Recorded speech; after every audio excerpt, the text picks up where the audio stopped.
and you say, just you and me. Summertime, get ready, we are so divine. Blue water and you say, let's live our dream. Summertime, get ready, we are so divine. Blue water and you say, just you and me.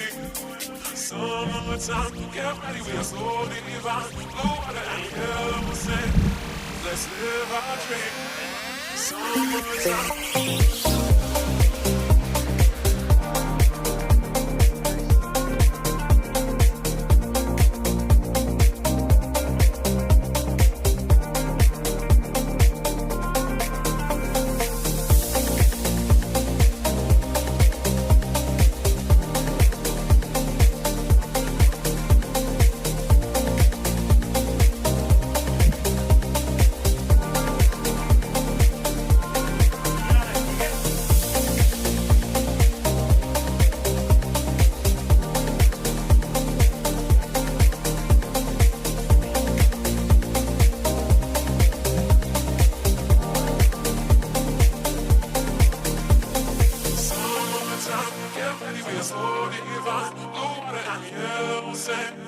Just you and me.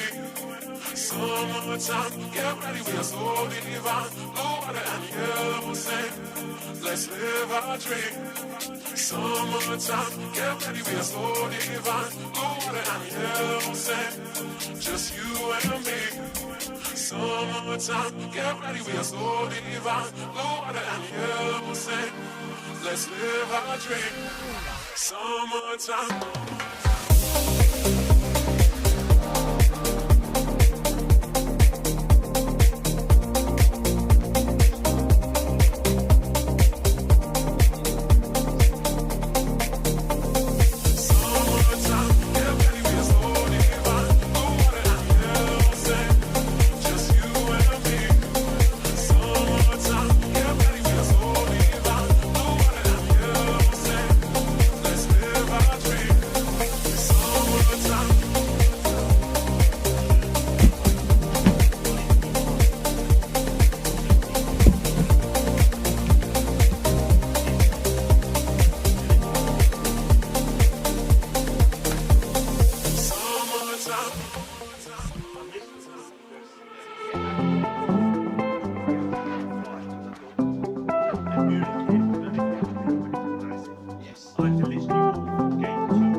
This European cricket event is proudly brought to you by HCL Software, Rado and 1xBet.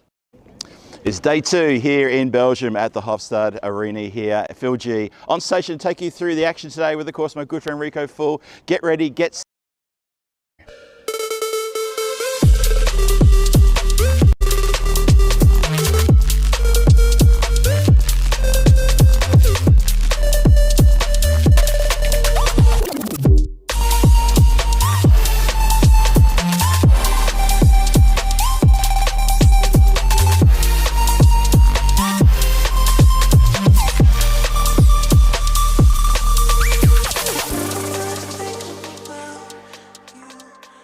So good morning everybody once again, and welcome to this beautiful arena here in Hofstad in central Belgium, just up the road from Brussels. It's day 2 of this ECS Belgium series, and what a great series it's been yesterday. We missed the first game unfortunately due to weather, but 4 games that came after that, really exciting stuff. A couple of standouts yesterday too. How good were the Antwerp Giants yesterday? 2 from 2, looked really strong. The Bashers, the Brussels Bashers, had a good day as well, but they had one loss, but they had one very good win in the last game last night.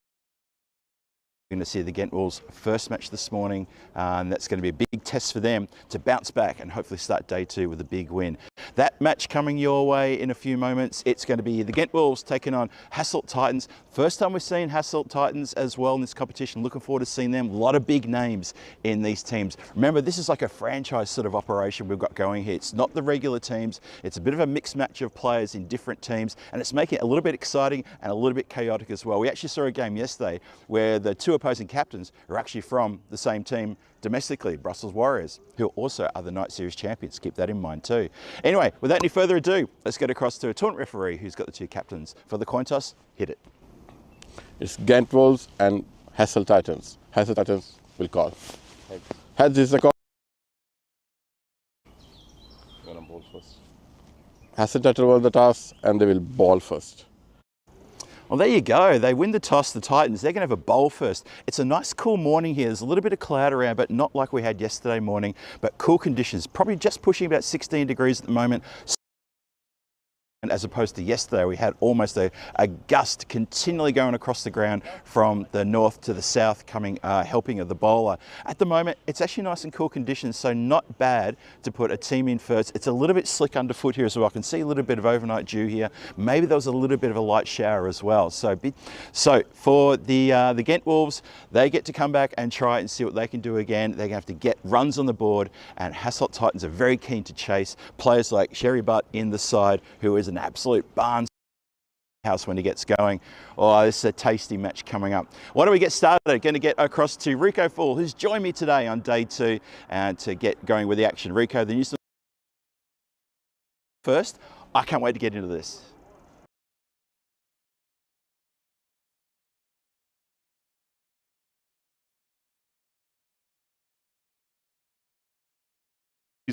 With some of the sound at the moment, but hopefully that you can hear me loud and clear on what just turned out to be a very nice day here in Belgium, ready for the start of day 2.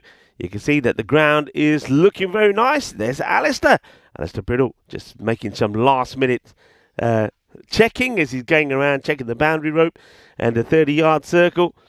And yeah, it just seems to be, we seem to be having a few glitches there. I think maybe some gremlins in the system, but we are ready to go. Of course, it is day 2, and it's great to be here. My first time in Belgium, so I'm ready for the French fries and the chocolates. That's right, I certainly am. And small but mighty is what they say about Belgium. Might be a small country, but of course, it is also the home of NATO. So we are ready to go. I think we normally have a look back at what happened yesterday. So we'll have some graphics come up for what happened yesterday. But today we've got 5 matches for you. Well, Ghent Wolves will be taking on the Hasselt Titans. Titans will be playing their first match. They'll be playing the first 2 matches this morning. And they'll take on the Wolves first up. And well, if they can get past the Wolves, then they're going to have to try and get past the Tigers. Because that's going to be match number 2 in the day, match 7. Then after those 2 are done, we'll see a little bit of the Stallions in action. The Stallions will be up against the Antwerp Giants. And then the Wolves do return to play their second match. And then the Wolves versus the Tigers. Now, that could be interesting, can't it? It'll be a good little match between the Wolves and the Tigers. And then we will finish the day with match number 10, when the Lions will be taking on the Bashers.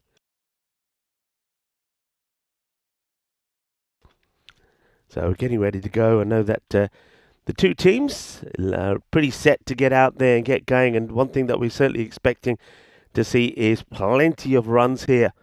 And I think it will be another good high-scoring day. Just take a little look at how the teams went yesterday. So the Ghent Wolves, they did play and had a match against the Brussels Bashers.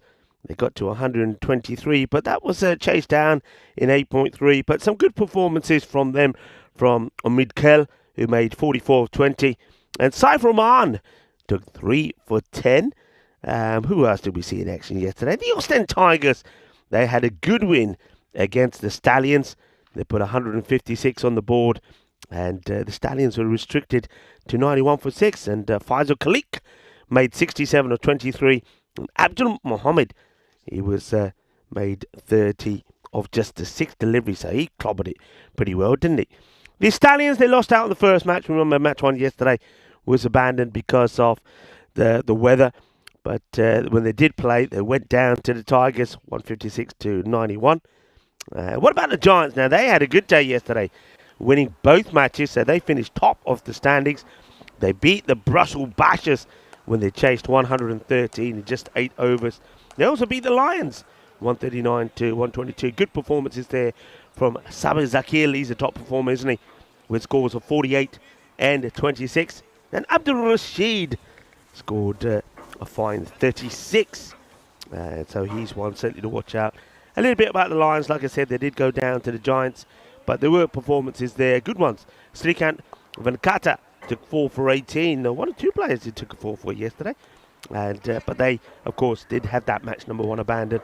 And let's talk a little bit about the Brussels Bashers. Why is it when I mention Brussels Bashers, I see Brussels sprouts being hammered and turned into a pulp? I don't know. I can't get that image out of my head. But yeah, the Brussels Bashers, they beat the Ghent Wolves when they chased 124 with 9 balls to go.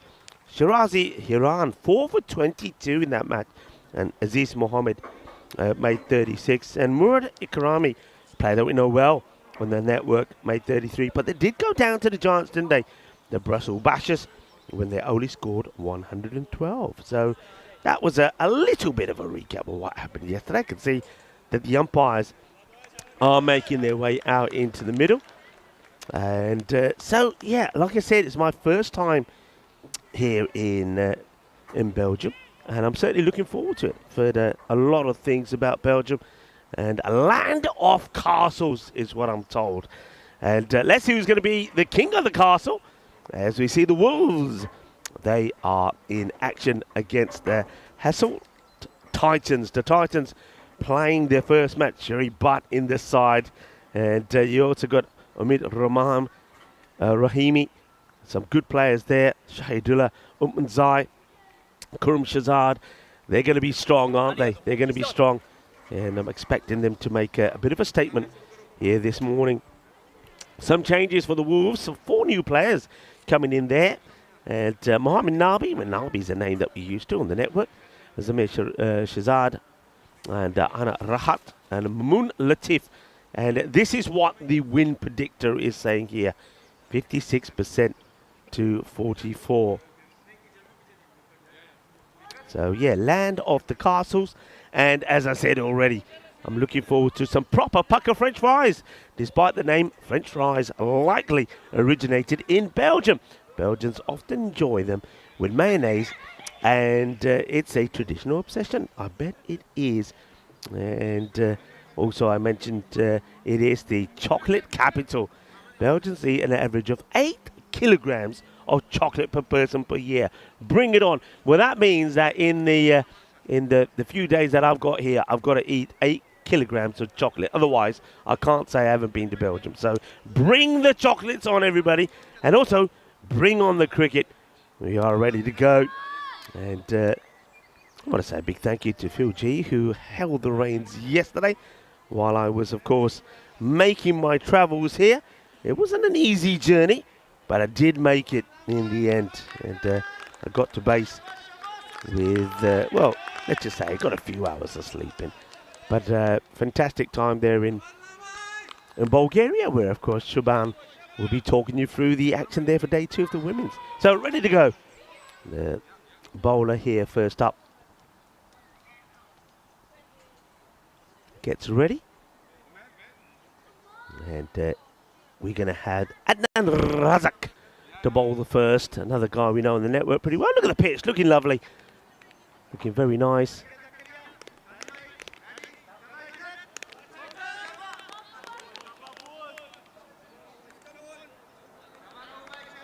So umpire say play. Here we go. Here's the first. Day 2. And it's a wide ball to start. But it just goes a little bit too wide. And well, that's a big man behind the stumps, isn't it? Rahimi. देख लो लड्डू रहीमी दे चंगा तकड़ा मुंडा लगदा. Good start. Two teams are sort of different shades of grey, aren't they? Sort of light grey and a darker grey. That's well played over the top of the infield. And the first time that I get a chance to see this outfield, and that's gone across it pretty quickly, actually. It's a good shot. Good shot on when you're playing this format of the game. Just chips it over. 4 runs. 4 carreras. I have to say that I needed one of those shields because I feel that I'm out there fielding on the boundary. You know, when you're on the boundary, that's going to be a wide ball.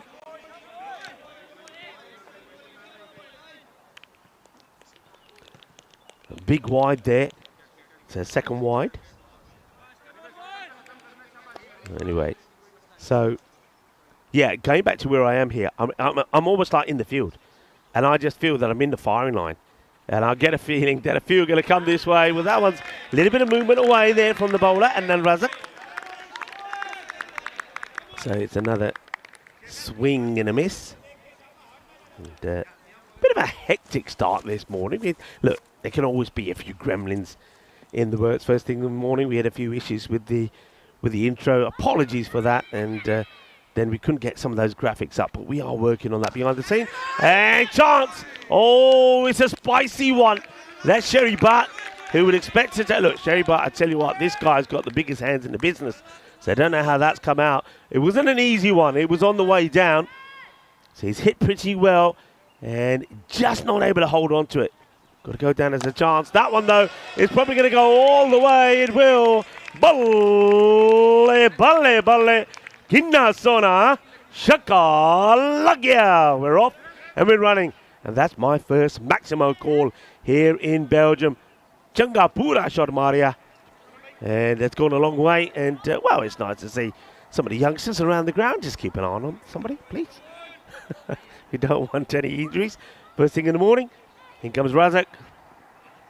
Fuller. Slower delivery. Goes to Joey Butt, who makes the stop. And I want to say a very, very good morning to everybody in the chat as well. Nice to have so many people there. Hello to Gulam, who's saying good morning to us. Gulam Mustafa, good morning. Christopher Ward, good morning to you too. And Lua Bowles is in there. Who else we seen in there? And Dia Maria. Hola, Dia Maria. ¿Cómo estás? Eso es otra 4 carreras. It's the end of the over, and it's a productive one. 16 come off the first one. And hello to Masood as well. Nice to have you all with us. It's going to be a good day of cricket, and it's going to be fantastic. You know why? Because I'm reunited with a very good friend of mine, and a man who did excellently well yesterday going solo.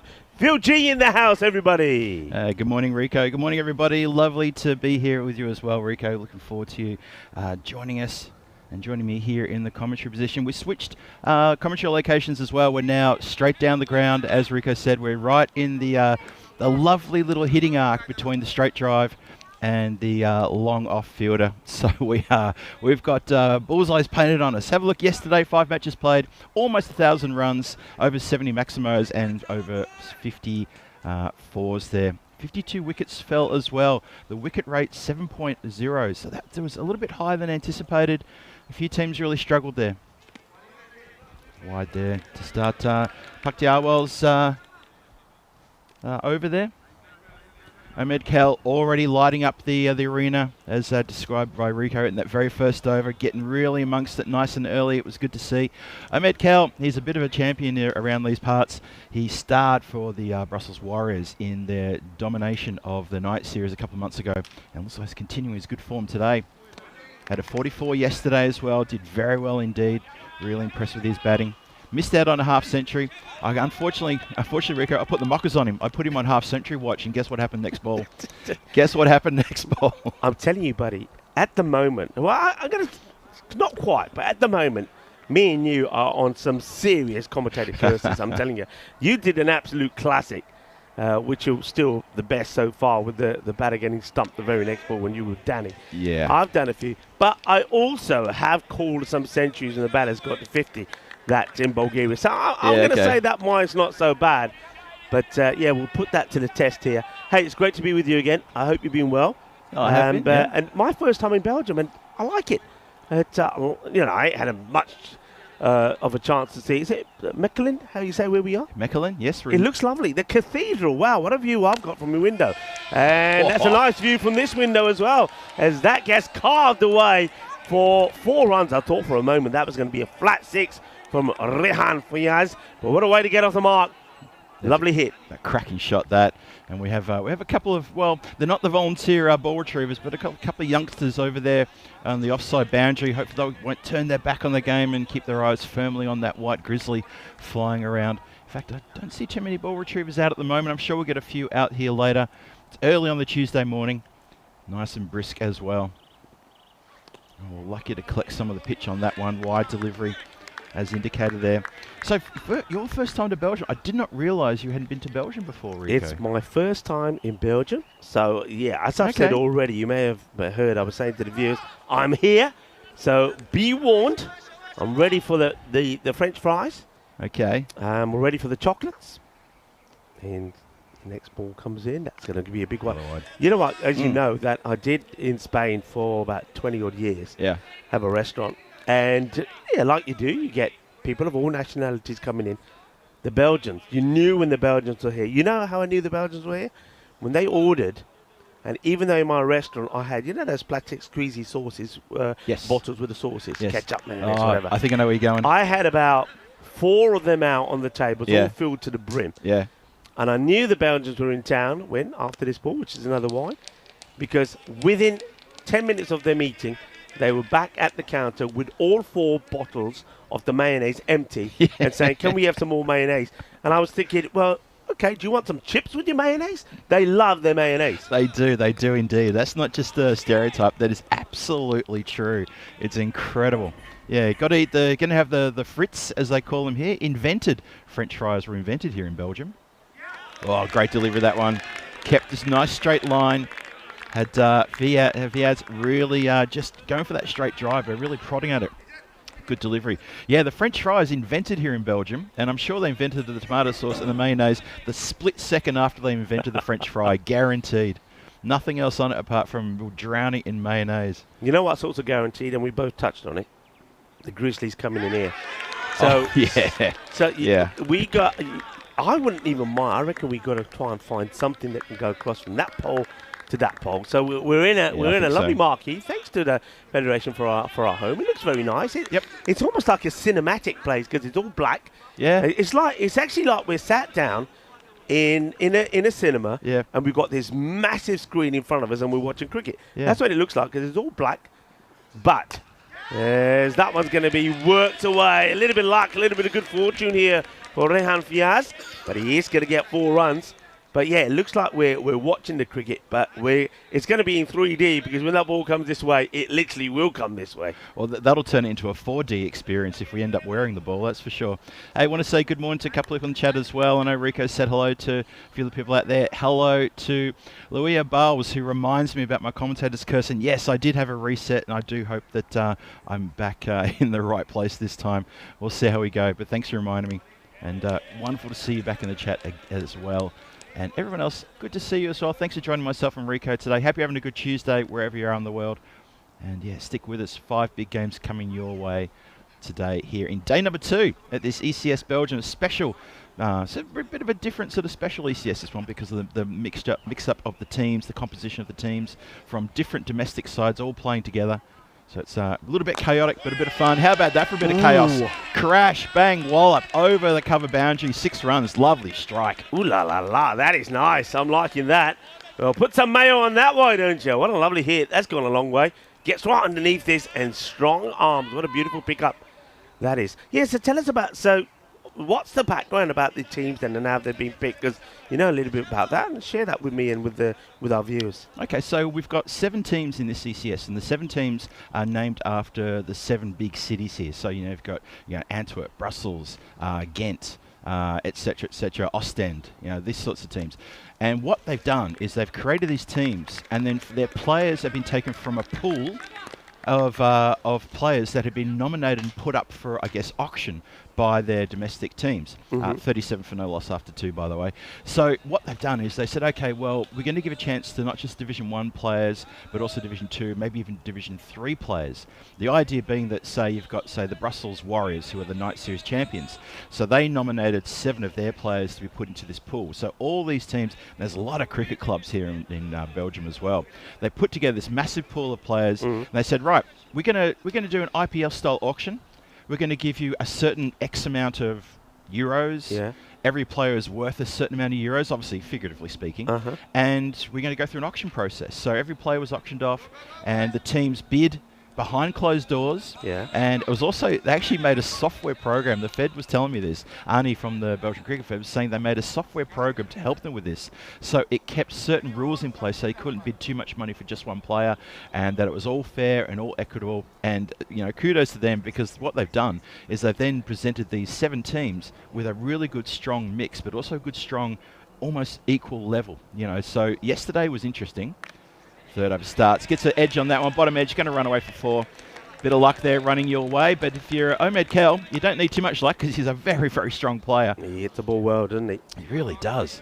So yesterday we saw Antwerp Giants, for example, and they 2 wins from 2 games, played really well. And they seem to gel better than a couple of the other teams who, like, for instance, the Brussels Bashers, who are mostly Brussels Warriors players, but they've also got other players from other teams as well. They took a little bit while to get going. They won their last game, but they lost their first game against the Giants. Okay, so should be stopped. It will be good one-hand pick-up. He's got big hands, hasn't he? Picks it up nicely. So basically what you got is you got teams that have a mixture of players that perhaps have played together, but also some that haven't. So they will take perhaps a few matches to gel, and they'll all play 6 matches, right, in the group stages. And as we know, from that, the top 4 will be going into the final stage. Yep, final stage will be what have we got? We've got the usual eliminator. We'll have a qualifier 1, a qualifier 2, and a final on Friday. Yeah, so finals Friday will be the top 4. So we will lose teams as we get close to that. Actually, I like that concept. I think it's a concept that could also work in a lot of other places. It's up in the air. Has he got enough of this? Fielder sees it going over his head. And Manos arriba from the arbitro. That's going to be 6-1, 6 carreras más. Yeah, how about that? That was a lovely shot. Elevated with intent and got the full reward for it as well. Fielder backing back there at third, but because got nowhere near that one, just had to watch it sail overhead. A lovely strike, that one. The score is motoring along nicely now. Very nicely indeed. Bowler comes in now. This partnership with 47 already of only 16. Make that 48 off 16. Ahmed Kelb, 24 of those and fires 14. A few extras in there as well, though. But 47 without loss. Still 2 to go in the power play. Yeah, and of course, don't forget, not only do you have the 5 matches coming from Belgium today, you have the T20 internationals in Bulgaria, where Shuban is doing a great job. And at the moment, Greece are doing well. They've got 86 without loss, and that's another biggie. Big over extra cover. Big solid shot from Ahmed Kel. He's got this right out of the middle. It's juicy, and it's big. It's 6. Yeah, going back to Bulgaria. Greece batting first there against the Bulgarian women. Greece, of course, had that little bit of a surprise loss against Turkey. Turkey winning their first T20 international match. What a great match that was. A great call there from Shubi. And should be, of course, doing the job there today as well. And Greece looking to bounce back. 86 without loss at the moment against Bulgaria. There you go. That was a good surprise for them, wasn't it? So congratulations to Turkey as well. Well done. We're cheering them on from here, I can tell you that. This is going nicely well. 55 for no loss after the power play. And the Ghent Wolves got a good score on the board so far. In the match last night, the 5th match of the day, they had a very good start. They got up to about 80 or it was 82 or 85 after the 5th over. But then it all fell apart when they lost Omed Kel for 44.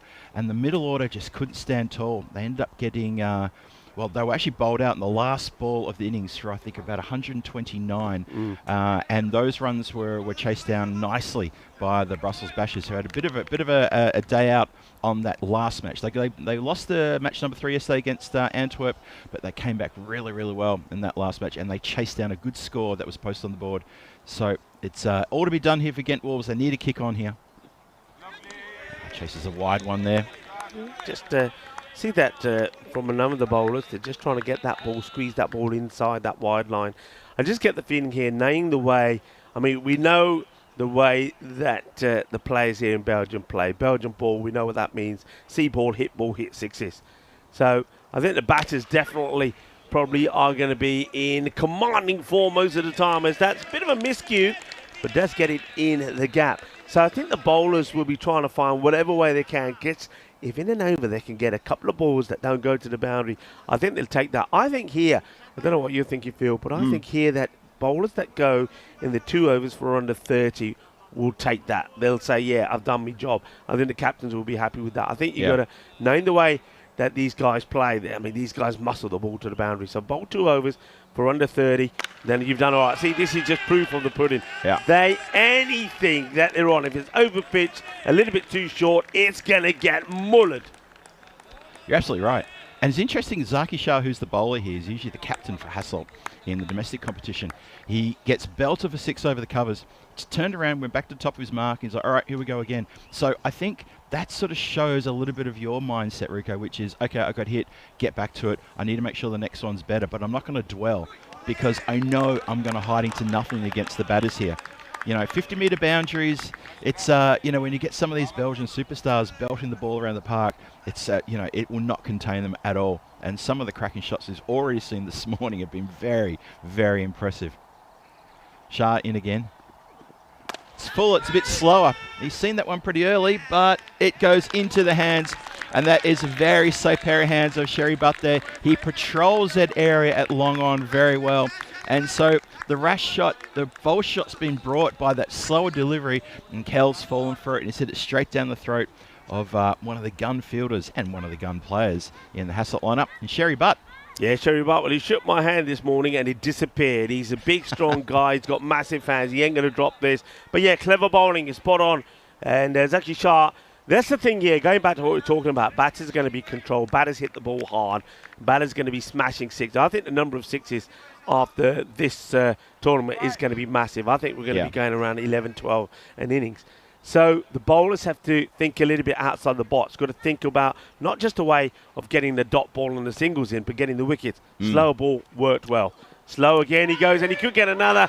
It could go to the hand. Oh, just dropped short off the fielder. He's lucky he's the new batter as Ali Raza gets this to go over the keeper, but doesn't quite carry to the man who's at third. Yeah, Ali Raza living a bit dangerously there. A bit of a fan of Ali Raza. Had a pretty good night series a couple of months ago. Had good Medina Cup as well. So he'd be looking to capitalise here and get some big runs on the board in this ECS. Just tucks up the bowler. Good deliver that one from some Zaki Shah. Bowling a very good over he is. He's still got one more to come, or is he done? No, he's done. 1 for 12. Started with that wide, and then got hit for a couple of boundaries, but came good after that with a dot, a wicket, and just that single, and then another dot. So he's bowled really well. As I said before, he got hit for 6. He just turned tail straight back to his top of his run-up and said, right, let's get back into it. Let me do better now. And he's a consummate professional. He's the captain of Hasselt. You can see why. Good temperament. Yeah, and look, we were saying that you get your 2 overs in for less than 30, so go at 15s, you've done well. So that over is done very well. Just the 12 runs from it, and he picks up the wicket as well. So well bowled. That means now this is Shahidullah Othmanzai, who's going to bowl his first. Othmanzai, here we go. Adding a little bit more extra spice to the bowling here. Oh, just manages to collect a bit of the pitch, though, as he bowls us a wide one. Ali Raza facing. Ali Raza be looking to get amongst the runs nice and quick. He played a short little cameo yesterday in the Ghent Wolves match last night. Put together, well, he looked good, putting together a good sharp 20-odd off not many deliveries. I think he faced about 6 or 7 deliveries, but he needs to sort of buckle down here and try to put on something bigger. That's a lovely straight shot. That's a cameraman killer, that one, as it goes past, whistles past the scaffolding for a big Maximo. Yeah, it's a big hit. And, well, I reckon that's Santa who's up there. Well, Santa, don't fall off your reindeers, will you? And we're calling him Santa because his name is Claus. Well, when he said his name is Claus, I thought, well, I've got to call you Santa. So we've got Santa up in the tower. Santa's in the tower. Santa is here in Belgium, and he's up in the tower. There you go, folks. Santa's eating all the chocolates. That's what's happening. That's why he's in Belgium. That's why he hangs out in Belgium. Okay, there you go. Manzai coming on, gets hit for a big one there. 16 wickets on the network. We've seen him playing since 2022. He's a good player and has played for Beveren in the past as well, with Afghanistan origin. That's right. Just waiting for a moment for a new pill to come out, as that one appears to have gone a bit further than the scaffolding. There is a bike path that's behind the scaffolding, probably about 10, 12 metres behind the scaffolding. And after that bike path, it's very thick undergrowth. And some of these shots that go for about 80 or 90 metres, they are not coming back. They are grizzlies, which are definitely MIA. That's a great delivery. Try to chop down on that one. I'm not sure he's got something on this. Oh, if that's a good bit of foot feeling, saved a certain boundary. They get back for a second. Umpire says byes, got nothing on it. No one got anything on it. Tough one for the keeper as well. But good work for third to get across and cut that one off. It's a very good delivery. I mean, you could feel for the keeper a little bit there. That's Rahimi, because that one just takes off, doesn't it? And Hamid Rahimi just not able to stop it. Ali Raza, by the way, I mean, he's a guy who knows how to score runs. Over 1,500 runs on the network. Yeah.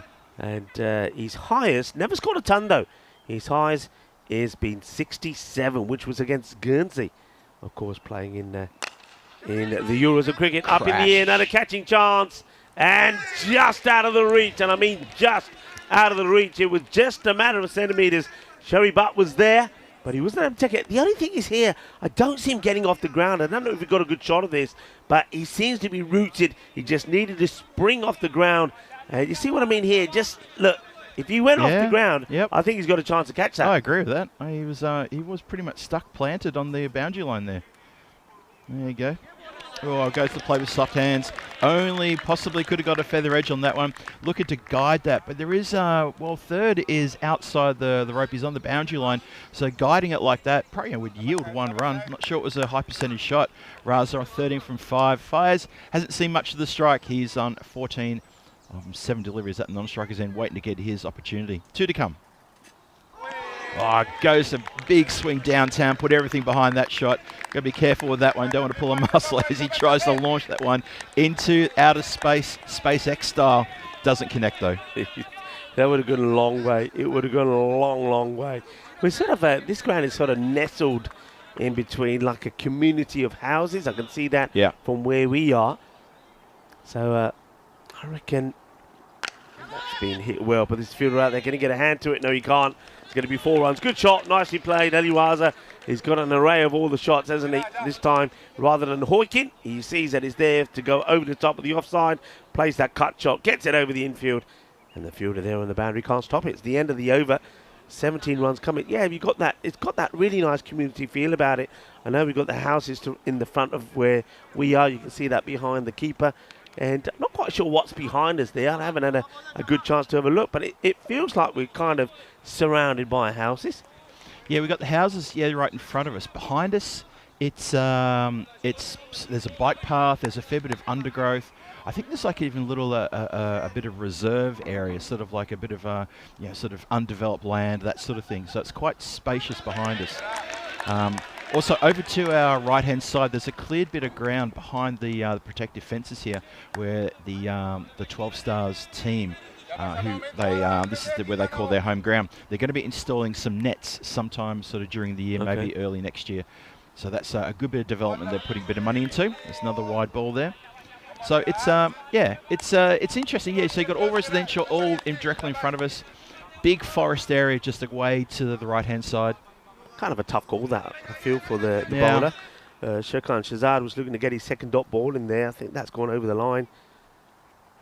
And that is gone over another line. And that we call is a boundary line. That is a biggie. Oh, well caught there by the 12th. That's a sensational catch. Well, I don't know who the 12th man is there, but he's got the bib on, and he takes a really nice catch. But look at this. Oh, yeah. That was sweet out of the middle. Sweeter than a bowl of French fries with mayonnaise. It was a nice catch in the dugout there. Very nice indeed. Oh, it goes up and under this way. Over backward point for another Maximo. So Fires now getting his opportunity, having been watching at the non-strikers end, says, hang on, I think it's my turn here. Watch this. Well, Fire says, forget the French fries, bring me the chocolates, because that was sweeter than a mouthful of Belgian chocolates. Lovely shot, strong wrist, good hit. And the Wolves, remember, they did go down yesterday. And when the 123 was chased quite easily by the Brussels Bashers. But they're looking to howl themselves to a victory here. 99 for 1. Right in the air, catching chance. Fielder getting underneath it. And it's easily taken there by Zaki Shah. And just when Rahan Faiz was looking dangerous, he's going to hoik out and he'll go for 26. Interesting comparisons between the Ghent Wolves innings last night in match 5 and this one here. After 5 overs last night, Ghent Wolves were 83 for 2. In comparison, this one, they were 86 for 1. Just lost a wicket in the 6th. Last night, they lost 3 wickets in the 6th over, and it really set them back on their backsides, and they struggled to recover. And they just only managed, in the second half of the innings, they only managed 40 runs in the 5 overs, though, from overs 6, 7, 8, 9, 10, when they'd already put on 80-something. So they've got absolutely slowed down here. Need to be careful they don't repeat themselves here, because they've just lost a wicket now in the 6th. And they've got such good momentum. 99 for 2, knocking on the door, putting on 3-digit figures here. They need to make sure that they focus and their top order continues to dominate. It's wide as he just can't adjust to the left-hander. That's Moon Latif, who comes in at number 4. Moon Latif played a bit hot and cold during the night series, had a couple of good innings, had a couple of shockers. So let's see what he can do today. Yeah, handy left-hander though. 100 up, 100 for 2. Punch down the ground. Oh, it gets through Zaki Shah. Has he got back up? He does. Sherry Butt makes a great saving stop there on the boundary. The throw's a bit wild. They're going to take a buzzer. Oh, yeah, look at that on the replay. Straight through the skipper. Yeah, he's going to be disappointed with his throw here, actually. Yeah. So they will get a couple there. But one thing you see there with that fielding from Sherry Butt is the ground. I mean, obviously you had a bit of rain here before you started yesterday, but it's nice and soft. It's a sort of ground where you can slide and dive and make those kind of stops. Yep. Oh, crash. Crash, bang, wallop again. Look at that, out of the ground over the deep mid-wicket area. That is a lovely strike. Latif has middled that one. Oh, sorry, that's Ali Raza. No, it is Latif. Of course it is. Latif, the left-hander, goes crash. Thank you very much. Big 6. Nice shot of the Grizzly men out there. They're coming together now. We've got Mohammed Shahid and Ramraj are the 2 umpires. And they've got the Grizzly black on at the moment because it's a little bit freer this morning. We're not too cold, but just need a light jacket on just to keep you nice and warm. I'm pretty sure underneath that they've got the Grizzly blue on. As we get set for the next over, and it's Zaki Shah to bowl over number 7. And he's going to get pelted away. Goes for the short delivery, and this is a wonderful hook shot. Beautifully executed by Ali Raza. Ali Raza's key here. If he sticks around, Phil G, they're going to get to a big score. Oh, absolutely big score indeed. The sound of that crack echoing from around the stadium was quite impressive. Knew without even looking that was going to be a pick. And that's a carbon copy. Just goes bang, just wanted it more. He's gone back-to-back Maximos. This score getting pretty scary for the Hasselt Titans here right now. Yeah, it's another one that's been mashed away. Sasaki, he comes on to bowl. Bowling his second, his first over only went for 12. This one's gone for 12 and 2 balls. Well, a bit more sedate this one. A couple of bounces. Sherry Butt getting a bit of work down there in the long on position, but that's how he likes it. He patrols that area so well, and he's a good catch. He's a good fielder. Unfortunately, let himself down with a throw in the previous over, but don't worry about that. He's an absolute competitor. 121 for 2 now. Zaki Shah getting a little bit of stick in his second over. after this ball. And I want to give a shout out to one of the players who did himself a bit of a mischief yesterday. Good delivery, that one. Yeah, shout out quickly to Brussels Bashers player Idris Safi, who went off yesterday with a bad injury, and he won't take any further part in the competition, unfortunately. He's done himself quite a nasty collarbone injury, and if he's watching or listening, I wish him well from both myself and Rico and the whole crew here, and we hope to see you back on your feet shortly. Yeah, definitely. Joining up the dots there. Good comeback here. It's a nice couple of deliveries. Yeah, this is better from Shah. Coming back there from being carted around the ground just a little bit at the start of this over. Similar to his first over, he got hit for a couple of boundaries on the first 2 balls, and the rest of the over was a wicket and dots and ones. Oh, it's a wide ball. Oh, tell you what, wasn't that far away, but he's been deemed wide.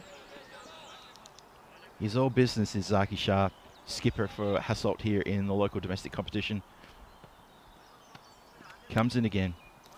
Last ball, the 7th coming up. Good change of pace.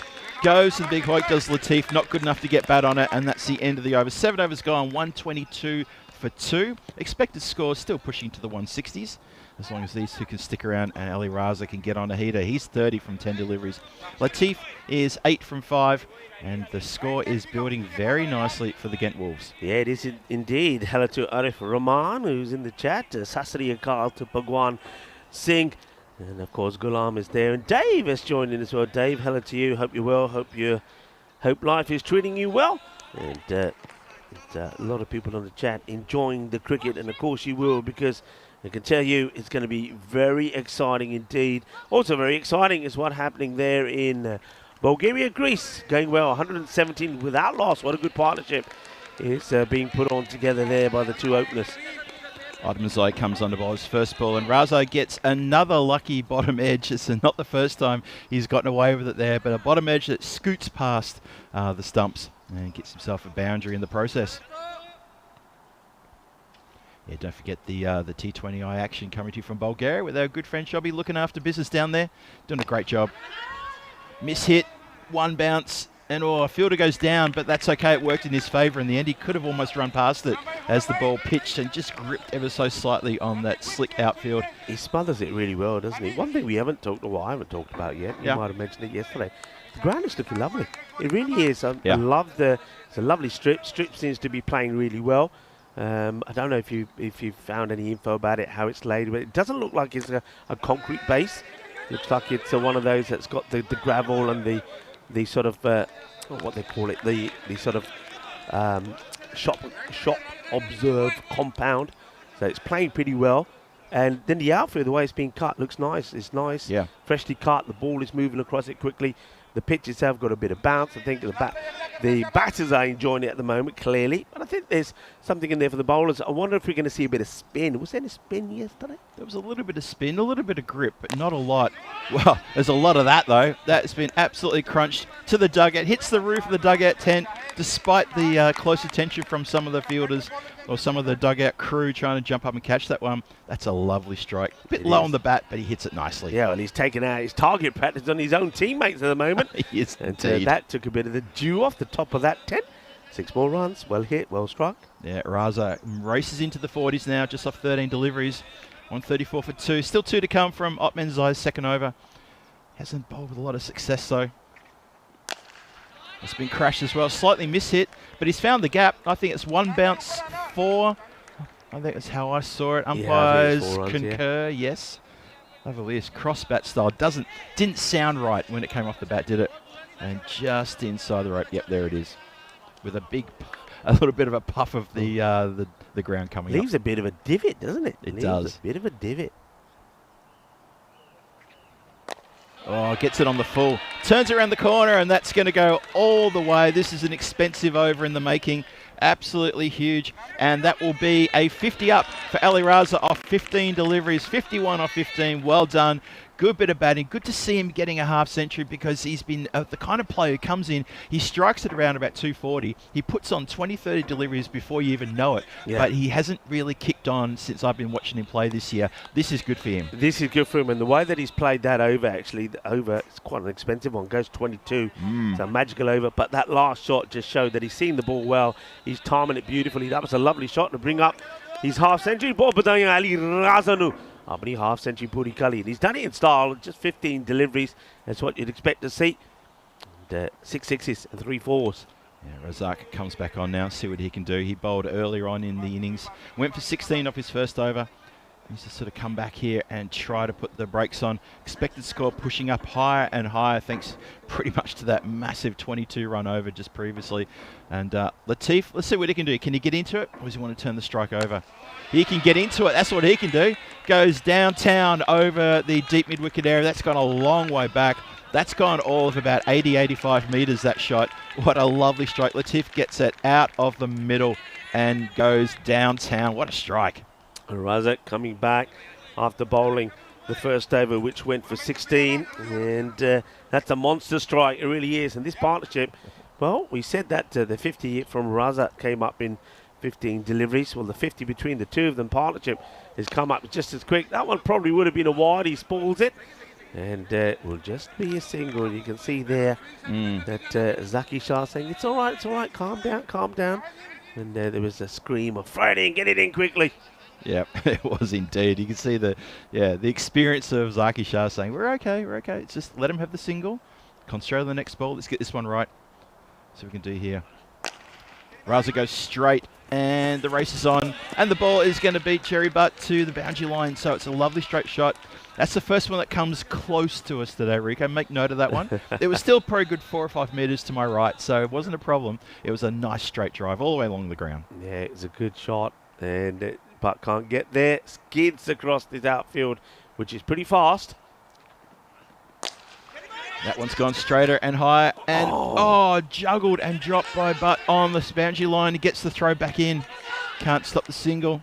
Oh, that was, I mean, it was hit hard. There's no doubt about that. Raza absolutely smashed it. Yeah. But it's gone. He's trying to take it. See, fingers pointing up, but he's hit his hand so hard, it just gets away from him. Look, just gets away. He does very well, actually, to save the boundary, though. But that's a chance. Raza gets dropped on 55. We saw a number of these shots yesterday. These flat shots get knocked over the boundary line for 6 runs. Players on the boundary line just unaware of where they were, hands in the wrong position. This has gone straight up in the air. Who's going to want this one? It's going to be Sherry Butt. He's under it. He's camped. And it goes over his head for 6. I thought he fooled me. He thought he was in with a chance there, and suddenly just watched it go overhead for a big Maximo. It's a crazy hit because it doesn't get it off the middle of the bat. It's almost like it hit the bottom edge. Yeah. But it goes up and it just keeps on going. It doesn't stay in the field of play. And Butt can't believe it's gone for 6. Oh, gets this one nicely done. He guides it between the gap. That's going to go a couple of bounces for 4 runs. So Latif now getting stuck into the bowling. He's racing up now to 26 from 10 deliveries, and I'm liking his innings, albeit a little bit of luck. But sometimes, you get a bit of luck, you smile, and you take it any way you can. 9 overs gone, 167 for 2 on the board. Latif 26, and Raza, he's on 39 on out. Only 10 deliveries. He gets to face the first of the 10th. Yeah, wonderful shot that. You could see he read what Utmanzar was trying to do, just trying to get that ball on that wide line, but he played those last 2 shots beautifully well. 23 come of the over. It's going to be a biggie here, isn't it? Already 167. You would imagine that they're looking to get at least 20 off the last. Shot down the ground. Oh, good work from Shah there at the long off position. Gets the body behind that one. And just the single. So they take the very dangerous Raza off strike, and they get Latif on now. So let's see what Latif can do. And 68 for 2, 5 balls to come in the innings. Looking at a score in the 180s, Rick. I think you're right. They'd be definitely looking for at least 20 here. Try to get this game into their favour. Goes aerial, and this one is going to carry the boundary line as well. That is out of here. Goodbye. See you later. It's gone. Mamoon sends it to the moon as he hits that aerial, and he keeps on going. He's got that shot now right. He gets really low. If you watch how low he gets low, and then he really sort of goes from low to high, comes up with the bat, and he's crunching it. Here we go again. Bowler in. This time it goes towards the leg side. Chance here for a catch. Camped under it. Watches it. Just puts it down at a couple of bites of the cherry. Oh, and the bowler can't hold the hot return throw. Fielders are down. He's a bit filthy with himself. Should have probably done better than that. Got in position nice and early too. Unfortunately, though, was unable to complete the catch. That's Shahzad there, who's put the catch down. Khurram Shahzad right in front of Zaki Shah too, and fired the throw in. Couldn't affect a run out either. We continue. That's a good delivery. That's much better. Angles in, and Latif caught in a couple of minds where to play this. In the end, it was just like almost like a lazy sort of drive. Yeah, I like the angle. You're right. He just creates a different angle. And with this ball, he's had a lot that's been going away from him as Latif, but this one comes into him and he plays around it. Good partnership, 77 off 24. Well, that's every little bit of that. That is going to sail over the head of Khurram. He was watching it, but you know what? That's landed a good 20 metres behind him as he's watching it sail overhead. Tell you what, he needs to get some sunscreen on the roof of his mouth if he's going to watch the ball with his mouth open. He's going to get sunburn on the roof of his mouth. That is a great strike. Yeah, Khurram Shahzad watches that going over as he gets a little twinge in his neck, but he's the man who put him down, so these are hurting him as much as they're hurting his team.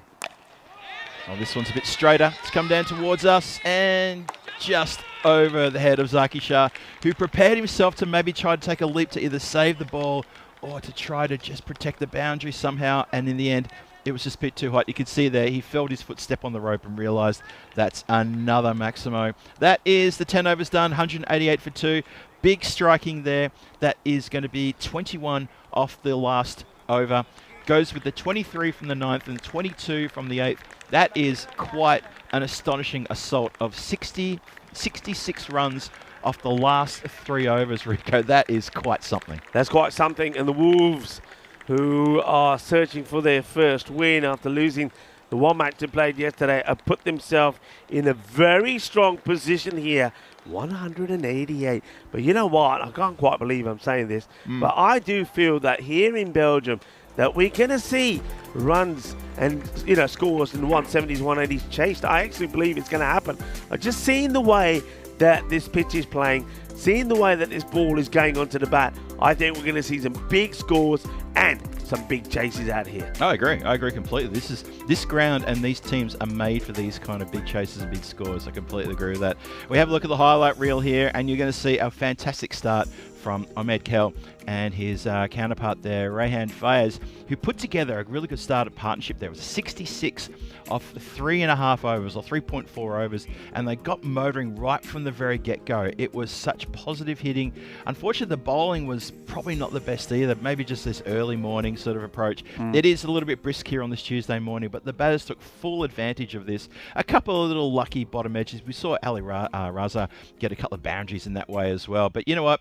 When luck's running your way, you just take it. And here in a 10-over game, you just sometimes chance your hand. Yeah, look, for the Wolves, the way they've come out against the top team, the Titans, who I think a lot of people are feeling that they are certainly going to be one of the teams that are going to be contesting hard on finals day for the crown of being crowned the champions. But they've been put well to the test here. I think the bowlers, they did try their hardest to keep that ball just outside the off, but there was a lot of short stuff in there. There was a lot of balls that were kind of half volleys that the batters were enjoying, and the batters went out there and they played with a very positive mindset. We started off with, again, Omid Kahil, who yesterday was a top performer for them with a 44, got a quick 41, but both those openers went within a few balls of each other, but it didn't matter because Ali Raza was in fine form, 57 of 18, and then Mamoon Latif, 46 of 15, helped them get to a big score.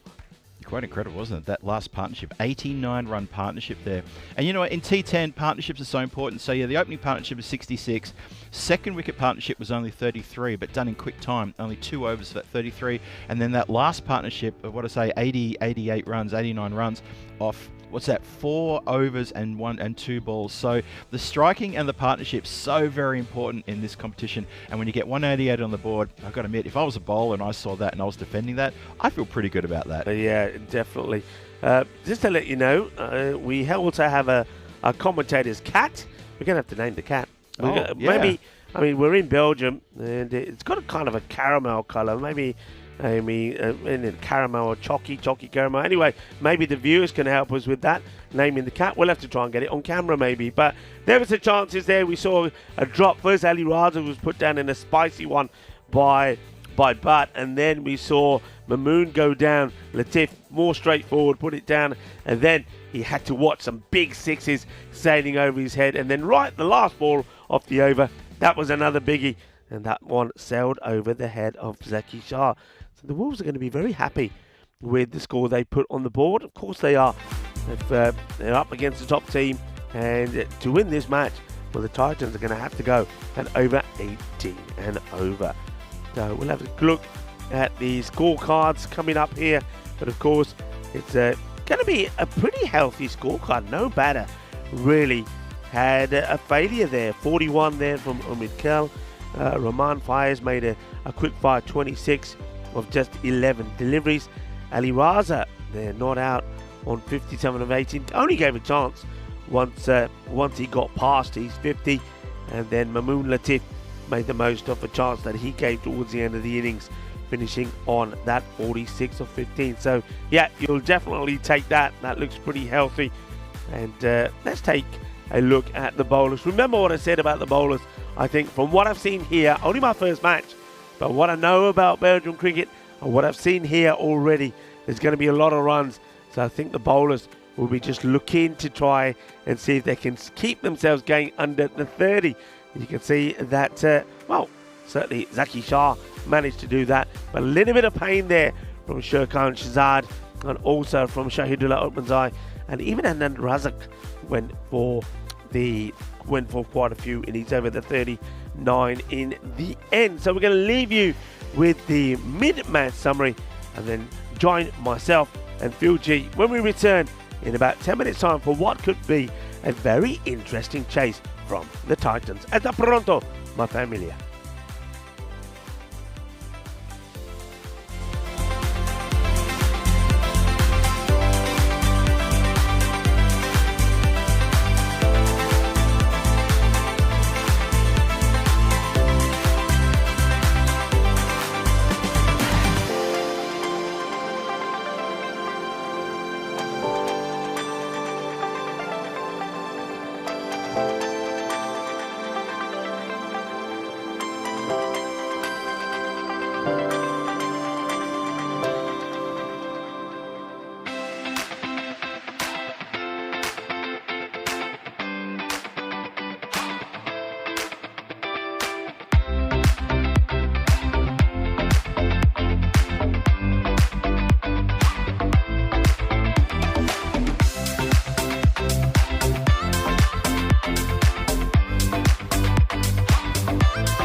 This European cricket event is proudly brought to you by HCL Software, Rado and 1xBet. Hello viewers and welcome back to what could be a very explosive reply here from Hasselt Titans. Well look, they can't hang about, can they? They're needing to go at 18, well let's just say 19 and over, having to chase 189, and that means they've got to go from the word go. The Wolves, who went down yesterday, only played the one match yesterday, and of course they went down in it and find themselves with, well, they did pick up a point though with just the 1 point, sitting in 6th place at the moment, but a win here could, depending how much they win by, could certainly elevate them up to the top, or towards the top of the standings. We'll see in a moment what the bonus point equation is. We normally get a little graphic which explains to the viewers how that works. But if not, keep an eye out in the number in brackets next to the target 189. That will give you an idea of what it is. But let's see the bowler. Looks like he's getting ready here. This is going to be Anudin Zakel, who's going to bowl the first. Like it, I do. Like I said, both the teams have got this sort of grey, the grey and the orange. With of course all the teams have the Bulgarian. The Belgian flag, beg your pardon. You can tell where I've just come from. The Belgian flag on their shoulders. Going for this, if he hits it would have been close. Ooh, I know Andres is doing the production today in the engine room. Andres, let's have a look at this side on. I reckon if this hits, it could have been close. I think he was struggling here.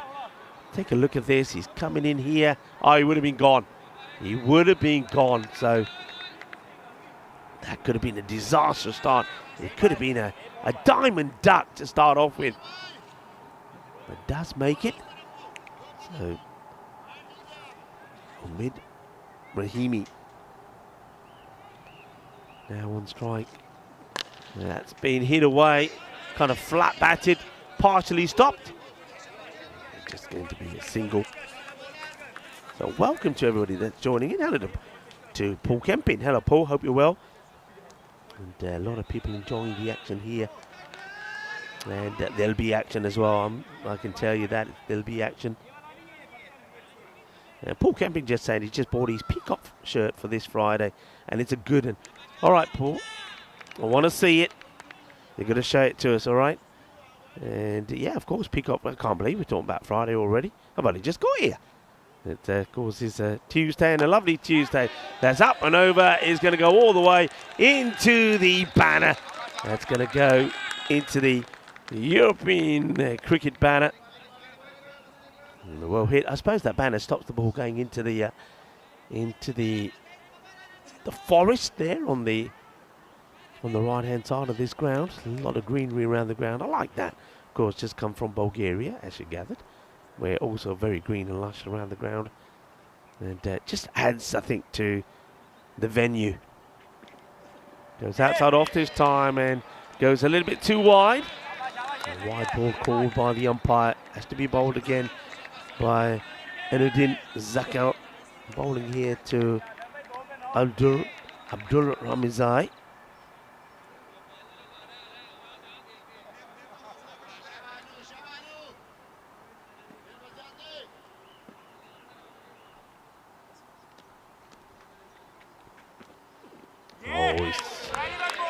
This is the pressure, I think. If you look at Abdul Ramazai playing this shot, in his mind, he's thinking 19, 19. He's got that dun, dun, dun, dun, dun, in his head. Needs to get the 19, and that's why he's playing shots here. He's thinking he's got to get every ball to the boundary, but I think when you get that mindset, it stops you playing your normal game. You see he goes again. This time it's just held back slightly by Zakel. Just going to be a single. So this is a good start for the Wolves, but not quite the one that the Titans wanted. But there's still a couple of balls in the over. Get these to the boundary and you kind of get where you want to be. So big couple of deliveries coming up here from Zakel, the bowler. Rahimi on strike. It's the slower ball again, but it gets hammered. It's a great shot. Have a look at the stance of Rahimi here.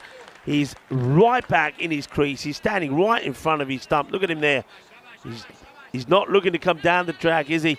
He's just looking to pump everything out of the middle of that bat over the boundary for 6. That's a good strike. Well struck. 6 runs. So it could be a win in the over if he can get another boundary here. So pressure ball here for Zakil. The last of the over. 17 have come from it so far.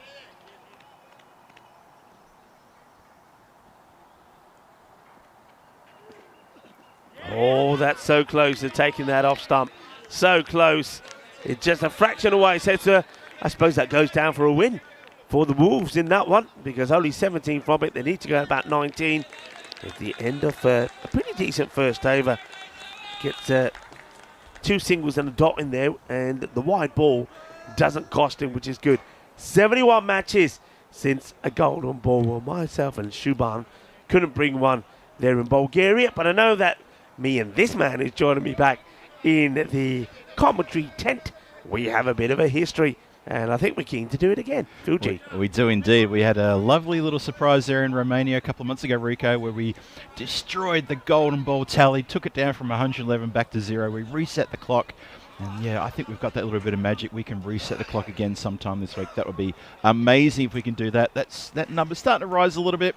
And yeah, it's a pretty good start though, I agree. This is not a bad start. 17 off the first over for the Hasselt Titans with Ahmed Rahimi and Ralph Abdulrahman Zai both on 7, both face feet, 3 deliveries. Couldn't get more square if you liked. Starts us off with a wide though. Ahmed Rahimi, interesting thing about Ahmed Rahimi during the night series. He played a couple of matches on one evening. As you know, during most of our games were 2 games in one evening. Yeah. And Ahmed playing for Hasselt. Obviously here for Hasselt Titans, but he also plays for Hasselt, the domestic team. And he got 2 first ball ducks in 2 innings on one night, and he was absolutely filthy with himself. Oh, that's a sharp, short delivery. I think that's collected the batter on the helmet. Umpire's gone straight across immediately to check on him, making sure he's okay, and that's really good. Umpire's having a look there. Yep, the batter's indicating, hit me on the side of the head. I'm okay, I'm okay. Doesn't do a concussion test, just checks the gear. Watch this again, side on. Straight into the side of the lid. That's why you wear a lid, kids, every time you can. Because that was a bit of rough delivery. Ahmed's just now checking in on him, making sure he's okay. It does shake you up there. But look at this. I mean, we talked about Rahimi. Look at him. He is built for this format, isn't he? I mean, yeah, you know, it could be somebody who's there in a boxing ring or wrestling ring. He is just huge. He is broad. Wrestling, yeah, I could see that too. His highest score actually was last year, or earlier this year actually. What I'm talking about, it was in the ECL, wasn't it? Against Bevan when he scored that 85. He's a big hitter when he gets going. That was during the night series. That was the innings after he got the 2 first ballers. That was going to be the punchline to my first 2 ball ducks. He came out and belted 85 off Beverin of all teams. Yeah. And he also got a 50 in the next match as well. So he came back, couldn't wipe the smile off his face for love or money. He was so happy with himself. The 2 first ballers and then back-to-back half centuries, including that his highest score, 85. That 85, yeah. I think he actually got that 85 maybe in the qualifier against Beverin, knocked Beverin out of finals contention. It was a blistering innings. There's a wide delivery there, but not shown as wide. Just a bit of a way swing there. So Shizard there, just flirting with the wide line, but that's okay, says umpire. Have looks one more time. Yeah. Yep, that's good. Good delivery. Just it kept tailing away, so maybe to the naked eye people could think, oh, hang on, it's a bit wide, Phil. But no, it's not. It's good. So Rahimi, keep your eye on him. He's the kind of guy who can get explosive very quickly. And you've seen that previous over. He launched a couple of big ones as well. Oh, Rico, we've got delivery of the mango juice. I'm a bit of a fan of the mango juice here. The mango juice? Oh, a bit of the mango lassi already? Yep, well, that one probably will be right. Now, here we go now. That's going to be nice. That's what we're talking about. You're a good man. Thank you very much. Get used to this. Well, we've got all sorts of goodies that have come in here lately. Towards the end of the last innings, as I was talking through the highlights, we've had, well, what have we got there? That looks like a sort of vegetable chat is the only way I can describe it. Yep, that's what it is, yep. We've got some eggs, we've got some pastries, it's got some fruit. Yep, we've been looked after. Good to see. Thank you to the locals here for that. Shapes up for a hook shot, can't connect.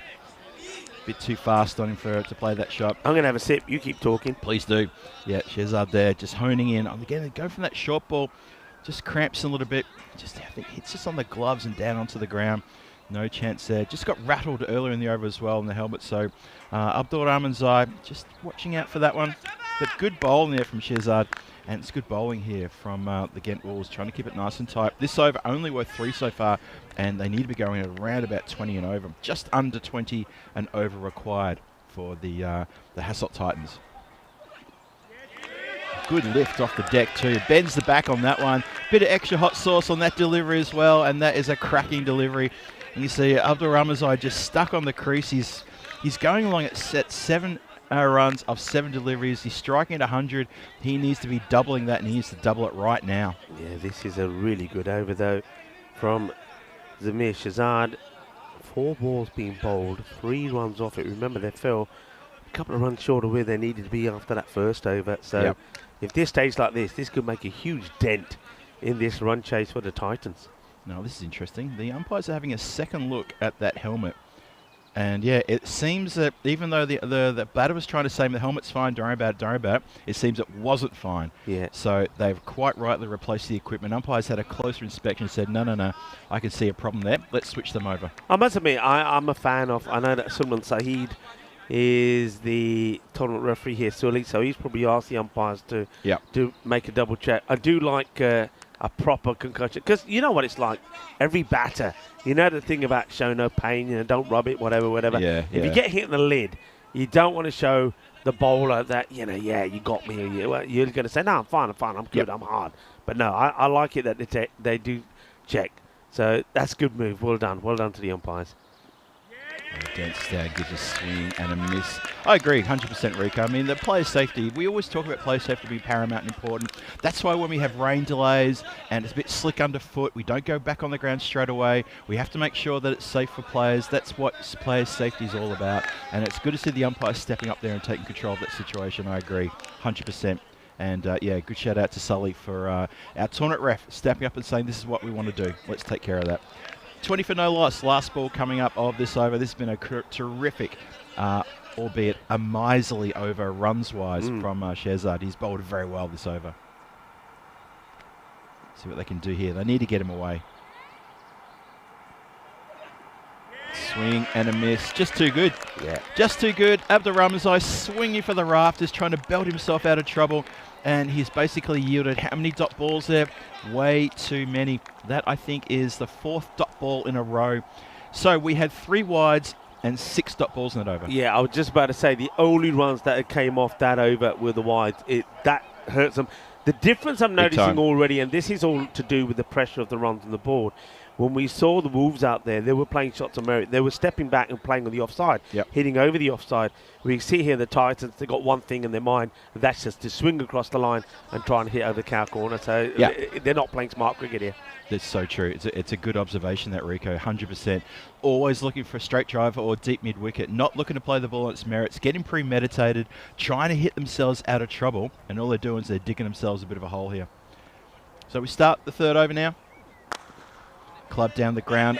Gets through mid-off there. Goes through for 4 runs. Available 4 runs as well. As unfortunately, fielder can't quite get down to that one. It went like a rocket along the ground though. So Omid Rahimi belts a nice drive through the covers. Need a big over to come back. So they're going to go back to Zakel to finish his spell. I don't mind that. His first over 17. It was there more or less what you needed as the fielding side. No more than that is fine. Rahimi goes downtown. Smack. That one's out of the ground and then some. There's a protective fence down there behind the goals, just out of shot of where we're standing, Rico. And I tell you what, that cleared it by meters. Absolutely cleared it so easily. Yeah, the way he's batting, I mean, it'd be interesting to see how he plays with. So anything short, he's onto it. You can see from his batting stance. He wants short and he's going to play in that area.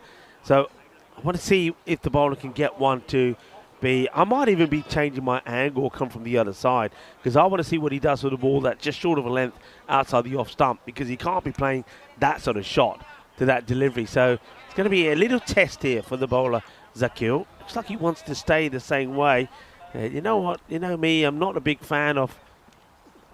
that's going to be 4 runs, I think. It's straight down. Could be coming into us. It's just going to be outside.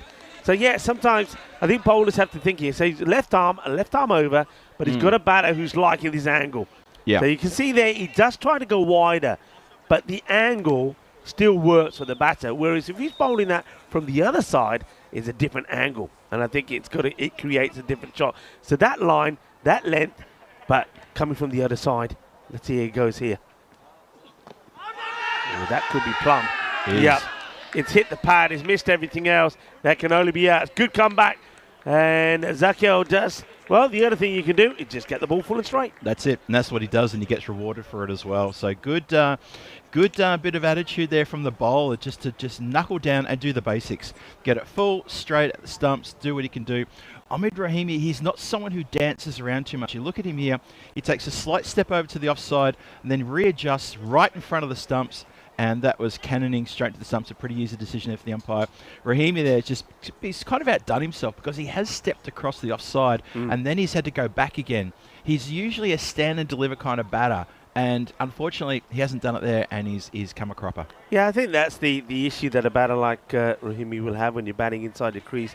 You're looking for that short ball all the time, and that's why you're all the way back there. And then you get one like that, which isn't short enough to play the shot, but he still goes to play the same shot. So he's been outsmarted there by the bowler. He doesn't change his angle, but he changes his length to good effect. Oh, Jagade Fatte. That is an absolute beauty. That is a gem of a delivery. And Sherry Butt is going to go for a golden duck. Oh boy, what an absolute ripper of a delivery, that one. And Rico, the first word that popped into my head was from a couple of months ago, Persica. That was an absolute peach of a delivery. From people remember us in Romania, Persica. That was a delicious delivery, that one. Sherry Butt had no answer for that whatsoever. Zakiel gets 2 in 2, and suddenly they've grabbed this game by the throat and they've shaken it. Oh, that is a ball and a half. If you're going to get out to somebody like that, you don't mind, because you don't get too many of those first up. That is already the ball of this series so far. That is going to take some beating. And just like that, we are on a hat-trick alert.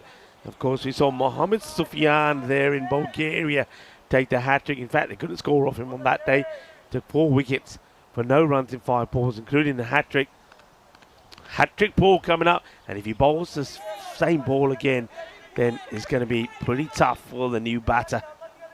And he's good comeback from the bowler too. He went for 4, 6 and 4 in the previous 3 deliveries to Ahmed Rahimi. And he's come back with wicket and wicket.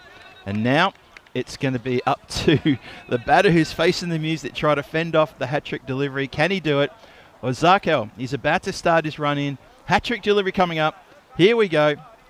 No, not yet. Oh, there's a bit of a false start here. I think there's some getting some clarity on who the new batter is. If the wicketkeeper got out of the way, we'll have a look at the number. It's taken a few moments to try to figure that out. I see the scorers. They always get a bit stressed when you see wickets go down that quickly. But, well, we know it's a hat-trick ball. Let's see who the batter is. We're trying to get the batter's name. I thought it was Kuram Shahzad, but I may be wrong. 16 on the back, it looks like. So it could be... No, it's Mehran Masia. Here we go, hat-trick ball. Oh, it's clubbed down the ground. It wasn't the same delivery as we had before, and the hat-trick has been seen off. So it is indeed Mehran Masia who hits out of trouble there and gets the single. Yeah, he went for the same delivery, didn't he? But that one just slightly overpitched. It was more too full. But hey, these last 2 overs have hurt them big time. With that one, all right, it started with 3 boundaries, but he came back with 2 wickets, gets for 15. And you'll take that, 2 for 32. You sure will. The Titans, they won't take this power play. 35 for 2. You can see they are 20 behind where the opposition were at this point. Yeah, and have a look at that tower block display there. 1, 2, 3, 4, 5 magical overs in the Ghent Wolves innings there, and that could be the difference. That will be the difference. How have you been talking and you almost finished your Mangalesi already? What do you do? What's the secret? What are you doing? I can talk and drink at the same time. Can I just say, the Mangalesi is great. Yeah, it is. Thank you for this spread. I mean, at the end of this innings, I think we'll get a little bit of breakfast down. That's because we don't get a chance to get breakfast at a hotel. We're leaving too early for the hotel to give us some breakfast. That's right. Asking a question there, but the umpire's saying, no, he doesn't really have control over there, you can see. Control of the shot, but straight to the fielder. Unfortunate. So come on, you've got to tell me a little bit about where we are in the place, because you've been here before. You did the night series here. So That's what's around right. us here? Yeah, so what's around here? Well, at the moment, where we're standing here, we're looking south. So if you look directly down the pitch and maybe just slightly off about 10 degrees to the right, that's where Brussels is. Here it comes. No, it's just going to miss us. We are in the firing line here, and that one has gone about 3 meters again to my right. Not too far at all. So the capital city, Brussels, is sort of 10 degrees from straight ahead, just a bit to the right that way. Probably about 20 minutes by car. The airport and then the city just beyond it as well. You will get the airport is actually just sort of over there. I'm pointing towards again to the south, and you will get the flight paths coming directly overhead here as well. Something I'm used to from being in Czechia, of course. It's full and picked up, and that has been dispatched emphatically to the area. It's been cleared for those nets. Described it a few minutes ago. It's a nice little area there. They're going to put some nets in sometime towards the end of the year, but that's picked up on the full and dispatched. Very nice shot. It's a good shot, well played away. So everything's over there, you're saying? I've got to go over there. Everything's over there. Yeah, got to go. So the town of Hofstad is away to the left as you see you come in there. What else is around here? Well, obviously Mechelen is behind us up to the north, and that's a good 15-minute drive. It is. Yeah, it's not 50. very. I've got to say, I got in pretty late last night, but this morning when I sort of opened the curtains, the view is beautiful. I can see the cathedral. You got a cathedral view. Yes, cathedral, yes. and it's quite a magnificent building. But all of the architecture, we talked a little bit about this when we were in Prague, didn't we? Edge, going to get lucky. There's going to be 4 runs, so whatever they can get. They want a big over. They need him quickly. Side Roman goes for another boundary here. That's 3 boundaries on the spin after a dot and a single. But yeah, we talked about a lot about this in when we were in Prague. Some of the architecture in Prague, we said that it's very similar to some that we've seen in Estonia, some we've seen in some parts of Germany. And here's very much the same. It's got that very old kind of, I would say, Gothic type of feel to it. Yeah, that's a good way to describe it. The centre of Brussels is exactly the same. It does have Gothic look. It's these Gothic sort of tall buildings like the cathedral you're talking about. If you go to places like Bruges, which is on the other side of Belgium, same sort of architecture as well. Oh, have a look at that! I cannot believe it. He's clubbed it straight back. And Rahman has held on to a missile and he's even just saying to the guys, well, that's how you do it. Look, I took the catch. It's okay. You can come and congratulate me if you like. And he's so calm and relaxed about it. Let's have a look at the replay. The batter could not believe his eyes on that one. He just stood there and said, you didn't. Well, it's like... as casual as you like, Rico. There's no celebration at all. He just turns around and says, yeah, I got you. And the batter's thinking, come on. Have a word. This wasn't part of the deal. Look at this. He's just standing there just going, I should have played that shot. And there's a wry smile from the fielder who's also shaking his head and saying, you are indeed out. You have to probably go now. I know you don't want to. I know you don't believe what just happened, but that's exactly what happened. But just the calmness of the bowler to take that missile. Perfect way. Lovely. Perfect way to finish the over. The 50 did come up. But 51 on the board. You know what hasn't come up? I'm looking at we're going to have to work this out manually, or somebody's going to have to tell us. What's the bonus? It's come up now. Thank you very much. Somebody was listening to me. So they need to get 132 just to get a point here. That in itself could be a struggle. Yeah, that's going to be a tough one. I mean, they just picked up the 50 just at the end of that last over. It's now gone to 52 for 3 in the 5th. Safi has joined Masia out there now. And Nabi has got the ball. So it's going to be a tall order just to even rein in that 132. You're absolutely right. Goes inside out. Doesn't get a lot of momentum. It falls short. A player rushing in off the boundary line, though. So a bit of luck running their way there. But Safi off the mark with that single. Zakaria Safi, who's just joined Mehran out there in the middle. So 2 batters literally have to restart the motors again and try to get things moving for the Hasselt Titans, who are on a hiding to nothing, facing down a score of 189 to try to pick up the win. Ooh, swing and a miss. Just a good straight delivery. Bit of extra bounce as well. Nicely bowled from Nabi. There's our bonus point equation. 188 runs was the score posted by the Ghent Wolves, so 131 or less. The fielding team to restrict the Titans too, if they could do that. And obviously chase that down in 7 overs or less, you would definitely deserve all 4 points. But I'm not sure we'll see that today. Could be tough. Hit down towards us, one bounce and long off. All over that one, takes care of business. Good work there on the field and a good delivery. Good over this one too.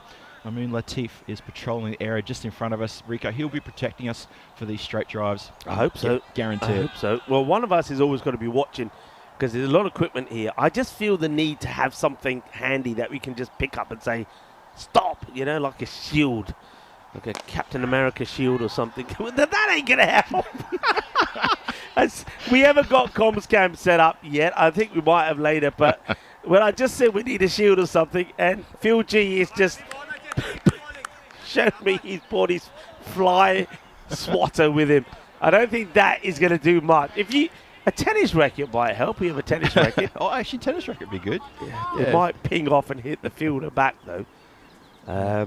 Yeah, that's not going to help. Oh, is this in line of the stump? Probably outside the off, I think. I think he's just lucky to be outside the off here. Goes to play a ramp and just goes to pieces one more time. Premeditated, and he goes down, rolls, does a stuntman roll, comes up and says, I looked a bit silly then, didn't I? 5 overs gone, 55 for 3 on the board. And I got to say, the Wolves are all over this one. Ghent Wolves, they're protecting a score of 188, and they're doing a cracking good job, doing so well. Hasselt Titans just struggling here. They're only going at 11 and over, Rico, but they need to be going from here on in at 26.8. Have a quick look at calendar for 2025. We've turned the corner. We're into the second half of the year. We're just kicked off Belgium yesterday. Germany, Krefeld coming up soon. And then we've got Sweden, Stockholm, England, Wimbledon, and that's the July action, as well as Bulgaria continuing as well there as with the T20I Women's, the day 2 of 3. And then August, Croatia, Germany, Kiel, Romanian Encore, Hungary, and then we're into Switzerland. And then, then we start to get to the big events. We start to get to the road to Kardama begins. Charge. Yeah, swing and a miss indeed. Just, again, this is the moment where they start to think, I need to bash myself out of trouble.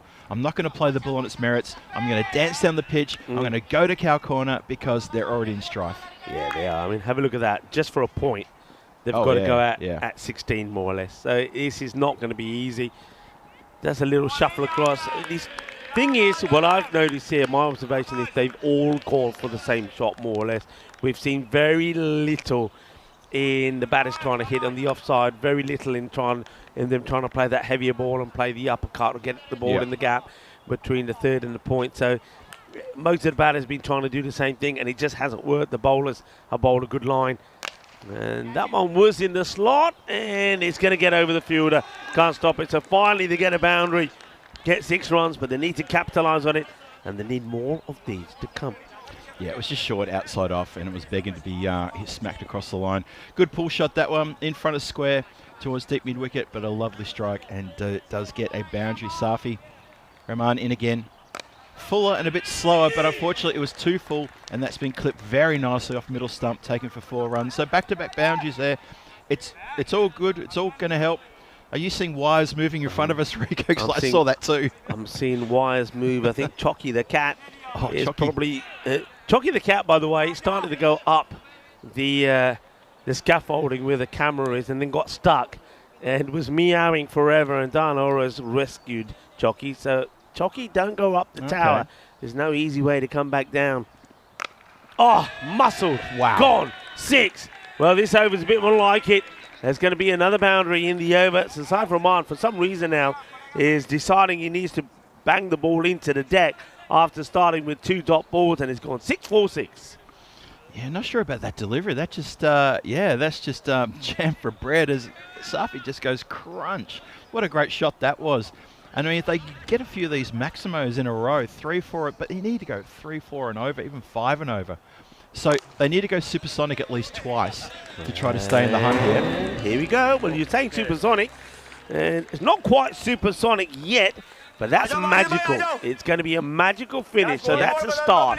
20 runs coming off that over, and let's just talk and say a few hellos. Actually, a few people are joining in now. It's got Scotty in there from the ECS Supporters Club Australia. Wayne is in there as well. Hello, Wayne.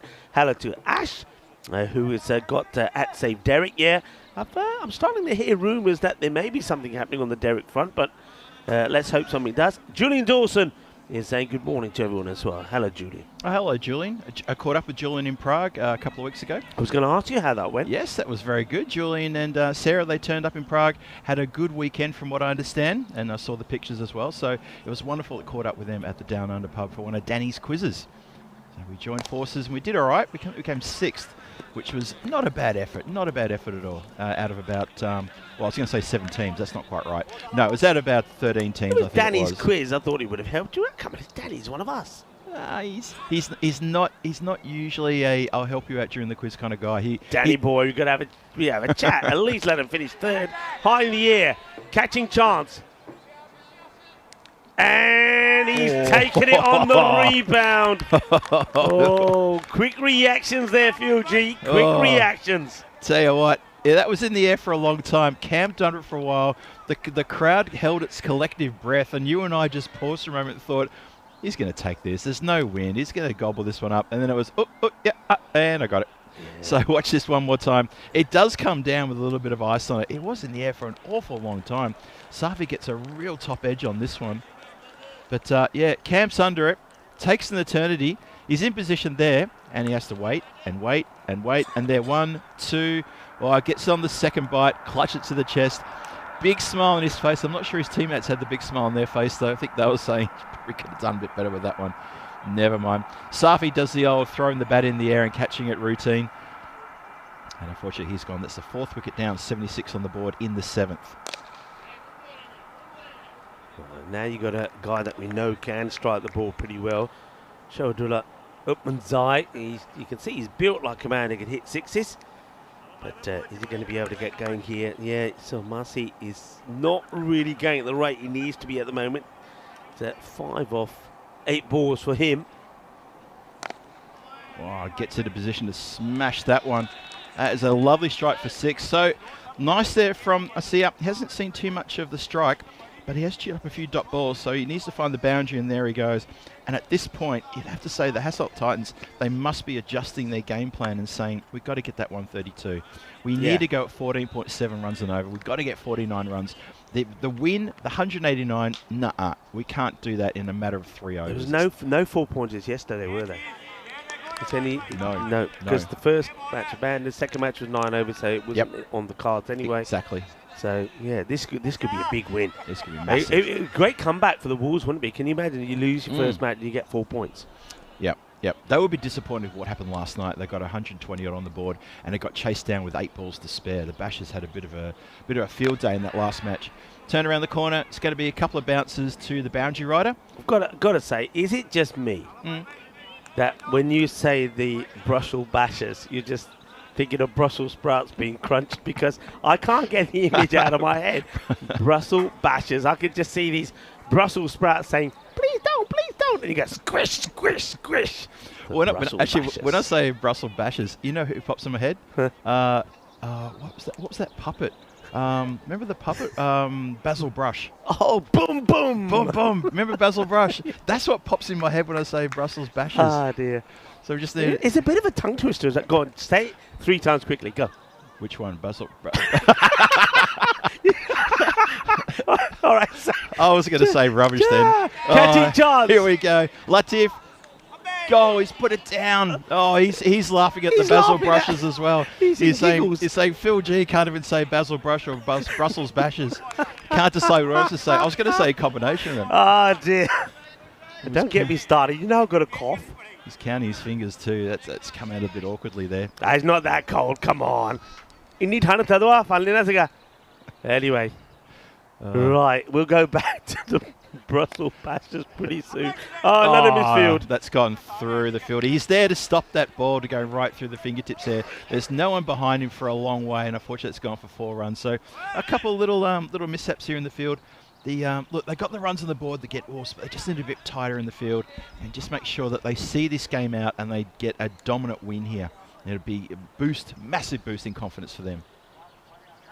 Okay. I think people in the chat are having a laugh at our expense. Well, that's what we're here. We're entertaining you. That's what we do. We are the entertainers. I always say, me and Phil G, when we're in the house, we fulfill all of your requirements. That's what we do. That's what we're here to do. That's exactly right. Just losing their concentration just a little bit here, I think. The Wolves got to stay focused here. You don't want to slip up in the last few overs and let the Titans really go big and take a point away from. I mean, getting a 4-pointer here is huge for the Wolves. They've got to stay focused here. Indeed, they do. Actually, we're going to see the Brussels Bashers, but not until the end of the day. They've only got one game today. Straight down the ground. That's going to be a chase on, and the ball is going to win that race, and it goes across for 4 runs. Nice struck there from Otmanzai. That's it. We've seen this a few times already this morning. The straight hit, getting in between the two fielders. 4 more runs. Noted in the night series that around about 45, almost 50% of all the runs were scored between long off and long on. And that's why this arc that we're in is very popular here in Belgium. I mean, you've done a little bit of, you looked at the stats at that. I wonder if the teams obviously haven't, because if they have, you would think once you're out the power play, you know the field, Southern Cross. Yep. That's Southern exactly Cross. right. So Southern Cross, by that we mean a fielder right behind the bowler. You can do it as long as he stands dead still while the bowler's running the bowl, and then you can have quite a wider long on and long off. So we call that the Southern Cross. You sort of got 3 in a line behind the bowler, and if that's where a lot of the runs are being scored, you can certainly deploy that. Totally agree. Got to change, got to adapt and change for the conditions. Hits the stumps, goes for a straight drive again and smacks into the stumps. That's a good comeback from the bowler, having been hit just down the ground for a couple of straight shots there. Zamir Shizard picks himself up a wicket, and it's Otmanzai who can't continue with any carnage at all. His job there is unfortunately finished. It's not done, but it is finished. Look at this one, just misses the straight one. Good length delivery too, cannons into off stump, and that's it for Otmanzai. Has to depart. Only 9 from 5. And that is the 5th wicket down, 94 on the board. This game petering out to its inevitable conclusion. And I kind of get the feeling now that all 4 points may go the way of the Wolves. It's looking a bit dire there for the Hasselt Titans. Yeah, the Titans. I mean, a lot of people were probably expecting them to be a lot stronger first thing this morning, but it hasn't turned that way. The good news is for them, I suppose, they'll get a chance to put it right because they're back on. They'll play the second match in this day 2, match number 7, when they take on the Ostend Tigers. So they've got a chance to come back. Well, that's going to go all the way. It's kind of a little Baximo, 6 runs. It is too. It's a Baximo. I think it's our first Baximo for the tournament. Look at this. Goes to hit it, looking to hit it leg side, and just gets the leading edge. The pace of the ball was too much. All the way across the boundary line. Brings up the 100 as well. 100 for 5. So, 2 overs to try to pick up 32 runs. You know what? It's still in play, the bonus point. They could still snaffle that. Needs 16 runs per over. It's still possible. Have a look at the Worm situation there, and a flurry of wickets in the middle of the of both innings there. Interesting to note that obviously more wickets on the white line. The white line just never really threatened to get up to where it needed to be. You could take the first over, but the first over is always a little bit funny. But after that, they just, I think second over was like 3 runs or something. That's right, 3 of the second. Then just you had struggled. 4 runs come off the 5th. That's where they lost track. There was also a good one there from Majid Ali that went for 9. But yeah, this is going to be interesting. So 32 of 12 balls. They should get it. But they have lost 5 wickets. And, well, that will help. That's 6 runs. So a few more hits like that from Mihar Masi, who took a while. I mean, he was, I think at one point he was on 8 runs. No, he was on 5 of 8. Yes, he was on 5 of 8. Yeah. So he's now got going. He moves to 19 of 13. That certainly helps their situation to try and get something out of this match. Yeah, chewed up a couple of dot balls, but you're right. He's starting to hit the pedal now. And that is desperately needed. Zaki Shah's out there as well. He's no slouch with the bat. He gets a chance. He'll get after the bowling as well. But for now, it's Mussy. Let's see what we can do with this one. Just stuck in on the crease. Doesn't get a lot of footwork there. It wasn't that wide, to be perfectly honest. It was just the batter was already maybe looking to go leg side. Yeah, well, what I do like about that shot, though, is Lee's... I mean, you say leg side. I think he was trying to get down and hit it over the cover. At least he's trying to go a different side of the field. Let's see what he does here. Well, this time he just goes straight up in the air. It's going to drop, I think, in the middle of everybody. Or is it? Oh, bowler does actually exceedingly well. Buzzers? Could be. Yes, they will. No need to do that, actually. So they're going to get 2 when it could have been 0. The bowler's actually done very well, Nabi, to get there. Nabi, of course, juggled one in the outfield earlier and held on to it, but this time he gets fingers tips to it but couldn't bring it into the palms. Yeah, he does make good ground to it, doesn't he? Big, long strides, and it almost went in. You have a look at that. Almost sticks in there, but just misses out. So Nabi continues now. Goes to play the ramp, doesn't get anything on that one. Tries to dive for cover before making contact. And it's one thing I remember Corey mentioned this years ago about the ramp shot, is you got to get something behind it. You got to be brave and get a bit of body behind it to help you nail it onto your bat. Otherwise, you're looking a little bit silly as you go to ground and you hope to flick it as it goes past. And it's not really a ramp if you flick it as it goes past. So yeah, good coaching tip there for Corey for any people looking to play the ramp. I wouldn't recommend it personally. This one's straight up in the air as well. So catching practice. Who wants it? Nabi wants it. And he puts down the second caught and bowled opportunity. This one bounces quite high out of his hands. To be honest, I actually thought the fielder who was right next to him was going to get a chance to snaffle that one. I'm with you. I think Fiaz might have had a chance to take this because, look, it goes up in the air. And the interesting way he tries to take it, he kind of pushes the hands upwards. I wonder if he's trying to get a second chance at it, but he almost puts it into the hands of Rehan Fiaz, but catch goes down. These are expensive drops and could cost him a point, you know. That's hit nicely. That's going to go across the boundary. Looking for the gap. Bit of foot fielding on the boundary line there. Keeps it in play. Good work in the end. 2 fielders converge and they keep it away from the boundary line. Nicely done there. Nabi finishes his second over. He's gone for 14. And that is going to mean it's 110 for 5.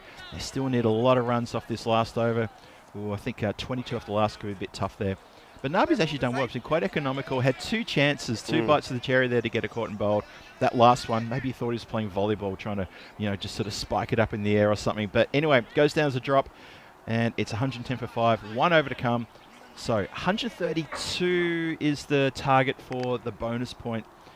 Well, Zaki Shah, it's on your shoulders, my friend. What can you do? Going down leg side, got to run here. And good throw, could be in trouble. Could be buzzers though, got to go for it, turn and go. So just think about that for a moment. This could be even more, and not this time though.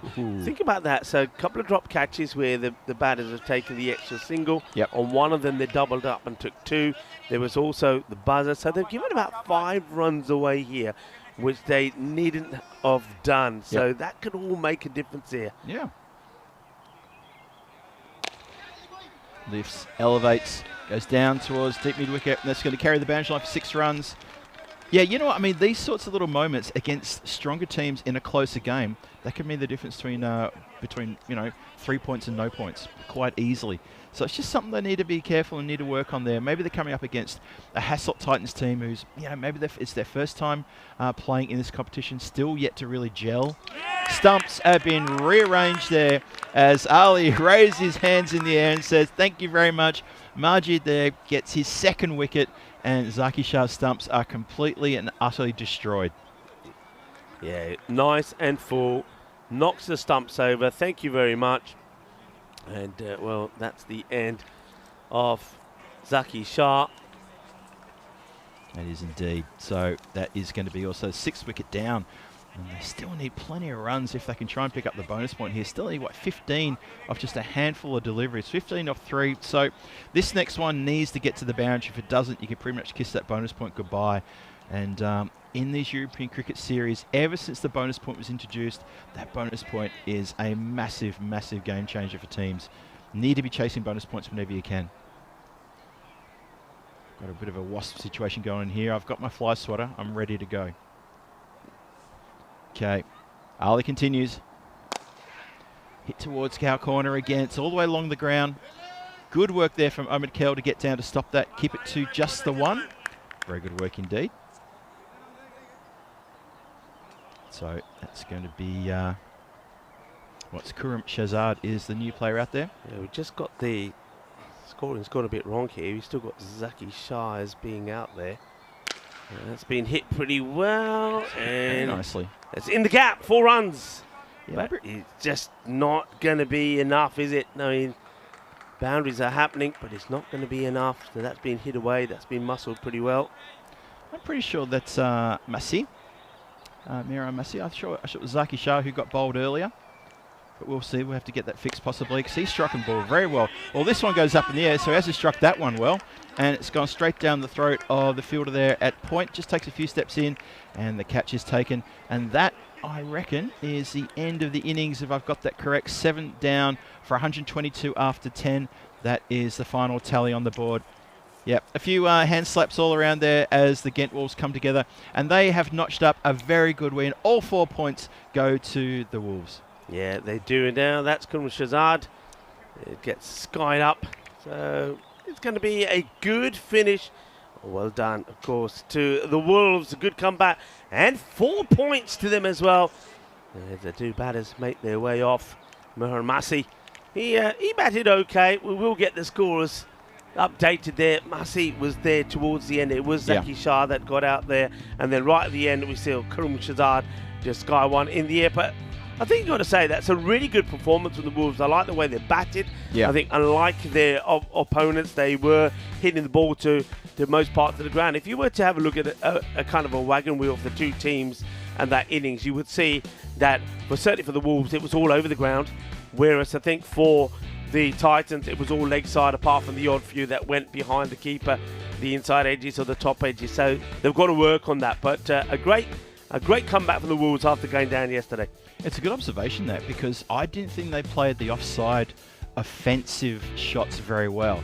They were going straight, or as you say, Rico, they're going leg side. There wasn't much played out through the covers. A couple of shots towards the long off area, but covers and point and cut shots just seemed to put those away and looking to pull the ball at any opportunity. Anything short was getting pulled.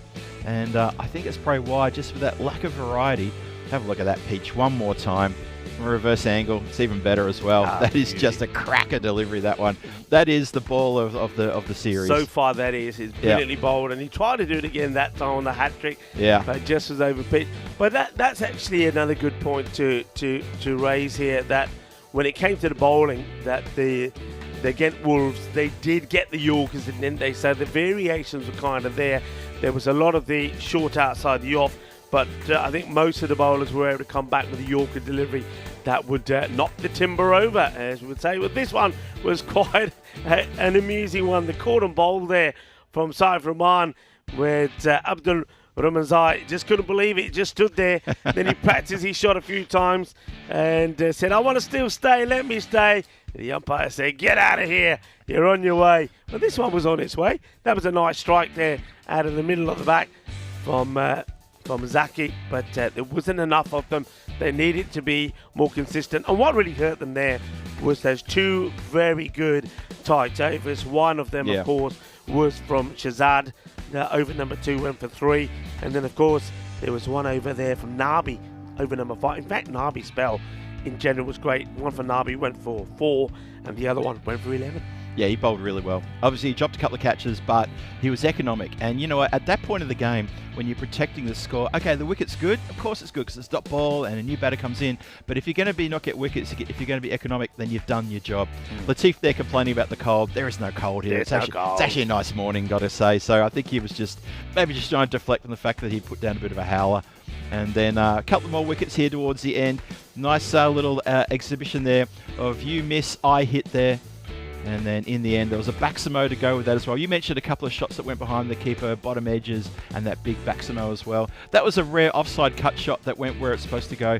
This one up in the air. Nabi almost probably should have held that one. He made such good ground. He was under close attention from Ahmed Kel, who was coming in, but I don't think it put him off it. And then Nabi went for this one. This is one where he thought he was playing volleyball, just pops it up in the air, and it comes down, almost got it. It almost, as he went to ground, almost fell into his lap as he went to ground. And a little bit more hitting towards the end. But it was all a little bit too late. Majid Ali picks up another wicket there, so he was very ecstatic about that. Turns around, gives us a bit of a salute. Look at that. That's a happy bowler. Very happy indeed. But in the end, it was a bridge too far for the team from Hasselt Titans. They end up with 123 for 7 after 10.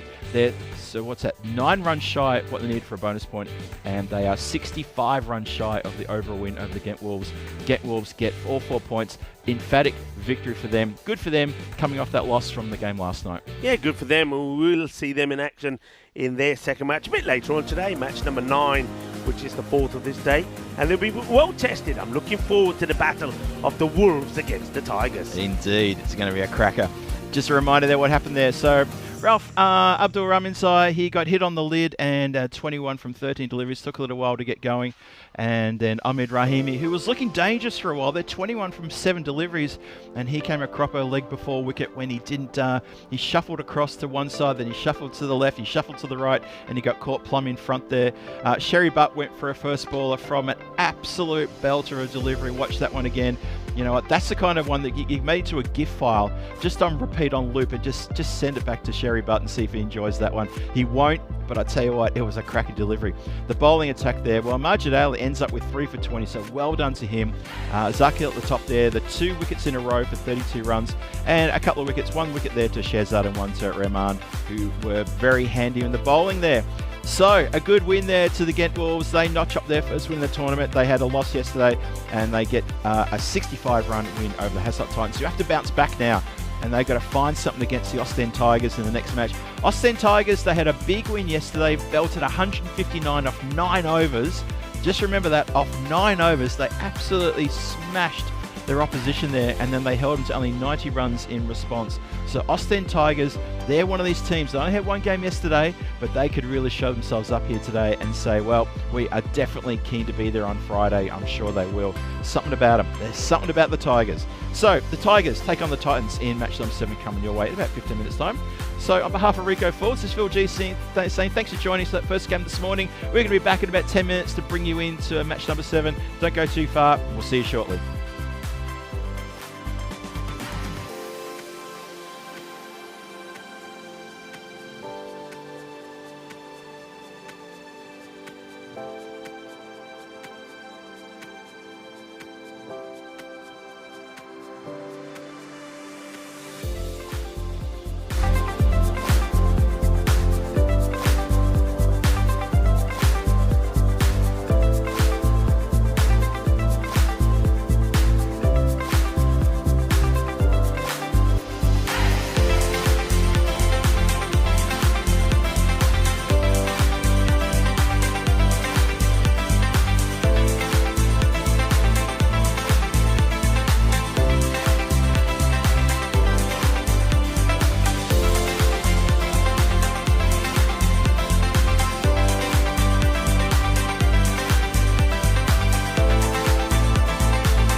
This European cricket event is proudly brought to you by HCL Software and 1xBet.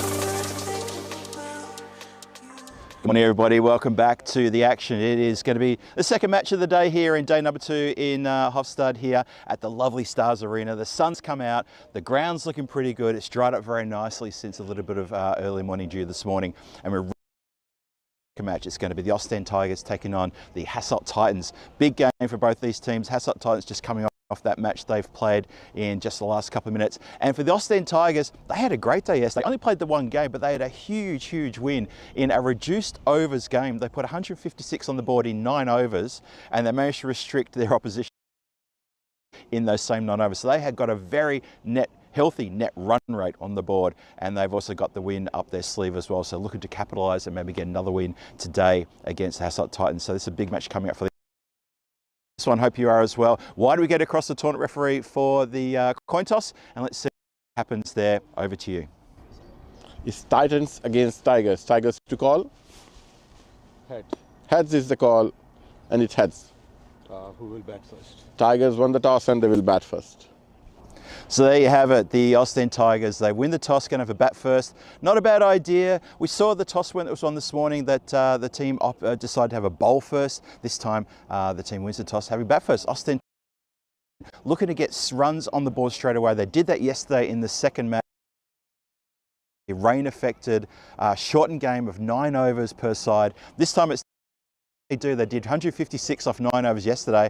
Who knows what we're going to do today? They've got a tremendous up against the team you saw just earlier, Hasselt Titans, who got a bit of work to do. So let's see what happens here. I'm looking forward to this one. Should be a big scoring game, just like we've seen in the previous match here this morning.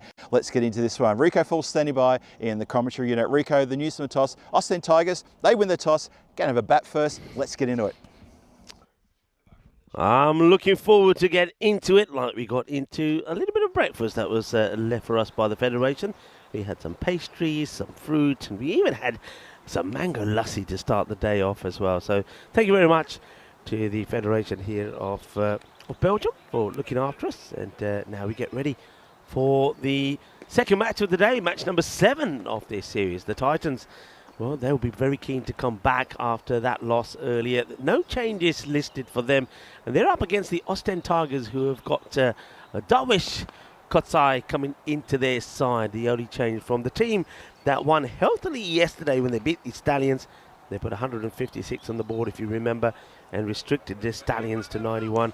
Faisal Khalik, 67 of 23, and Abdul Mohammed, who made a fiery 30 of just 6 deliveries, were the key players to look out for there. The umpires are leading the players out for this one, and expected once again, like the last match, to be a pretty entertaining game. Abdul Rahman and Vishal are the 2 men that are out there in the middle, the men in black, and the third umpire will be Mohammed Shahid. Welcome to everybody that's tuning in from around the world, and of course we are in Belgium, the land of the castles. Belgium has more castles per square mile than any other country in the world. Over 3,000 castles. There you go. And of course, we are in Mechelen, which is known as Belgium's hidden gem. Mechelen is located between Brussels and Antwerp, making it super easy to reach by, whichever way you go, especially if you go by the trains, just about 20-25 minutes from either city. And one of the fun facts about Mechelen was that once a capital of the Netherlands. In the 16th century, Mechelen was the capital of the Low Countries, which included parts of today's Belgium, Netherlands and Luxembourg. It was particularly culturally important country and under Margaret of Austria. But that's a little bit about Mechelen. as we get set for the start of this one. And let's see how things go. So thanks to Phil G there. Again, just a few issues with the transmission today. We're trying to sort that out, so apologies. Phil there sounded a little bit like Metal Mickey at times, but we will try to sort that out. And the news, of course, from the coin toss is that the Ostend Tigers, they elected to bat first, and why not? Because they batted pretty well yesterday, and they'll be looking to do the same here again today. And Metal Mickey does join me back. And welcome back to Phil G as the first runs are scored.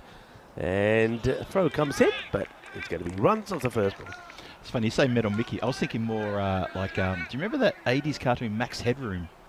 Oh yeah, the American one. You know, and he would always do that stuttering, you know, sort of like, hey, how are you all today? That's what I felt that I was like watching myself on the introduction there. But hopefully we can iron that out and normal service will resume. But yeah, thanks for that. Metal Mickey, good shout out too there. Oh, was it Ron? Or was it Open All Hours? What was his name? Arkwright? What's his name? Yeah, Open All Hours. Open All Hours, yes, that's It right. was, yeah, that was an old-time classic. Anyway, we are back. Good to be back and good to have you with us as well. A short break between the matches, and that means a short time really for the Hasselt Titans to try and get things right in the field this time around. It's Adnan Razak with the ball. It's up in the air and it's dropped. Oh dear, that's a straightforward catch. Catches hit the ball. Looks like he's taking a slap from the Grizzly here. Let's have a look. I mean, it's an edge, it's up in the air, and we didn't quite get to see it there. Don't know if he does get hit by the Grizzly or not, but yeah, I think he does. He's looking a little bit, done himself a mischief there. He was rubbing the top of the collarbone, I think. Let's see, does he get it? Oh yeah, he does. Through his hands. Him. Ouch. He's been moved from there. Next one, good delivery, Yorker length one. They will take the single. The single gets taken. As the fielder comes in, Shahadil Opmanzai. Abdul Muhammad and Faisal Khalik opening the batting here. It's good to see.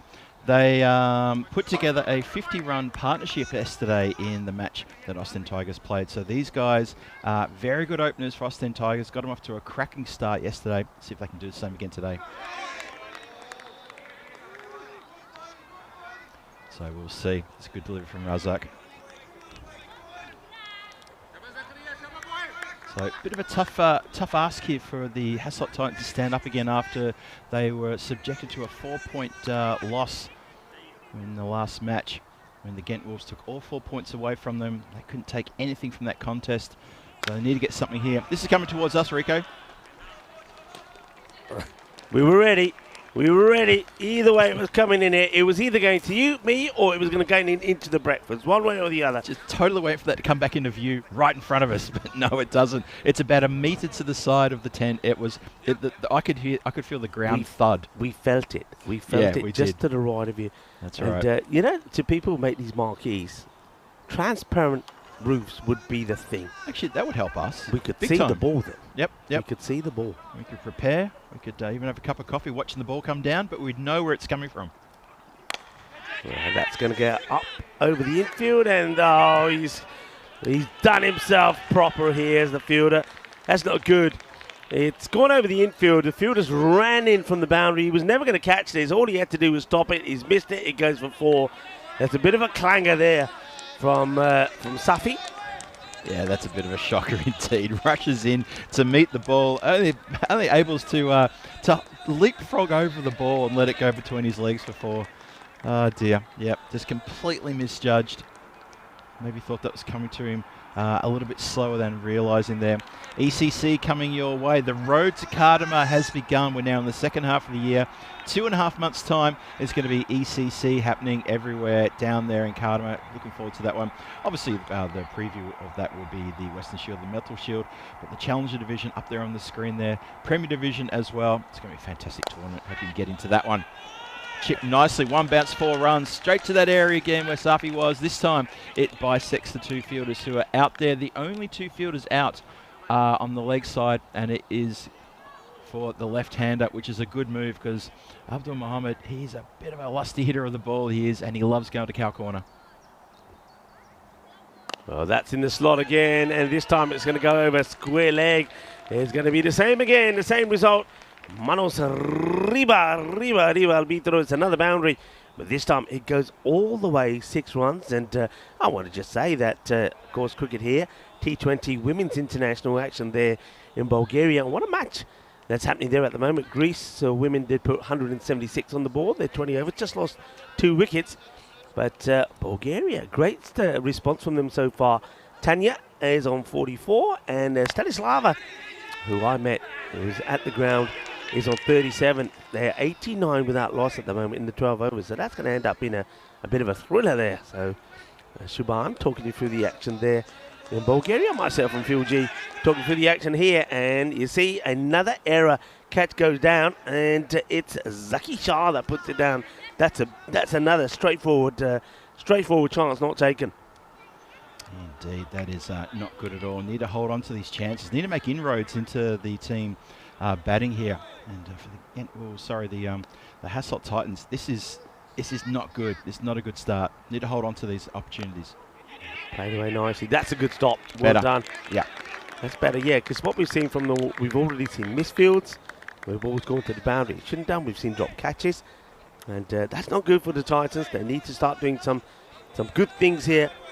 Otherwise, they're going to be in trouble. By the way, we're going to give you the count of wasps that have been splat so far. It's 2-0 to us. it is. It's 2-0. One apiece. We're doing well. They're not getting into our cinnamon rolls. They're not. Or our apple turnovers. That's a good delivery. Swing and a miss.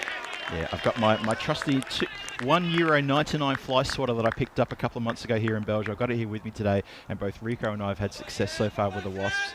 So, yeah, the score is 2-0 currently. Hey, Nishal in the chat, he thinks this is quiz night. He's asking us, how big is Belgium? Thanks, Nishal. You live here in Belgium, Nishal. What are you asking us for? It's not big. It's small and mighty is what I'm told about Belgium. Good comeback here from Motmanzai, getting that ball to swing away. He gets it to swing away late, doesn't he? And that's why he's effective. Good tidy over in the end. Started with those 2 boundaries, but he came back really well with just a single and 3 dots. 11 come off the over. Yeah, I mean, Belgium, I know what they say. The saying about Belgium is that it is small, but bearing in mind what it stands for, don't forget it's the home of NATO, isn't it? And that's right. So maybe small, but a lot of big things happen here in Belgium. So, if I remember correctly, it's population about 11.8 or 12 million people, I think. I think it's just under 12 million, about 11.8 from memory. And I'm going to say about 30,000 square kilometres. How about that? Yeah, good guess. More tucked around the corner. Yeah, tiny but mighty. Belgium is one of the smallest countries in Europe, but it also is the headquarters of the EU and NATO, making it a huge player in global politics. Big time. That is Brussels for you. Very big, important capital. And Belgium, very beautiful little country too, by the way. As you mentioned, so many castles. I didn't realise that stat about the castles, Rico. I was a bit raised the eyebrows on that one. Didn't realise. High in the air, and this is going to clear the fielder. Yes, it will. Shaba, Ginna, Zona, Shaka, Lagia, says Caderas. Well, I know why you raise an eyebrow, because you live in another beautiful part of the world. I do. Which is, of course, Czechia. They're in Prague. Now, that's got a fair number of castles as well, but Belgium, they outdo you there. And also, as this is in the air, now this is an opportunity, and I think he's held this, and he stays inside the boundary rope. The fielder saying he's out. The umpires will probably want to do a boundary check here, but when I was looking at this, I saw that foot stay planted, so that will be a wicket. That's well taken, and that means that Faisal Khalik, who was dangerous yesterday, is going to have to go for 17. Let's watch this. Let's see here. Let's see where this foot lands, and no sign of that rope moving there. You can see that the scorers are right behind there as well. So I think if there was an issue, they would be the first to say, hang on a minute, umps. But I think that's fine. It's going to be a wicket. There may only be a couple of centimetres in it, but I think he's taken a very good catch. So, yeah, you're right. Faisal Khalik has to go. He was the only half-centurion from yesterday. Oh, sorry, there were 2 half-centurions. He was the first one, belted a very good 67 yesterday in that big win they had earlier in the morning off that reduced overs match number 2. So, Khalik goes. Very dangerous player he is. And it's going to be Shahzad Sheikh comes out. He's a big hitter, is Shahzad Sheikh. Also, he is the captain for this team.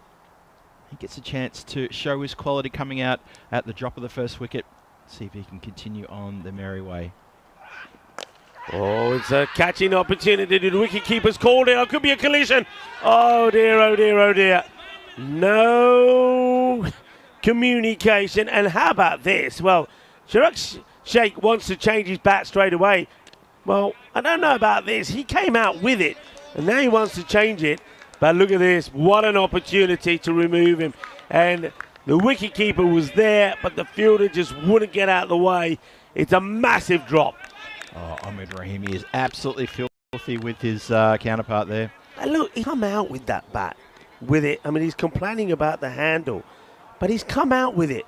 I mean, if I'm the umpire, I'm going to say, hey, buddy, that didn't happen now. You came out with it. Get on with it.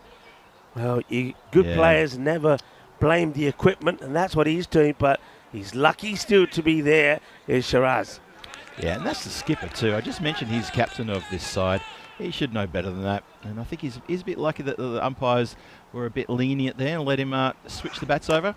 Anyway, Tay Wassel not lenient. Abdul Muhammad goes crunch, hits it out towards the scorer's area, and goes Maximo. What a lovely strike. Yeah, well, that's nothing wrong with my bat, says the lefty. As Abdul Muhammad gets a boundary there off the bowling of Kurum Shahzad. Yeah, we were talking about Belgium, and I was comparing it to the Czech Republic. Talked about the castles. You're not going to like what I'm going to say next. Go on, hit me with it. Okay, I will then. And good.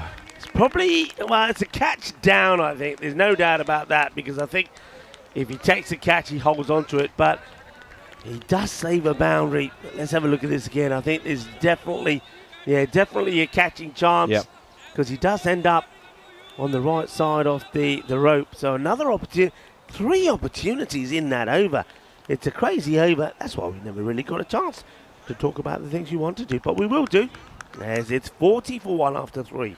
Yeah, saves the boundary though, as you say, Rico, and I think that got a little bit of applause from his teammates there.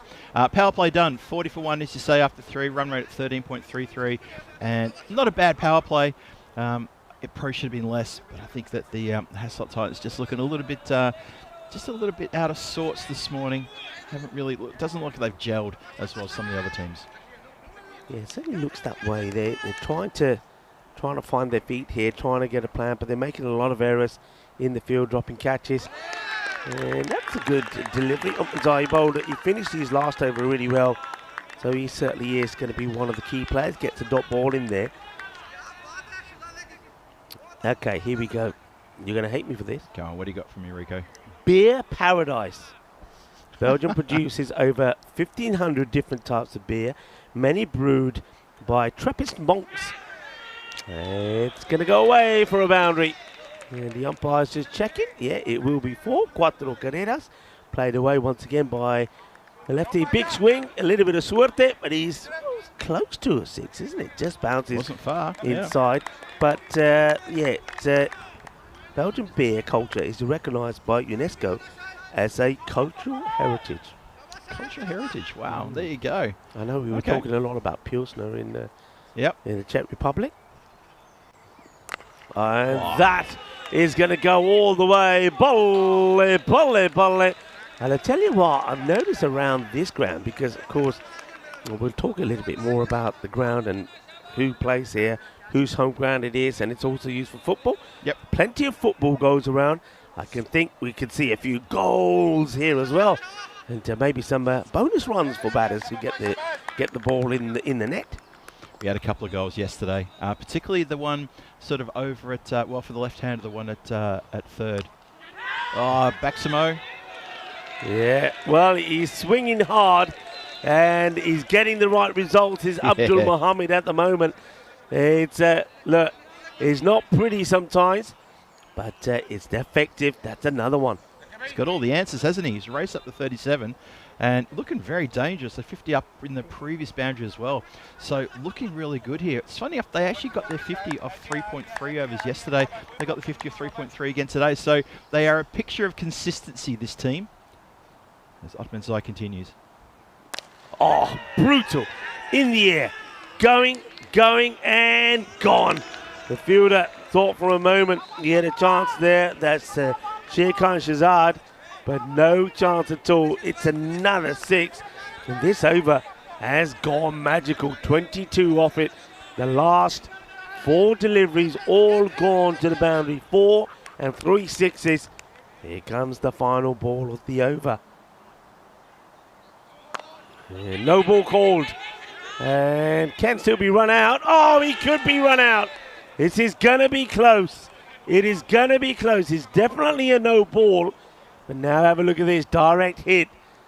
Let's see. It's going to be close. Does he just get the bat into football for the no ball? In comes the throw. And let's see. Oh, I think he's... Oh, what do you reckon? I don't think he's gone past the line. Here's the bails off. That's the shot. That is the shot there. I think he's gone. He looks on the line, doesn't he? I think he's on the line. The line belongs to the fielding team. What they're deciding here. Well, Suleiman Saeed and Mohammed Shahid, who's the third umpire in the tournament referee, having a look at that over and over again.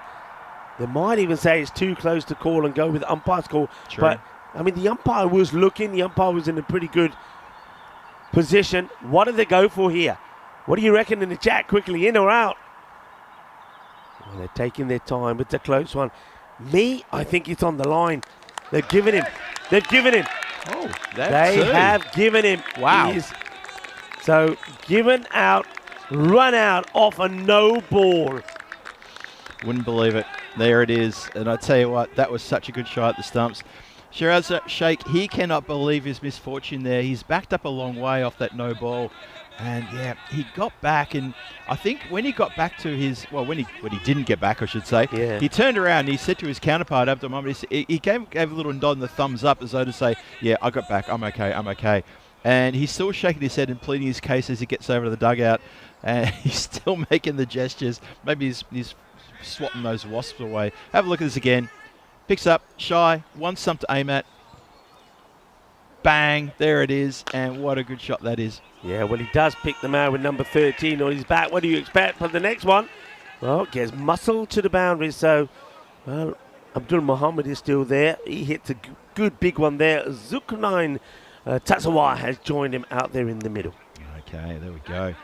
Shout out to Khalid Ahmadi, who says hello to everyone in the chat. Good morning to you, Khalid. It's a shame we're not going to see you here at the ground sometime this week, although if you get a chance to pop down, please pop over and say hello to Rico and myself. We'd love to see you. It would be indeed, yeah. Yeah.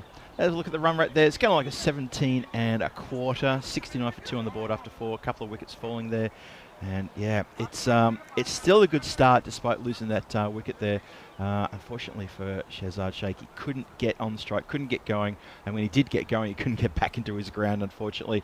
And now Zuko, as he's known to Sawa, he's affectionately known around these parts as simply Zuko. That's his nickname, and he's very handy with the bat. Let's see what we can do here. He's a bit of a feisty character. Got to know him quite well during the night series. Had a lot to talk about. Did a lot of talking with the bat, and he's a good glove man as well. Good behind the stumps. So he's got a job to do now with, was that Zaki Shah coming on to bowl? Yeah, here comes Zaki Shah. Last over went for 29. And that's sort of being pushed away towards point, but no run there. Yeah, I mean, it was, I suppose, Shiraz Sheikh, remember, he was dropped off his first ball on 0. So good point. It's that drop in the end, that mix-up between the wicketkeeper and I think it was Rolf who was out there. It doesn't cost him too much. Here comes Shah again. It's outswingers, fielder comes across and he makes the error. Well, it's been an interesting day in the field for Zakaria Safi. He's made 2 errors with his ground fielding, but he's done very well with his catching. Funny about that, yeah, and he gives himself a little bit of a slap on the hand. He knows he should have done better with that one. It wasn't played with a lot of force. It was just angling the bat and letting the pace of the bowler dictate the speed of the ball. So, yep, nicely played from Zuko. Gets off the mark there with that boundary. But yeah, Safi having a bit of a tough one in the fielding department. Well, you're liking it, asking the question. And the umpire does give it in the end. The umpire gives it some thought. I must admit, we've got a good position where we are here because we're almost right behind the bowler. I didn't think he did, if I'm honest. Oh, I didn't think he did. I thought there was a good gap between the bat and the ball, but the umpires had to think, and let's have a look at this. Oh, well, come on, Andrews, do your thing. Slow it down for us. And not bat. If anything, it might have caught a bit of the arm or the bit of the shirt, but very, very unlucky. I didn't think it was out when I was seeing it live, but the umpire has thought long and hard about it. Probably did hear something, saw the movement, and has given him out. They're clearly on the reverse angle. You see there was definitely a gap between ball and bat, but it's given out. He was Zuko was pleading his case. He was saying clip some of the shirt on the way past. He even angled the shirt. He's done it again. He's just saying, look, that's where it hit me. But umpire says, I've seen enough. I've heard enough, and gives him out. Gives him his marching orders. Yeah, that's the one that we just saw. The swing and a miss. That's tough. But in the book, so Waka Siraja gets a chance now. That's good Yorker length delivery. Well dug out as well. And easily fielded there by Shoaib Bhatt, who's patrolling that long off boundary. Yeah, Waka Siraja. He'll be keen to get some runs on the board. He's not lit up the stage with his bat in the last couple of matches I've seen him play. He went pretty cheaply yesterday, and he had a bit of out of sorts during the Medina Cup and also during the night series. So he'll be keen to get a good quick fire 30 or 40 on the board if he can. Yeah, too wide this time. I think that's a good call from the umpire. You see the bowler turns around and says, "Oh, really, umps?" Yeah, that's is always swinging away. It's a wide ball. 75 for 3. Last ball, the 5th coming up. Zaki Shah looking to capitalise on a good over here so far. Only 6 runs from it, including a wicket. And it's good finish, good over. He's bowled well today, Nicely isn't he? He has bowled well. Another pretty decent over comes to an end. And yeah, I suppose he has been swinging hard at Abdul Mohammed. He's on 49, is it? I think my scoring system just slowed down. Yeah, 49 or 16, 75 for 3 at the end of the 5 overs. So we're at the halfway point here. So around that 150 mark. We had a quick look at this earlier. This is the Premier Division of the Euros of Cricket. 3 groups there. And remember, only one goes through to the Championship group. Remember, in between the Premier Division, the group stages, and the Championship group, there will also be the Challenger Division, and we'll have a look at those teams a little bit later on as well. So plenty of action happening at the Garden Oval. Before that, don't forget, starting on the 15th of September, we start with the Melto Shield. The Melto Shield and the Western Shields will sort of be combined together. So plenty of action coming your way from the Cardamom Oval there in Andalusia, Spain. Yeah, we are officially on the road to Cardamom now. It's only 2 months and a week. Call it about 9 weeks away. Looking forward to that one. Should be really, really good. So it looks like our some of our scoring seem to have ground to a halt. Everything's come to a standstill here. Let's hope it fires up quickly. That's the effect we have on things, Rico. When you and I get together, that's what happens. 76 to 3 is the score. And Abdul Mohammed goes crash. Great catch. That's a very good catch, isn't it? What a good catch this is. It's a wide ball that's been chased there by Abdul Mohammed, and he's going to fall short of his 50. It's an outstanding catch, actually, this, from Mehan Messi. Well, nothing messy about this. It was clean as a whistle. And when you see it again, you'll appreciate just what a good catch this is. He has to run such a long way to get to this ball, doesn't he? Look at this. He's from next to the square leg umpire. He's run about 10 metres in a handful of seconds. And Abdul Mohammed cannot believe his luck. He turns around and walks back to the dressing room or the dugout area. But Masi's completed a terrific catch there. 76 for 4 now. And the Ostend Tigers lose another wicket. And they've lost their set hitter as well. Just as he starts to strip off his gear, we get the camera away from him, give him a bit of privacy there. So that was just a unfortunate little moment there, but that's okay. We've cut away just in time. Anyway.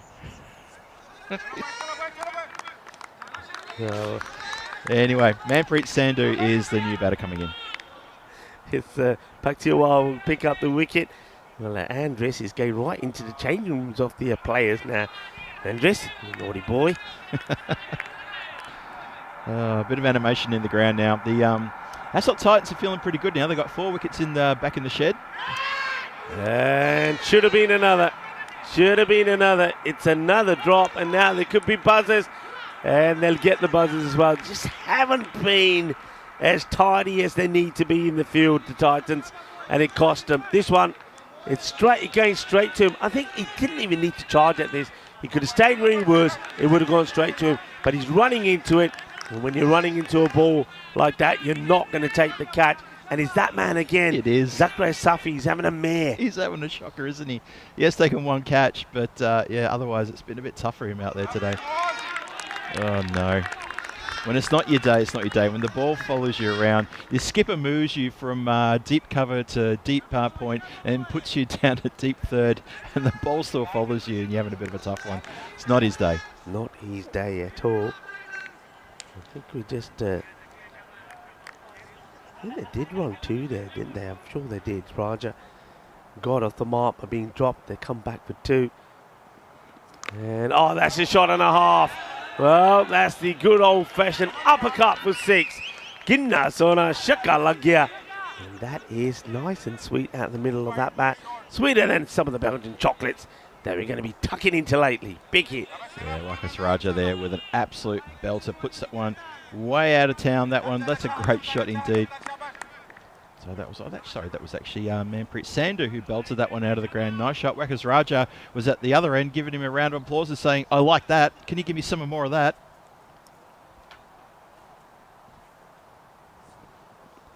And he doesn't go for the catch this time. Says not again. He said, I'd rather just make the stop. Yeah, we've just had a few issues on our systems. Looks like you're okay on the screens that you have in front of you, but our systems are sort of going on a go slow. I think there might be some internet issues at the ground, which are just slowing things down a little bit. Just eyeing out a few kinks here. Apologies for that, folks. Make sure we give you the right information, of course. That's the most important thing. 84 for 4 after 6, after Abdul Mohammed belted a quick 5:49. And Faisal Khalik, 17. There you 2 opening batters. And Faisal Khalik, he went pretty quickly. Shehzad Sheikh, he went with an amazing run-out moment there. Almost got home, but he was literally millimetres away, and he was given out a good run-out off a no ball of all things. Ooh, goes the crowd. You could hear ooh around the ground with that one. Oh, what a great delivery. Yeah, so this is the start of Shirkan Shehzad now. He bowled well, didn't he, in the last match? He's a good little bowler. Gets the ball kind of in the right areas, gets that Yorker length going. So, good start from him. We'll go for the same again. Yeah, he will. Bit of an inside edge, gets dragged to the leg side. He'll take the single. That player again with the headband who just fielded that one just then. That's Paktiawar there who gets down to save that one. Almost took another one just sort of high on the body. He's already in the wars in the first over. He took one, landed almost right on top of his collarbone as a catch went through his fingertips. We've seen a few batters try this ramp shot. I actually feel that it's a good shot if you can master it. It's a good shot to be playing on this track because it's a pretty good track. It's got a bit of bounce to it, but they're just not executing it right. Yeah, they're getting it all wrong, and there's a big gap back there too. They're not going to play the ramp to this. Going for the run out. It's a good pick up and throw. We'll have a look how close this is. I mean, the non-striker did go straight away, but it's a good pick up. Fires the throw in, but he's not happy with his aim. You could see that straight away from the fielder. Went straight to him as well. Went pretty quickly. Unfortunately, he's missed that one. And the batter's missed this one as well. He's trying to send this to the moon, isn't he? He's trying to hit this one out of the park, and he misses out on it. So good from Shehzad. He's got a cracking over, just 2 runs from it so far. And even if this one goes to the boundary, he'll be more than happy with what he's come up with here. And he's just going to miss that line by a fraction. Wide ball call by the umpire. Fair enough too. 86 for 4. 87 for 4 with that wide. Still looking for that last delivery of the 7th coming up. It's been a good fight back here from the Hasselt Titans in the last few overs, picking up wickets when they need, and just really good tight bowling as well. The boundaries are drying up just a bit as well. And that's the way to do it. Just the 3 off the over. So remember they had a good start. 40 was the power play, 1 wicket down. Halfway point, got to that 75, but now just starting to just slow down a little. 87 for 4. Cracking over. 3 runs from it. 2 boundaries in the last 3 overs, Rico, and that is pretty much put paid to the comment they were just making before about how things have really slowed up here. 2 wickets have fallen as well in those last 3 overs as well, and I'm counting up 1, 2, 3, 4, 5, 6, 7, 8 dot balls as well. So it's starting to really swing the other way now, and the Titans are starting to get on top here, and they're going to be quite buoyed about that. Austin Tigers need to break out here in the next 3 overs. Quick look at where we are in our upcoming events. Of course, Bulgaria and Belgium. T20 is happening in Bulgaria. Belgium, we got this European Cricket Series. And then, of course, we got Germany and Krefeld. Looking forward to going back to Krefeld. We've done Landskrona in Sweden. We'll go to Stockholm. And in Hungary, the Budapest Cup coming up. T20 Internationals. And then, of course, in Rains Park in England.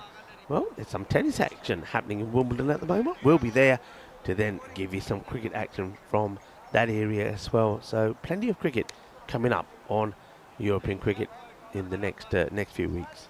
You'll be in Krefeld, is that right? I'll be in Krefeld, yeah. I'll be there with Tina. Oh, very nice. Tina will start things off there, and then I'll join her there. So, yeah, looking forward to that. Some discussion here about something, not sure what the issue is. There seems to be a bit of a delay on something, which is, it's okay. It gives us more time to talk about some other things. Hey, I haven't quite talked about international days. Oh, yeah. You know what today is?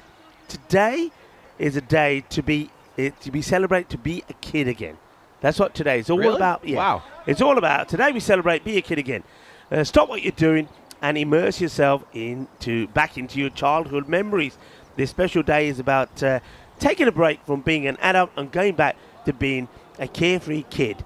Now, so that's for everyone, actually. If you could, I mean, what's the best? What if you could go back to being a child again?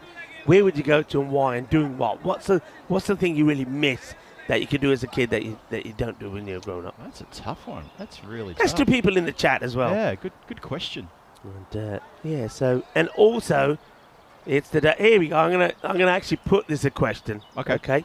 So, 1996, a British pop band hit the scenes, and the song was Wannabe. Yeah, so Wannabe. Now, I don't know if we got the comms cam working. Oh, we have. We've got it working. Look, we're there. Hello, everybody. Good stuff. I told you we got this cinema scene kind of it does look a bit like that, doesn't it? Look at that. It's dark and, well, I wouldn't say dark and dingy, dark and nice. Hello, everyone.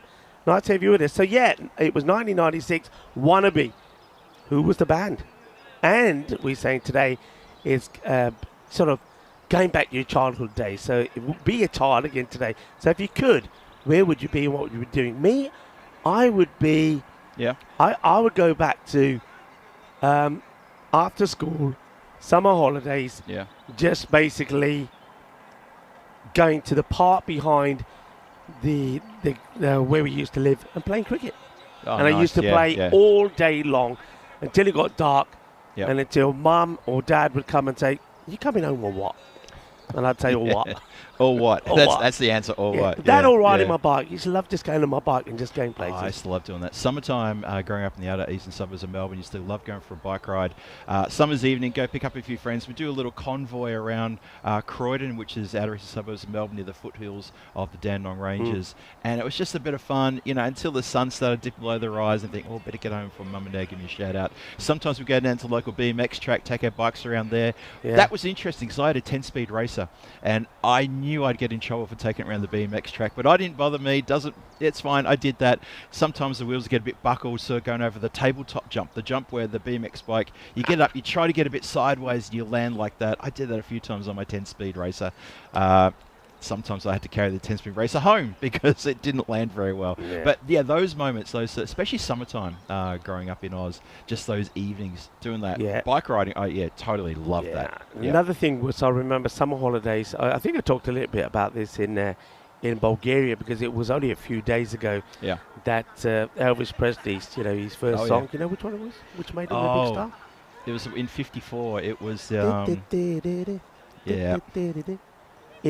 all right. It's all right. It's all right, Mama. Yeah, that was released and it became a big star from there on. Yes. But I was saying that with Elvis Presley, my memories of Elvis Presley were not so much the songs, or the movies. Yeah, that's because how I when the summer holidays were on, Yep. and remember in England they used to say 6 weeks. Yeah, it used to go pretty quickly though.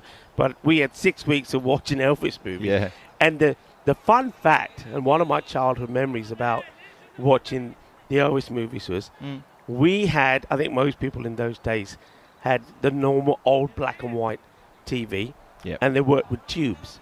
Yes, remember the tubes? yes, of course. And the tubes used to go. They could either go that way or they could go that way. So the screen started to go black that way. But when they did, the actual artist or the actors, they either got shorter or they got fatter. So my memories of Elvis was a little short, fat man on the screen. And I was like, okay, he can sing, but what's so special about him? But yeah, I remember that as the tube used to go and Elvis just used to go. It's funny,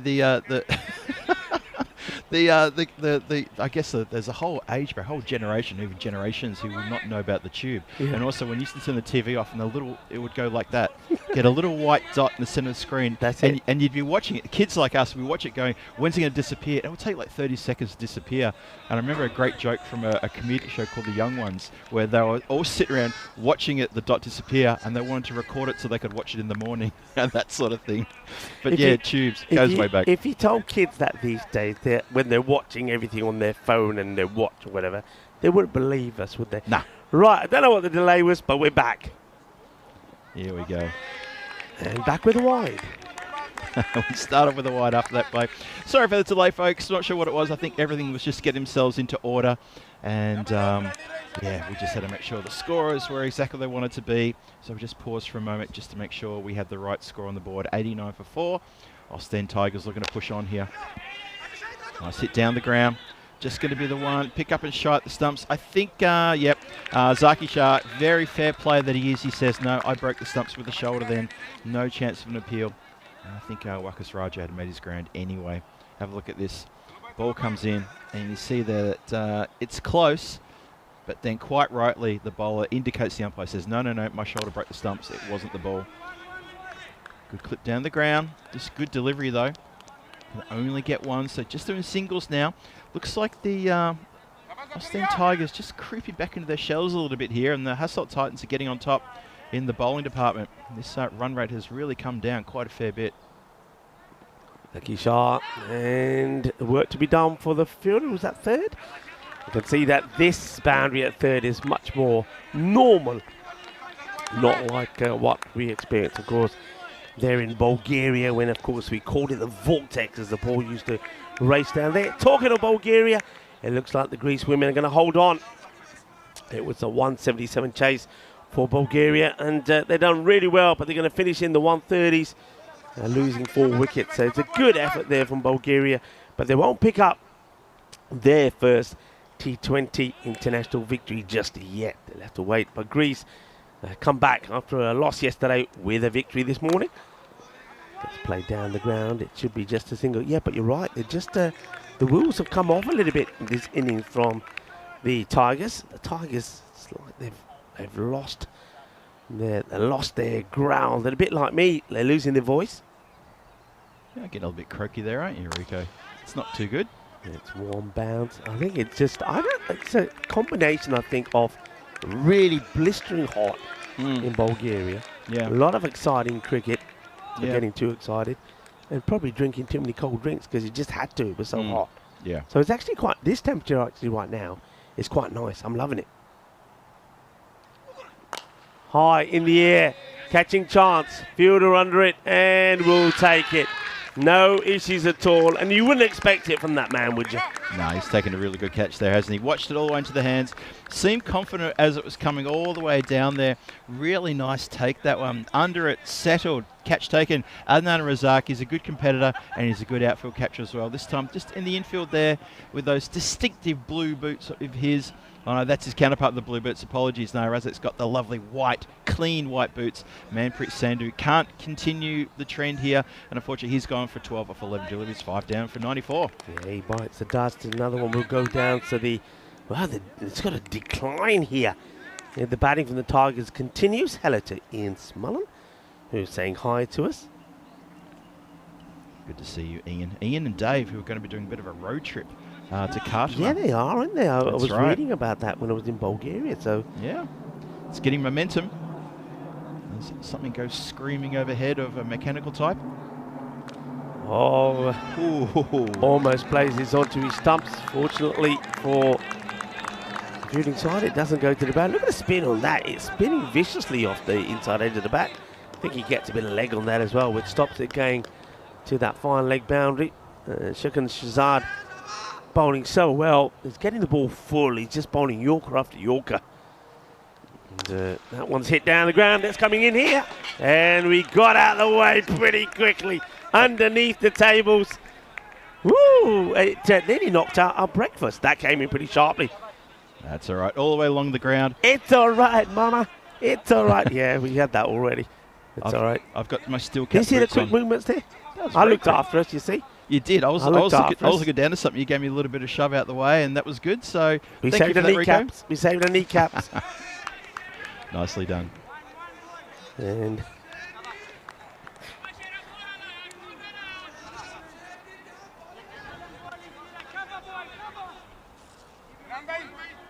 Incredible. 99 for 5, halfway through the ninth. Al-Khazai there. Going to face his first delivery now. And this one isn't hit as hard, but it will be fielded in front of us. Our table's taken a bit of a knock, by the way. Yeah, it just got pointed out. I didn't realise we've now got a hole in one of the seats. Actually, it's been chipped by that ball. It came rushing in a hurry. Where's the missing bit? That's the question. Where did the missing bit go? Maybe it's still stuck in the ball. That would not be good. Chance here. Oh, almost slaps it back into play. Yeah, that's been hit hard, but this ball was hit hard flat and it held its shape. It just kept going. Look, never really came down. And the fielder got an outstretched hand there. Zaki Shah was never going to get a chance at that. So they get past 100 in this over. But I think they're going to need a really big one to make it a competitive score in the last. And the swing and a miss. Good finish from Shahzad. Excellent spell from him again. Just no wickets, but only 15 runs. And 106 for 5 at the end of the ninth over. So one more over to come. And originally we saw an expected score pushing into about the 130s, 140s when Abdul Muhammad was still in. And since his departure, they've really just struggled. Have the Ostend Tigers to get a bit more momentum back into their innings. As we have a look at the bowling chart here and try and think who's going to bowl the last. Probably think it could be Paktiar Wal, who may come back. Probably Adnan Razak as well. It is indeed Adnan Razak, Mr. Reliable. Gets a rewarder for the catch he takes in the previous over as well. So that's fair enough, I would say. And yeah, score in the high 110s, maybe 120s, could be on the card there. So here he comes, Adnan Razak. Starts with a dot, good heavy ball, bit of a wild, a bit of a nothing shot really there from Rafiullah Al-Khazai. And I think really the plan here would be to try and just get bat onto it and try and get Waqas Raja on strike. At least he's been hitting the ball well, and I think that's exactly what Raja's probably said to Al-Khazai. Yeah, well, Al-Khazai says, well, no, I'm going to just ping it for a big six down the ground. That's probably one of the biggest that we've seen in the day so far. That's gone a long way. Well, Rafiullah has a little word said to him from Raja, and that's his response. Wow. That's a good smack. That's a big, big hit. I'm not sure they're going to find that one in an awful hurry as well. I noticed one of the ball boy volunteers right behind us there just putting his glasses on to help him try and find the ball in the undergrowth. I think that one's gone a long way. Catching chance, easy, taken. Wicket will go. Alex Iyer departs after hitting a big 6 down the ground. And then Razak picks up his first wicket. And that's a nice, easy little catch for Othman Zai to get his name in the book. Yeah, well done. Nice, just steadying that one there. Othman Zai just in the that cover position. Does not get any of that whatsoever. Just dollies up. And Othman Zai, you still got to take those catches. The last thing you want to do is to put something simple like that down, even if it's in the 10th, even if it's getting towards the end of the innings. Got to hold him. And that is a 6th wicket down. Ostend Tigers, they go to 112 for 6. And this has been a good fight back from the Hasselt Titans. I got worried in the first 3 or 4 overs, and a good power play and a good start from Abdul Mohammed as well. So this is a good fight back. So Arain comes in now, joins Waqas Raja. He's on 17 from 13, but he's stuck at the non-striker's end. See if they can try and get swapped over here. So Waqas Raja can try and get on strike for the last 2 balls of the innings. Razak 1 for 20, steaming in again. Up down the ground, just going to be 1. Saki Shah, Mr. Ever Reliable, fielding down here just in front of us, and the long off position, making sure that doesn't get through and doesn't get any bother for us. So Waqas Raja will face the second last ball of this innings. See what he can do here. It's another swing and a miss. Just good areas this from Razak. It's yep. You know that the team is after the big shots, so it's just short of a length. Look, a good heavy delivery, and unless you're moving your feet and getting yourself to the pitch of that, is going to get past you. It's a clever bowling from a very experienced player. And this one will go the distance, you feel. Yep, desperate effort there from the fielder, but diving up, trying to get a hand to it. Well, it will go to the boundary. They'll finish with the boundary, but 119, I don't think that's going to cut it, Phil. I don't think so either. I think they're a good, I'm going to say 15, 20 runs shy of where they need to be. This leaving the door open with a score of only 120 required, that's what they've done. And when you leave the door open to a team like Hasselt Titans, who've got some pretty good firepower, and look, they made 120 odd in the previous game where they went down against the other team there. So you know what, it's going to be an interesting run chase, and that is a very gettable target. And look at the dugouts. They're giving the Hasselt Titans a really good round of applause as they're coming off the ground, their friends in the dugout, and so they should. They fought back really well in the second half of that innings. Yeah, they did. It was looking like it was going to be a score probably 135, 140, especially the way things started.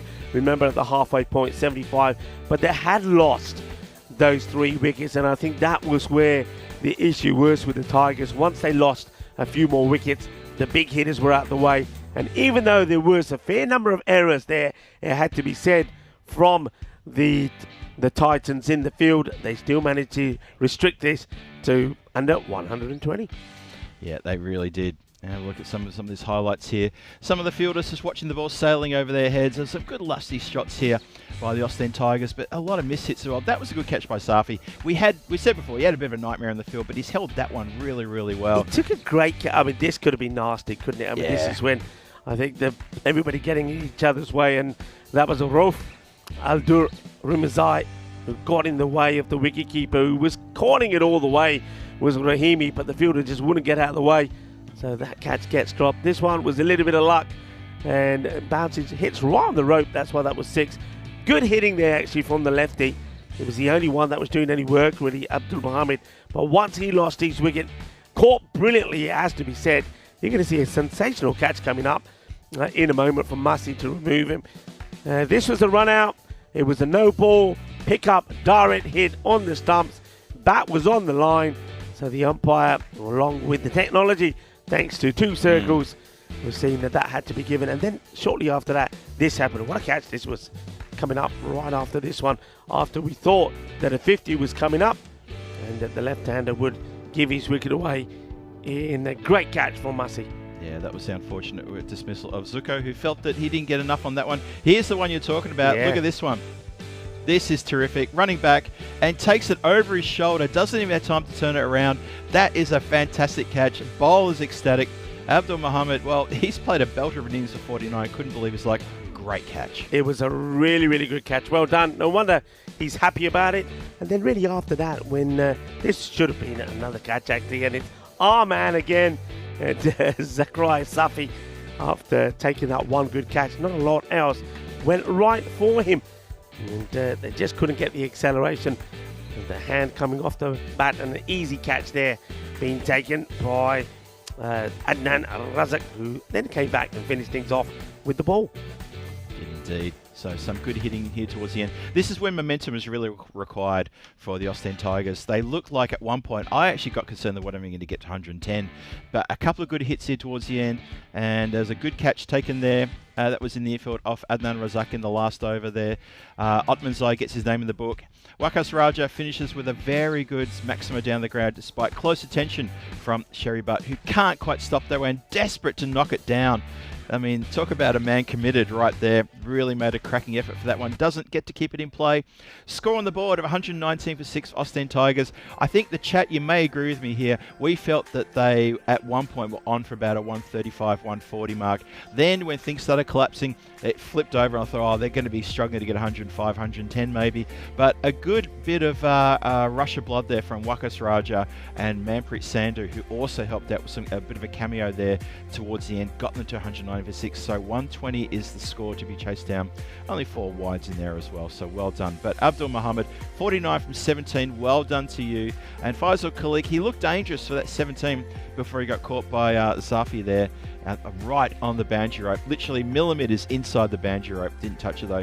In the bowling department, there's some good figures there. 2 for 12 from Zaki Shah. Well bowled to you. 1 for 15 to Kuram Shahzad, and 1 for 27 to Adnan Razak. And one more wicket there to Kuram Shahzad. And it was Utmanzai who went wicketless, and also Sherkan Shahzad went wicketless as well. But 119 is the score on the board. As we have a look at the situation at the halfway point here. 119 for 6 on the board, and it's going to be 120 runs for the win. Pretty straightforward. It's going to be 12 runs per over required for the Hasselt Titans to pick up the win over Ostend Tigers. Ostend Tigers got a good bowling attack. We saw that yesterday. They managed to restrict their opposition to 91 runs, I think it was, chasing a big target. So they've got it all to do. Hasselt Titans, hey, momentum is a big thing, and if they can carry the momentum that they picked up in the second half of that innings, they could take it forward again. We'll see about that one. This is Phil G for the European Cricket Network saying I'll see you guys back here in a few minutes' time. Myself and Rico Full keen to take you through this run chase coming your way in about 7 or 8 minutes' time. Don't go too far. We'll see you shortly.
This European cricket event is proudly brought to you by HCL Software, Rado and 1xBet. And it's a lovely welcome back to everybody watching from around the world. Phil G here for the European Cricket Network, welcoming you to the resumption of this match, the second match of the day here in day 2, ECS Belgium, kicking off here before your eyes. And we have got the Ostend Tigers taken to the field after amassing 119 runs and turning to Hassett Titans and saying, there you go, get 120 runs if you think you're good enough. I get a funny feeling that they are good enough, and I don't think the Ostend Tigers got enough runs on the board. That's just my 2 cents worth. We shall see. We shall see. Just watching a little bit of byplay there between a couple of players who know each other quite well. It's Omid Rahimi, who's opening the batting, is non-strikers, and have a bit of a laugh there with the bowler there, who's just taking his run up, just getting his mark ready. And that, of course, is Faham Bhatti. They know each other really well, these two, and it's just good to see a little bit of fun between some of these players. As I was mentioning before, to recap the start of the day, the composition of these teams is a little bit different to the domestic teams. So you've got players who have known each other and played with each other domestically for many, many years, suddenly find themselves on opposing teams. And it's providing a few comic moments here and there, but also it's showing good sportsmanship. And I think that is a really good little offshoot from that kind of setup, this composition of the teams. We start the run chase right now. That's been crunched out towards mid-wicket, and good throw back. They still get through for a single, so good start there. It's Ralph Abdul Rahman Zah who faced that first delivery, got off the mark straight away. Omid Rahimi talked him up a little bit. Mentioned before that during the night series he had a shocking night, one night where he got 2 ducks in a row. I think that was against 12 Stars, and would you believe it was actually the same bowler who got him. That was Ravi Thaplial. I remember that very clearly. And Omid came back and belted a couple of half centuries because he can do things like that. Down on one knee, crashes that straight through the extra cover region. That's a great shot for 4. Really lent into this one. It was a wide ball. It would have been a wide, and says, nah, I'll have some of that, and goes bang. And once again, there's some youngsters just over on the field inside the fence line there. I hope they're being supervised closely, because when the grizzly comes their way, want to make sure they're nowhere in harm's way. Just need to watch out for the youngsters. Anyone who can hear me over there, please maybe make sure that the youngsters are maybe off the field during play, please. Rahimi goes to the big strike, and he's come undone. And, it's a bit of a send-off there. Look, these guys are all friends. I don't think you can read a lot into that. I mean, the umpires, I'm sure the third umpire won't be happy about it either. But I know these guys are friends from way, way back. And that was a proper little send-off there, including a nice little gentle, I would call it a push, but it was more like a gentle little nudge. So maybe Rahimi had a few words and said, okay, I'm going to hit this one out of the park. Instead, he's got himself a bottom edge. It smashed into the stumps, and that is big, big celebration for the Ostend Tigers. Look at this. They're up and about. They're running around. Look, you're right. Look, I've got to go over there. Look, see, it's over there. Let me get over to Omid and say, you see that dugout? They're all smiling. They're all laughing. I don't think you can read a lot into that. That's just the guys having a little bit of fun. And unfortunately, who's not having fun is Omid Rahimi. Goes for 4 from 2 after I bigged him up for that lovely half century, or a couple of half centuries he got in a row during the night series. But unfortunately, his chance in the middle is done. Sherry Butt comes out earlier than you'd expect, because he got an absolute first ball peach in the previous game. Let's see what he can do here. He's a big straight hitter, so I'm getting ready to dive out of the way if I have to, and also protect the gear as well.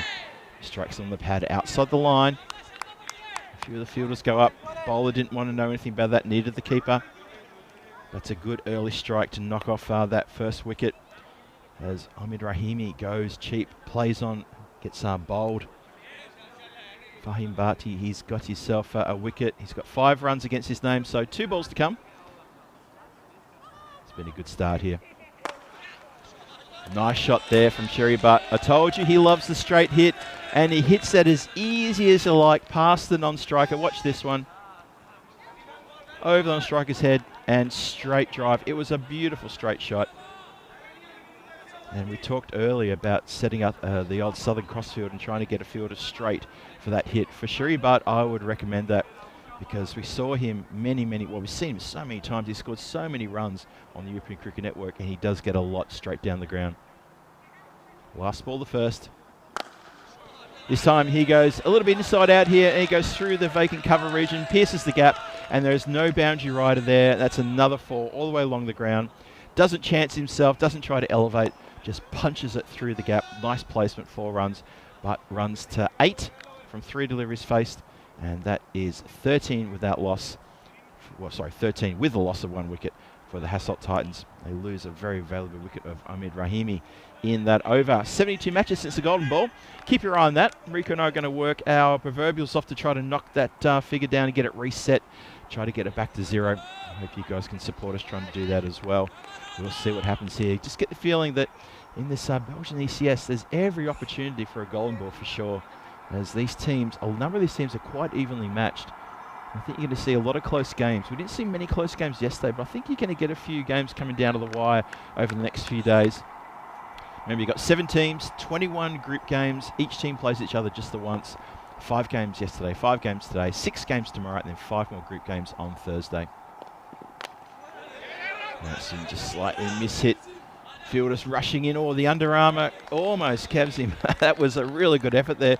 Faisal Khalik is on to bowl. He suffered a bit of a knee injury while he was batting yesterday, ran into his batting partner and slightly hobbling. He looks like he's still just got a little bit of a slight hobbling there, just sort of favouring that leg a bit. I think he's remeasuring out his run-up as well. He's going to come off the long run-up.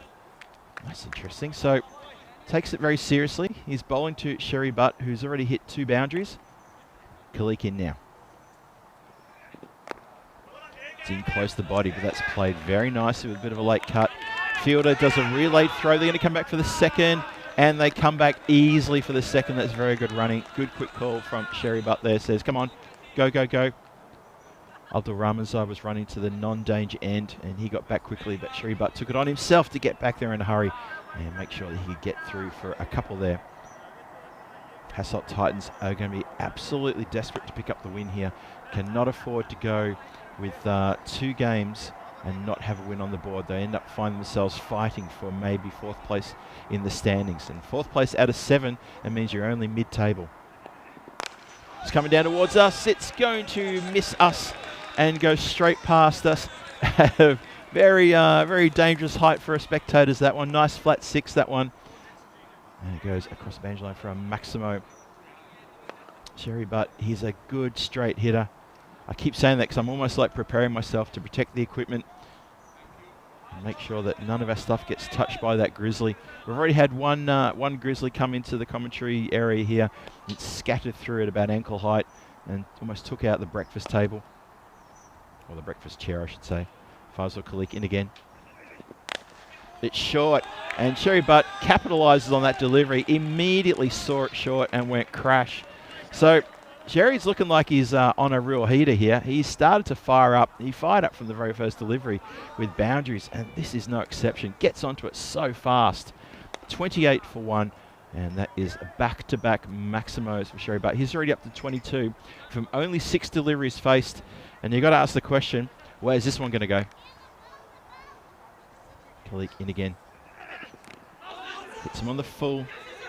Yeah, a bit of hesitation there, but they're going to run through for what I think is going to be a leg bye indicated by the umpire in a moment. Well, maybe he did go bad on that. There we go. So 29 for 1.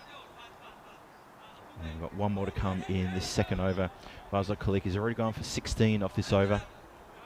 And it's going to be Ralph Abdul Raminzai facing. He's only faced 2 balls so far. Gets to face his 3rd one now. Sherry Butt's taken most of the strike in the last over and a bit since he's come in. And he's absolutely capitalised. Last ball of the over. Struck on the pad outside the line. Bowler puts his hands on his head. He knows it was outside the line, but it was that full delivery that just doesn't quite curve in as much as he would like it to. Sherry Butt gives him a little fist bump and says, well bowled. Have a look at this once again. Yep, hits him on the on both pads actually, but it was already cannoning away down leg side. That's 2 overs gone, and 29 for 1 on the board.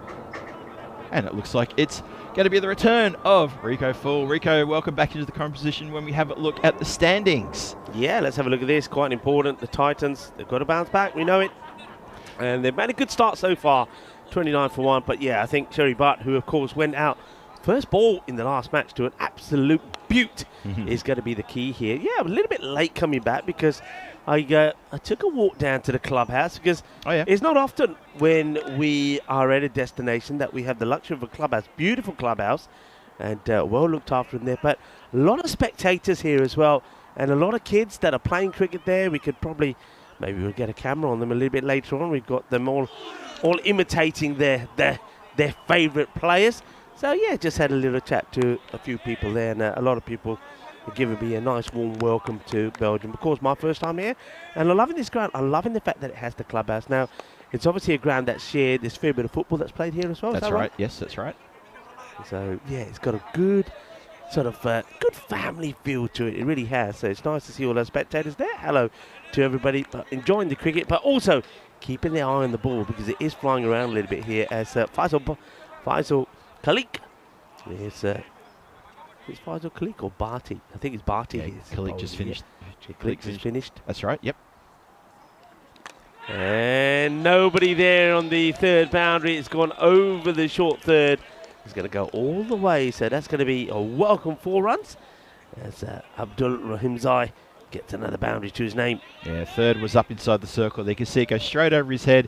Literally just watched it go straight over his head right there, just in shot there. And he's thinking, well, I was back there for the previous over, but now I'm up inside the circle because it's still a power play. Need to be careful about that. And that is, well, it gets away from them. And that is a nice strike. Edge for 4. Get him any way you can. Get him whichever way you can. All right. What's going to be the reply here from the bowler, Barty?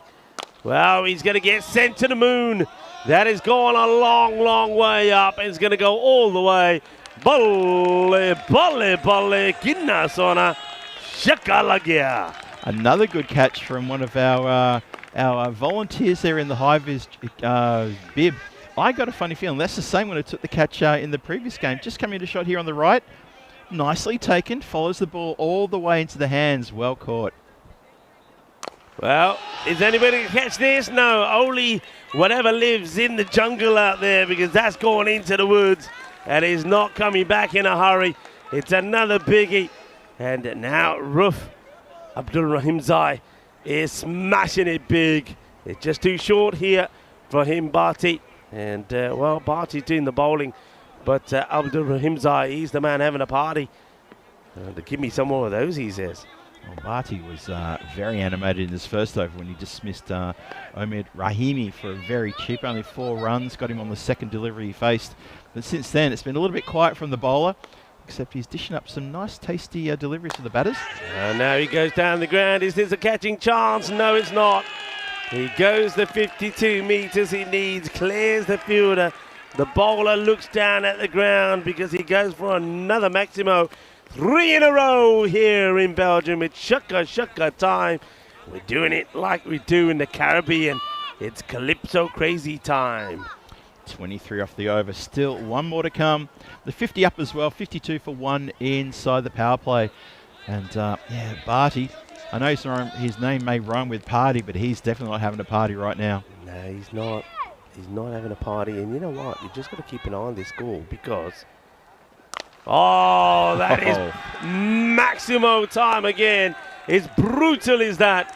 There's going to be 6 more. And the reason I said keep an eye on the score, if this keeps going this way, well, the Titans, well, having not got a point in their first match, could take all 4 in this one if they can get to that 120 inside the 7 overs. And it's definitely on, isn't it? Look at that. 58 for 1 after the 3 overs. Well ahead. 29 off that over. It equals the high over in the Austin Tigers innings where their 4th over went for 29. So they've managed to knock that little milestone out of the park as well. That is exceptionally good. 58 for 1 inside the power play. What a good power play that is. You're right, Rico. Keep your eye on the scorecard because if this over goes big as well, you can be pretty sure that that's their intent is to maybe hunt all 4 points and again just try to bounce back from that loss they had in the previous game with a 4-pointer. Sherry Butt now facing the start of the 4th over. Yeah, and it's Alexei who's going to try and see if he can stop the rot here. They need to come back with a couple of good overs. At least that way they can ensure they get a point. That's hit well. It's hit hard. It's going to go all the way. Hard in 6. Massive hit, massive shot. Goes over extra cover. They just don't know at the moment where to set the field. Sherry Butt starts the over number 4 with another 6. It's an amazing hit, that one. Just so much power in the upper body for this man, and he absolutely pounds it so hard. Tell you what, there's a number of kids on the offside and the outside of the boundary. I hope they're being supervised closely because this could come at them very quickly if not careful. Oh, can you believe it? Sherry Butt can't believe it. He looks to the sky, Rico, and he says, hang on, there's a fielder there. Clips it right around the corner, straight to the breadbasket. How unlucky, I suppose. Sherry Butt will say he's unlucky, whereas the captain there, Sharak Sheikh, will say, no, I put him there. He's there for that reason. Gets hold of this, and when you're a batter and you hit a ball in that area like this, you think, yeah, that's 4. Yep. But straight to the fielder, who doesn't make the mistake, holds on to the catch, and that's a big wicket. But will have to go for 30 of 10 deliveries. Well held, and Alex Zai from nowhere picks up a wicket. Yeah, that was very well held catch. It came to him very quickly. No juggle, no mistake. And Abdul Muhammad just says, yep, I got that one. Let's get on with it. We're still going to get a few more because this has been a bit of a flying start from the Hasselt Titans. They only need 56 from 40 deliveries, so it's still well within their grasp to get the win here. But that's a massive body blow there. And Alakazai, he's a little bit deceptive with the pace. He's a lot quicker than I think the batters realise, and this is what I like about his bowling. It's a bit of a surprise package when he bowls. Just backing away the batter when this ball comes through, so takes himself away from the ball that's swinging away from him. Look at the late swing. We've seen a fair bit of late swing from the bowlers, so as a batter, you've just got to stand still and not back away from it. Now, I was about to say there that the reason why the Titans seem to be doing so much better this time is that the top order is starting to click. Of course, Abdul Ramazai, he's doing well. Then you had Butt there going well, but losing that wicket could slow things down here. That was the issue in that last innings, and you can see there, and it's that delivery that was causing the problems. Remember how they were just swinging and missing and just not getting hold of anything that was short outside off, and it seems to be the same problem here again. Well, it looks that way anyway with Otmanzai, who's missed out on 2 outside the off. Yeah, I'm not sure Otmanzai is someone to be batting at the top order like this. I mean, he may prove me wrong in this next delivery, as often can happen. Let's see what he can do here. He needs to get going, though. Well, he's hitting straight towards us, so he's obviously heard me. It's well fielded. Wakos Raja makes the effort here just in front of the tent. And I got to know Wakos Raja quite well during the night series because he protected me from many, many shots, just like that fielding down here at the long off Barigi. Yeah, well, he stops that one coming in there, that's for sure. That's another one that would have gone under the tables in front of us. But they'll take the single. So Alex Zai now has the ball to the batter who's well in at the moment, Abdul Rahim Zai.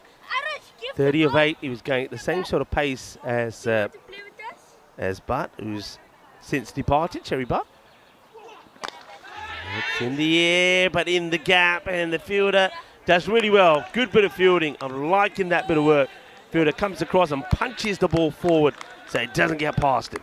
Yeah, good work there. Knew that he could field it cleanly and just happily just knocks it out. He had support in close proximity at backwards square leg, so very good work there indeed.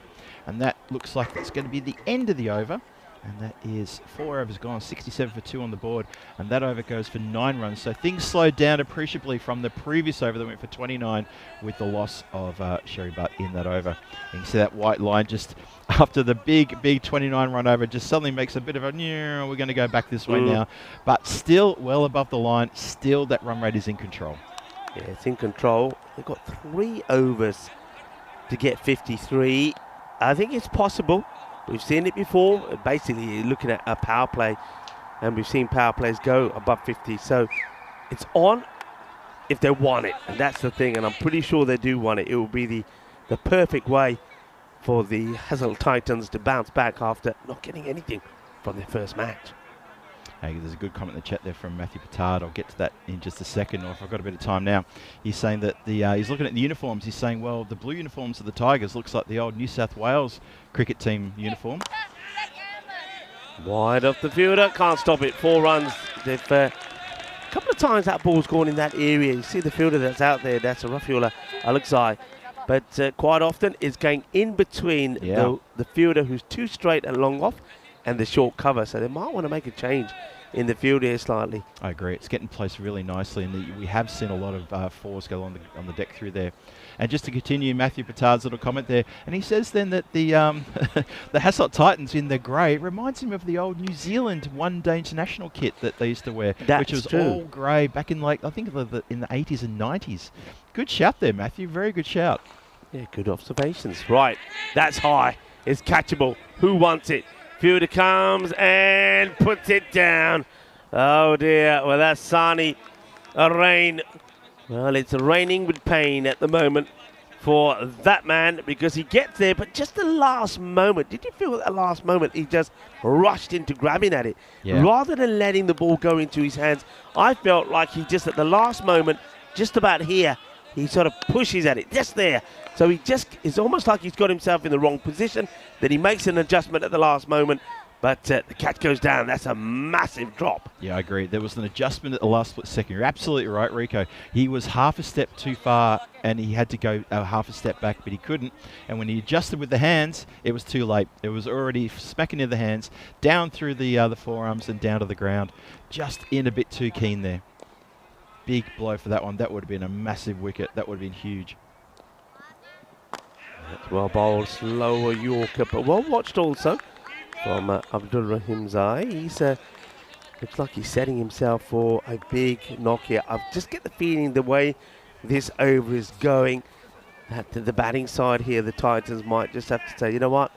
I think we stop thinking about the 4 points and just make sure we get a win here, because this over is going to make it pretty difficult for them to get all points. That's played away. There is a sweeper out there, comes across, does well. That's the way you got to field on a ground like this. I said earlier, my earlier observation, this ground is soft. It's not one of those outfits where it's really hard and being baked. You can slide on it, slide and dive, and you got to get the slide in. So what he does here, look, does well, gets the whole body behind it, hands in front, body behind, not getting past me, it says. Yeah, protects the boundary really well. Good work there. Good understanding of the ground as well. I think it's a good shout out there. Totally agree with you, Rico. It's up in the air. Has he got enough of this? Yep, he has. He'll go all the way. Manos arriba from the arbitro. Porque eso es 6 carreras. Yeah, crash down the ground, smack. Absolutely hammers this one, and the umpire says, yep, I agree, that has gone all the way. 81 for 2, one more to come in the 5th over. 39 needed from 31 for the win. Not sure if they're going to get all 4 points. That looks like a bridge too far, really, but, you know, a couple of big overs, that's all they need. But this is the last ball of the 5th coming up. Yeah, I think a boundary here keeps that 4-pointer alive.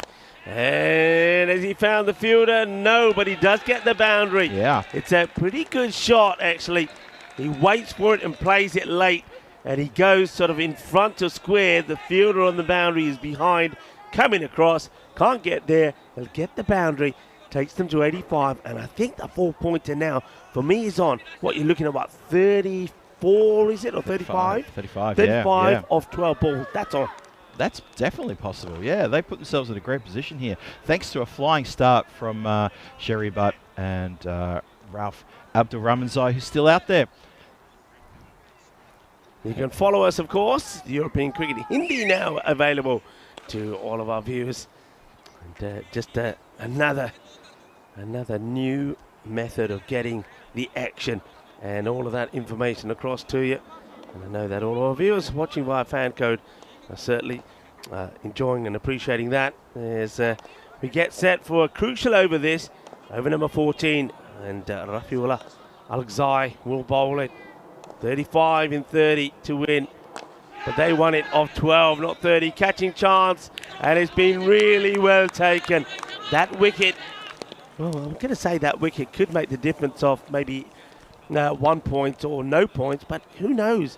They lose a few more wickets here. It could even start the decline of the Titans, and maybe the Tigers could pull off an unexpected victory from this position. Yeah, so that's a big wicket. Abdul Rahmanzai comes undone there, gets caught out in the deep, close to the boundary line, but it was a very good catch, nicely taken there. Manpreet Sandhu in full control of that one. And yeah, that is a bit of a body blow there to the chances of all 4 points, because he was the man in form. Yep. He contributed almost entirely to that massive over of 29 runs. That was a few overs ago now. And well, it's now up to the new batter coming in. to join up with that man Otmanzai, who's on 18, but he's at the non-striker's end. But new batter needs to reset and needs to get into it now. But I'm loving Alakazai. He's got 2 for 9 now. And he's got a whole 5 more balls to come in this spell, as it's Safi who's joined Otmanzai in the centre then. The bowler just wants to make he's talking to the captain about he's bringing in the third, and he wants to push back the mid wicket, so he wants the 3 on the leg side on the boundary.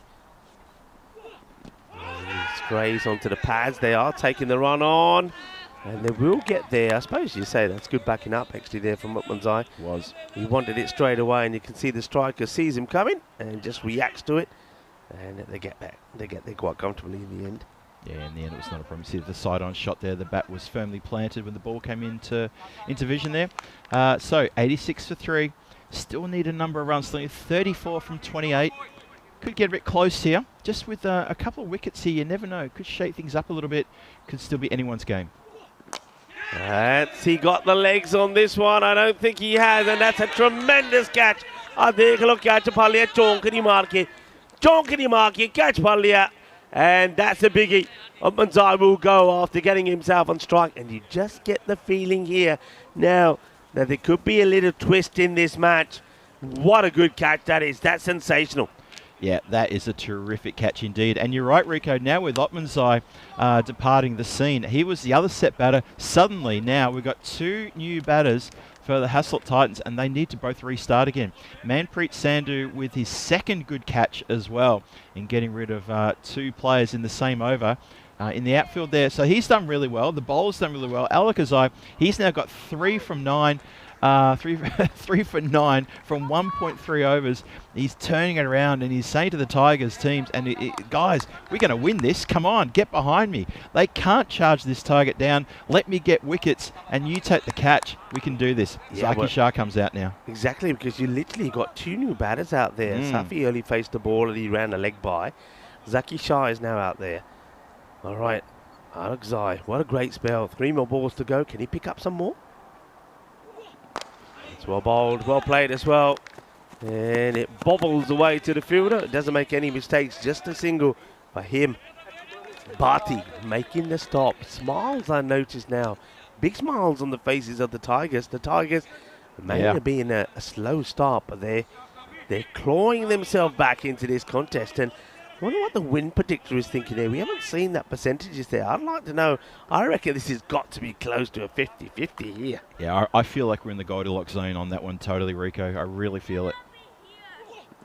Oh, gives him a bit of width. Eyes lights up, but he swings and misses. It's another dot ball. It's a magnificent spell of bowling. And this guy, Rafiul Alakazai, has just got his team back in this contest. Well, it looks like the win predictor has been a bit shy this morning. He's not coming up to tell us what he's thinking. Maybe the win predictor's got stuck in bed or something. He hasn't managed to find himself getting out from underneath the covers. Interesting. Alakazai, last ball of his spell. All right, goes for the funky shot, but he gets it wrong. Fielder's getting under it. They're looking at each other. Oh, I think one fielder leaves it to another. Just saw the fielder just have a look from the corner of his eye. I think, having a look out there, I think that might have been Sheikh, who just has a look. He thought that the other fielder, Abdul Mohammed, was coming for the same ball.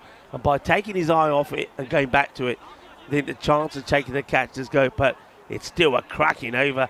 Only the 3 runs from it. What a spell, 3 for 11. Yeah, terrific spell of fast ball in there from Alakazai. I mentioned when he started his first over, I said, keep an eye on this man. He's got great pace, he's got good variation, and he really does think about the next delivery he's bowling. He doesn't put on the same spot every single time. You barely see him give away that short ball that sits up and says, hey, where do you want to hit me? Here's the open invitation. He's a very smart bowler, and that is a great return from his 2 overs. All right, well, what are you thinking, people? What are you thinking? Very even Stevens this match. 88 for 4, needing 32 runs in 24 deliveries. Another wicket or so, that can really make a difference. Here's Khalik with the ball. Well, he's not going to get a wicket with that. He goes too full, and that's a really nice shot from Zakaria Safi, his first boundary, and it'll be a 6. Yeah, that's not a good delivery at all, is it? That just takes the pressure off that whole previous over. Yeah, I got to say, if you're the bowler, if you're Alakazai and you're in the outfield and you've said, well, look what I've just done, you see this ball bowl and you're thinking, come on, you allow that 6 to be hit off your bowl and you put it in the slot, he swings hard, of course it's going to clear the boundary line. So Austin Tigers can't allow that to happen again. And let's see what the comeback ball is going to be here. Under the pump is the bowler. Little shuffle across. They're asking the question. Umpire shakes her head saying not out. And the batter, normally, you know, when the batter has got a touch because he's looking behind, but you can see he's just big swing, knows there's nothing on it. The bowler also very late in the appeal. Yeah. Only getting involved in the appeal because the wicket keeper's asking the question, so I don't think there's anything there. Yeah, I think for me that's always a bit of giveaway when the lack of appeal from the bowler is usually a sign that, you know, he should be the first person to know. Yeah, exactly. That's been the issue, hasn't it, for the Titans when that ball is a good heavy. I mean, I like this from Faisal Khalik. He's a bustly little bowler. He sort of, you see his run up when he starts. He's like, you can see he's not gonna hold back. He's gonna bang this ball into the deck. So after making the mistake of over pitching the first one, which got thumped to the boundary, he's come back with 2 good deliveries. He wants to make a change in the field now himself. I think what's the change he's making is bringing up the square leg into the circle, because I think he wants to push back. Yeah. Yep. Push back the third, hasn't he? Yep, that's it exactly. Maybe thinking if they're going to swing hard, if he gets an edge, I need protection there for the edge. Yeah, that's good thinking. Yep, I agree with that. But he needs to make sure he doesn't put it on some middle or leg. Oh, that's like that. That's poor, isn't it? Oh dear, I have to say that's poor. I mean, it's come from the bowler, Phil. You and I saying and thinking the same. Yep. So the bowler's made the change. He's brought square leg up into the 30-yard circle to push third back, and then that tells you where he can't afford to bowl it is short and on the leg side, and that's exactly what he delivers. Look at that. It's short. It's in at the body. Of course he's going to pull that across the line. That's the only shot you're going to play. I mean, he needed to keep it outside off and even maybe cutting away ever so slightly. Yeah, missed the trick there. And now it's going to go wide of the man who's been put back. That too will go for 6. So all of a sudden, this match now swings massively in the way of the Titans. Those 2 boundaries really hurt you. And the Titans are back in control. And with the score now 106, a ball to go in this one. So they're not going to, the Tigers will get a point, but they came into this match with a win yesterday. They would have looked to continue on the winning way. But I think that also shows the way this series is going to be. Yeah. I don't think there's going to be a dominant team as such. High, gone, 6. 6 more, 24 off the over. 4 massive 6s, starting with a 6. Then he got a couple of dot balls in after that. But then the next 3 have gone, not for the first time here in Belgium. 6, 6, 6. I mean, the number of 6s, that's what I want to see. Yeah. I think Jersey, if I'm right, Jersey probably had about 15 point something maximos per innings. They were, that's what they were going at. I reckon we're going to get close to that in this series. I really do. I would agree with that. I think it's a fair assessment. Belgians love to hit 6s. We've seen that during the night series. We saw it in the Medina Cup as well, which they claimed over Portugal and Malta and then last month. And then here, you're going to see a lot of 6s here. I agree with you 100%, Rico. They love hitting 6s anywhere they are in Belgium. That's Belgian ball. 8 for victory. This won't be a boundary. It'll just be a single. But of course now they can just they can walk it now. The effort to try and get all 4 points is now in vain. That's gone. So there will be a point going to the Tigers, but all 3 definitely going to the Titans. Good comeback. And that's been hit hard and far. It's going to go all the way. Manos arriba, arbitro. 6 carreras más. Que guay. Que genial. Que grande. 6 carreras. Yeah, the short slow ball is not disguised. And you can see the batter even just hesitates for that split second just to readjust himself. And Safi's playing an absolute cameo here for the ages. This is a terrific effort from him. And he's going to get another edge as well, and that is going to be the ball game. As he swings hard, it goes to the vacant third man area where there's no third player. He's inside the circle, has to watch it go across the boundary line, then go and retrieve it. This is a great win, and they've got 2.5 overs in their pocket to spare. Yeah, it's the way to bounce back, isn't it? After you lose, and they lost heavily by 65 runs against the Ghent Wolves, didn't pick up a point, and they knew that they were in danger of being left at the foot of the table. If they didn't respond, they responded, and they responded well. It was a great, I think, the start that they were given there by Abdul Rahim Zai and Sherry Bart. Those two put a good partnership together when Omid Rahim went early. That partnership was key. It laid the foundation, and even though there was a little blip there with the 2 or 3 wickets falling quickly, they held firm. And you're right, that little knock there right at the end there from Zakaria Safi, absolutely hugely important. Abdul Rahmanzai and Sherry Butt put 59 on in 17 deliveries. And that was during the power play, so they capitalised on the power play, and they deserved to get over the line there. I thought that was terrific. This was the big send-off. You see that? You're over there, mate. You live over there. Now, I know these guys know each other, and that's all done in a little bit of bit of fun, but I think Suleiman Saeed, the tournament referee, is going to have a word. Oh, he's going to have to, yeah, for sure. I know that these players know each other really well, and there's no defence there. You still don't do that. It could be the guy who was best man at your wedding. You still don't do that to the player.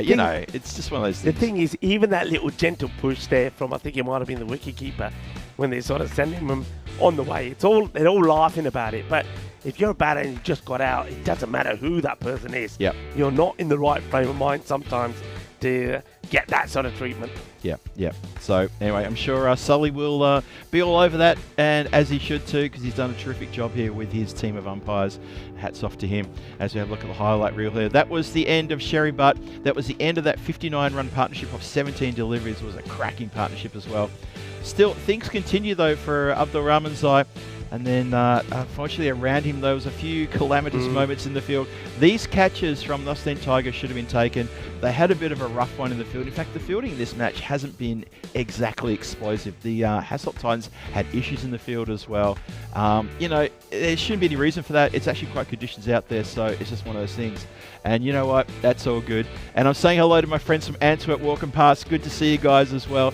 I'll come and chat with you guys later, okay? I promise. Yes. Wonderful to see them. Oh, there's another good friend of mine. It's so good to see you all back here again as they're marching past. Great to see you. Good luck, guys. Always good to see smiling faces at a cricket ground. And, a lot of these guys that we know. And, of course, a lot of these guys know you very well from the night series and They do indeed. They've done here. That was this week coming up to the end. Yeah, that was it. That was it, done and dusted. But well done to the Titans. They get the win against the Tigers. So the Tigers, remember I was talking about them. They got that one very good win yesterday. And, it's not going to happen here today. So they just didn't get the big score that they can promise if they're batting clicks yesterday. 156 against the Stallions, but we did say at the time, didn't we, that 119 we didn't think was going to cut it. You got to be going at about 140, so they fell short what they needed, but pretty good on the extra front. Isn't that something? That's really impressive. Just a one-leg bye. Yeah, very good indeed. Unfortunately, they didn't get the win, but that's pretty disciplined bowling in terms of extras. But unfortunately, there was a bit too much slot bowling, especially towards Sherry Butt and Abdul Rahmanzai. Yeah, look at those 4 overs. Four overs there for 82. It's a great case in point. The top two opening bowlers got absolutely taken to the cleaners. Shout out though to Rafael Alakazai, 3 for 11 from 2. Well bowled for him. And Rakesh Rajah got a little bit of close attention, as did Manpreet Sandhu. So only one shining light in the bowlers there, unfortunately, for the Austin Tigers. The rest of them got really taken to town. Yeah, I think you were right when you said it. As soon as Alakazai came off of bowling that really good over, 3 runs and 2 wickets. Yeah. First ball of the next one, bang, 6. And he was thinking, come on, guys, I just brought us back into this, and now we're going to lose the match because the over then from Khalik then went for 24. So there's the mid-match summary. With that early finish, it gives us about a nice sort of 20 minutes to maybe have a wander, have a mingle. Some of the players that we just turned up for the next match. Next match starting in 22 minutes' time. and it's the Stallions that are going to be up against the Antwerp Giants. So that's going to be a good one. Looking forward to seeing both those teams in action. So join us back when we return in 20 minutes time for the start of match number 3 of day 2.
This European cricket event is proudly brought to you by HCL Software, Rado and 1xBet.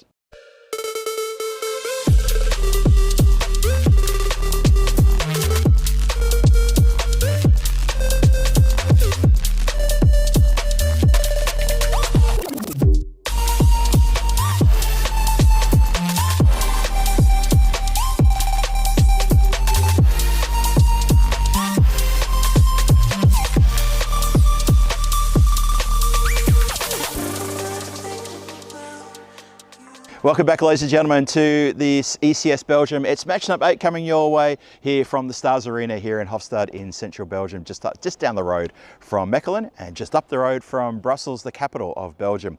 It is match number 8. It is the Liege Stallions taking on the Antwerp Giants. Big clash this one, Liege Stallions. Interesting day for them yesterday. Well, interesting, they probably wouldn't use that word. They had a no-result game at the start because their first match was washed out, unfortunately. Then they had a defeat later in the day, so they're struggling. They need to find some momentum today and trying to get a win on the board. On the flip side of the coin, the Antwerp Giants, what a great day they had yesterday. 2 from 2. They notched up the wins. They looked like the powerhouse to be beaten yesterday. They were in top form. So this is a real test for the Liege Stallions. They need to step up here. And for Antwerp, they're going to be thinking, you know what, we've got 2 wins already. We're in one of the top positions on the ladder. Let's continue this. Let's keep it going. ECS Belgium is kicking off and we're absolutely loving it. So why don't we get across to the Sully, who's our tournament referee. He's got the 2 captains for that all-important coin toss. Take it away, Sully. Stallions and Giants. Giants to call. Heads. Heads is the call. It's heads. Ball first. Giants won the toss and they will ball first.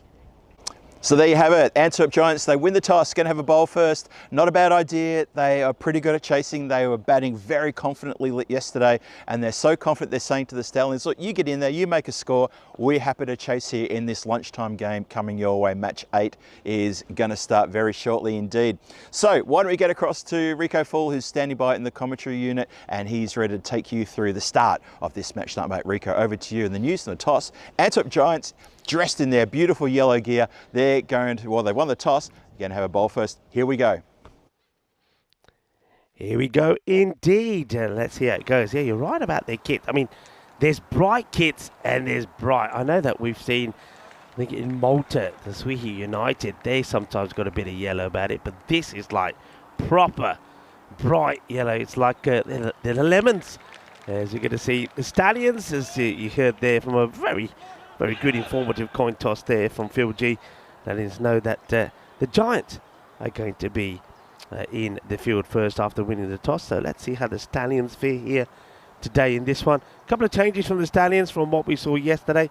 Shinwari Munib, Kasim Sabi and Sairab Zahid coming in to the side. And some changes also from the Antwerp Giants, who of course had a very successful day yesterday with 2 wins out of 2. And that was, of course, they've got Omka Hill coming into the side and By Desire also in the side. And the Stallions, of course, they did have that one washout yesterday, the very first match of the day. And then after that, they lost to the Tigers, 156 to 91.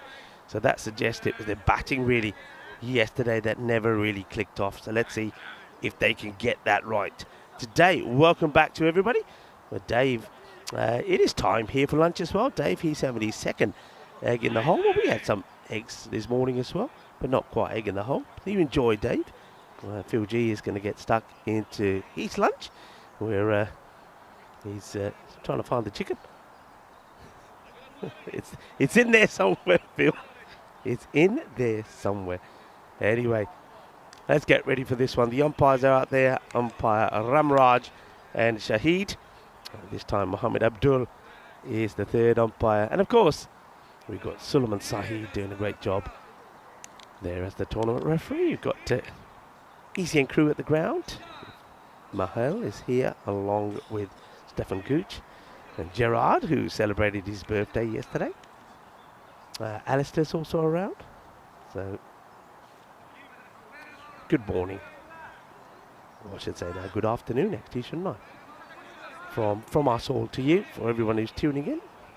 And let's see how this one goes. Let's see if the Stallions can tame the Giants. The Giants was a giant day for them yesterday. They beat the Brussels Bashers, chased 113 in 8 overs. Then also beat the Lions, putting 139 on the board, and the Lions getting to 122. Good performances from a man that I know very well, Sabah Zakil. He scored well yesterday, 48 and 26. And also Abdul Rashid.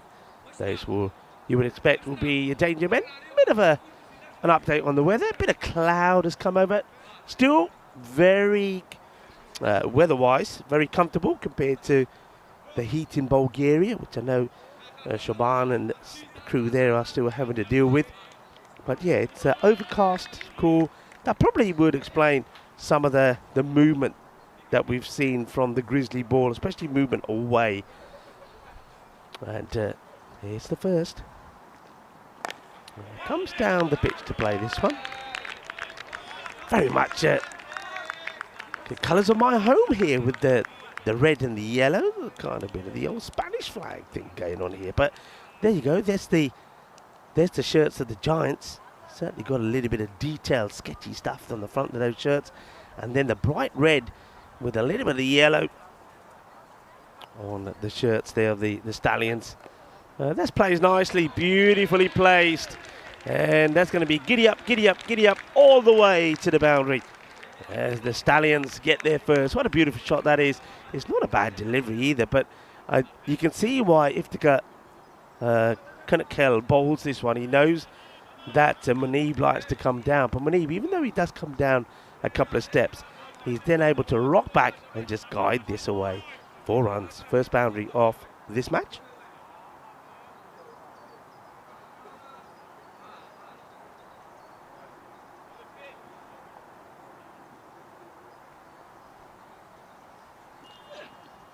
And that's good areas to a lefty, isn't it? That's good areas to a lefty.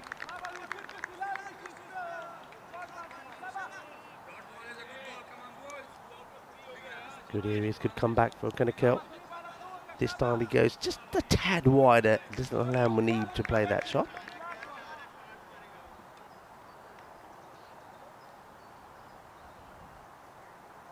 And, Matthew Pitard saying, what's Belgium coffee like? As that one's going to be, let's see what the umpire signals here. Yeah, we'll signal a wide. I haven't really sampled one just yet. I got in pretty late myself. The coffee here at the ground, we had a coffee this morning, was very nice. But yeah, I think to sample a proper Belgium coffee, I suppose you have to go into a sort of coffee house somewhere. And I'm pretty sure that you've got to go to a place that's like sells the variations of all the chocolates. I wonder if they do churros here, actually. Of course, I come from Spain, where churros are big. I mean, Belgium, that's coming back into midfield. That's clearing.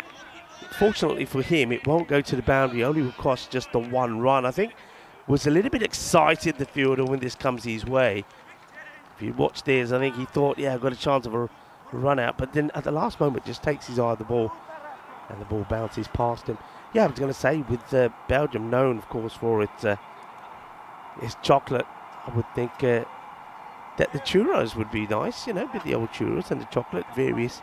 The thing that they have in Spain, you go to these places, Valor are well known for it. Go to these places and you can pick all the different types of chocolates.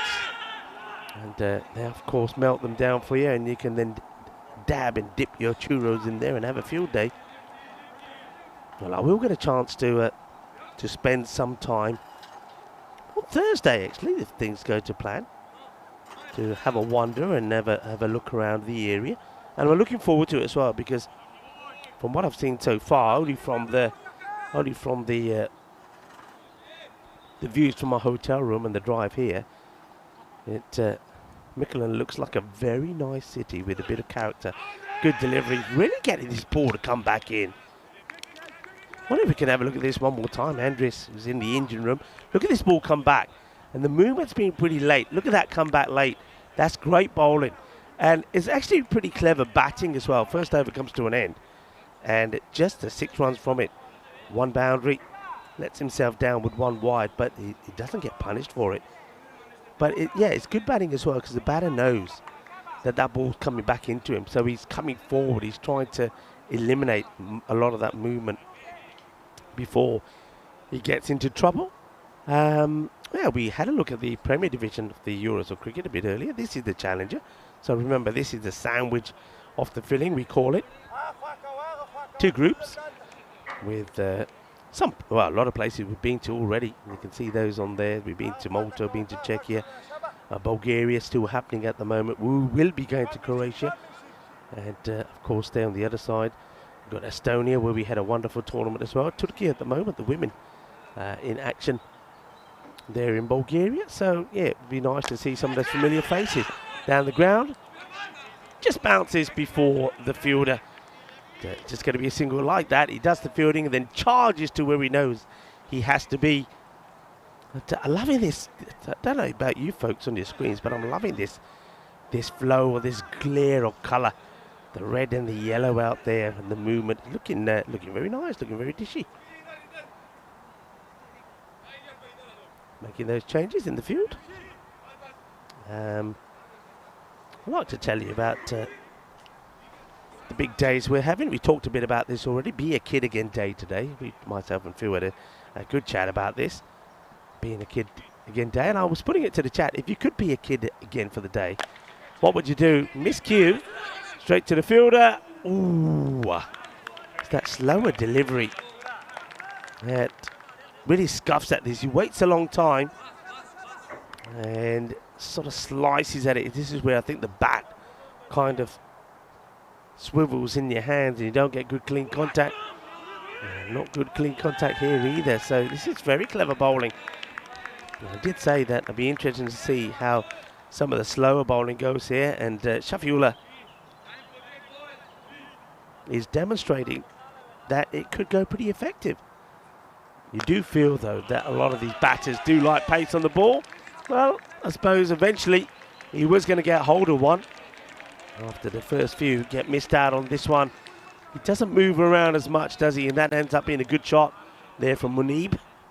Munib doing all the hitting at the moment.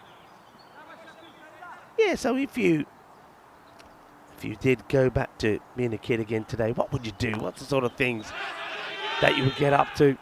And there's the throw. Has to get the dive in, you know, to get himself in. He will make it. Also, 1996. I asked this question a bit earlier. A few of you did come back with the right answer. And which band released their debut single, Wannabe? And of course, it was the Spice Girls back on 1996. The British pop band, the Spice Girls, who released their debut single, Wannabe, which helped make them an international sensation. Talking of sensation, that's a nice shot as well. Plays it to the vacant part of the ground. No fielder there. End of the over. Goes for the slightly quicker ball, but drags that one down. So the over comes to an end.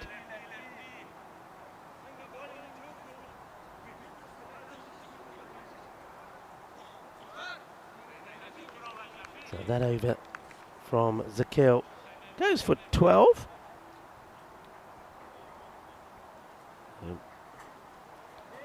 Once again, folks, we'll try and keep you updated as best we can with the scores, but we seem to be having a few difficulties today. I wonder if it's just the weather, because it is a little bit overcast. Quick look at the way the standings are looking. It was a quick look, wasn't it? Okay, here comes. Oh, he wants to get funky. It's another batter that's tried to get funky, and he gets it wrong. Well, Belgium, they are known for playing a bit of sexy cricket, but it just ain't happening here at the moment. That's clever bowling, also from the bowler. Just says, all right, I know what you're up to. I'm just going to follow you. And that's what Kanakal does. Bowling his second. And why not, indeed. His first one went okay. Now it's that slow wide ball called here. I'd like to see this again. Let's have a look. I thought it may have gone just over the line, actually. Well, okay, I'll give the umpire that. I think you need the consistency. Umpire feels it's too wide and gets called. Dot ball is a good ball. That's what they're saying, and they're absolutely right. In fact, we say dot ball is gold dust. Shinier than the kits that the Stallions are wearing. Now Munib. Well, you've got Munib and Mujib. Munib's going all right. Mujib, Shinwari Mujib, seems to be struggling just a little.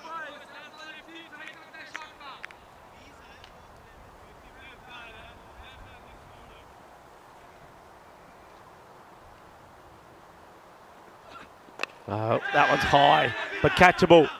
Big moment. And caught. No mistakes, so Munib will depart. Joy from the fielder. He's a very busy man, is that guy. That's Zabeh Sakil. We know all about him. He had a good day yesterday. And you can see he's the one who puts himself in those key areas. We saw him just run from the long one boundary to the right-hander to get to the leg side boundary. And he is a key player. Makes this catch look easy. So Munib will go. Skies that up in the air. So goes for a runnable 12, which is not quite the strike rate you want to be going at. And I did say without looking really at the way the teams played yesterday, because I was kind of travelling. Probably spent more time sitting down than travelling. I had a few delays because apparently there was some bad weather around Germany yesterday. So my flight from Bulgaria going to Munich was delayed by an hour and a half, so I missed my connecting flight, and it was a long story. I got here eventually, so I didn't watch the cricket, but just looking at a glance at the scores, the Stallions, the batting was definitely an issue. Ooh, that one, how it's missed, you'll never know. It's gone right through, and it could quite easily have been chopped onto the stumps. Just have a look at this. So swing and a miss. That's Mustafa Mahmud is the new batter. So a number of left-handers in the side here. The Stallions.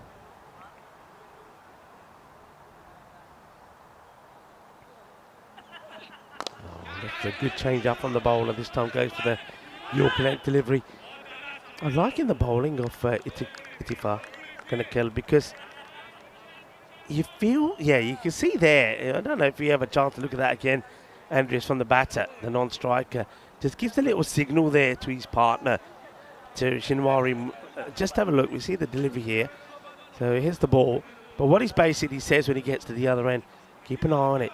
He's bowling slow delivery. Just watch here. I don't know if we get it in camera.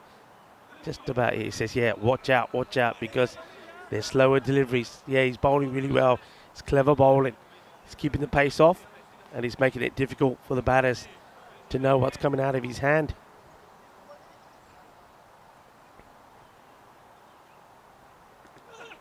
And that one is launched. It's going to go over everybody and into the forest, into the woods. Well, you never know what you find if you go into the woods.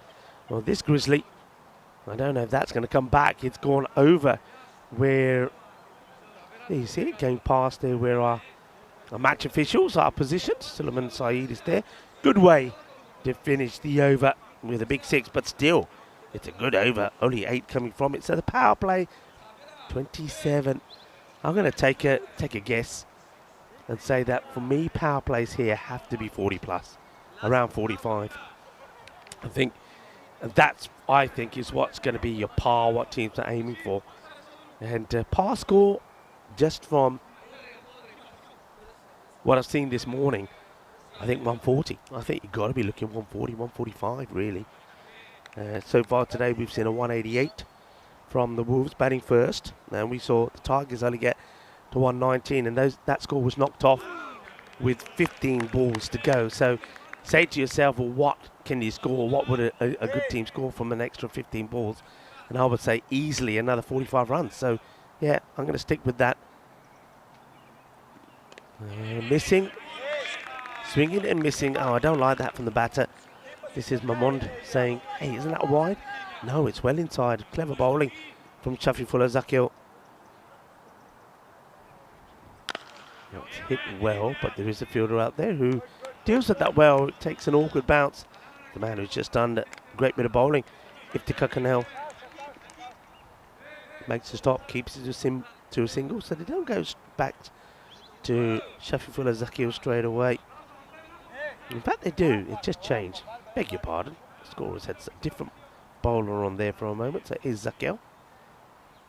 So, Yeah, I don't mind that. Look, if your bowlers are bowling well, that's one thing I think. That's going to be dragged on the leg side again, and it will be fielded. Nobody in that short mid-wicket. It's almost like already, especially on the leg side, that the teams out here have already expected that. On the leg side, balls are going to the boundary. If the boundaries we've got to protect, they feel that having a short mid-wicket is a bit of a waste. If it's going to be a single, you don't mind the single. But I will say, gone, get him. And I wonder if he chopped on a little bit here, but the captain is rewarded here. Saeed Hakim, by keeping the bowlers on. He's gone back to Shafullah Zakel. Zakel's gone through him. I suspect he might have dragged this on a little bit. Let's have a look.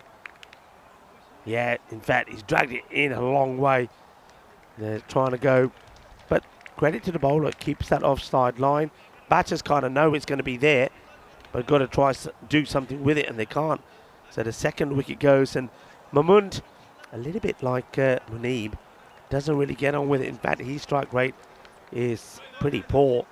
He goes for just 2 of 6 and gets cleaned up there by Zakil. Good bowling, good captaincy as well. Yeah, we were talking about the field as the new batter has to hurry to get in. Remember, 60 seconds to get in and take guard and be ready.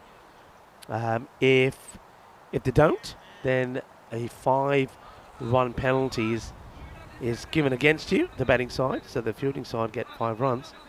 And if it's over 60 seconds and gets to over 90 or 90 or more, then on appeal can be out.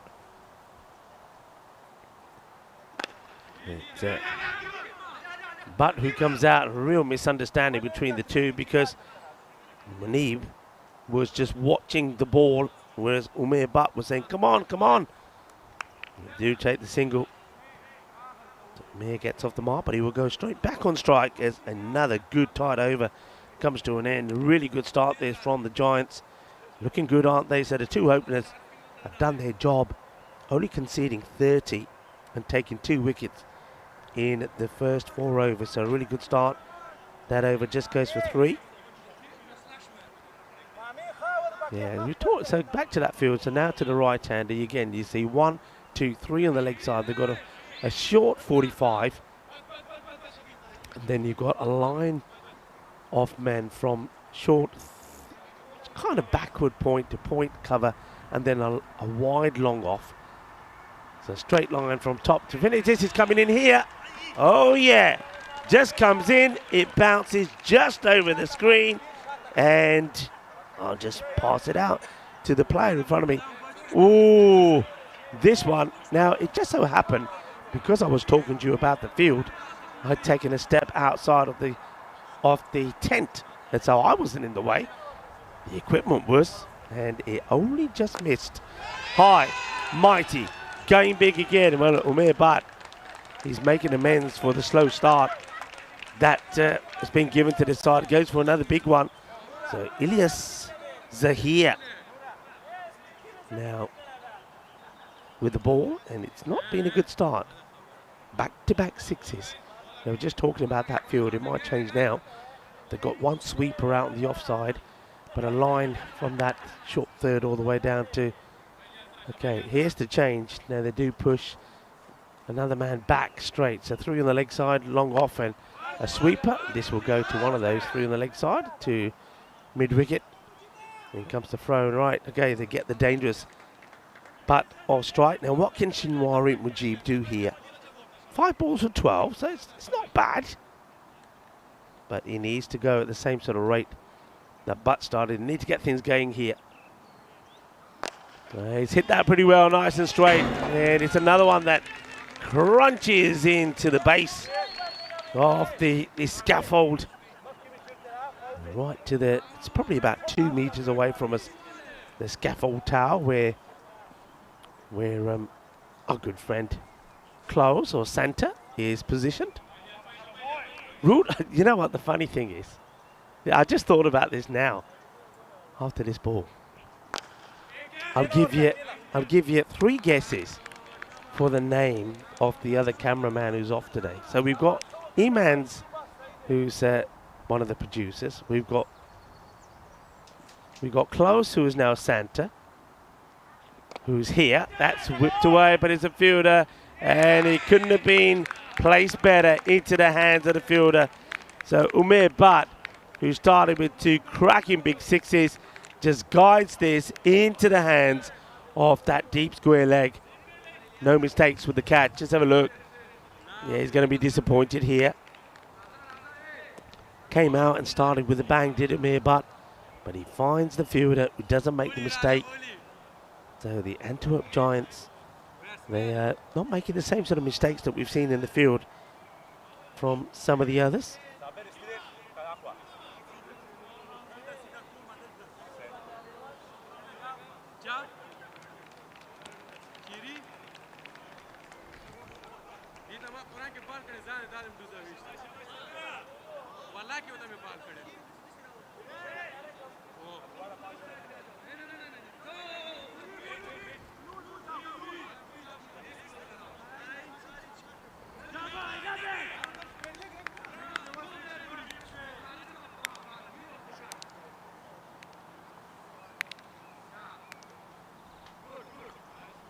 So here comes Zakil. Oh, good start. Yeah, asking a question. I don't think there's anything on this at all. That was the halfway stage done. 48 for 3. Good over there from a good comeback actually. Bearing in mind there was 3 boundaries in the over. Goes for 18. Picks up a wicket. Now what about this guy? Sabazakil, always kind of hindered with injuries. But that's what he does. What a ball. What a ball. That is your boogie, oogie, woogie, grizzly fireball from Zabazakil. He's on the money, and that is why this guy is such a star player. Plays, of course, for the national team. Just gets the ball in the right area. Let's have a look at this again. Perfect delivery. Spot on. Spot on. Sees the little bit. Look, he likes it. I like it. I think you like it at home. Sees the batter make the early movement and then gets that Yorker ball in. Absolutely sensational. Great bit of bowling. The start of the 6th over. Gets that on the money. And we've always said that if you bowl Yorkers like that, then some damage is going to be done. Talk about damage. I think some damage has just happened to the right of us. Something just fell from somewhere. And that's 2 in 2. 2 in 2. 2 in 2. Sabazakil has done it again. Jaglipate! As that's Afzal Safi goes first ball.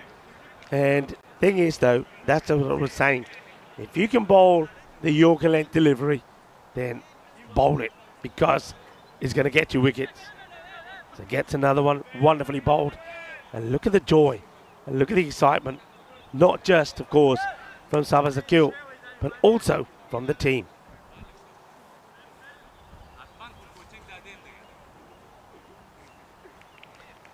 Let's have a look at the hat-tricks. Had a look at this bit earlier.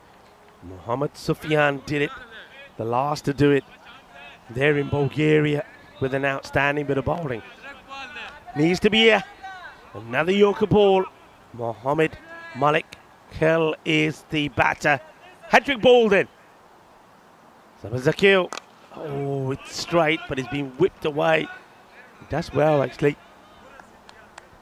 to get bat on that. Well, going back to my conversation we were having.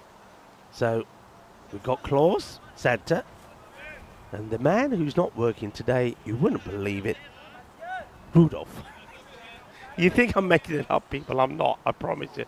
I promise you. So we got Santa and Rudolph. Now you know what they do during the summertime.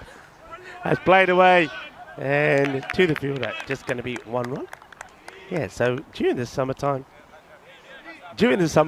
they are on break. Filming cricket, and why not? Everybody loves cricket. You see what happens when you put the best show on earth on. Everybody wants to get involved, even Santa and Rudolph. And that's played nicely. And I just want Rudolph to turn up tomorrow with a red nose. Then that'll be me done. If you think I've lost my voice now, I'll die of laughing, and you won't hear a sound from me again. A lot of people say, well, that'll be a thing. It's getting there. Okay, end of the over. What an over Let's talk about that over. That's quite sensational. Just the 2 runs and the 3 runs in the end with that single. And 2 wickets, 2 perfect Yorkers. 51 for 5. And well, this is very similar, I suppose, to the way the innings was going in that last match from the Ostend Tigers. The Tigers did manage to find a bit of a fight back thanks to some good hitting from Abdul Mohammed. But who's going to do it here now for the Stallions? It's played away, and well, they haven't got the square leg back here. Interesting. Remember, that's where the catch was taken to remove it was Amir Butt, wasn't it? He got caught in that area, but they have made a change in the field. It's a side Hakim player that we know very well comes to do the bowling. They do make a change in that field, and the square does go back. So we go back to what we call an authentic field, but square leg may be back, but he's not fine. He's not on the 45, and that's whipped away as well. Good start this from Malakel, but can he keep it going, or is he going to do the same thing perhaps that we saw Umair Butt do? He played some 2 big shots and then got out, and of course he was the man I was talking about who got caught on the 45. Sharagrullah took him off the bowling of Zahir. 14 of 5 deliveries, just when he was threatening to go big. Oh, how's this missed the stumps? Just bounces over. Just bounces over the stumps.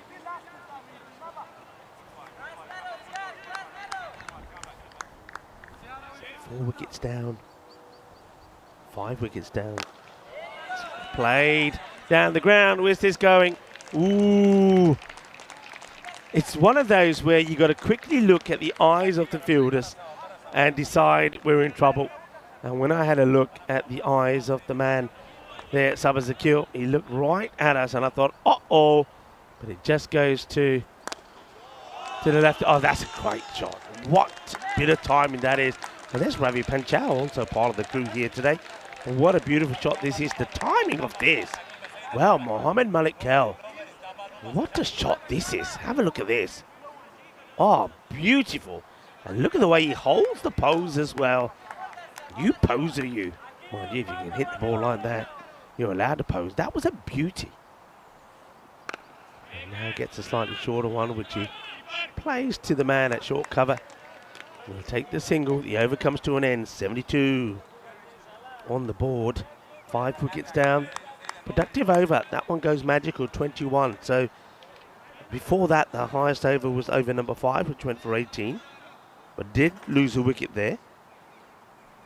So a quick look at our calendar. We talked about this a little bit earlier, of course. I'm looking forward to some of the new places that we'll be going to. And Valencia is one of them there. 17th of November. That's going to be at the Levante Cricket Ground.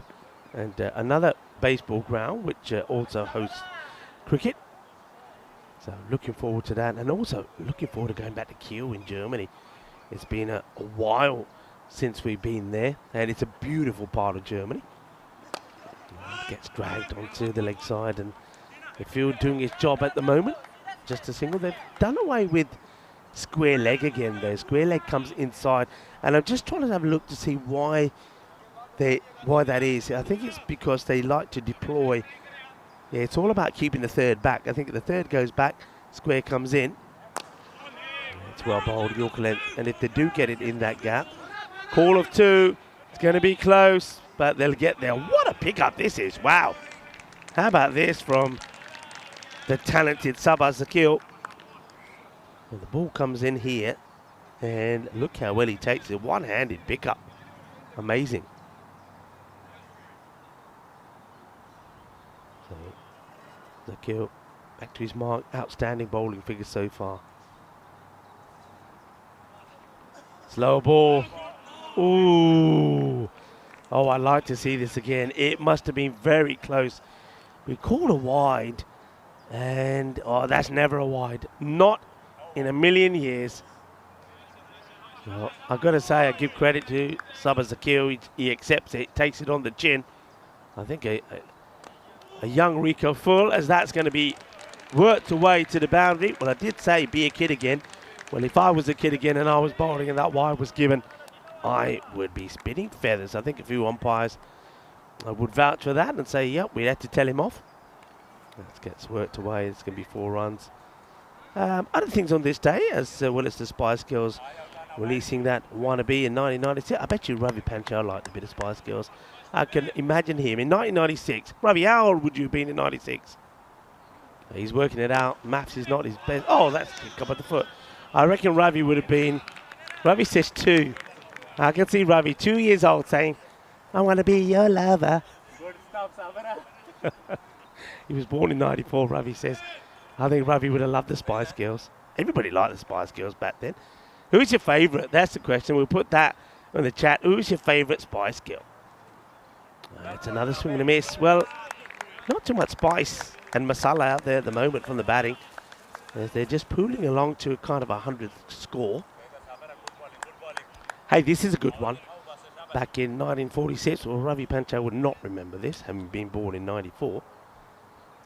After this delivery, maybe. Last one off this over. It's hit well. Fielder there. Wow, it's a tricky one. I think this is one of those where you just get down on your side and say, come on, hit me. Because that's the only way you stop it. But 4 runs to finish the over. And that takes that score now to the 84 for 5, 12 balls to go. Yeah, 1947, a local newspaper reported a flying saucer had been recovered near Roswell, New Mexico. Although that the claim was quickly refuted by the authorities, the Roswell incident eventually became the center of a conspiracy theory involving UFOs and extraterrestrials. Yeah, and that's continued to be for years, hasn't it? 1947 was. Right, this one is so far well in control for the Antwerp Giants. Looking to make it 3 wins out of 3.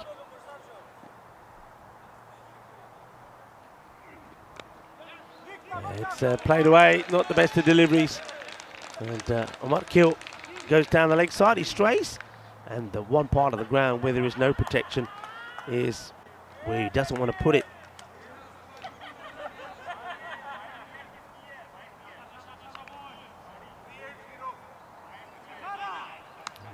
Yeah, Phil G just finished his lunch. He'll be back soon. And he's saying a few hellos to the likes of Finlay's Chicken. That's hit hard. Where's this one going? Smash. Did you hear that?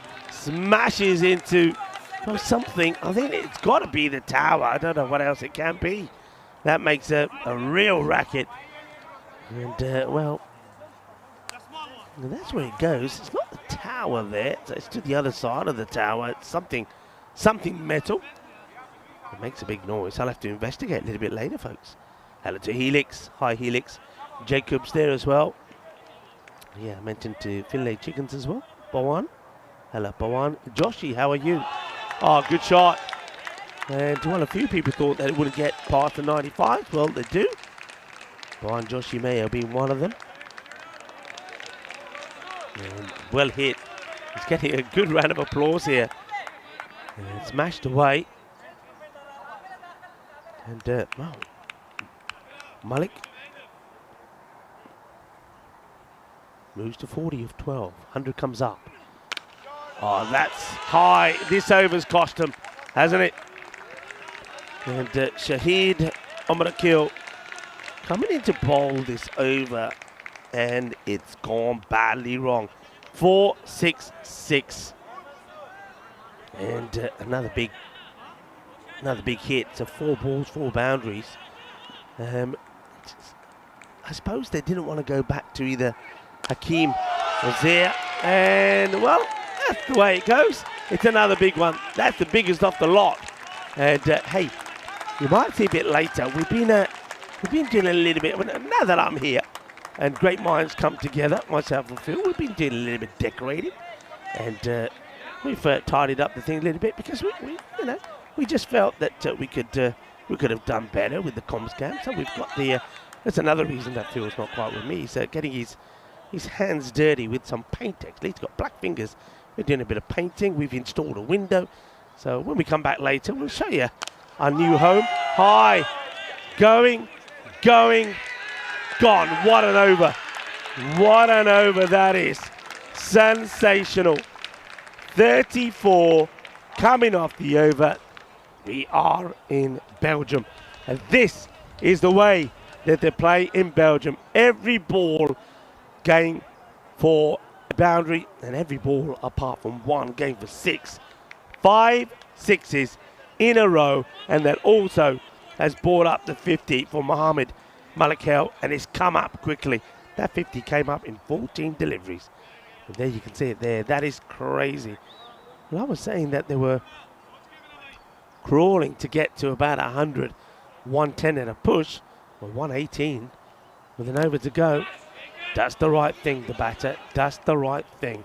Takes the single, Oliver Harrington, and just says to Mohamed Malakel, okay, do your thing. Do your thing. Well, remember, he's hit 5 sixes in a row. Will he make it 6? Hakeem doing the bowling. And yes, he will. 6 sixes in a row. 5 of 1 over when he started with a 4, and that is number 6. Wow. Wow, incredible. Great hitting. And the thing is, he's like timing them for 6. Timing them for 6. Oh, what next? And yeah, Jules, hello Jules, was saying held the pose for his 50 as well. Jake Stewart saying, I had no idea what the Spice Girls were. Why? Were they popular? Yeah, you can say that. Well, Jacob, you could, in the interval of this match, you can just go and YouTube the Spice Girls, and, you know, YouTube wannabe, that was where they started. And let's just say that they were a bit of a sensation. Belgian ball is saying, Jules, yep, it very much is. They were wide on the dot, but there we go. Back to Belgian ball. 6 more. The number of 6s in this series is going to be huge. I can tell you that. So he just hit 6 number, I think that's number 9. So we've had so far in this innings 13 6s compared to 5, 6, 7, 8 4s. Belgian ball, baby. You gotta love it. You gotta love it. Straight down the ground. Where's this going? Right over us. Oh, this is scary. This is scary. And the Scary Spice would love this. Talking about the Spice Girls. Yes, Jacob, there was one called Scary as well. And there was a baby in there as well. There's Posh. And catching chance. Held. Taken.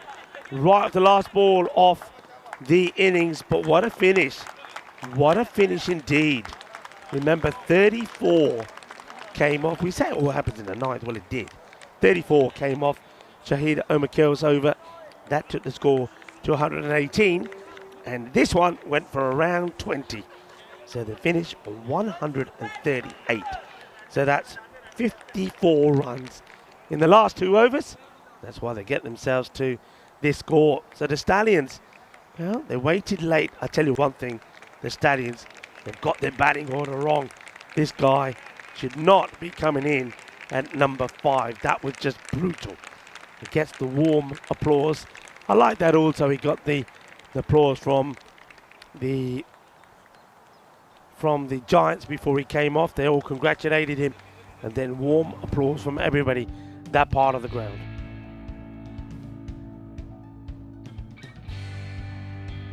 He started off with a little bit of finesse. That was a really nice shot. Just guided down for 4. But then the power started to come in. It was Muneeb that was doing it, but he was not consistent. He wasn't able to do what we saw there towards the end from Mohamed Malakel. He was not getting it right. That was a really good catch, and it's Sabah Zakil, who would also come and put a great bowling performance in as well. We'll take a look at that. 2 Yorkers that were top quality. That was unlucky, really. And going for the wide ball, and Mustafa Mamun just playing this back onto his stumps. There's the joy and the celebrations there from the bowler. That was Shafidullah Zakil, and there was a few big ones down the ground as well. Ilyas Zahir, this over didn't quite go to plan. I think that's why I think the captain had to change his mind.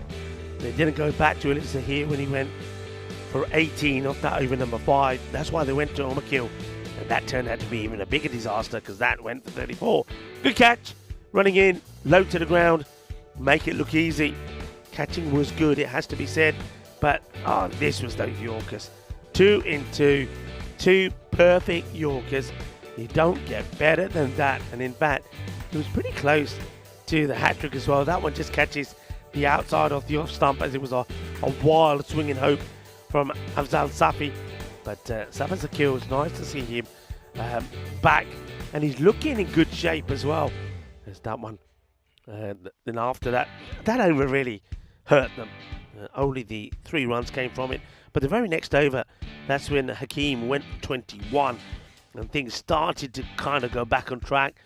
But it still didn't look like they were going to get to 138. So remember I was saying that I think it's kind of a 140 par score. So they've almost got to par, and it just means that the Giants are going to have to, they're going to have to work for their victory, aren't they? If it stayed to what it looked like going to be sort of a score between 105 and 115, I think we knew, and we'd be confident saying that it's going to be a win there for the Giants. But with this 138, with that little flurry towards the end, exceptional hit. I mean, just have a look at this.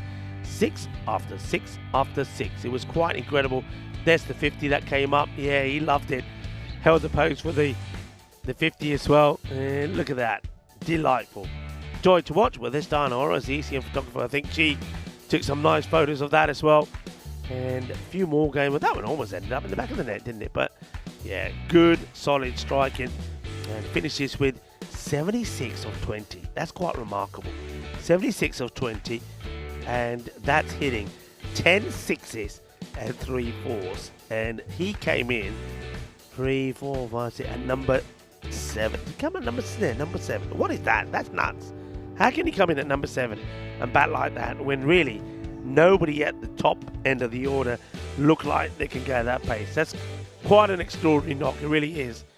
And that's, as a few people were saying, that is Belgium ball. Quick look at, there it is. There's the confirmation of it. He's too good of a player to be coming in there. And I think that's the last time that we're going to see Mohamed Malakal coming in at that low in the order. 76 of 20.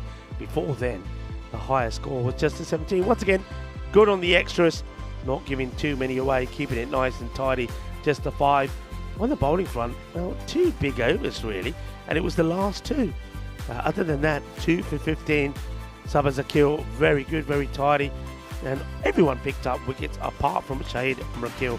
That one over, going for 34. That was a biggie, wasn't it? Big over, and makes the difference, or could make the difference of this match. So we're going to take a short break now. You can see that Phil G is out there in the middle doing the bits he's got to do, getting ready for the match coming up later.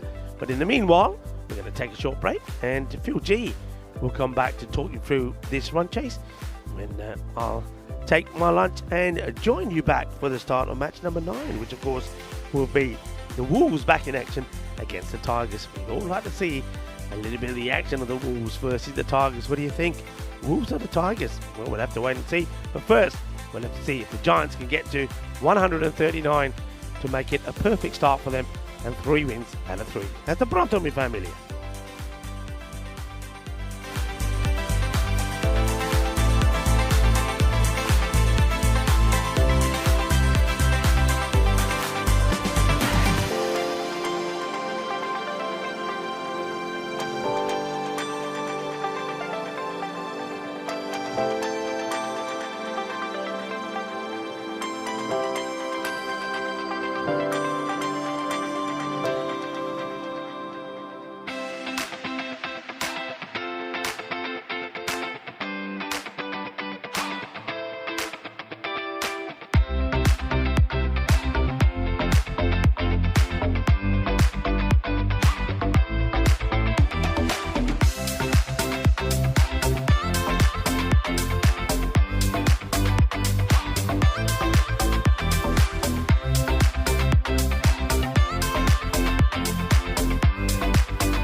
This European cricket event is proudly brought to you by HCL Software, Rado and 1xBet. Welcome back, ladies and gentlemen, to the Run Chase. It's Phil G here for the European Cricket Network, giving Rico a chance to grab a little bite to eat as I take you through the rest of this game. We saw an amazing innings there of 138 runs scored. Very nice scoring indeed. Things were starting to look a little bit dire at one point for the Stallions. And I thought, oh, hang on a minute, the Antwerp Giants are getting all over this. Leeds Stallions, just in those last 4 overs, 70-odd runs in the last 4 overs.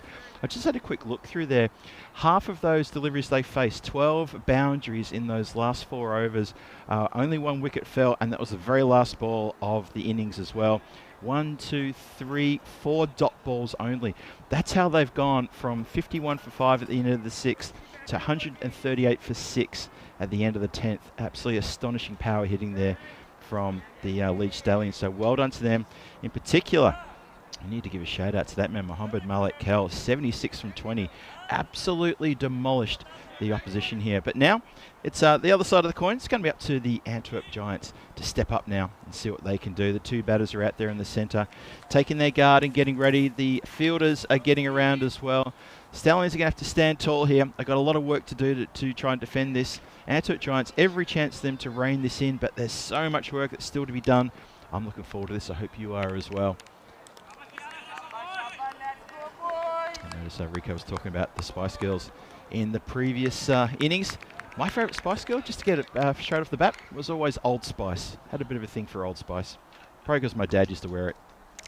A round of applause in the commentary unit here. We start with a nice little tucked up delivery there. Just pushes it gently on the side, can't get it away. Dot ball to start with. Oh, cuts in nicely, doesn't it? That's a lovely delivery from the man of the moment, Mohamed Malik Kell. He bowls a ripper first ball. Now, Baram Niaz and Saeed Hakim with the duty to open the batting. Niaz especially be very keen to get off to a big start. Well, he's going to hit him like that. It's going to be a great start for him. Goes downtown with a big Maximo to start proceedings here. Gets a 6 off his second delivery and forces things along nicely. Well done, good shot. He needs plenty of that though. He hasn't had a great tournament thus far. I'm used to seeing this man coming in and belting the ball around the park, getting quick fire 40s, even a 50 here and there in the night series. He was pretty good. He didn't play all the games in the night series. He had duties in the Netherlands as well as playing cricket here during that night series a couple of months ago. So let's see how he can do here. Oh, just hones in towards the leg stump there. Jets tries to tuck it around the corner. Keeper can't get a lot on that one. Leg by signal, so no bet on that either.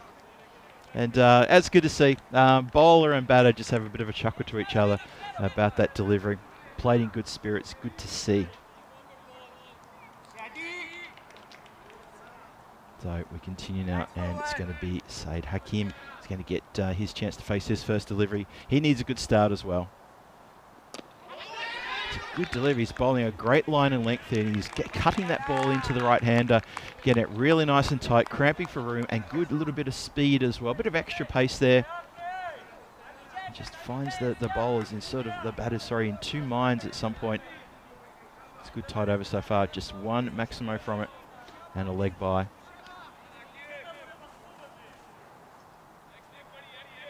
We can't see that. There it is. There's the leg by just popped up. Thank you. Punch down the ground. There's protection deep on the onside. There he is. Just comes in and collects that leisurely. Gets it back in. So, Antwerp Giants, they're currently sitting top of the table. They're on 6 points in the standings here. Looking pretty good. 2 wins from 2 games. This is their 3rd game. So, hunting for 3 on the spin if they can. Crashed out of the ground. That is a lovely strike. Monsters that over deep mid-wicket. That is Niaz there who gets stuck into it for his 2nd boundary of the over. Look at this. Crash, bang, wallop. Out of here. The Leeds Stallions, though. Let's talk about Leeds Stallions. They are currently sitting bottom of the table. They've played 2 games. They've had 1 loss and 1 no result. So the 3 points they got is courtesy of 1 bonus point. And, of course, they split the points for that no result game from yesterday with the Leuven Lions. We're going to see the Lions in the last game this afternoon. They're going to go up against the Brussels Bashers. 73 matches since the Golden Ball. Again, keep a close eye on that one. We need to do something about that. I get the feeling that we're going to see that that number reset at some point over the next few days. Just get a little tingling feeling somewhere down in my little toe. Got a feeling that may happen. But still, there's a lot of cricket to come before we start getting really focused talking about that sort of thing. Sajid Safi comes on now. Oh, wide, gets through backward point. There is a deep backward point almost directly behind him who takes, pretty much does all the work there. And just going to be the single. Score goes to 15 for no loss. It was 40 for no loss at the end of the first over. Needing to go at around about 14 and over, so that's pretty much where they need to be. Safi now continues. Give Yorker length. A little bit of swing there as well. Nice and troubling. Good work indeed. Good delivery.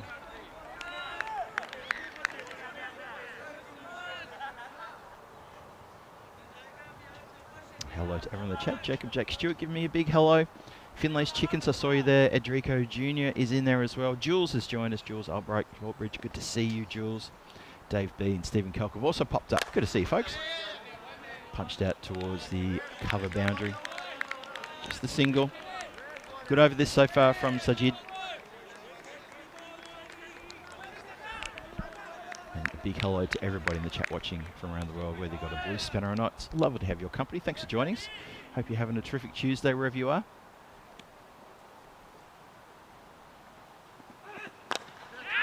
Safi gets one to go straight towards the fielder. It was one bounce and straight to the outfielder.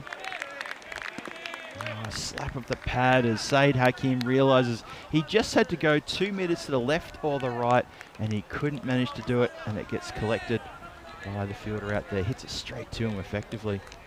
We'll be a bit gutted about that. There was an opportunity for a boundary there.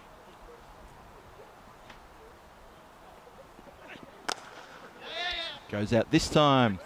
Good work from that same fielder again. Fires in a throw. Really, really good work to get down to that ball to stop it going anywhere past him.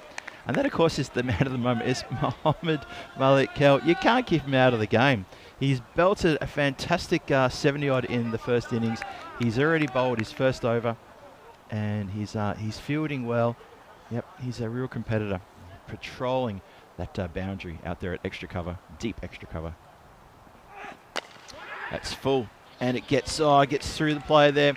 Ducks his head, hangs his head in shame, and is a bit upset that's gotten past him. Just checking to see how that is out there. I don't want to shame him, name and shame, but look at this, on the full, and straight through the fielder there. Just maybe takes a little bit longer to get down to that one, and it goes through for a welcome boundary. First boundary and only boundary off Safi's over. He goes for 8 runs. It was a good over, that one. Have a look at the standings again. So yeah, Antwerp Giants top of the table, Leeds Stallions bottom of the table. So top versus bottom here, but it's still early days and really important for one of these teams, well, for both these teams to try to pick up the win here. Antwerp would love to get the win and solidify their place at the top of the standings. And Leeds Stallions, well, they need to re-kickstart their tournament because they're sitting currently bottom and they're not looking great at the moment. They need to get a win. They can't afford to get out of today without at least one win under their belt. So it's a lot of work for them to do. Kel is back to bowl his second. And that's been elevated. Taste of his own music. It's going to land just next to us near the scaffolding. A thump as it lands on the ground for a big Maximo. Niaz goes downtown. He races up to 20. This is what Burham needs. He needs a really good innings here. Recently selected to play in the US League as well as a junior. Very good competitor. Plays a lot of his cricket in both Netherlands and here in Belgium. And he's a good bloke too. Always good to have a chat with. He was here visiting at the during the night series. Played a couple of games, but also mainly visiting as he had commitments elsewhere and was unable to get to all the games for his team. Plays for Antwerp usually, because it's nice and close to the border. Kel in again. Oh, this one's gone up very, very high. It's not going to clear the boundary. It's coming down with a bit of ice on it, and it's gone straight into the hands of the fielder. Very ecstatic, very excited team there. The Leeds Stallions, they've got a big breakthrough and Niaz, he's got to go. That is a very nice catch indeed. That's Shinwari Munji takes a good catch coming in there. Actually, those lovely long hair he's got there. I used to have a haircut like that years ago, and I got told off. But that's a lovely take. Look at this. Watches it all the way down, nice and steady. Doesn't have to worry about the wind too much. Slightly in the fingertips, but he's very happy about that. So Niaz has come undone, trying to force the run rate along. Yep, that's a bit of a blow. He's not happy. Places the bat down gently into the ground and has a bit of a think about what happened just then. But yeah.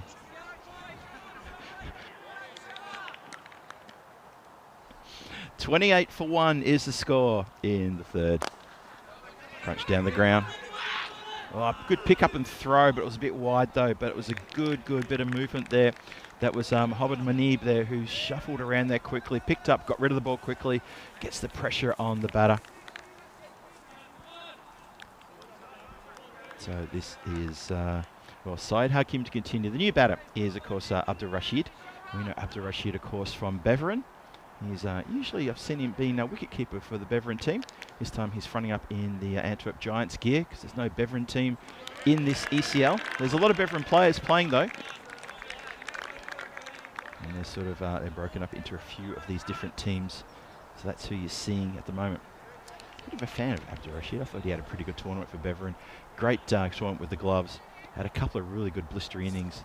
And unfortunately, I remember in the qualifier, he valiantly made a really good 40-odder for no time. But Beveren on a hiding to nothing, chasing a massive total set for them by Hassel. And Hassel ended up getting the win, and they met the Warriors, the Russell Warriors, in that final. Shot tucked around the corner. That's a really lovely shot, that one. Elevates and goes Maximo. Nice stroke. Saeed Hakim gets into double digits. Felt like he's been there for a while, but he hasn't had a lot of the strike. And now he finally capitalises with that short ball. This is just too short from Kel. And he's getting a little bit of the treatment that he dished out in his innings earlier. 35 for 1. One more to come in the power play. Last ball of the over. Oh, it's full. It's a beamer. It's shown as a no ball as well. So we'll have to bowl that one more time. Kel is very contrite and apologetic to the batter for that. You see, immediately put his hand up. Also mentions the umpire. Good sportsmanship from him to acknowledge that. And that is clear no ball. It's signalled early by the square leg umpire. You see there in the background. So free hit coming. It's going to be Abdul Rashid. He gets to get after this free hit coming in from Kel. He's got a little carte blanche to put this anywhere in the park he can, or even out of the park. Swings and misses. And that's what we like to call a free miss. And that is the power play done and dusted. Nice bit of shape through the air there from Kel. You see there, it starts to go out wide and it shapes back in again. 37 for 1 after 3. That's the power play done. Probably not as many as I would have liked in that power play. Probably need to get pushing into the 40s. But still, 37 for 1 is a good power play score. They've only lost one wicket. At the same time, Leeds Stallions were 27 for 1. So you could say they're 10 runs in front, but the acceleration from the Leeds Stallions in those last 4 overs was really something else, putting on 70-odd in 4 overs, mostly boundaries as well. So a bit of work for the guys to do here. So while we do comparisons between how things were going for the teams at the same time, remember that acceleration at the end was quite something, especially that 9th over where things went absolutely crazy. We had a supersonic over, and that was when Mohamed Malik Kel was just absolutely it's like he lost his mind and everything had to be knocked out of here. 6 sixes in a row. 5 off one over and the first one off the next over. He gets through the infield, that shot. There is backup though coming off the boundary rope. A good throw would have the batter in trouble. I think he's going to be home though. And the umpire's satisfied that he was home okay. Look at this. Batter takes evasive action, taking a really long way around. He's definitely home. He put the bat down. And then, what's he going to do? He's put the bat down as he raised the bat up and then got the foot up. Either way, he's looks like he's gotten home okay. That's come down towards us and over us.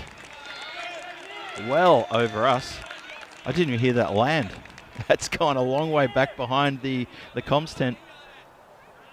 You know, I think maybe with the renovation work we've done in the tent here, maybe we've shown our little back area of the tent here to be a bit of a window, a bit of a target So maybe it's the batter's eyes are lighting up when they're seeing that, giving us something to aim for. Hakim races to 22 from 10. Rashid, he's only bothered the scorers for just the 1 run. 45 for 1. Just started with 2 deliveries into the 4th over. 94 from 40 required. Hits this one hard again. Shouts of catch.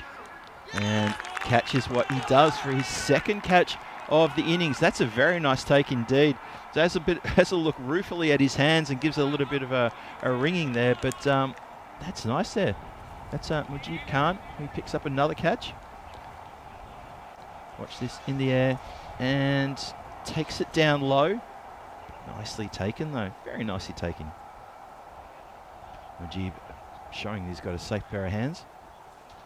And importantly though for the Giants, it's captain Sahid Hakim has to depart 22 from 10. He doesn't add to any more of that score. He's showing the face of the bat to his counterpart, and obviously he's a little bit disgusted with that. Something wrong with the bat, he says.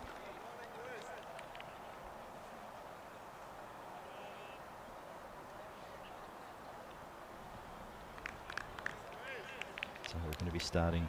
It's going to be Zahid. It's going to be starting proceedings of. Well, he's continuing here in the 4th. Punch down just for 1. Ellie Harrington gets down to that one and stops to getting through.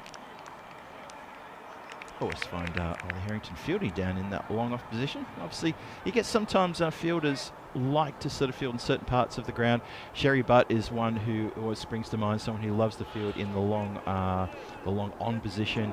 Wakas Raja and Ollie Harrington always find them down in the long off position. And you sort of get to know these players and where they like to sort of hang out, and they become real professionals of fielding in that place.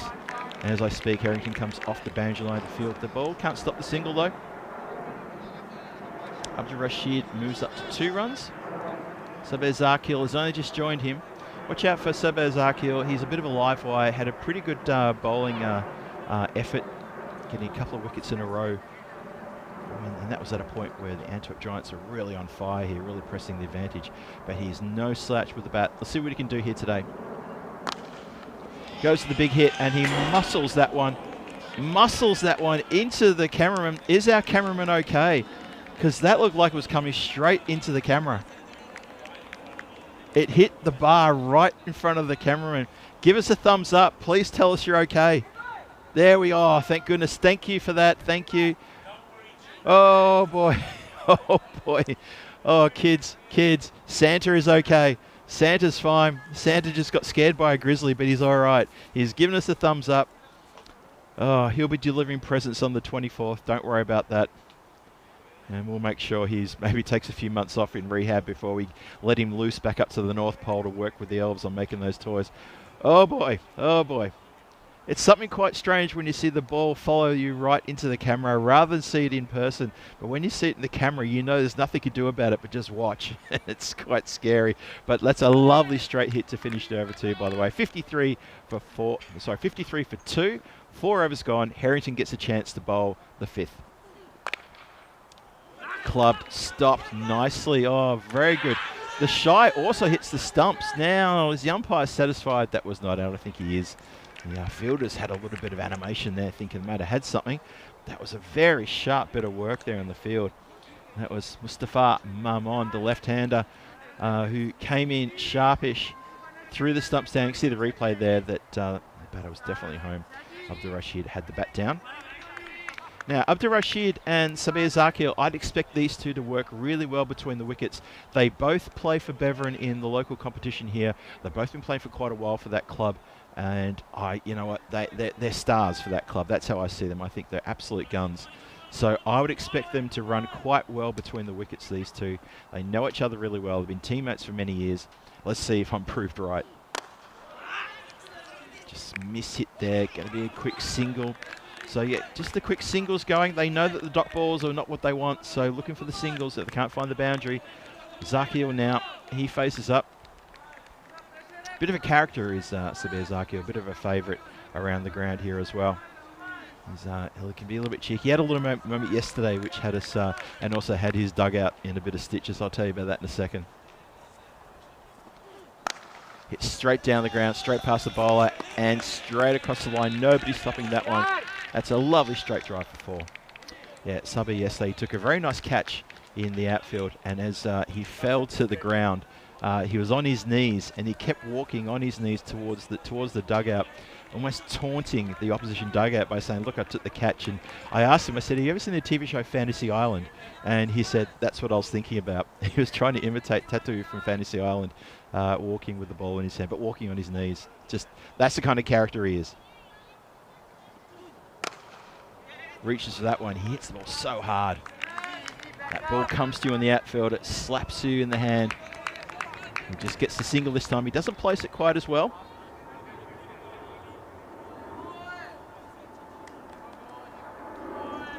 So Ollie Harrington here comes back really well after just being hit around just a little bit. That's better. Yeah, bit of support there from his teammates as well. That's a very good delivery. Gets a dot ball past as well. Muhammad Malik Kell, he's fielding just in front of me here. He was very excited about that delivery. Gave him a proper little rev up. Said, come on, Ollie, more of that, please. That was a great cracking delivery. So it's 6 runs from these 5 deliveries. Needs to finish strong, Oliver. It's hit straight. Going to get around and cut that off, though. They do. It's just going to be the one they throw to the keeper's end. Good bit of thinking there to throw to the far end. It was a good throw indeed. So 60 for 2 after 5. And it's 6 runs off the over only. A good over from Oliver Harrington, considering there were 16 off the previous over. So well done. Hey, just remember, this coming Saturday is the European Cricket Series for women. And that's starting on Saturday. 2 days of women's ECS action. And we've got the Belgian Belforts, French Eiffels, and the Belgium Genikens, and the Luxembourg Millerthals. All 4 of those teams going head-to-head in 6 games. 4 games you see there on your screen on Saturday.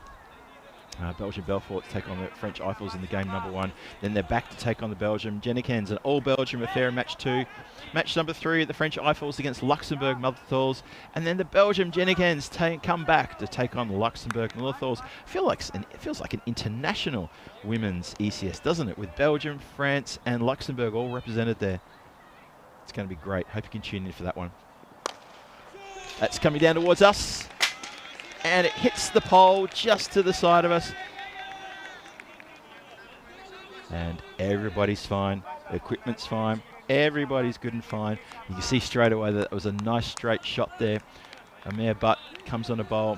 And Abdul Rashid sends a little grizzly our way and says, hey, don't forget comms, I'm here. And then he opens up his shoulders and slaps that one beautifully across the boundary. A nice flat shot, that one. And that goes for 6 runs. Over the covers. Nice flat though. Leans back though. Really leant back into that shot and executed it perfectly. Races to 16 from 9. Amir Butt is coming out for a bit of stick here in this over. 2 6s on the trot. Needs to stop the rot. What can you do here? Tosses it up. He gets flicked nicely. 1, 2 bounces.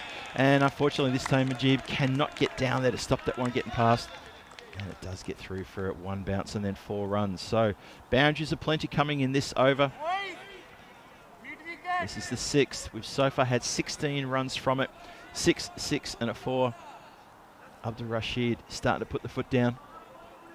He's got a good career strike rate too. He's striking definitely over the 220s, 230 mark here on the European Cricket Network. Down on one knee. Shouts to catch it. No one's catching that. Even the dugout doesn't want to catch it because that has gone over the head of everybody. That's another 6. Well, this over, suddenly get a feeling of deja vu. I feel like I've been here before. It's been 6, 6, 4, 6. So 22 off the over. Still 2 balls to come. And this is looking like absolute damaging. You find 2 more boundaries here. He'll basically undo all the good work done by Muhammad Malik Kell in his damaging over 2. Okay, no boundary there. Just draws the miss hit. They only get a single. Sabir Zakir was very quick to call Rashid through and say, come on, come on. Keep it ticking over. Last ball, the over. And they're going to get through from, I think, going to be leg buys here, possibly. Not sure if it came off something or maybe just got through. Keeping an eye on the umpire. And he's going to give that as runs. Obviously, there was a bit of a tickle on that one. See that one more time. Oh, yeah. Just gets a bottom edge, nutmegs the keeper, who cannot get down to that one. And just one extra one there, so not too damaging then. Safi, haven't had a chance to call too much of Safi, the little pocket rocket, the man behind the stumps. He's going for the cap. He's taking the helmet off. He's going to go back further, because obviously going to be a return of pace bowling now. As we turn the corner, we've got 6 overs done. 55 needed from 24 for the win. Giants, they've only lost 2 wickets. They're looking like they're on their way, but another wicket here or there could really change things up a bit. Amir Butt goes to 24 of his over. Not a good over for the Lead Stallions. At a time when they really needed to keep things nice and tight, they just weren't able to do it. So we have now got Zahid. He's going to come back on to bowl his next over. He's already got 1 for 16 from his first. If he could do a bit better than that, he could definitely turn this around for the Lead Stallions. Door's definitely open. Oh, it's a no ball called very quickly. I think that's for a front foot no ball. Watch the umpire. Immediately called it. Look at this again. What do you think? Oh, yes. Yes. Good shout there from the umpire. Definitely front foot no ball. And that means it's a free hit coming. Zakil on the receiving end of a free hit. Oh, Zahid, how do you bowl a free hit to a man like Sabir Zakil? How do you bowl it? Where do you bowl it? Going to find out in about 5 seconds. Zahid coming in. Free hit coming. Clumps straight down the ground. Does not get all of that at all. Kel gets around and cuts it off from the straight boundary. In the end, well bowled, right in the block hole. Can only get dug out for a single down the ground. So 86 for 2, just inside the 7th. 53 from 23 is the equation. 53 from 23 for the Giants to pick up the win here. Crunch, absolutely crunched out of here. That clangs into the fence way over in that long on deep mid-wicket area. That's a great strike. Got every bit of that. Nice and down low. Good action there from Abdul Rashid. Gives his leg a bit of a rub too. I think maybe he's just maybe collected the side of the bat, just scraped on the inside of the thigh there. Just looks a little bit uncomfortable there for a minute. When he came to the ground, he and his counterparts joined themselves, came into the ground. They marched past the commentary area while we were doing our summing up of the previous game, and Abdul Rashid was very vocal, calling out to Rico and Phil, saying, "Rico, Phil, hello, good to see you." And we were trying to do our summing up, and a little bit distracting, but you know that's the kind of guy he is. He had a big grin on his face, but he's a good competitor. 33 from 13 he's got, 92 for 2, 47 of 22 deliveries is the equation. Rashid looking very dangerous at the moment. Good ball. Just a bit of extra pace on that one. It just kept its line. Didn't do any movement. It just kept its pace and kept its line. Well bowled. Dot ball. A valuable dot ball.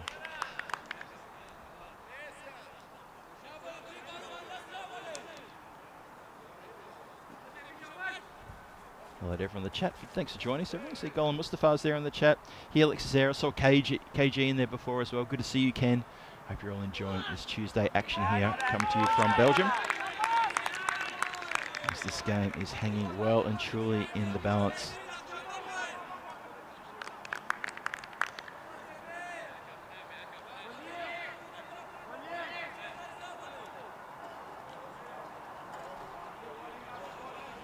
But Zahid bowling pretty well here. 1 for 16 from his first over. So far he's gone for 8. He's looking to finish this over. We've still got a couple, one after this. There goes, another dot. Nicely done. Well, he's strung together 3 dots in a row here. So he's really frustrating Abdul Rashid, who's going to end up having a bit of a rush of blood in a minute, because he's going to start feeling the pressure and stress. And Zakil at the non-striker's end is probably trying to shout out a few good words to him, saying, come on, bat on ball, no dot balls. We've just had 3 in a row there.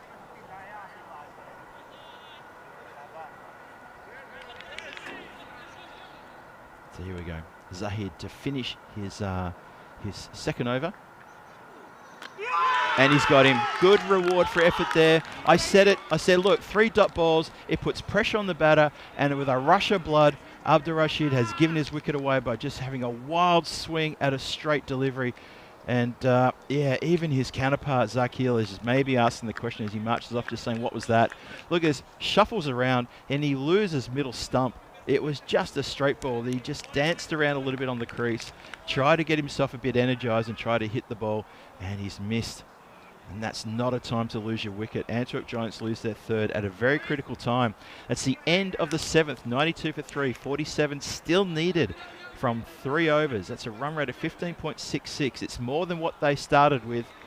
So, yeah, that's an interesting little change there. 3 dot balls after that big 6 as well. 3 dot balls, and then the wicket falls. I predicted that was going to fall because you could see that Abdur Rashid was just getting a little bit ahead of himself there and a bit ahead of steam, thinking, why am I missing this? I'm missing the dots. I'm letting these dots go through, and his end's bowled. Match 9 coming your way shortly. Ghent Wolves take on the Ostend Tigers. Rashid Khan comes into the Ostend Tigers. No change to the Ghent Wolves lineup. That is going to be a great battle. 2 very evenly matched teams there. Dances down the wicket, and the catch is almost held, but the boundary is safe. That's actually pretty good recovery from putting the catch down. And now you may be very quick to say, well, Sajid Safi, you should have caught that. Maybe you should have, but you protected the boundary. That's important. So that is very good result in the end, all things considered. Zakil doesn't get the 6. Sure, he doesn't get caught out. Doesn't get the 6 though. Mansour Malingzai, he then is going to face the music. Faces his first delivery from Oliver Harrington. Turn around the corner. It just gets past the fielder who cannot get down to that one. It bounced awkwardly just in front of him. That's Moiz Ali. Just backward a square, and that's a vital boundary. That's a big boundary, that. It gets Mansour Malingzai off the mark, and more importantly, just breaks just a few deliveries of no boundaries. And Ollie Harrington has bowled really, really well in this match so far. He needs to try to maintain it here. 97 for 3. 42 needed from 16. Crunched, absolutely spanked through the gap. That is a lovely shot. A couple of kids playing out there. If there's anyone who can hear me, please ask those children to keep their eyes on the ball and keep their eyes on the play. They could have easily come undone there with a grizzly, disturbing their afternoon. How about a bit of responsible parenting? That would help. Thank you very much. That's a great strike though. Mansour Malingzai searching for the gap in the boundary there and finding it. Pressure back on the bowler here. Just been hit for 2 4s in a row. 100 up as well. 101 for 3 now. It's coming down the ground. It's mishit. It's going to fall just in a safe zone. A regular mid-on. Munaf might have run around to catch that one. It's not. It's missed. And long off charged in desperately to catch that one. And unfortunately, the mishit was just probably a little bit more mishit than they wanted it. And it fell safely in the end. You can see it in the background there, just falling safely behind the bowler. Zakil gets on strike now. 37 from 14. Swing and a miss. Good ball there from Ollie. Unlucky not to get a feather edge there. What a great delivery. He gets a couple of teammates going over to him and giving him a little bit of a tap on the hand. Manib, the skipper especially, first one across him to say, well bowled, I want to have another one of those, please. This has been very economical from Ollie. Got to finish strong here.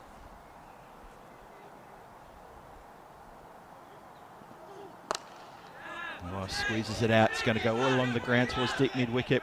Fielded cleanly. That's Manib, the skipper. It's just 1. That's a good finish to that over from Ollie Harrington. He only goes for 18 from his 2 overs. Doesn't get a wicket. Unlucky not to get Zakil caught on the boundary there. But he's very economic and he's done the job. So well done. 103 for 3. 2 overs to go. 36 runs. Oh, this is going to be a tight, tight finish. Antwerp Giants, have they left themselves too many in the last 2 overs? What do you think, folks? Have they left themselves too much to get? Vivo 007 says, not chase now to become difficult. It is getting difficult, I agree. Got to give credit, though, to the bowler. Come on, give Ollie Harrington a bit of a shout-out, people. That was a great over from him. Kev saying interesting finish. Yep. Infinix is saying he agrees with Vivo and says, yeah, this is going to be tough. Very tough indeed. 3 dots will help. It will indeed. The 3 dots you're talking about from Zahid's over, where he had 3 dots and then got Abdul Rashid's wicket clean bowled. Ollie Harrington bowls just a single. Then he gets hit for 2 boundaries and comes back with only 2 more singles in his over. Oh, this is tense. The charge is given. No run. Backed up a long way. Sabir Zakir wants to do this his way. It's now 36 from 11. He declines the quick single and says to Mansur Malingzai, no, you stay there. I can clean hit this.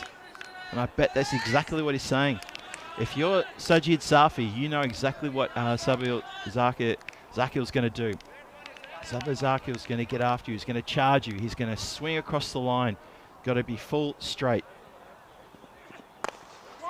Nicely done. Nicely bowled. It's just going to be 1. No, it's going to be 4. Oh, I thought the fielder was all over that. It's just beaten him. It's a photo finish to the line, so he does get the boundary. Clipped nicely. Really cramped for room here. Look at this.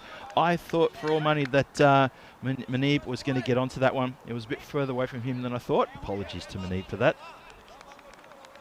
So 4 keeps this game well and truly alive.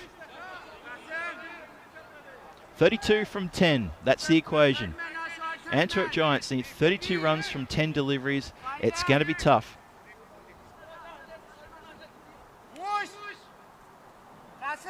Dot balls are going to be absolute gold dust in this over. Whatever they get here, they don't have to get in the last. It's as simple as that. Take this game to the 10th possibly. Crunched, up in the air, out of here. Absolutely spanked. That is monstrous. What a big hit that is. Can't really say much about that apart from wow. That has gone such a long way back, it's not funny. And behind the commentary here, there's a little bit of undergrowth, then there's a lot of undergrowth. And once it goes over our tent, it's pretty much into forget about it land, because you just have to forget about it. Sajid Safi just getting a little bit of consoling from his captain there. Just coming over just to say to him, look, this is what we've got to do. We're still in this. 26 from 9. 26 from 9. A dot ball would be magical for the Leeds Stallions right now. Absolutely magical. Here we go. Well, it's hit part of the body. It's going to be race to the boundary line. Can someone get it? Someone's got to take the stumps. The throw comes in. And I think the run-out's been affected. They're looking to the umpire who says, let's go upstairs. Let's have a look at the replay. Leeds Stallions think they may have got their man. I think that they think they've got Zakil on coming for that second run.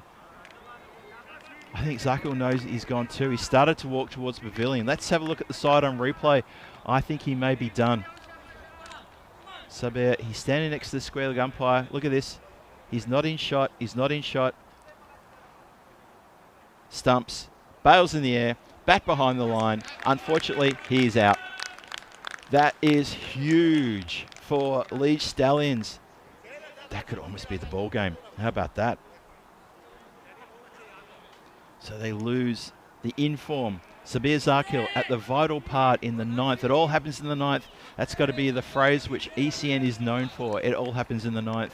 And this is absolutely huge. It's not done yet, folks. It's not done yet. There's still so much chance here. Just have a look at the replay one more time. Gets away. They know they've got to run hard for 2. Safi's throwing the gloves off the keeper. He's just saying, throw it, throw it, throw it. We've got our man there. Takes a wide throw, and his flick hits the stumps. Bails come off. Bat's short of its ground, and that's really good work. And actually, in all credit, really, really good work there to the bowler who got down to the keeper's end to take the throw and to knock the stumps down. The throw was a bit wild, but he managed to manufacture the wicket from that. So that's very well done. Tension rises here at the Stars Arena for this 8th match in this European Cricket Series. 2 batters having a bit of a chat mid-pitch. Battle plan definitely be there in place. There's only 8 balls left. It's 25 runs off 8 balls. And that's it. Jamil Saeed facing. What can he do? Swings hard at this one. It goes out square. It's going to beat everyone. There's nobody square. There's no one behind the umpire. And that goes all the way to the boundary. So the idea was there, but unfortunately just strayed ever so slightly. It became a slot delivery, and it's put away, and it's angled nicely. That's a very important boundary there. 21 from 7 now. 15 so far of this over. They have picked themselves up a wicket.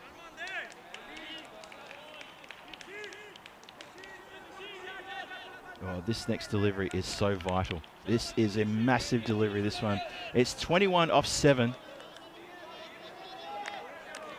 Jamil Saeed is facing. He's only faced one ball. He's hit a 4. What does he do? Does he try to get on strike? Does he try to put it out of the ground? What would you do? Surely you'd look for the big hit. Surely you want to put this one out of the ground. 21 from 7. Last ball of the 9th. Clips down the ground. Oh, bowler and non-striker run into each other. There was nothing in that.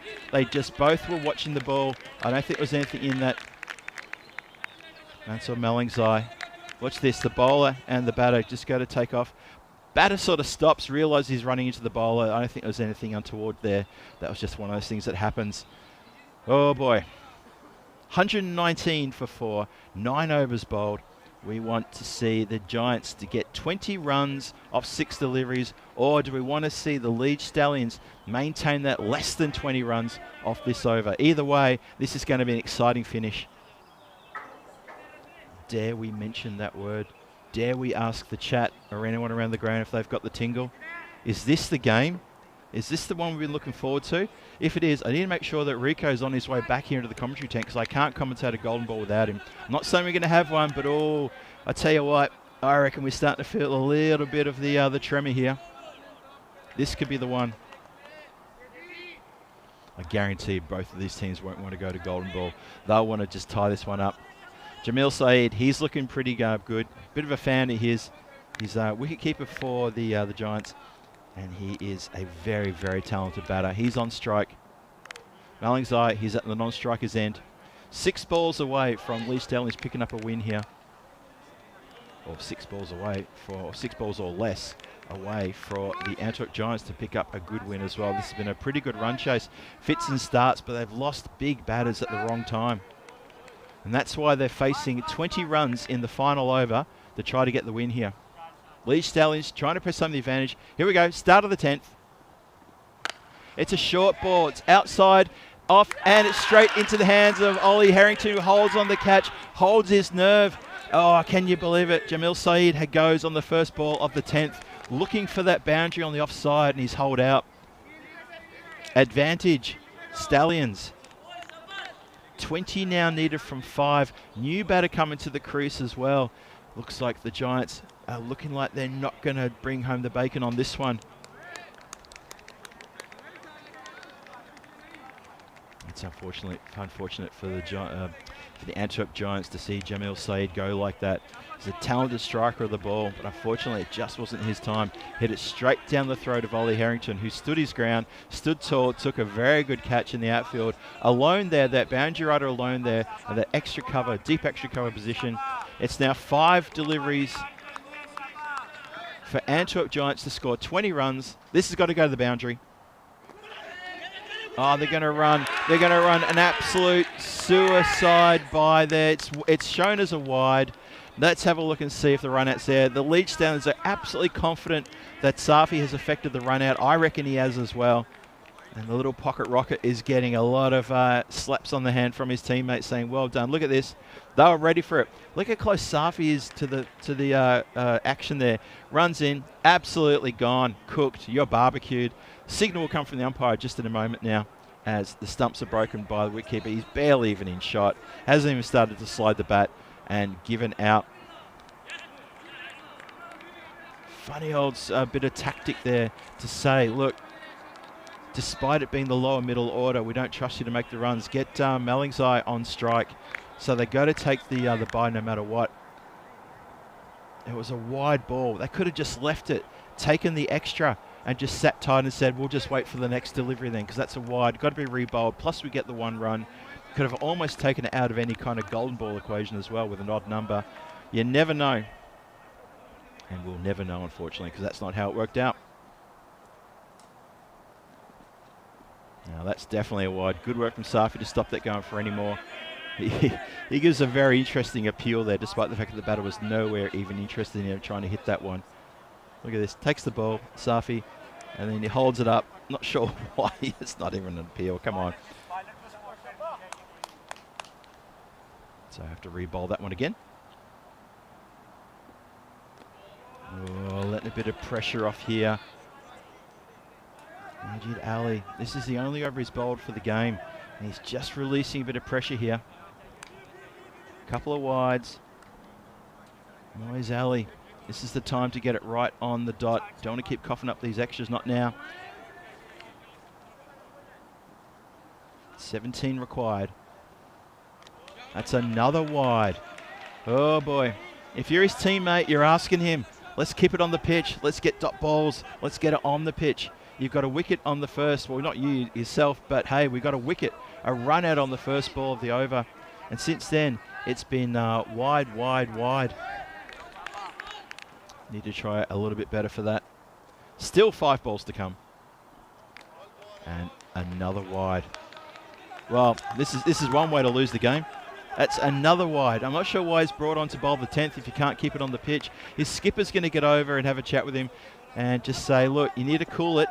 You need to cool it, mate, because that's 4 wides in a row, and we need to hold this together. It's 16 from 5 now. 16 from 5. Oh, can you believe it? This is not good bowling at all. Not good. Not sure why this man's been brought on to bowl the 10th when he just can't seem to get the ball in the right place. Would have had plenty of options. They've gone for Moiz Ali. And he's not returning the favouritism of his captain, not in one bit here. Omer Butt was the only other bowler, but he went for 24 of his over. Well, this is turning into a bit of a farce. There's not too many ways to say this. A little bit unimpressed here. What could have been an exciting finish, potential golden ball, is really turning into, well, it's a bit loose. It's the best way to describe it. 125 for 6. Surely this is going to be a good delivery. And can you believe it's another one?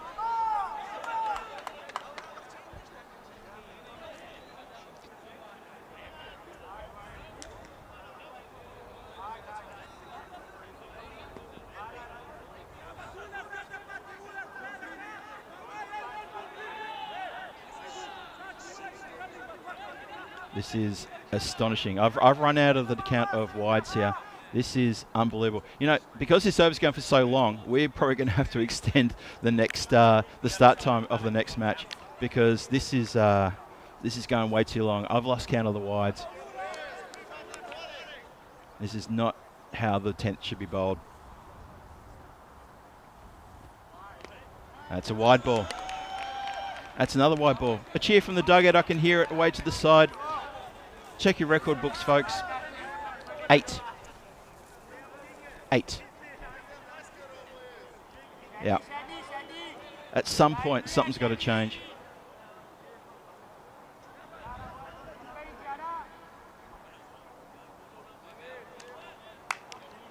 Yeah.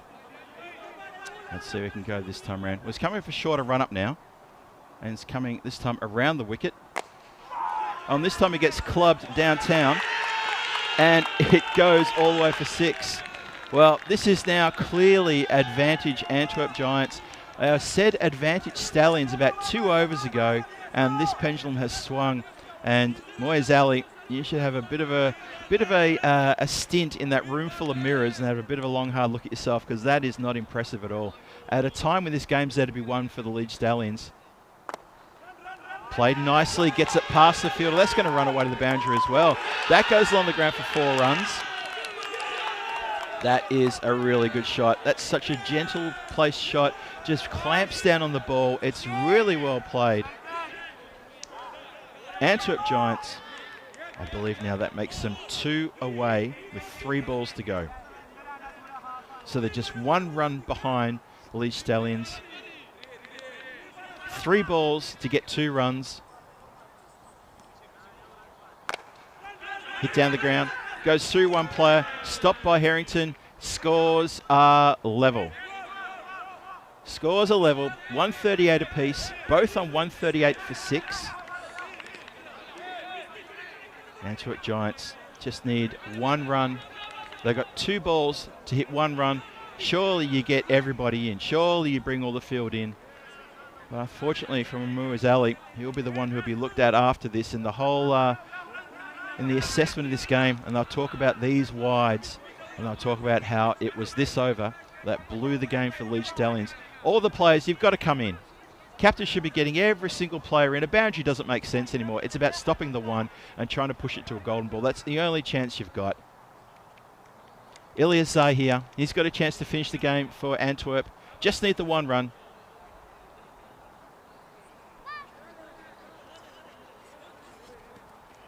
Not sure what the wait is for. Can't see anybody moving out there. No, that's...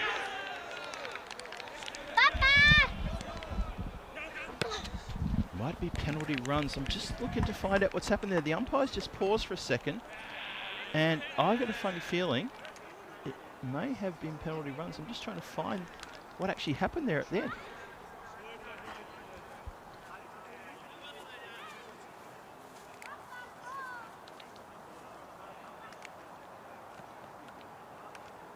Looks like there may have been a bit of scoring issue, so we just pause for a second. There was a run off the wides that was miscalculated or not taken into account by the scorers.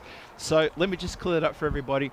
It's done and dusted, and as it turns out, there was a 1 run was scored off one of the wides, which may be missed by the scorers. It was then picked up and added to the score. So before that second last ball was bowled, the score already ticked upwards to 139 for 6 with the correction. So that is the win.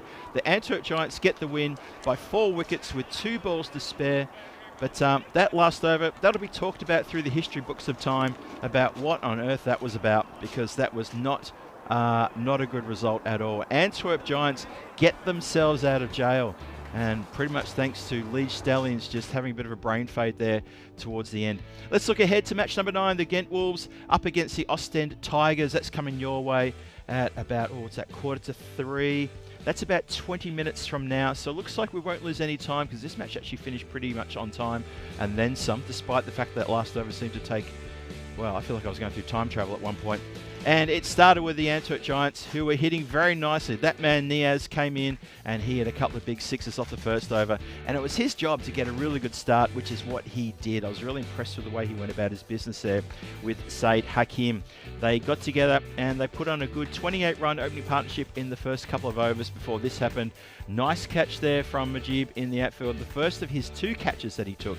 And then there was, well, a few more lusty hits. Hakim Saeed, he kept going, kept kicking on there. A short little partnership he put together with Abdul Rashid. Abdul Rashid took a little while to get going, but once he did get going, that was very impressive as the tent has liftoff. I better hang on to it then. That's just for a moment there. A gust of wind just came in and tried to lift up the tent, so I've almost lost the cover completely. I'll just hang on to this one while I'm running through the highlights there. That was the moment where our cameraman got a little bit shocked by a ball that came straight into his personal space. I think what happened there was that on that shot as well is the ball hit the bar just in front of the cameraman, and he's managed to give us a thumbs up. Oh, this is much better. Yeah, we're getting the tent opened up now. I like this. I like it a lot. Yep, this is good. We can actually see deep mid-wicket now from our position. Majib there cannot stop that one. And Abdul Rashid, he started getting on a bit of a heater here. They had a real purple patch where he started hitting the ball so hard and so well. Between him and Sabir Zarkel, I thought they were going to absolutely carry it. Then he chewed up 3 dot balls in a row and then bang, lost his middle stump to a cracking good delivery there. But how good a bit of bowling was that? 3 dot balls, then gets the wicket. And then Ollie Harrington came in. He got hit for 1 boundary. Almost catch taken off his bowling. But he backed it up really well. He bowled so economically. And at this point, you're a bit unsure whether Antwerp were going to get home or not. And the Leeds Stallions are really pressing home the advantage. Both teams looked really, really good to take the win here. And then I honestly thought we were going to get down to a dot ball. That was exactly what I said a few times. Anyone got the tingle? Is this what's going to happen? Not sure about this. Yeah, end up being ended up being a bit of confusion there. The run out, very good run out there. This is the point where I said advantage Leech Stallions. When you run out Sabir Zakil like that, who looked really dejected, he couldn't get back in time, it really did look like he was going to, with his dismissal, the Stallions were going to absolutely march home. There was this little moment here, just a little bit of a bump into each other, nothing untoward there. A couple of boundaries here and there. That catch by Harrington on the boundary line, that was telling, absolutely telling. That was in the 9th over, and that was quite massive indeed. The run out there off the start of the 10th over, and we all thought, oh, we're coming in for a bit of a finish here. Unfortunately for that man right there, Moise Ali, not sure what that was all about. He didn't cover himself in glory. Had every opportunity to have a very big game here, and he didn't deliver on the big stage. And he's come undone. That's going to be 20 off the last over. He bowled, I think I lost count after 8. I think it was 8 wides, plus there was a single off that as well. Few boundaries here and there, and it saw the Antwerp team home. Handshakes all around. Leech Stallions have come perilously close to knocking off the Giants, but they don't get the win. And it's probably thanks to a little bit of, well, probably they just missed a trick there in that last over, bringing on Moise Ali. Maybe could have looked at someone else to take over the bowling. Let's have a look at the batting card here. Have a look at Burnham Niaz at the top there, 20 from 9, 22 from 11 for Saeed Hakim. Abdur Rashid gets a 33, very well batted for him, top score there, and 27 for Sabir Zakil. Those top 4 really did well for the Antwerp Giants. Not a lot of support from the middle order there. They went for pretty cheap. Mansour Melangzai got run out at the end there for 9. And Jamil Saeed only faced 3 deliveries for 5, including just 1 boundary. And it was up to Ilyas Zahir to guide the team home with 11 not out and get the Antwerp Giants the win. Have a look at the bowling card there at the bottom of your screen there. Moise Ali, 4 deliveries, 1 for 20. He does get 1 wicket, but those wides were telling in the final wash up there. And all those wides in the extras, I think they're all accounted to Moise Ali. 1 wicket to Mohammad Malik Kel, 2 wickets to Sarab Zahid, and the other bowlers went wicketless, but didn't bowl too badly. Amir Butt, though, got taken apart, 24 off just 1 over, and that's how the bowling attack went. So the final summary, it looks like this. Match 8, the win, of course, goes to Antwerp Giants, win by 4 wickets with 2 balls to spare, getting 139, chasing that score for the win. So that's match number 8 in the can. We'll look ahead now to match number 9, and let's see how we go now. It's going to be coming up shortly. Who we got? We got the Ostend Tigers, and they're going to go up against the Ghent Wolves. There you go. Ghent Wolves and Ostend Tigers. Starting in 14 minutes time, Rico and myself will be back in about 9 minutes to give you an introduction, a bit of a chat as we lead you into that game. Looking forward to that one. Hope you're looking forward to it as well. This is Phil G for the European Cricket Network saying don't go too far. We'll be back very shortly with match number 9, the 4th match for today. And remember, we've got 1 more after that, so don't go too far. I'll see you here shortly.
This European cricket event is proudly brought to you by HCL Software, Rado and 1xBet.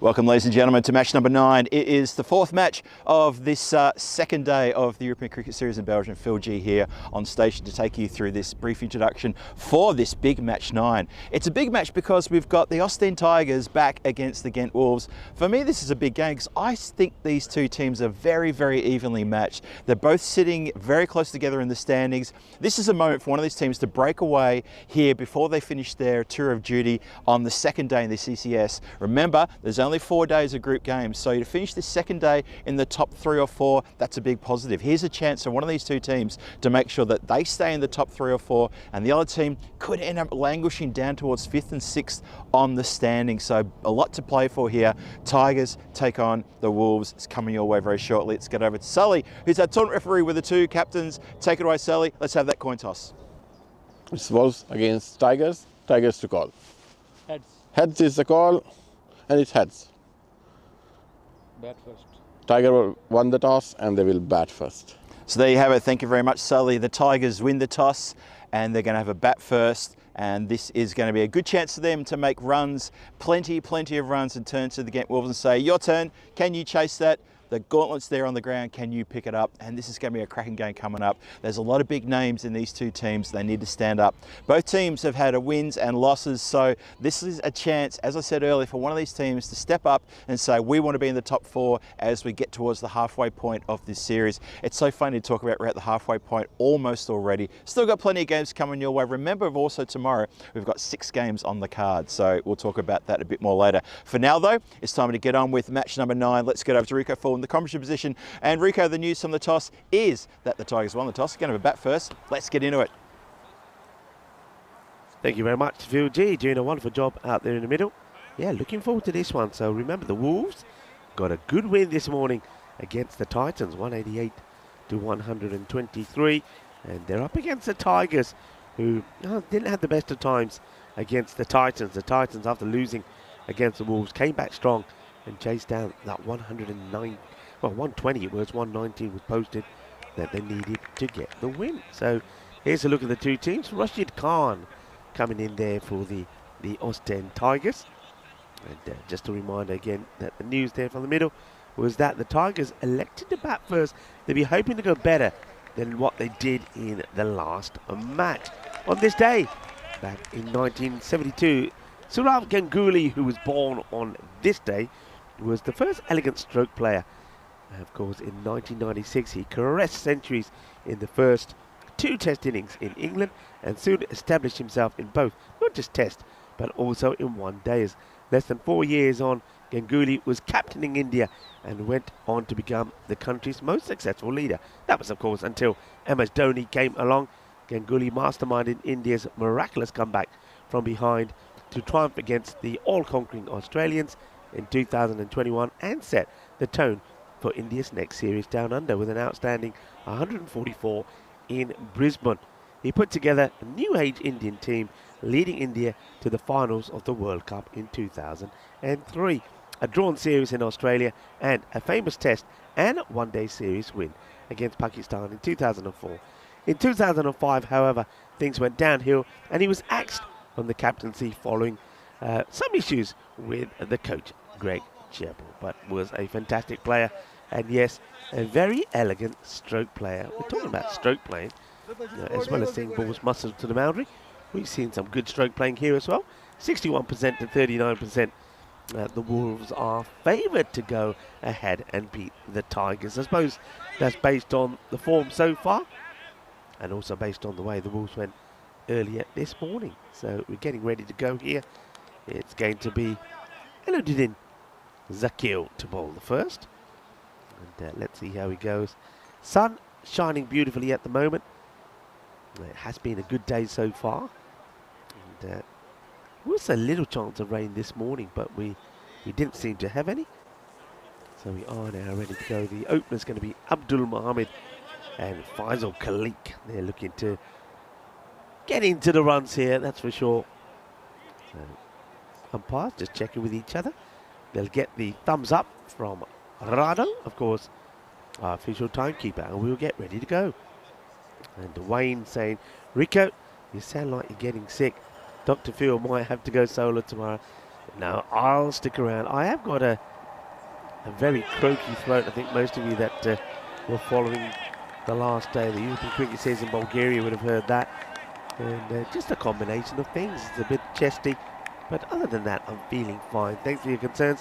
But yet, I've just got to be careful on the voice, not go too crazy. But having Phil around is certainly going to make a difference. And took a nice innings off there while I had a little bit of, I've got to say, spicy curry. I know Phil G likes his hot sauces, but no hot sauces were needed. Talking about spicy, that's too spicy for the fielder. It's a full toss on the legs to Abdul Mohammed, who puts this one away. No problems. Let's have a look at this again. So full toss on the legs. Thank you very much. Easy peasy. And that gets played away. It's a nice shot. 4 runs. We are, of course, in Belgium. And you know what? I think I'll wait for Phil to come in, because when he comes in, we've got to start doing a little bit of la la la la la la la la la la, because Belgium is the birthplace of famous comic characters like, well, Tintin and, of course, the Smurfs. Now, I used to love the Smurfs. We talked a little bit about going back to our childhood as this one gets played away out on the offside. Yeah, today, amongst days today, one of the international days today is Be a Kid Again. Now, when I was a kid, I certainly did like watching the Smurfs. And it is, as I've just told you there, a place where home of the Smurfs and Tintin. Belgium was the birthplace of comic characters like Tintin, the Smurfs, and Lucky Luke. And Brussels even has a comic strip centre. So I suppose you could say that the Smurfs are having a bit of a bat. I don't know, don't think the Tigers would like to be called the Smurfs, but they've certainly got the Smurf colour about them, haven't they? I can't wait to see Papa Smurf come out and have a bat. Anyway, it's a good time, I think, once he stops giggling, to welcome back Phil G. He's got the fly squad. I think you might be squatting me with it. Not exactly. Just your comment about, love to see Papa Smurf come in. I'm waiting to see if someone comes in with a really big white beard. And if he does, he's Papa Smurf. I'll be in stitches. I will be in stitches. Oh, that could be trouble. That could be real trouble there. Let's see what happens there. Couple of boundaries then. And Tigers looking to make the most of winning the toss and batting. It's a full toss. It's a Gandhi ball. And Gandhi balls will get put away. 6 more as the umpire puts them up. That's umpire Vishal, who's out there with Mohammed Abdul Rahman. That's the 2 men in black. Ramraj Vankat is the 3rd umpire for this one. Yeah, Zakil just straying there and gets taken out of the attack. Just before he went into the bowl, he had a bit of look over his shoulder to me, because I picked up the fly swatter, as you called it, Rico. Yeah. I think he started thinking, oh, look out, Phil's got the fly swatter, and he's just mauled that a little bit too short. Better. That's a good comeback. That's where you need to be. Dot ball puts a little bit more into this, does Zakil. I think after being a bit short and a bit wayward, he puts the effort ball in. 15 still to come off that first over. Yeah, you were talking about Smurfs before. I was never a big fan of the Smurfs, the cartoon. Weren't you? Not the cartoon, but I remember there was this big thing back in Australia where you could collect the little Smurf figurines. And that was a really big deal back in the late 70s, early 80s. Talking of big deals, this is going to be a big deal, isn't it? Yeah. Rise and shine, yep. The Western Shield. Now that starts on the 18th through to the 24th. Remember I said that the Mount Shield will be starting on the 15th. Yep. The two will sort of interlink a little bit as well, allowing players from the men and the women to have a day or two off and explore Andalusia, and they're going to love it. Oh, they're going to absolutely revel in that tournament. Looking forward to that one as well, because I'm lucky enough that I'll get a chance to be there as well. Dave B, if you're still there in the chat, or if Ian, if you're still in the chat, I know I talked about jumping onto your little entourage, your little road trip, but it looks like I'll be down there with Rico and Vinny helping out with some commentary. Yes, that's what we wanted to hear. Yeah. Looking forward to that. I knew the time would come. Yes, that one gets scuffed away. So look, yeah, I thought you were going to say that you liked because the Smurfs, they also made some movies as well. Oh, yeah, so, yeah, you know, where you have the real life people and the animation together. I don't know what they call it, but they were good. I enjoyed. But yeah, Gargamel, I like Gargamel, the Smurfs, Papa Smurf, Dopey in there as well. I just loved it. It was funny, and and they originated here in Belgium, and not many people knew that. That's why that can clearly be seen. Wasn't Dopey one of the dwarves? I think you had one. I think you also had Dopey was one of the dwarves, but you did have. I'm sure it was a dope. Somebody was a bit. I don't know. Yeah. I Dopey, can but there picture the was. one You you can mean. picture him now, can't Oh you? yeah, because Then you had one. Who was the brain box? The brains. Oh, he had with the glasses. Yeah, glasses. Yeah. That could be you. What are you saying about my complexion? I'm just saying you got the brains. That's all. Nothing more. That's in the air, and it's going to go all the way. Manos arriba. That's 6 carreras. 6 ones. Faisal Kalik is turning himself into 6 hitting Smurf as he bashes that one across the boundary line. Nice shot, that one. Yeah, no, I know the dope one you're talking about because he wore those robes that were ill-fitting. And it was kind of, I know the one you're talking about now. I can't remember what his name was, though. Somebody would tell us in the chat. And there was the young lady that they all had the hots for.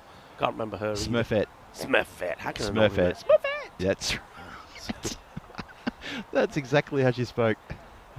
Rico for giving us a wide range of characters there. I tell you what I used to do with my mate Richard, who I grew up with. We used to live across the road from each other. Is we collected those little Smurf figurines. Yeah. But what we do is every weekend we go down to the train tracks, and we would.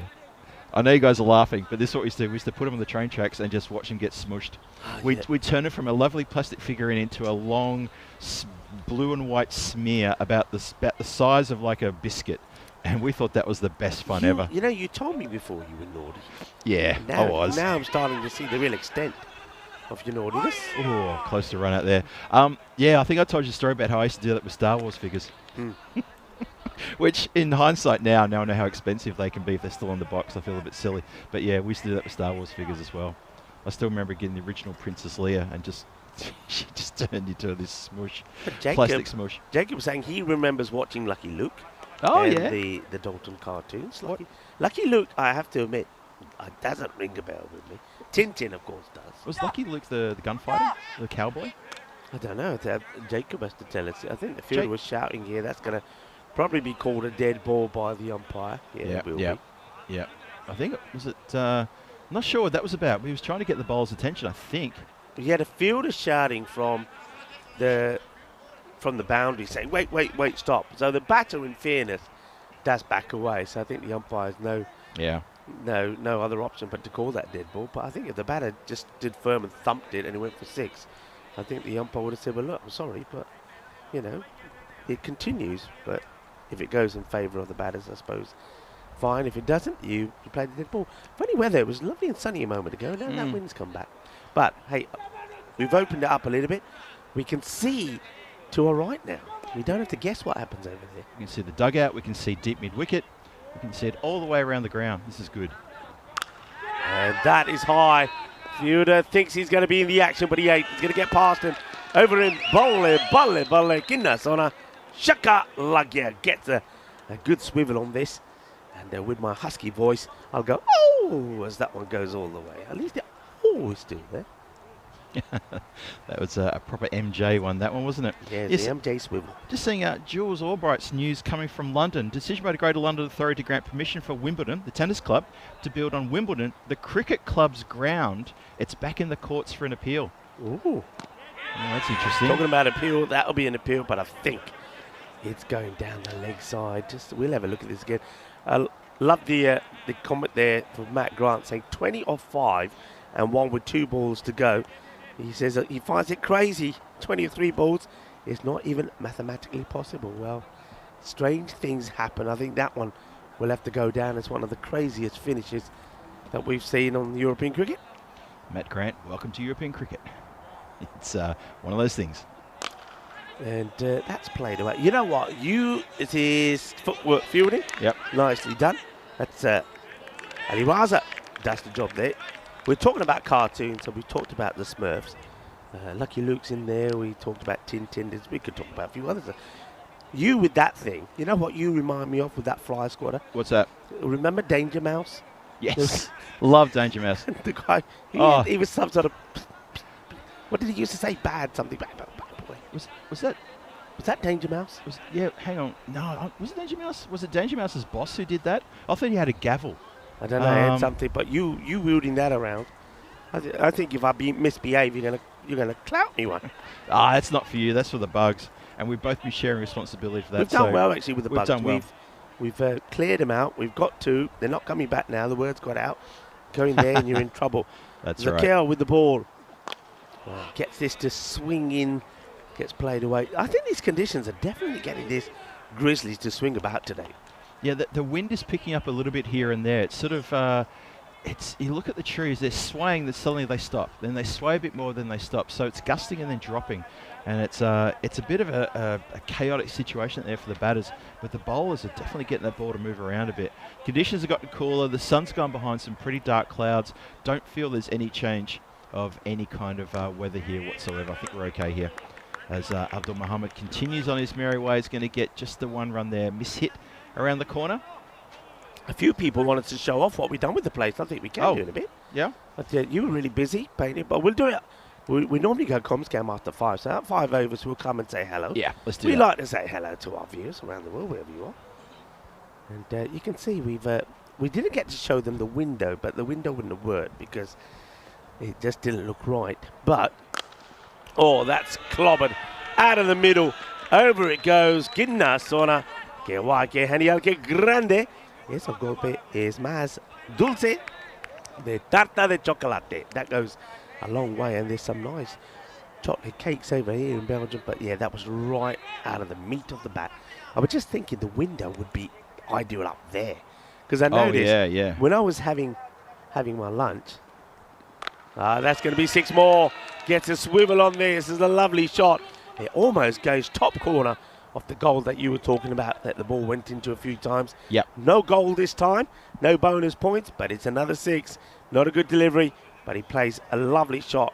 He's got full control of that and gets 6 runs. Yeah, I was going to say, when I was sat eating, but because when you sat, you lower down, you can actually see the balls coming in, because I know you had quite a few that almost came in here, but I weren't panicked, because when you're lower, you can see him. You can, but when you're standing like we are now, it's a lot harder. Yeah, it's a lot harder. But we both like to stand, don't we? We like to see. Myself and Phil, we do like to walk around, like to see the fielders where they're coming in from, moving around, and watch the game unfold in front of us, and then just use the screen that's in front of us now and again, because. What's happened here to the fielder? He seems to have hurt himself. Oh, no. Don't tell me this has got him in the cojones. Oh, no. Really, it's a bit too early for chocolate Easter eggs, isn't it? What's this all about? What's happening? Sure. What's he done? How? What's he done here? Let's see here. And he gets... What happens? Oh, no, I think he just pulled a groin or something. I think he stopped himself, jarred himself, and he's felt it. That don't look good. He's in trouble here. I think that's what he's done. I think he might have done. He's in trouble. He's done his groin. He's off. That's not good. Oh, no. Oh, that's not good at all. Yeah, that's not good at all. As he comes in, you see he had to put the brakes on because he didn't want to go running into Chinwari. But in the process of doing it, he's jarred himself. Now, I hope it just, sometimes these things could be, there's a little impact, and then after a while the pain eases off. But he's going to get that, has to get that sorted, do some ice on there or something pretty quickly. But he's in trouble. He is in trouble. That's not good. I hope it's just a strain. I hope it's nothing, no sort of tear or something like that. But he pulled up, you're right, Rico, ever so quickly, very smartly. And straight away, his teammate went over to him, put his arms, tried to prop him up as he was ready to go crash into the ground. He's walking off very gingerly right now. He's going to need a little bit of treatment here. That's not good. Hope he's all right. Hope he's okay. Keep an eye on that one. Trying to get an idea who that is. Gula Nawaz is coming on, and I think that is, I'm pretty sure the player going off there is Rahat. I think that's Rahat that goes off. So we'll keep an eye on him. Yeah, it is Rahat. He goes off. So they have got the 12th one, and that's Gula Nawaz has come on to replace him. So that's not, nobody likes to see an injury of any kind. So You can see him. He's being made to sit down here. It's nice to see that the Ostend Tigers are lending a hand to see to him. So Yep, good for them. Thanks to the guys looking after him. Hope that's going to be okay. We'll get an update as soon as we can from the guys over in the dugout. But yeah, that's the news that Rahatz has gone off injured, and 12th man has come on. It is Noaz comes on in his replacement to field. So continue. Still one more to come in the power play. Here it comes. And that's been hit up in the air. Chance for catch here. Player steadies himself, takes a well-judged catch, throws it back in because I believe that was no ball before. Yep, that's right. Was definitely the free hit. So that takes us to the end of the third over. So it's a good job. It's good actually. I'm impressed the players all realised because there's a bit of a delay, weren't they, before that ball was bowled. So it's the end of the power play. And I was saying that I think we expected to see power plays past the 45 mark, and that's exactly where they are, 15, 18 and 16. So the Tigers going well, going a lot better than they did against the Titans in that loss in the match number 7. Yes, indeed. 49 in the power play. Faisal Khalik, 27 from 11. Abdul Mohammed, 17 from 8. These two have had great starts to their innings throughout this tournament so far, getting 50-run partnerships in place in almost every game that they've played together, and they've opened very well indeed. And now the field gets put back a little bit. It's a nice chance here. Well, it's got to be taken. He's dropped. Oh, I just wonder here again, Phil, if the two fielders were like looking at each other saying, right, one of us got to commit. And in the end, one does. But really, you see there, it kind of catches it in the lower part of his hands. And then the ball pops out. That's a big opportunity that doesn't get taken. Yeah, when you take your eye off the ball like that when it's in the air, it's hard to get it back, your eye back on the ball and to readjust. We saw that in the previous match, didn't we, Rico, where a player came in, sort of had a bit of attention, took his eye off the ball, ended up just letting it bounce in front of him because completely hard to get back to adjusting. That is a nice straight shot. Pierces the field, long off and long on, converge. They meet, they shake hands, but they can't stop the ball. Yeah, good shot. Another one in that area that we've talked a lot about, straight down the ground. Goes in the gap between where we are and where the tower is. And Emans is now up in the tower, so it looks like Asante is taking some time off. Maybe Santa's having a bit of lunch. Hit firmly, hit beautifully. Actually strokes the ball so well, doesn't he? Abdul Mohammed, he was in good form with the bat earlier, 49. Remember, he got out to a brilliant catch, just one short of what would have been a well-deserved 50, but he started well here again. Up against a good bowler as well, Saif Rahman. I thought actually Santa might have taken a break from the tower because he got his cage rattled in the previous game. Maybe had to go off for some therapy because he was in a bit of an interesting position there when the ball smashed into the bar in front of his camera and rebounded back, and it made such a noise. I was just to the side of it. I heard the noise, I looked up, and I saw where the impact was. It was right sort of camera height. Oh, so close. Rayman knows that was close. Look at this. Another coat of paint on those stumps, please. Oh. Almost kisses the off stump. Look at the grin on the face. He's saying, I just had to get that to move in a bit more. I could have had him. Yeah, it was right on for the off stump, and then the ball actually moved away. It did, didn't it? And this time... there you go. This time he gets it right. This time he angles it the same length right into the pads. Abdul Mohammed's gone for the big shot. This time he goes, instead of trying to go outside off, he's trying to clobber this over the leg side, swings around it, and sees the stumps go over. Timber! Quite dramatic that, because the bowler knew what he just missed out on the previous delivery, gave us a little bit of a smile and a little bit of a hand gesture to say, I need to get that to cut back in a bit better next time. And the next time was the next ball, and he gets the wicket, gets a welcome handshake from his skipper, and he even gives a little smile and says, yep, I knew what I did in the previous one. Made up for it, Skip, and I got us the wicket. What do you think of that? So that was very good indeed. So very good. What's good for the Ghent, because they get rid of a very dangerous Abdul Mohammed, who has been lighting up the field today and yesterday as well. So that's the first wicket down, 58 for 1 at the end of the fourth. Yeah, good wicket to get at a good time. And you can see a man who's got a very tall posture about him. coming to bowl next, and he bowled very well earlier. It's Mohamed Nabi. Ah, yeah. Bowling to Faisal Khalik. Big hitting Khalik. And Zuko, that man, Tasawa at the non-strikers end is the new batter in. Nabi goes wide outside the off, and it's a good response. Quick hands from the batter, Khalik. He knows he's got to, even though he's lost his partner, after putting that fine half century together, he's got to start again and get another partnership going, this time with Zuka. And he starts with a glorious shot through the point area, 4 runs. Yeah, it was a lovely strike, that one. And Khalik is looking in good form at the moment.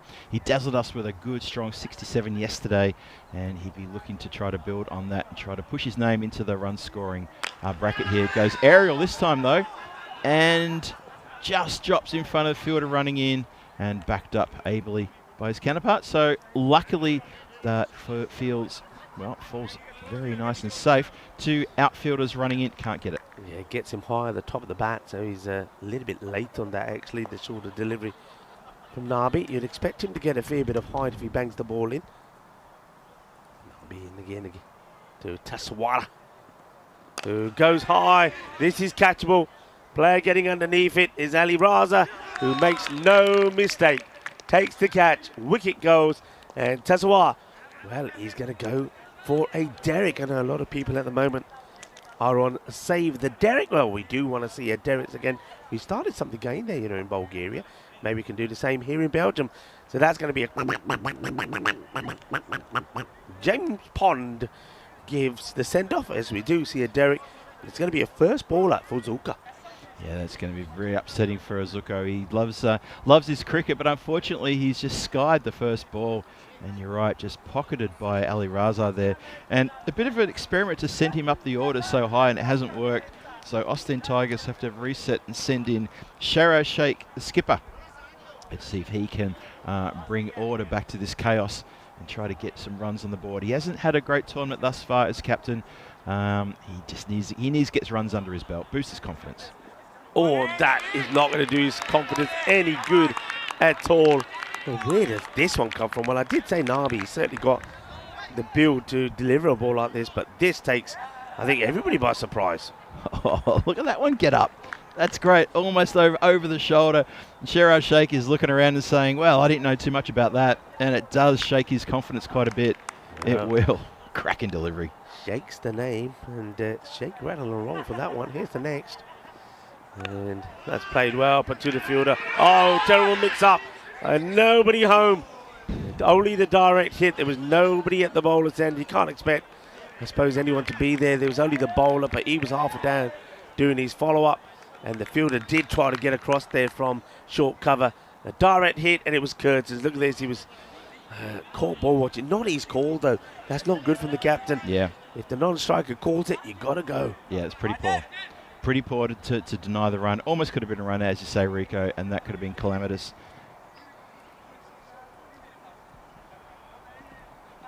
And that has been sent big. Oh, that is a blast, isn't it? That's brutal hitting. It's a monster strike. A Bizaway Super 6, which ends the 5th over. Let's see it again. It, absolutely clobbered. And, well, takes the score close to the 70s now. There's a signal from the umpire.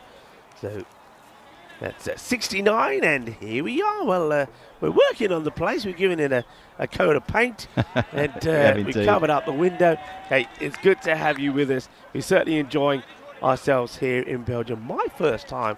I haven't quite sampled the chocolates or the French fries yet, but I will do. And Phil G, you got us off to a brilliant start yesterday. Thank you very much. It was a good start yesterday. We had the first match washed out, 4 great games that came after it as well. And so far today, we've had a little bit of everything today. We've had some really good games, a couple of close games, a couple of strange games as well. And this one's shaping up quite nicely as well. I've been looking forward to this series when I found out it wasn't going to be regular clubs. It was going to be this, mix and match of the players and try to get, players versus their own regular teammates. And it's kind of fun. It's kind of chaotic. I love it. This has worked well, and that's been crunched. Oh, absolutely crunched. Just as we were talking there, I don't know if you noticed, I can see a few spits of rain. So there is. The Tigers have clobbered another one away, but at the same time, just starting to rain a little here, which is it's a bit weird because when you look when you look around, it's pretty bright. Yeah. But there's a few clouds, but let's just hope it's a kind of a passing shower, nothing that sticks around too long. It's very light. Hopefully that will pass pretty quickly, Rodrigo. This is coming down towards us, and just to the side of us, and even the ball true volunteer jumps out of the way, takes evasive action, and that has flown to the side of us, probably about 4 or 5 metres to the left of where Rico and I were just standing. Yeah, this little bit of it looks like a very short rain. I'm looking behind us where the weather's coming from. It's a lot brighter there, but just directly overhead, it's a little bit dark. You can probably tell on the screen it's a little bit dark, but even as I'm speaking, that little bit of moisture in the air, I feel it stopped. So I think we're going to be okay. That will be good. After what we had yesterday with that first match being rained off and then slightly time affected.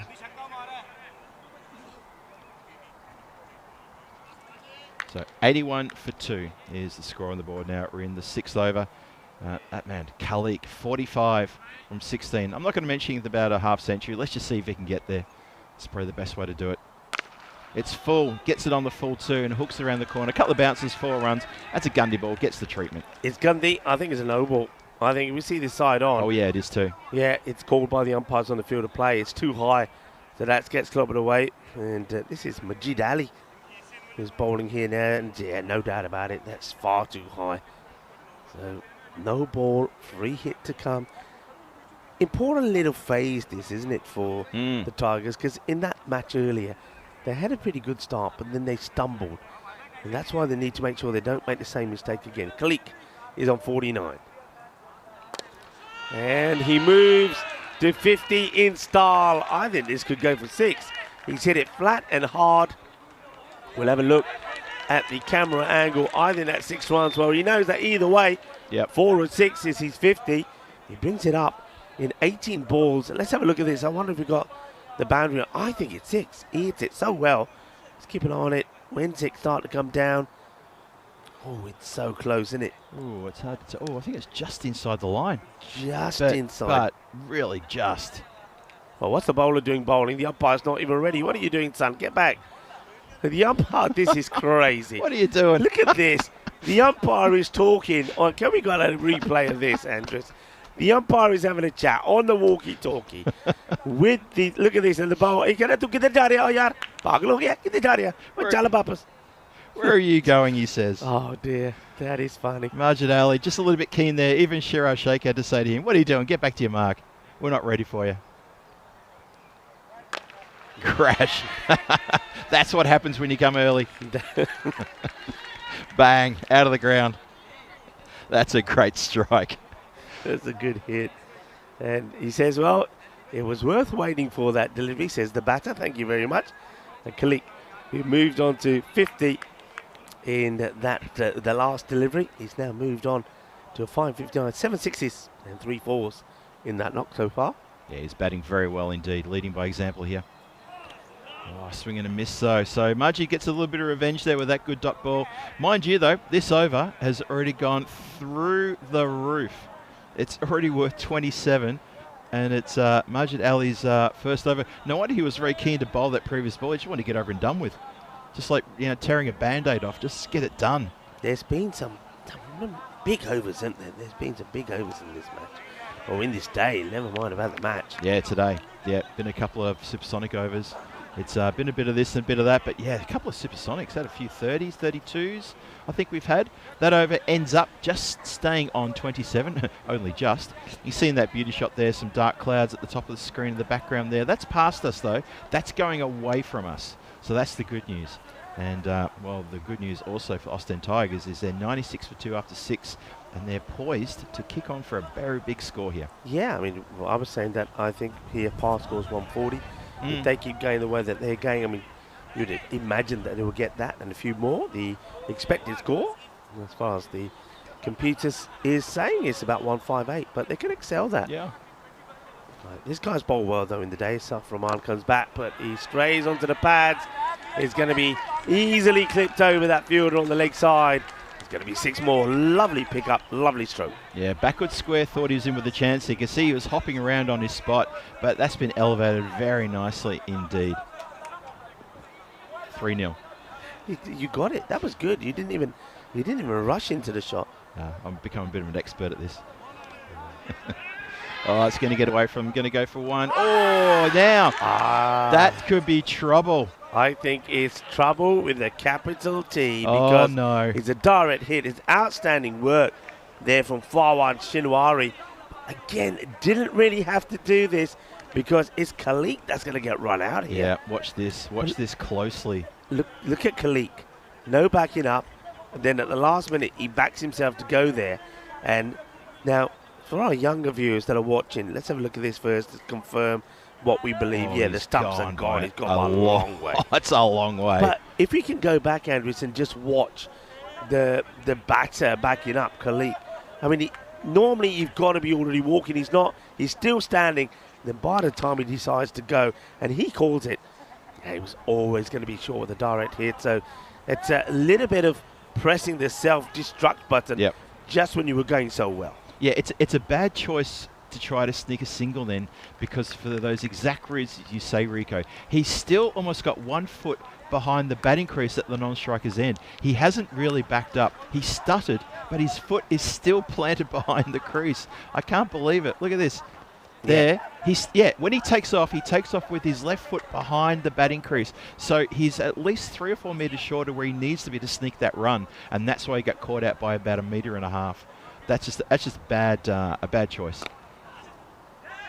Let's play that into the. Well, they're trying to get another. Whoa. And you know what? This isn't very close for the batter either, because I think he would have been out. Let's have a look here. Let's see when this ball gets past those stumps. Yeah, he would have been gone. Wow. What are they doing here with their running? That's incredible. Absolutely incredible. Just you can't self-destruct like that with these sorts of run-outs. You just can't do it. And if you're gonna put pressure on the fielder, and the fielder's too good for you, then you're gonna look a little bit silly. This isn't going to carry, just drops short of the fielder. But once again, the West End Tigers starting to fall a little bit flat towards the end of their innings. And Shiraz Sheikh, who's had a few chances, is still there. He's got Rafula Alokzai, who's joined him out there. Too much of the same, really looking to play that same shot down the ground, but really need to also look at playing on the offside. Yeah. And it's something that I was saying about them in the earlier match, and it's the same this time round. So very good over so far this. We said that Saif Rahman is going to be key. And gets another dot in there, so only the 8th of this over so far. Saif Rahman is a good, consistent bowler, and this is no exception. This is a great over. As you say, only 8 from it, a wicket as well. Finishing strong here. Bat on ball, just bobbles away to the fielder. 1 run taken. And, yeah, great bit of bowling. You'll take that. Great economy. Picked up a wicket. Only gave away 18 runs. And the Tigers, they are 1 of 5 for 3 with 18 balls to go in this innings. Up-and-coming events. We've got Bulgaria ongoing at the moment. T20I action, day 2 of 3 occurring there at the moment with our good mate Shelby taking care of business down there. He's got another day tomorrow, so we wish him well for his call throughout that. Hope he's having a great time. We know he is, doing a great job. Obviously, myself and Rico here in Belgium for this ECS, and there's ECSW on the weekend. Germany Krefeld starting on Saturday. Unfortunately, I'm going to lose Rico on the weekend as he heads off to Germany to take care of ECI, ECS and ECSW action there in Krefeld, and then we go to Stockholm the week after, and I'll be in town to look after that for you all. Nice strike down the ground, just going to be the one. Ali Raza just comfortably picking up and returning back to his bowler. Hey, we haven't talked about the famous Manukun piece. I thought that might come up eventually. Yep. I remember when Shelby mentioned it to you on camera, you were a bit shocked. You were like, what did you say? Yeah, I looked at him and said, what did you just say? And he said it again. I thought, well, he obviously said it then. And, well, that's caught him quite high up. I think it's on the more on the shoulder than it is on the lid. Take a look at this is again. Sort of around the shoulder neck area. So helmet gets taken off. The umpires, I'd like to see the umpire just, to be honest, a little bit more involved. Yeah. Just take the extra 5-10 seconds to check that the batter is okay. That's what I would say. Yeah. They're saying that's one for the over. Well, that's clear. Yeah, the American piss, the or means that little boy peeing. There's the famous statue here, of course, in Brussels. one of the most famous statues. He's hit that pretty well. He says, you hit me, I'll try and hit you back, but just find the fielder, they'll just take a single, and he's a bit disappointed with himself. Here's the captain, he doesn't get that one away. Yeah, there's a lovely massive picture at Brussels Airport as you're heading towards to get your luggage, where you pass probably about a 5 metre tall painting or a photograph, sorry, of a well-dressed young boy as that statue. So at least he's got all his clothes on there in the picture at the airport. Swing and a miss. Big heavy ball once again then from Nabi. This is a good bowling. Yeah, thing is though, of course, it's all to do with it. There's a lot of different stories actually about him, different legends, and the one that I've heard the stories a few times, some of the locals have told me as well, is that back in the 14th century, when Brussels was under siege by a foreign power, the city had held its ground for some time, but then the attackers had got a plan to set alight a load of explosives. Yep. He's gone this time. There's the end of him. And just when I talk about explosives, Nabi gets the wicket, and Alexei, well, the difference between him and Cinderella knows when to leave the ball, and he gets a little snick on that. He's going to have to go.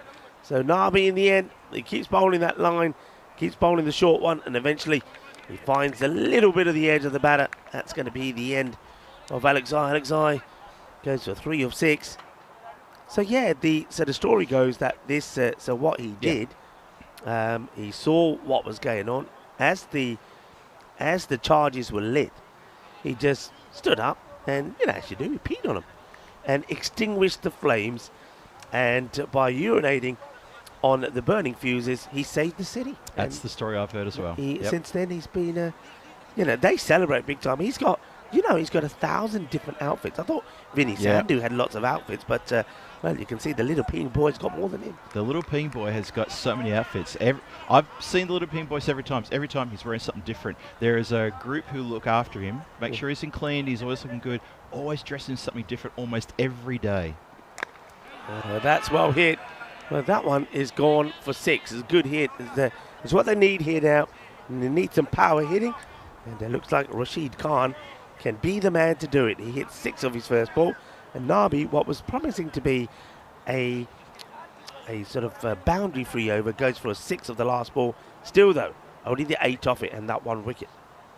So one thing about the little boy doing that little action, the statue, it's actually a little bit difficult to find sometimes because he's tucked away down some side streets. Hang on a minute. Let's just clarify. What's hard to find? The statue. Okay. Okay. What was that we said before about it's the day of living your childhood and things like that? Yeah, okay, right, yep. Yeah. Yes, he does wear many different outfits and he's hidden away in the back streets, but he's definitely worth a look at if you get a chance to see it. He's the little boy at the fountain. Little boy. That's hit well, 4 runs. Really good shot. Great shot. Just times the pants off of this one.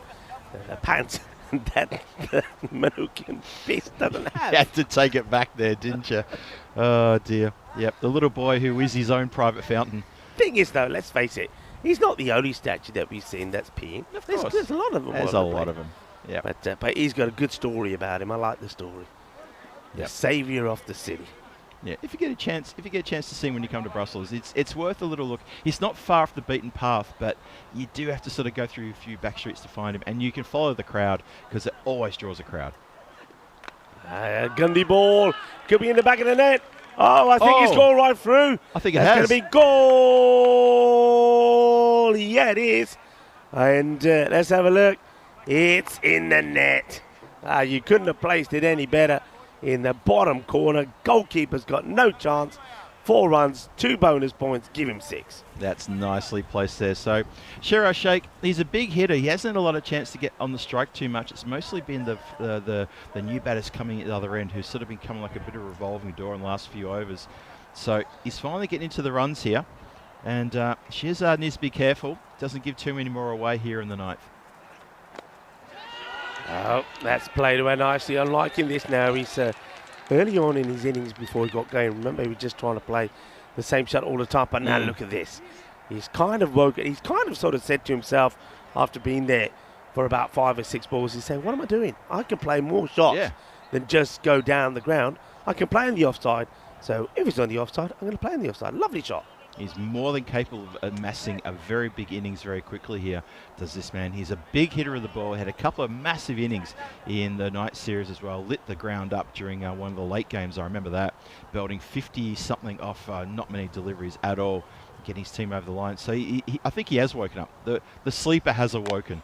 There he goes again. How about that? Even better than the previous one. Collects that one down on one knee and crashes that one over the boundary.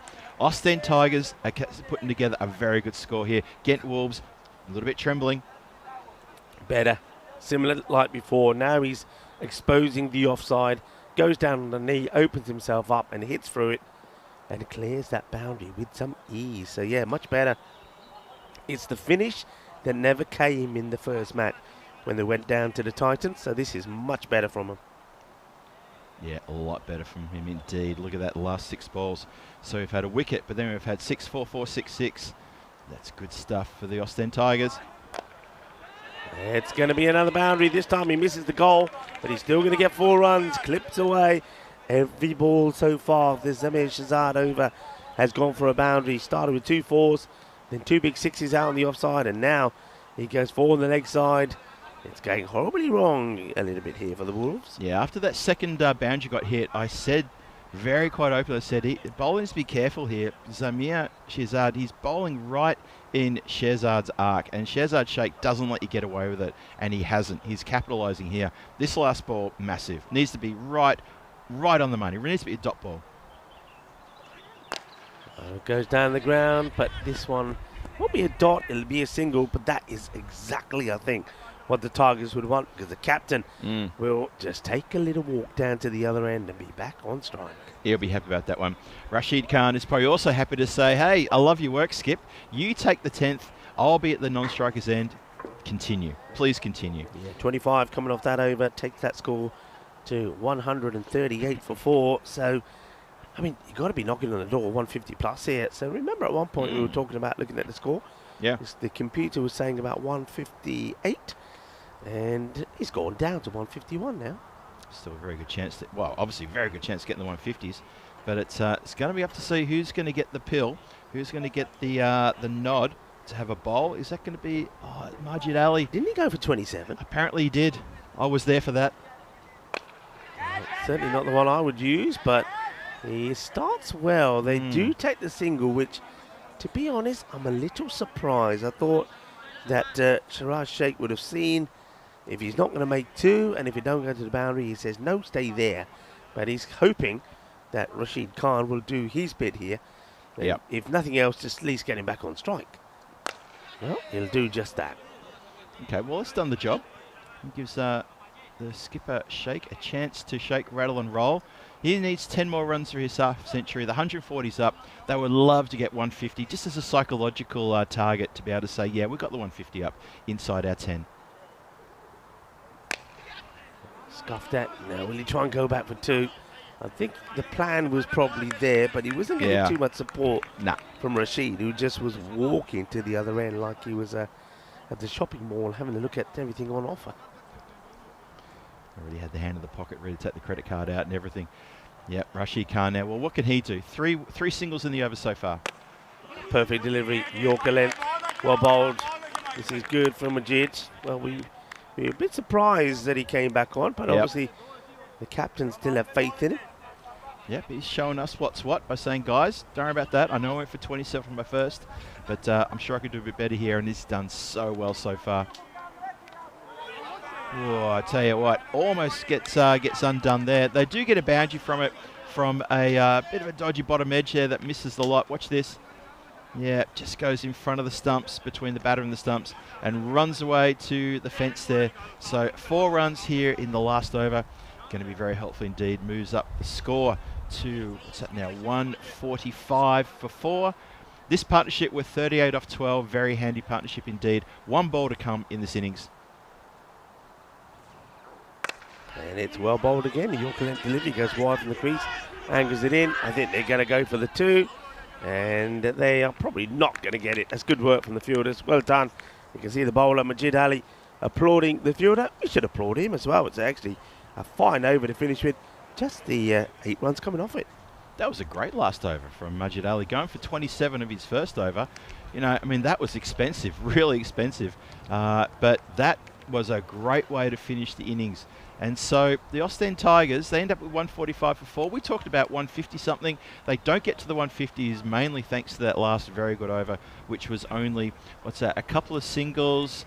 And then there was the dot ball, then a boundary for 4, and then just that 1 run, and then run out trying to go for the second. So good finish there indeed, but that's still a very tall order for the Ghent Wolves to try to chase 147 for the win when they come back out here at about 10 minutes time for the run chase. Yeah, they've done well as we have a look at the highlights. Started in glorious sunshine, and then didn't it? From nowhere the clouds came. We had a little bit of rain, but fortunately the rain went pretty quickly, and it was raining runs early as well with Abdul Mohammed. We know what he can do.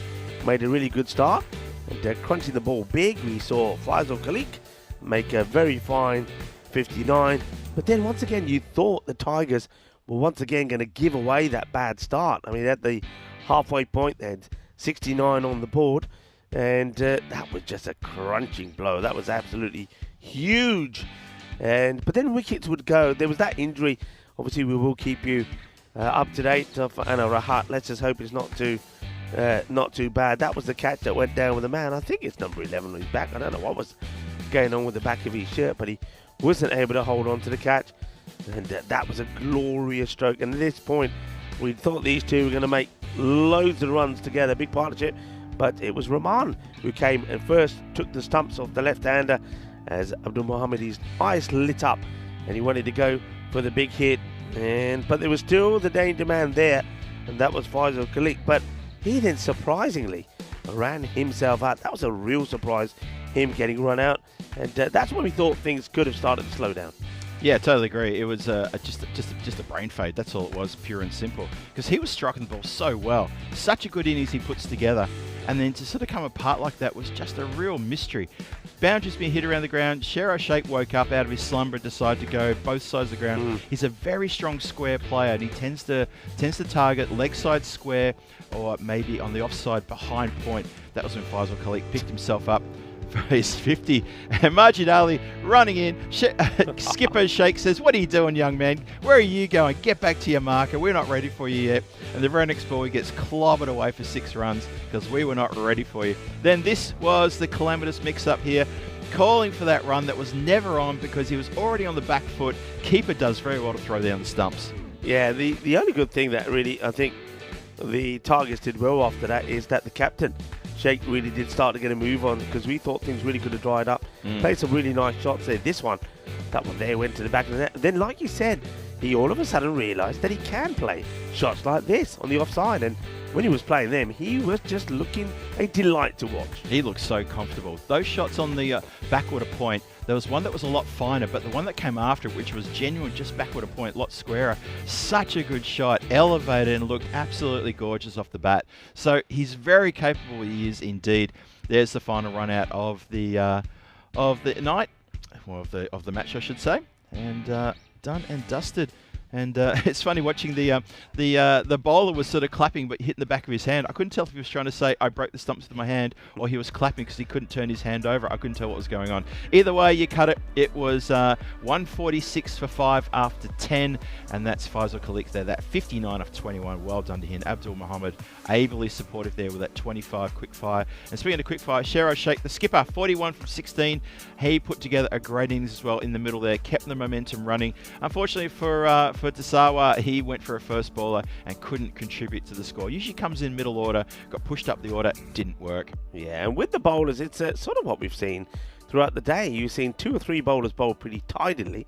I mean, even the 31 from Zakia, I think we said before, of 2 overs you take, but there's some expensive ones in there as well.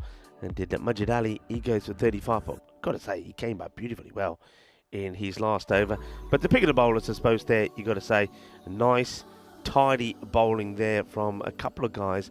First, I think Saif Rahman, he's always remained good, and Oli, the 18, coming off that one, and then Nabi, 2 for 19. So we're going to take a short break here now, and we'll be back in about 10 minutes time for the reply, and let's see if it will be the Wolves that'll be howling, or will the roar of the Tiger just be too much for the Wolves? Join us back in about 10 minutes' time.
get ready, we are so divine. Blue water and yellow sand, just you and me.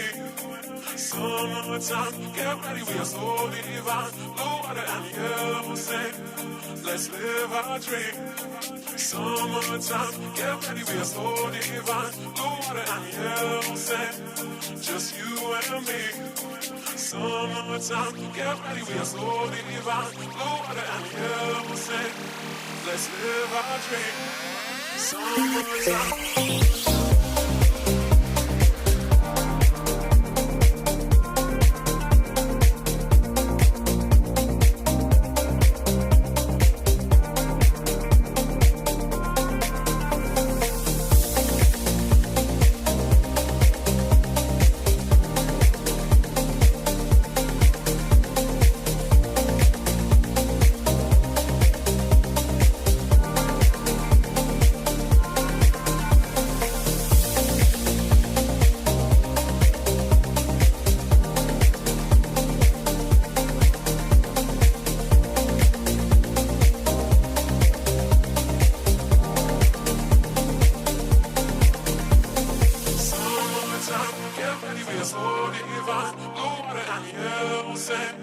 Just you and me. Summertime, get ready, we are so divine. Blue water and yellow sand, let's live our dream. Summertime, get ready, we are so divine. Blue water and yellow sand, just you and me. Summertime, get ready, we are so divine. Blue water and yellow sand, let's live our dream. Summertime.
This European cricket event is proudly brought to you by HCL Software, Rado and 1xBet. Looking forward to finishing this match number 9. We've got one more game to come after this as well. Don't forget about that. One more game after this. And it looks like we're set to go. Umpire puts his arm down. He's got the nod from the scorers. Everybody's looking happy. Fahim Bhatti has got the ball. He wants to get started. Ahmed Kell is facing the first delivery. And Rayhan Fiaz at the non-striker's end. Here we go. Struck hard. Oh, mid-wicket, just runs past it and allows the single to be scored rather easily. So no pressure there on the batters. Instead, the pressure is on the fielder, who succumbs to that pressure quite badly Lets the ball get through. Just the one, though. Barty starts us off with just a single off that first delivery. Yeah, Ghent Wolves, they need 146. So they need to be going at obviously 14.6 and over from here on in. A lot of work to do. So Barty coming in again. Oh, gets tucked up, just gets it over the head of the fielder there, square. That's a nice shot, just tacks it around the corner, just gets it over the head. So well done, gets it away for 4 runs. So there is Rayhan Fayez, gets off the mark with the boundary. Almost goes for a goal as well, not quite.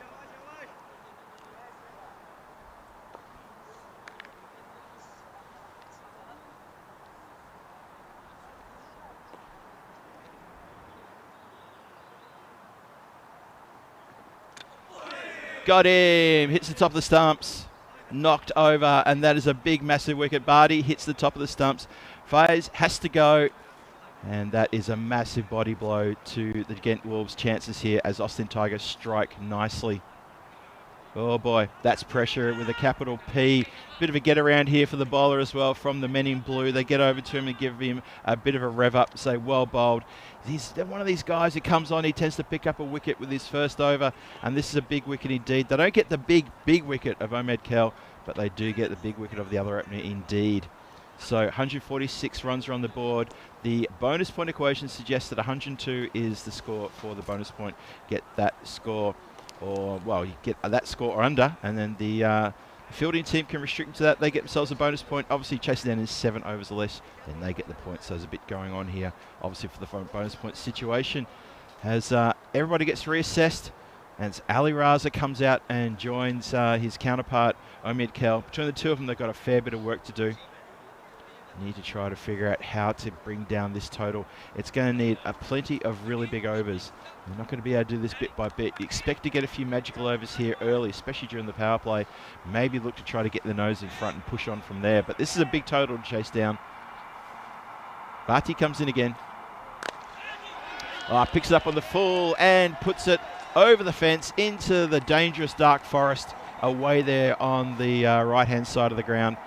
And I think already the umpire just points towards the tournament referee and says, I reckon we need to get ourselves a brand new ball. And that's what they do. It's a lovely strike though. It was just too full and picked up without even bouncing, just dispatched, emphatically dispatched over the fence for a big, big Maximo. So wicket and then a big 6. It's 11 for the loss of 1 wicket. Still 2 to come in the over. This time goes directly into mid-off. Sorry, mid-on. It was right. It was mid-off. He makes no mistake whatsoever.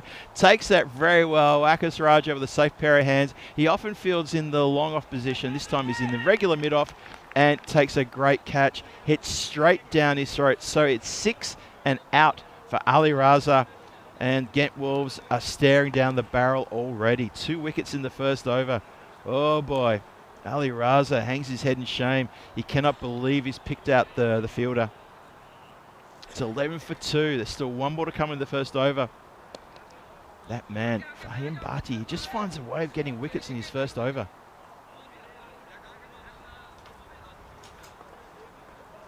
So what can they do here? They need to find something here. Dig deep, see off this bowler. Doesn't matter what happens with this ball as long as it's not a wicket. They just need to see him off, and then they need to... Ghent Wolves need to get into the second over and restart again with Ahmed Kell leading the way. So much pressure on his shoulders. Mamoon Latif, the left-hander, comes out. There's a lot on his shoulders too. He played a great cameo in the previous match that they played today. Belted a very quick 540 odd off no time at all. So these two batters here, they need to stick around. They need to be there for at least 4 or 5 overs now.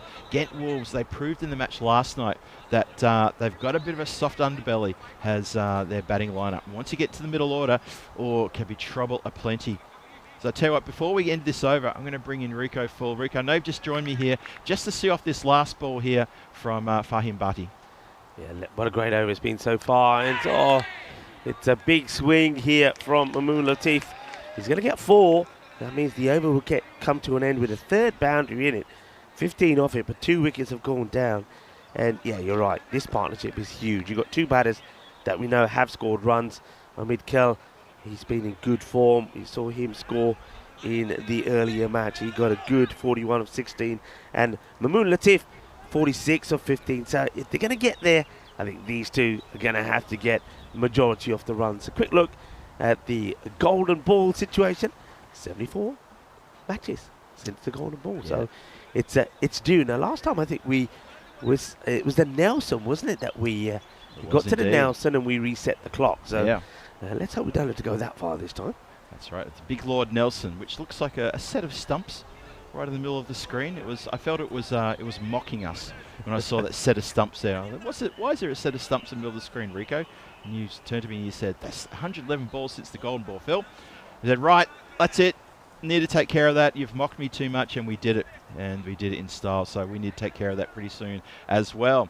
And it is going to be the change of bowler now because it's second over after that over from Fahim Bhatti. Bit of everything there, 15 off it, which is the going run rate required, but the 2 wickets falling most certainly is not. Yeah. So it's, you wouldn't say it's evens, I'd say a definitely advantage bowling team right now. Yeah, those 2 wickets are key. They just got to plan it so they can get another couple. Wow, listen.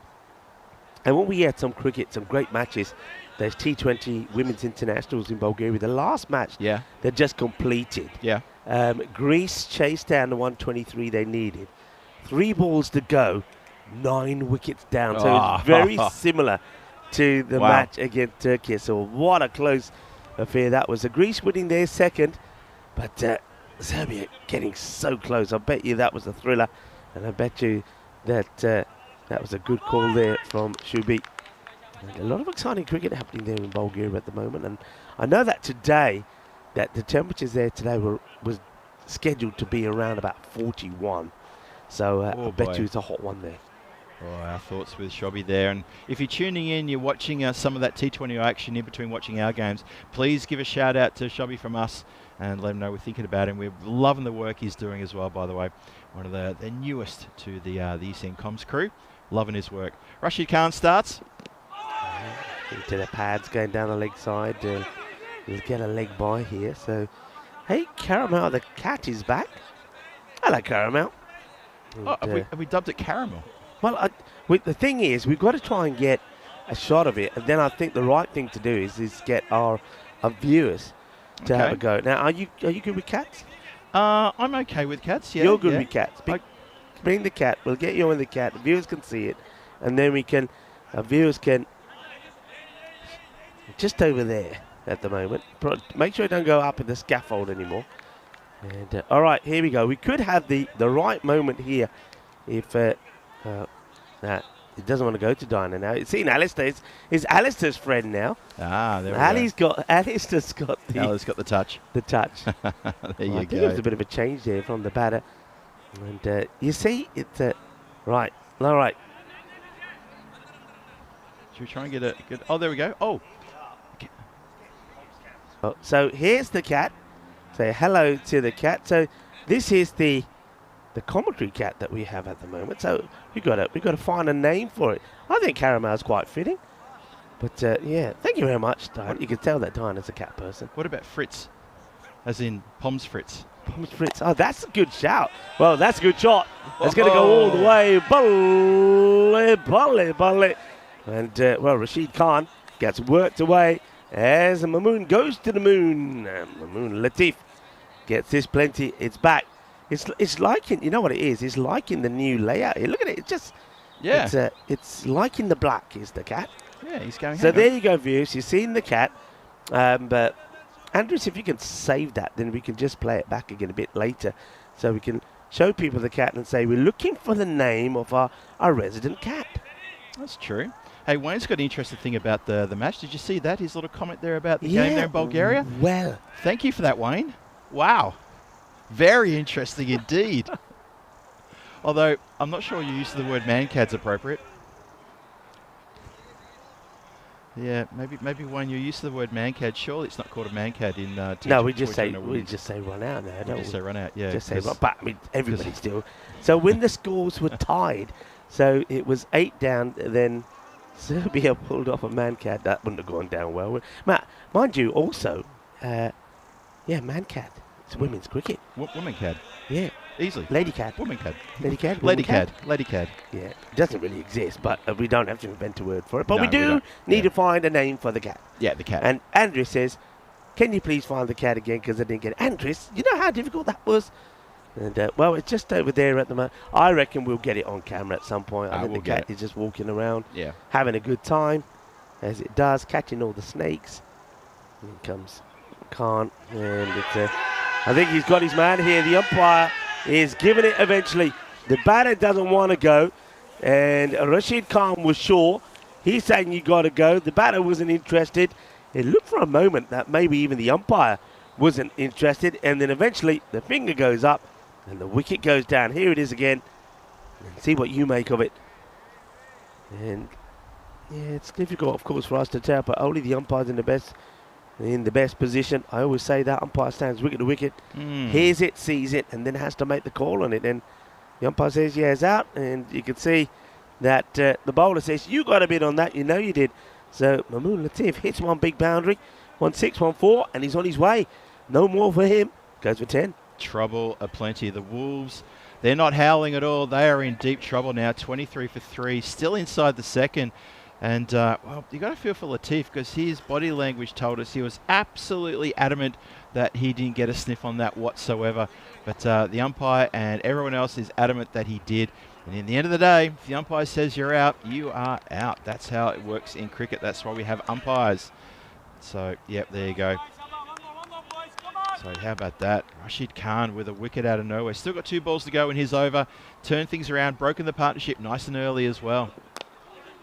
It's not often as this one gets played away. The chase is on, but they'll keep it to a couple. It's not often that teams who lose 3 wickets in a power play in a run chase like this, needing here around about 15, I think, by the time this over comes to an end, come back from this. So this is going to be, it's going to be difficult, isn't it? And I don't know about them calling themselves the Wolves. They might as well call themselves the Pussycats.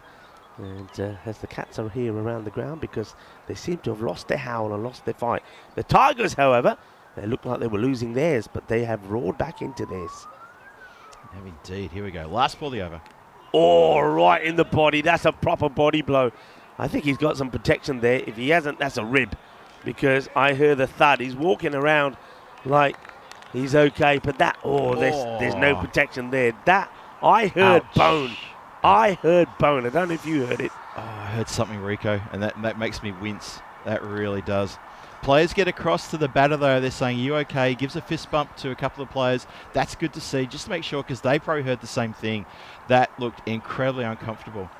Oh, boy. So, Ghent Wolves against Ostend Tigers, second versus third on the ladder. Both with 2 matches, 1 win and 1 loss, and just separated by a bonus point, which Ghent Wolves picked up that Ostend Tigers hadn't picked up from their previous match.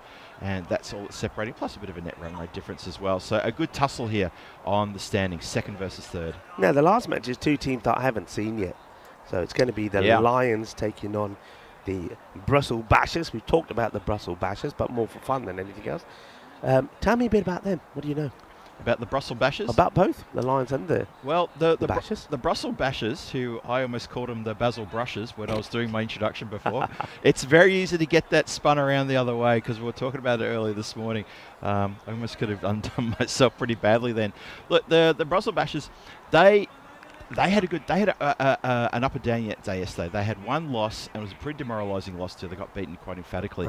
But the win they had against the Ghent Wolves, the guys we're seeing here now in that last match yesterday, real test of character, chased down a big score. That's a big hit. So this has been big scores. What about a big hit? I hope that cat's taking cover. Oh, that's not far from. That's not far at all. We might even see it on the camera now, just to the left of where that ball landed. I don't know how the scaffold picks up here is behind there. Well, who's the man who's doing the ball retrieving back here? He's gonna have to go right close to the cat that we're trying to find a name for. I haven't seen any names come in there yet, so yeah, keep the names coming in. What was your one again? I like your one. Oh, Fritz. Fritz. Or more like Fritz, as in Pommes because Fritz. Pommes Fritz. Because he looks like he looks the colour of like burnt chips. That's what I thought anyway. That's how I like. I don't like a burnt as in black. No, not burnt. No. My chips. First of all, I don't know.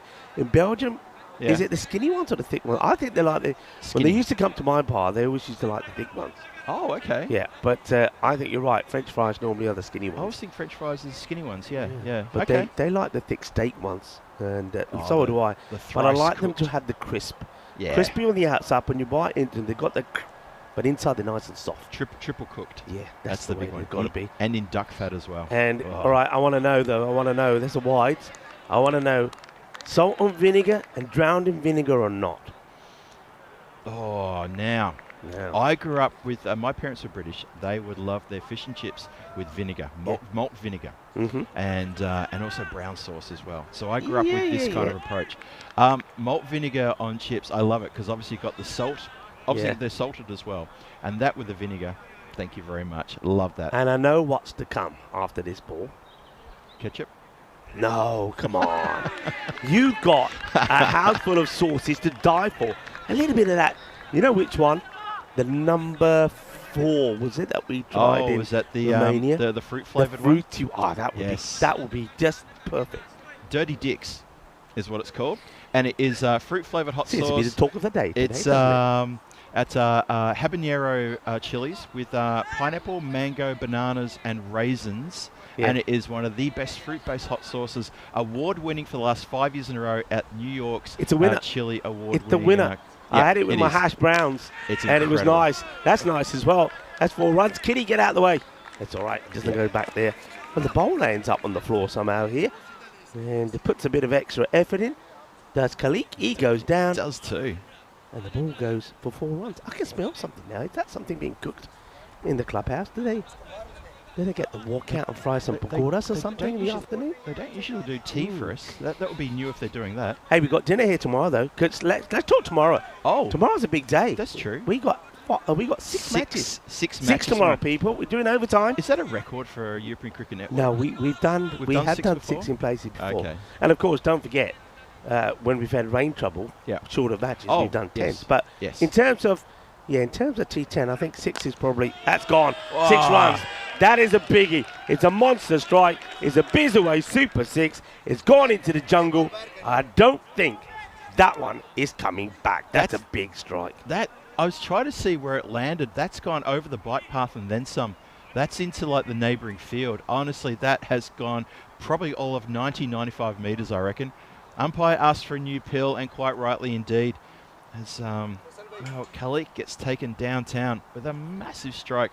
Ahmed Kell, he's not a tall fella, is Ahmed Kell. He's probably about my height, and I'm not the tallest man at all.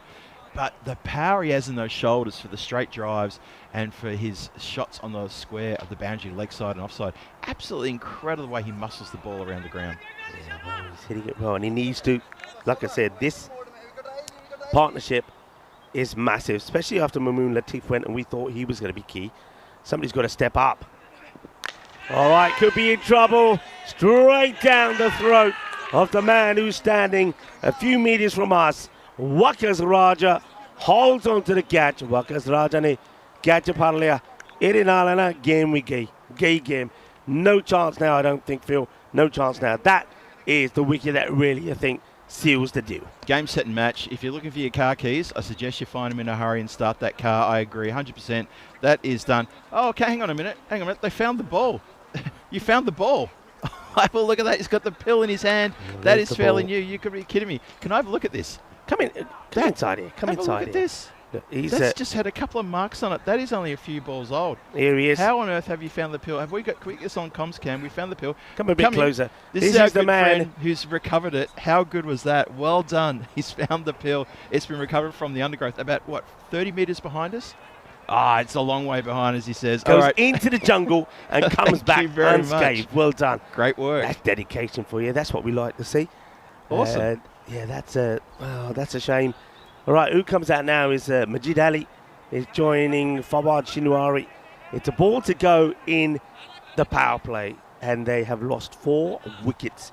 And they're also behind where their opponents were. Opponents were 49 at the end of 3, but had lost no wickets. So this is not going well. People are saying that was quite tense there in Bulgaria, that there was no handshakes and things like that. Just reading that too. Oh dear. Oh dear. Nobody likes to see that.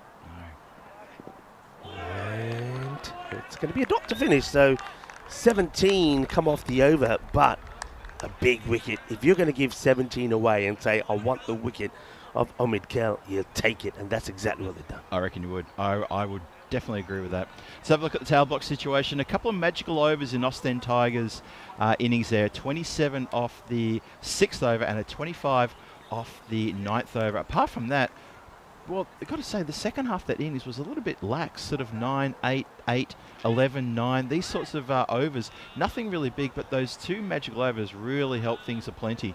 And now in response, 42 for 4, and they're chasing a big score. They still need over 100 runs. The run rate required is at 15, but we're now into the middle order, and we're going to really test the Wolves. See what sort of middle order have they got? Is this the soft underbelly, or is this a middle order that's going to stand up? Yeah, it's important, isn't it, for the matches coming up, because you get a good taste of teams.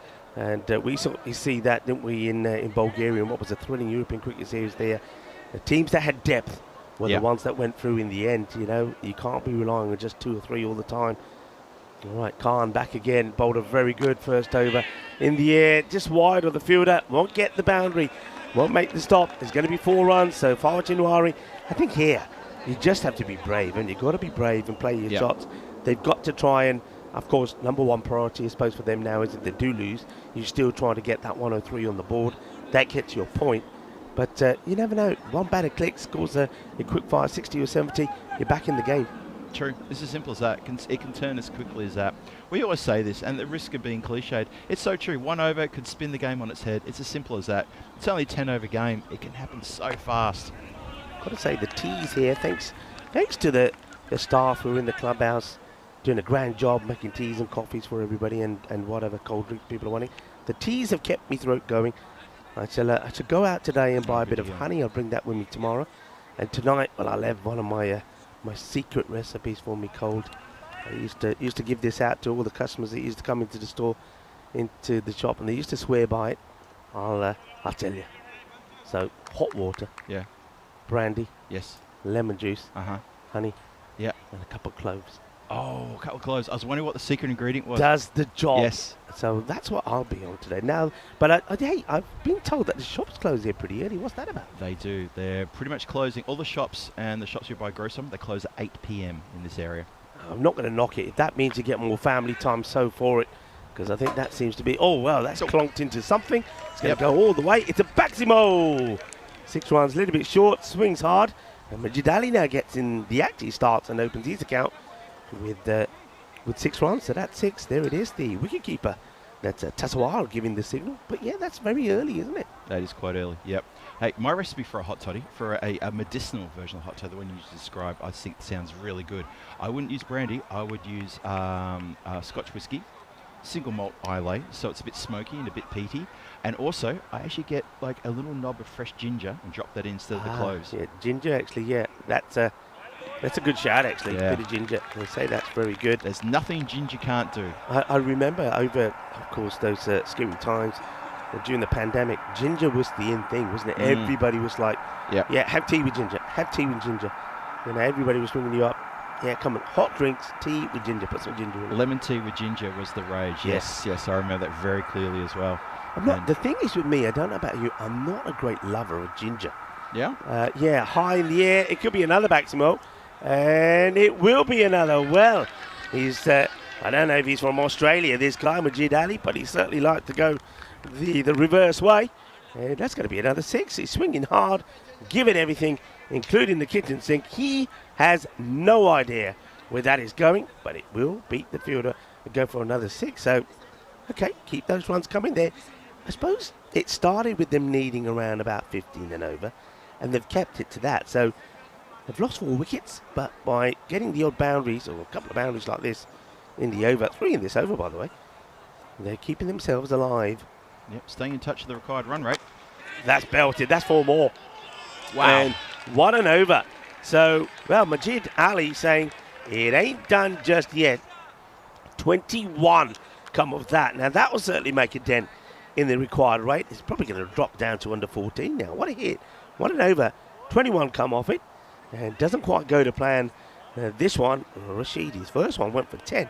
This one goes for, I say 21. But yeah, ginger, it's a, I don't, like when you go to some Indian restaurants and they like to put all the ginger bits on the top, the long strands. Oh yeah. I always fish them out. Just, Yeah, not I know for what me. you mean. Yeah. Not for me, ginger.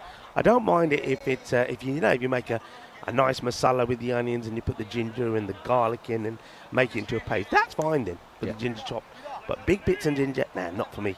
Okay. But putting it in tea and letting it sort of brew and whatever and then fishing it out before you drink it, yeah, that'll do. It's a good way of doing it. Yeah, I agree. Al-Ghazai, he's come on to bowl. He's going to start his first over now. And he's going to be taken to the cleaners as well. So that is 6. Hang on a minute here. Yep, hold Things the phone. are starting to turn. Hold the phone, Rico. Hold that front page. We're not done yet, says the Ghent Wolves. And this is what I asked the question. Is the middle order going to show us a soft underbelly, or are they going to stand up here? And so far, they're standing up. This has been a terrific display from these two. And if they can motor this along and keep it going, they're going to stay in touching distance of the required run rate, which is 13.37. That's entirely gettable. 78 required of 35 deliveries. Very gettable. Very gettable indeed. The only thing that hurts you, I suppose, is dot balls. So you don't want to get those dot balls happening. They got back. I mean, all right, they're starting to show that they've got a bit of strength in this mid order as well. They're hitting the ball pretty well. These two have certainly done a good job. But they've got to play balls on merit as well. It's a good ball. Respect it. Take the single, because they have taken it down to just over 13.5. So it's going the right way. But don't get too excited. Don't lose your wicket at a crucial time. And we certainly have seen that a few times today. Yeah, indeed. Let's have a look and see what Al-Ghazai can do now. It's played out to the offside. Sweeper gets down, makes the stop, and there they are, the men, the Tigers or the Smurfs, whatever you like to call them, because we did say already that the Smurfs. That's right. The Smurfs, the home of the Smurfs and Tintin in Belgium. Hey, Stephen Muha in the chat just reminds us that ginger is great for settling the stomach, and that's true. It's very good if you get seasick. Ginger tablets are the way to go. Take them before you jump on the boat, of course, not while you're on the boat. If you get seasick, I learnt that taking a boat out to the Great Barrier Reef to do a bit of snorkeling a few years ago. They warned us, they said, anyone who's susceptible to seasickness, take the tablets now, not while the boat's in motion. Because if you get sick while the boat's in motion, those tablets aren't going to stay where they should. Nah. And they were very right about that. Yeah. And sometimes those seas get a bit choppy and you might think, I'm good, strong stomach, I can handle the boats. Tell you what, when you get a bit of a swell, you suddenly realise what it's like being on a boat. It can be unpleasant. So it played out quite nicely. Once again, sweeper will be called upon, does the job. So this is a little bit better here for the Tigers. Yeah, calm me down a bit, isn't it? Yeah, we talked about the cathedral that we've got a view from where we are. It's a magnificent building. And it's called the Rumbold's Cathedral, St. Rumbold's Cathedral. It's a Gothic style, which we said already, 97-metre tall tower that was supposed to be even taller. And you can climb the 538 steps to go to the top and see a panoramic view of the region and even Brussels on a clear day. So I have to say, with me being a bit wheezy, I'm certainly not doing that, not yet anyway. Wow. I didn't realise it was that high. Yeah. Okay. 538 steps, but was meant to be a bit taller. But yeah, there's a good view. I can imagine the view from there, because where we are, we're not that high up. I don't know about you, I'm on the 5th floor. Yeah, I'm on the 5th as well. And the view from, mainly from the bathroom actually, is quite splendid. I'm thinking, wow, that's nice. Okay, this is happening. That's today, That's to day 1 or 3. That's not right, is it? So we'll have to get rid of that one, because it should be day 2 or 3. So we'll ignore that one. That's already happened. We will get the right one up for you eventually. I can't wait to see day 3 of 3, because that's happening tomorrow. That's going to be best. Well, with Greece getting some wins today, Turkey won their second today as well. Yep. So I suppose at the moment, depends on how things finish there today. It'd be a big one for Turkey and Greece. Yep, I totally agree. Yep. The men's going to be good there as well, because you'll get Gibraltar coming to join the party. That's going to be Gibraltar, really yeah, very good. They'll enjoy themselves there. That's played down the ground and bobbles away, but no mistake from the fielder. That last over, by the way, it's a really good over. After one before went for 21. Only the 10 that came off that one from the bowling off Rafiullah Al-Ghazai. Good over from Al-Ghazai. Just as we were bigging up what had happened in those previous 2 overs, 38 off 2 overs, suddenly, hold my beer, here we go. And Al-Ghazai gets normal service resuming and gets the Austin Tigers back on top. And now it's 73 required from 29 as Wakas Raja gets thrown the ball and told, come on then, it's your turn to bowl. Let's see what you can do here. Good all-rounder is Wakas Raja. Good fielder too, been looking after us down here at Long On. Down the ground, I think this is going to just plug. It does. The ground a little bit soft. Well, I tell you, that throw back from the fielder isn't going to plug. Yeah, anything with height, you feel that it will. Yeah. It's the bit very dissimilar to Bulgaria, where the pitch there was so rock hard. And you're not going to be diving around on that one, even though one or two players did. For example, the MVP, Murad Khan, he was just sensational. He took some great catches. But on this one, you can dive, you can slide, and the balls like that will slow up. So the fielders do have a chance if it's aerial and bouncing inside the boundary rope. Though along the ground, it's still pretty quick.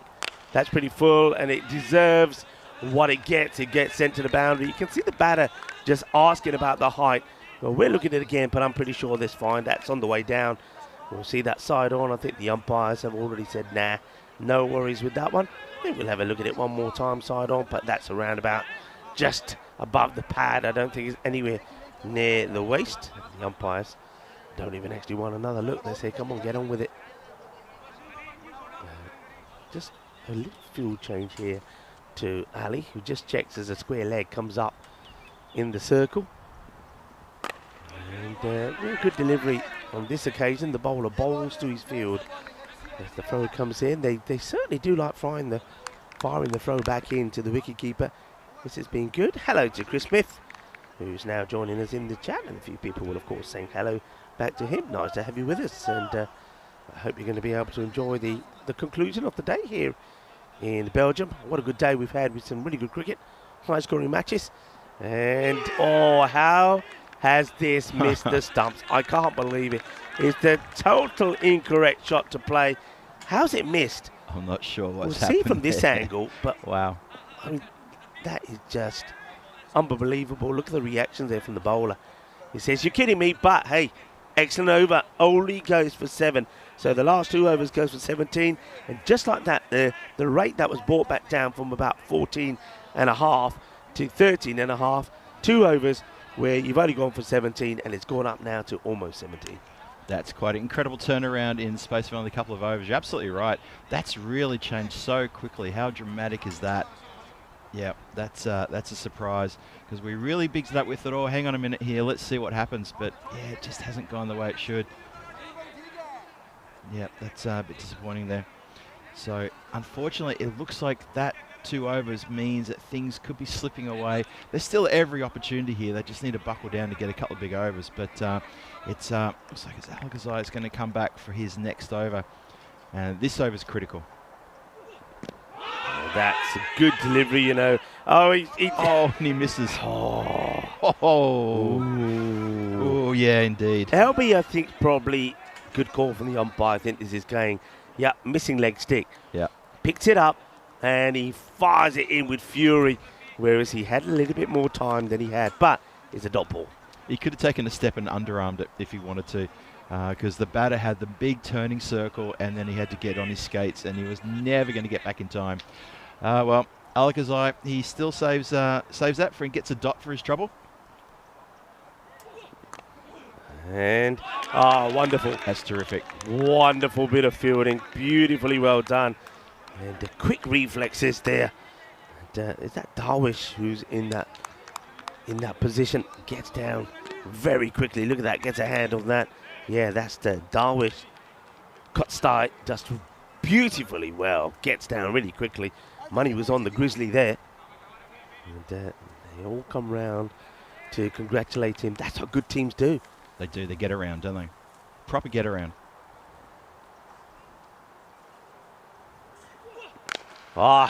Misses the Yorker and then gets put over, and only just over the fielder there in mid-wicket. Just all about the length. This time the Yorker's not quite there. The batter's hit it hard and it's flown over the field. It's a big man. It's Fahim Bhatti, but he's not tall enough to stop that. Needed a few boundaries here, and they probably have to finish his over with back-to-back. If they don't do that, then that rate is going to get to around about that 18 mark, which used to be, when we first started on the network, that used to be the point of no return. I remember that. Yeah, very popular to say that. You know, I remember you and Vinny always talking about that. 18 folks, point of no return. If this ball doesn't go to the boundary line, let's see what happens here. Down the ground, nobody's going to stop it. It's threading the needle again in between the long on and long off. We've seen it several times in the day, haven't we? And it's just a good shot, plays it late, plays it well, and Fawa Chinwari gets 4 more to his name. Really well played, so that's another boundary. Would need a couple more though here to get them back on track. Yeah, 56 from 20 deliveries. They need a couple of big, well, not big overs. They just need to be going big. These need to be boundaries. The next 5 or 6 deliveries, they've got to get to the boundary somehow.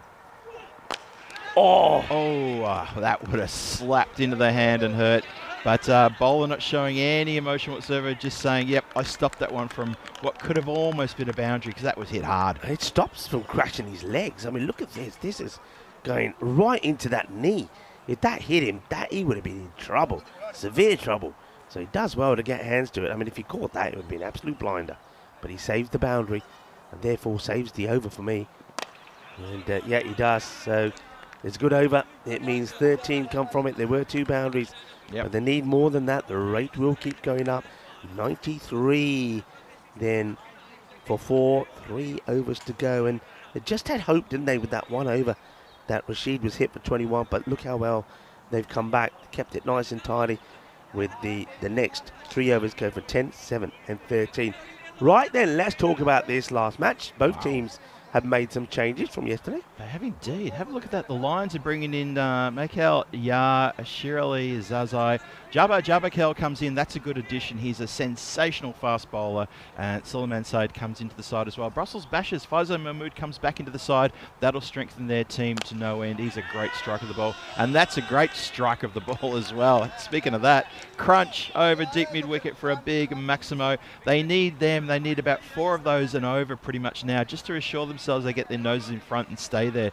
Ghent Wolves, they're charging. They are coming hard at the Tigers, but they need to be like this. They have this attitude adjustment just to be on here for belting 20 odd off every over here on in. This partnership, though, has done them well. It's served them well, hasn't it? They came together with 42. Yeah. So it's kind of answered the question when we said, well, let's see if they've got a bit more depth. They have. Yep. And, well, he jumps over this one, and that means he's going to go for 4. The bowler knows it. I suppose you want to save your feet, but he jumps over it.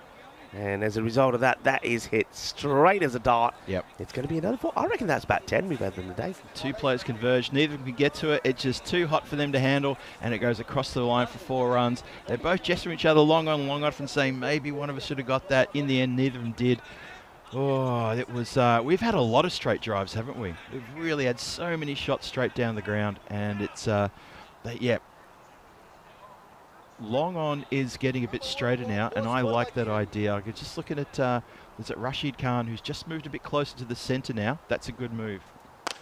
Okay, He's watch out, coming in. Well.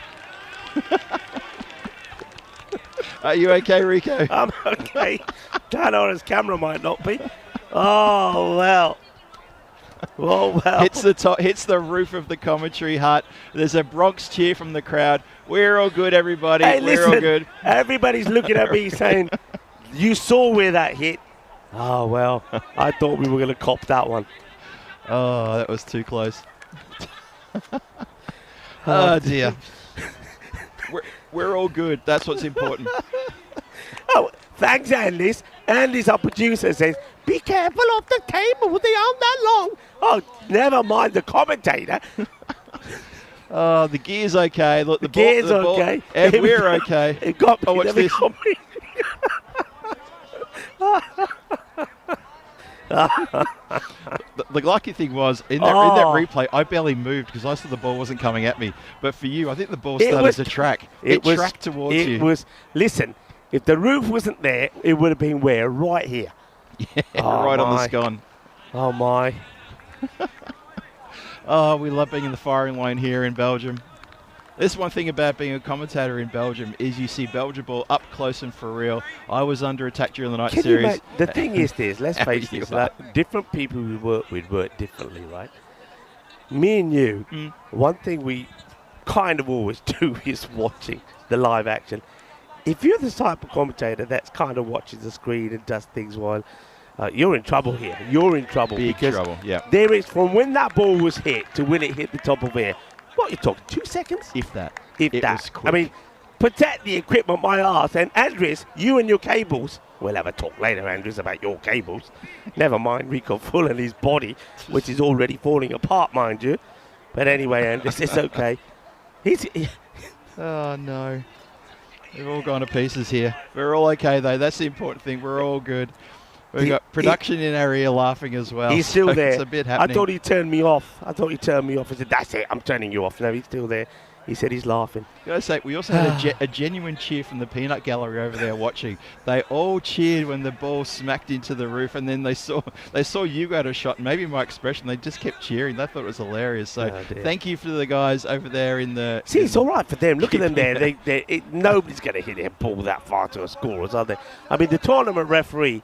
By the way, Suleiman Saeed, I didn't know he was playing. Is he allowed to play?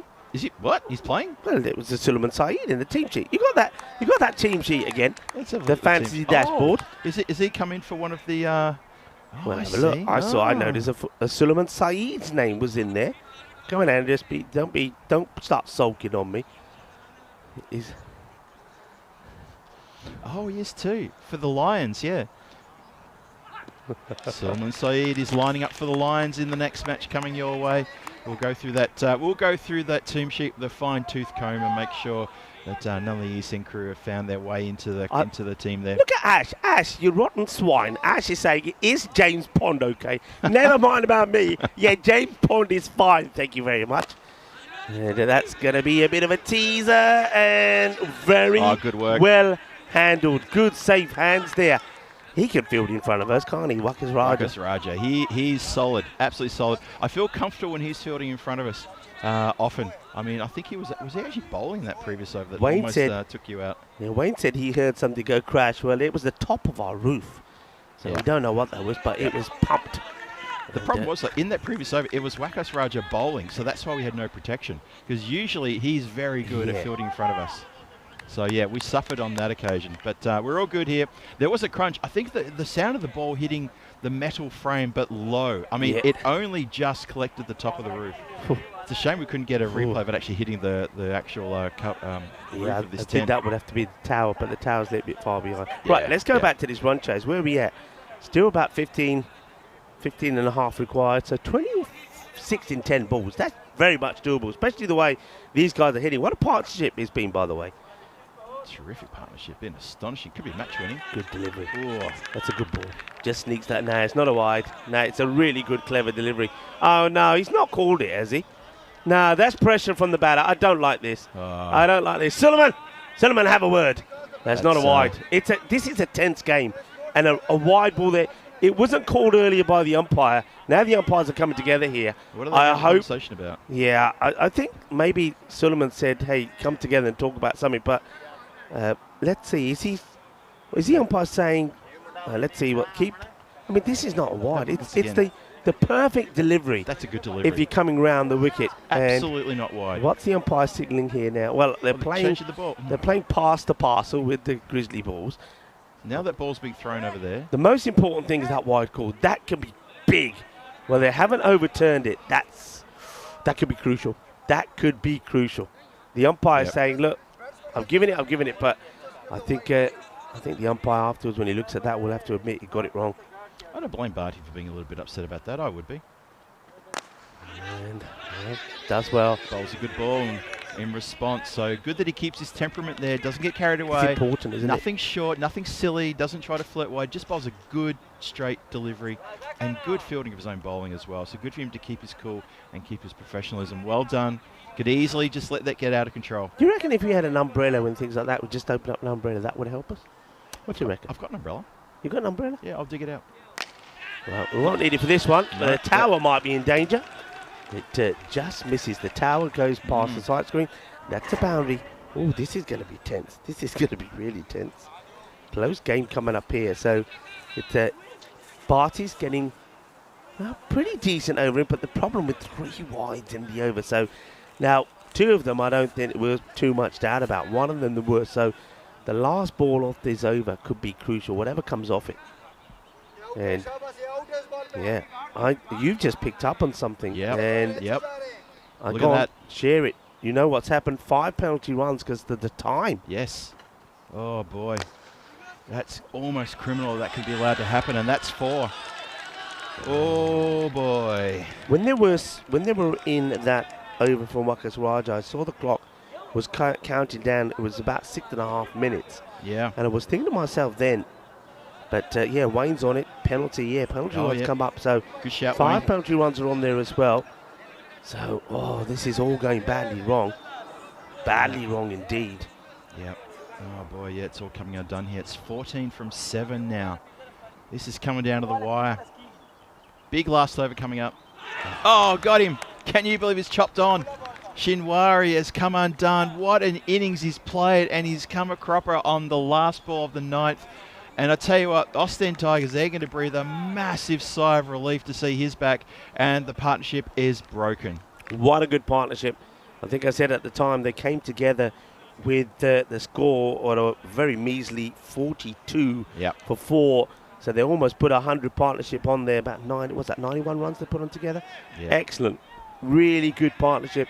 And that could make a big difference because, all right, the way it stands at the moment is you've got the right batter on strike at least. So Majid Ali will be on strike. But how does he go about things here now? They need 14 runs. I think if I'm Majid Ali, I'm saying to myself, right, I'm on 44 of 19 balls. I've hit 4 sixes, 3 4s. So all I've got to do here is hit 3 boundaries. I'm certainly not taking a single off the first ball. Yep. So the first ball here is crucial. What a match, everybody. Well, is anybody tingling? I know that Andres was tingling. Not just because I pulled the cables out on it. All right, big over coming up. And Faisal Khalik is going to bowl it. Oh, pressure on him. He got 1 for 17 off his previous over, his first over. He needs to bowl it tighter than that, though. Needs to protect 14 runs here of these next 6 deliveries, Rico. Oh, coming for a photo finish. Khalik with the ball. And as he kept this inside that wide line, this time the umpire remains unmoved. Dot ball to start. And perfectly bowled. Just moves a little bit early there, doesn't he? Does Majid Ali. He just needed to stand still. By moving early, he's a little bit late playing the shot. So dot ball to start. Massive dot. Majid Ali, he's the man of the moment. 44 from 20. He's got 5 deliveries to find 14 runs. Very doable for either side right now. It's a wide ball. Now, I know exactly what the bowler's saying. The bowler's saying he moves across. Yes, he does. About 2 years ago, this is a wide ball, but a new regulations, is not a wide ball. But a new regulations, the line does not move. That's right. The line does not move, so it's not a wide. That's a good call from the umpire. Correct call. Absolutely correct call. You can see it clearly doesn't bite any part of that white line. Not one bit of it. That is the correct call. 13 required of 5. Bustly figure comes in. And fielder in the right place. Stops the boundary. Does the right thing. Doesn't commit to try and take the catch and concede the boundary. So new batter on strike. And look at Ali going straight there to Saif Rahman. And he's going to be giving him a talking to here because it's now 12 or 4. What instructions could you possibly give the new batter, Saif Rahman? He's just come in. He hasn't faced the delivery. He's got all the pressure of the world on him because it's 12 and 4, as you say, Rico. What do you think Majid Ali is saying? Is he saying, drop it and run? No matter what, just get bat on ball and let's get through for a single. Get me on strike. Well, if you do that, then you needed what? You needed 11 of 3? Yeah. Okay, let's see. Still workable. That's a good shot. Oh, he's going to go all the way. Balle. Quite incredible. The first ball from Saif Rahman, it gets banged in short, and he's just stood inside his crease and belted it for 6. Did you know, Majid Ali, he set off as soon as the ball was bowled. The instruction, I guarantee, would have been just whatever happens, run for the single, get the single. And instead, well, Saif Rahman said, hang on a minute, I'm going to put this out of the ground. How about that? So I know the next conversation, it would have been, just do it again. Do me one more. Get me one more of those. Well, will he get overexcited and swing and miss? Can't afford that now. Got to get something on this. Kalik with the ball. And that's going to go down to third. Doesn't make the mistake. Does the fielding. Belgium flag flying proudly in the back there. Take the single. And that takes it down to 5 off 2. 5 off 2. And knowing this knock from Majid, he'll be looking to finish it with this one here. Be looking to finish it. 6 will win the match. 4 will tie the scores with a ball to go. It's very tense around the ground here. It's getting a bit darker as well. Here we go. It's high. Fielder. Is he in play here? He is in play. He has taken the catch. The big wicket will go. Majid Ali goes for 45. Faisal Kalik gets the wicket, but all the pressure was on the fielder. That's Barty out there. For him, Barty shows no pressure, holds on to the catch. Oh, this is a big moment, and what that means, quite simply, yes, folks, you're going to hear it. It's definitely on. 6 to win. 4 gives us the golden ball. That's it. Wow. Oh, boy. It all comes down to this. 6 would win it. Just one more ball left in the game, Rico. A 6 wins the game. A 4 is a golden ball. Well, a 5 wins it, but will you get a 5? It's got very dark, by the way. It's gone very dark. It's like the cricket gods have suddenly tuned in and they're saying, what's going on over here? And there's very dark clouds above us here. Is it going to be dark for the Tigers or for the Wolves after this next delivery? Oh, great call, Rico. What a pressure catch that was. What a finish. 4 gets us a golden ball. Anybody tingling here? Well, I was tingling when that ball was coming at me. Well, maybe that was a sign. Golden ball on here. 4 gets you a golden ball. They're not going to get 5, so it's 4 or 6. 4 or 6. The field gets changed around. It is starting to rain. It's starting to rain. Last ball. The rain comes. Can you imagine? This almost takes us back to what happened at Cardamom over the famous ball there. Oh, well. And how important could those 5 penalty runs be in this match? If they lose the match, if this goes for 6, the 5 penalty runs does them. Here we go. Rain starting to come down now. Captain Dogs, last ball of the match. 6 to win. 4 for a golden ball. Oh, Kalik starts and stops as the rain gets even heavier now. Faisal Kalik. Oh, this is tough on the bowler. It really is. New batter, Rahat. Can he be the hero? And no, he can't. It's going to be a win for the Tigers, the Wolves. They fall so short. Nobody's celebrating as they run off the field in another absolute classic finish here on the European Cricket Network. That's an absolute barnstorming finish there. Great call, Rico. I know your voice is running out of momentum there. Look at this. What a cracking good delivery from Faisal Kalik there.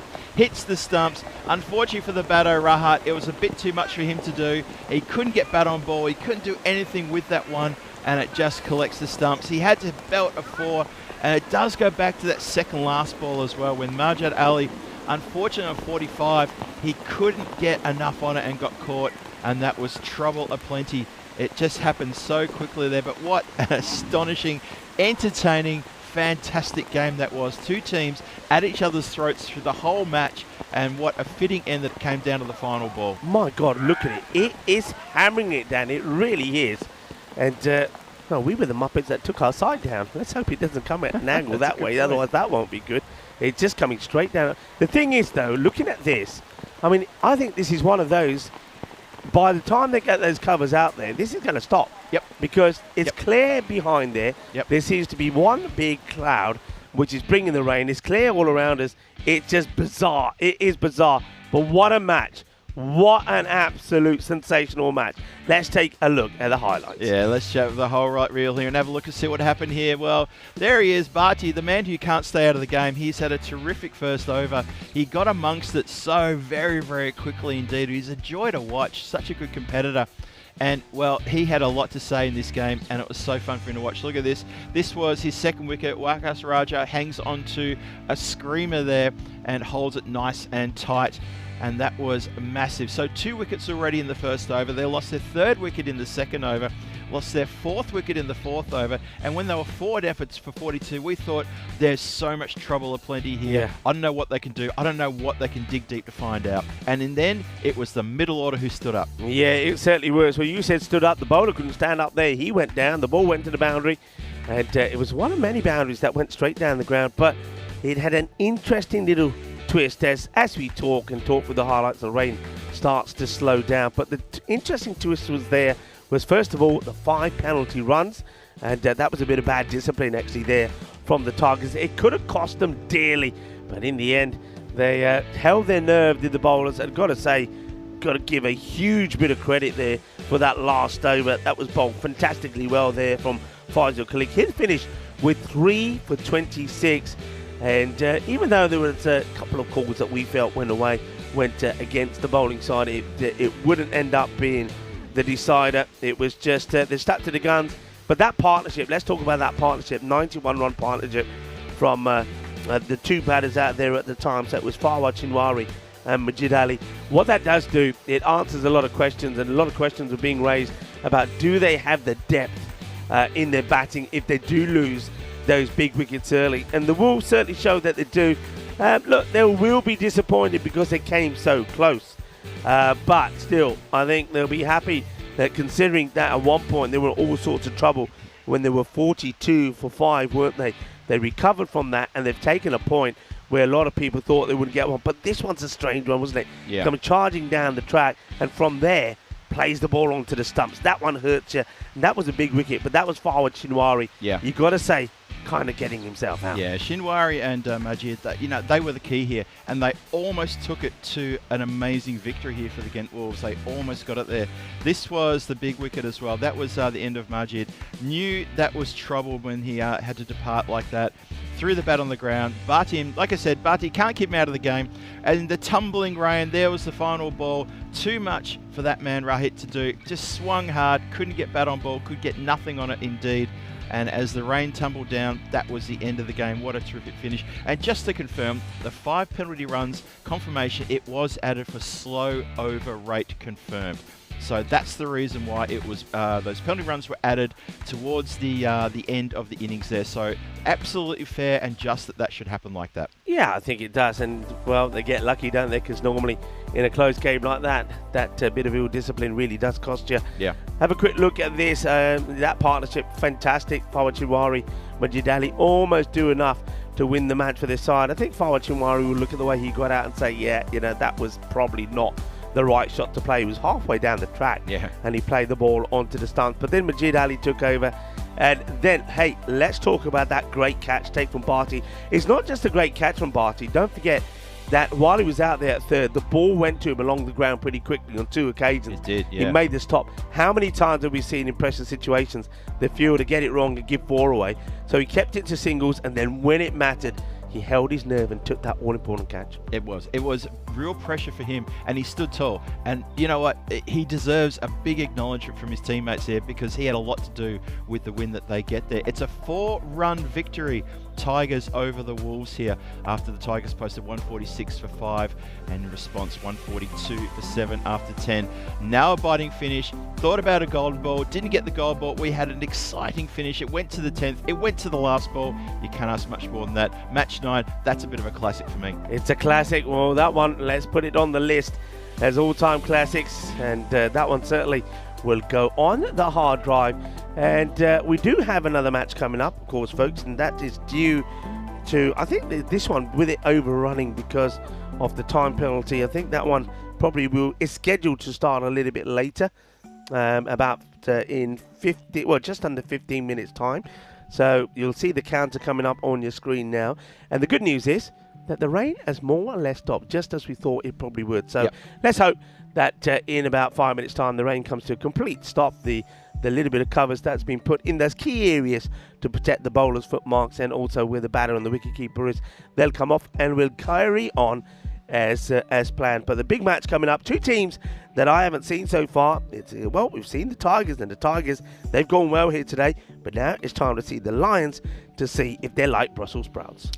The Brussels Bashers up against the Lions. Match number 10 coming your way. Will they like Brussels sprouts? I'm looking forward to see how many sprout remarks Rico can get into the commentary. Phil G here, looking forward to match number 10 with myself and Rico looking after business in the last game of day number 2. Can't wait for that one to start. I hope you're going to be ready for that one as well. Everybody in the chat, thank you for joining us. Thank you for joining us for that fantastic game. Thank you for all your comments as well. We saw you getting excited at the same time, and as we did. There was everything happening. Rico was being chased by a grizzly. It was fun to commentate, fun to watch, and fun to be a part of. Stick around. One more game to come. Match 10. Lions take on the Bashers. That's coming your way in about 13 minutes' time. We'll see you then.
This European cricket event is proudly brought to you by HCL Software, Rado and 1xBet.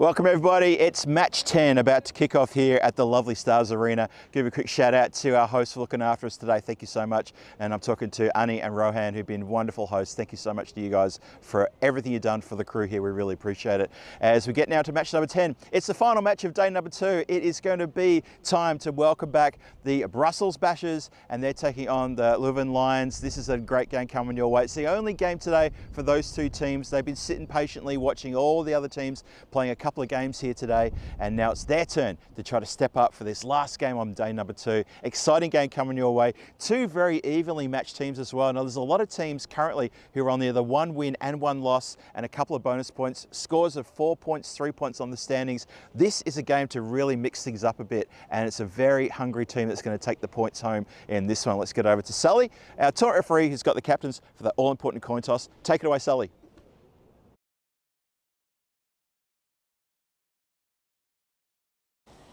Lions and Bashers. Bashers to call. Head. Heads is the call, and it's heads.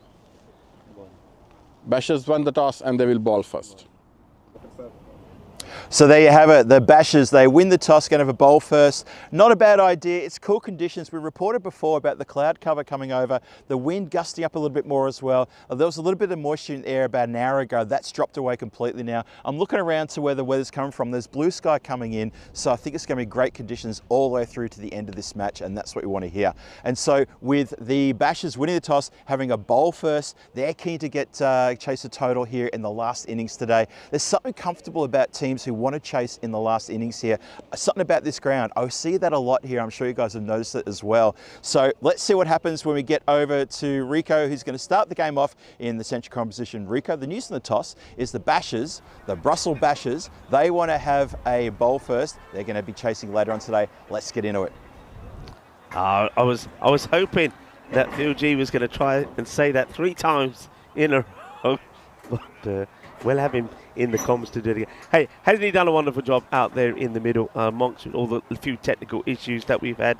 And well done, Phil. And I get the feeling that Phil is going to be doing it again tomorrow because he's going to have to step in for me because I'll save my voice for the comms.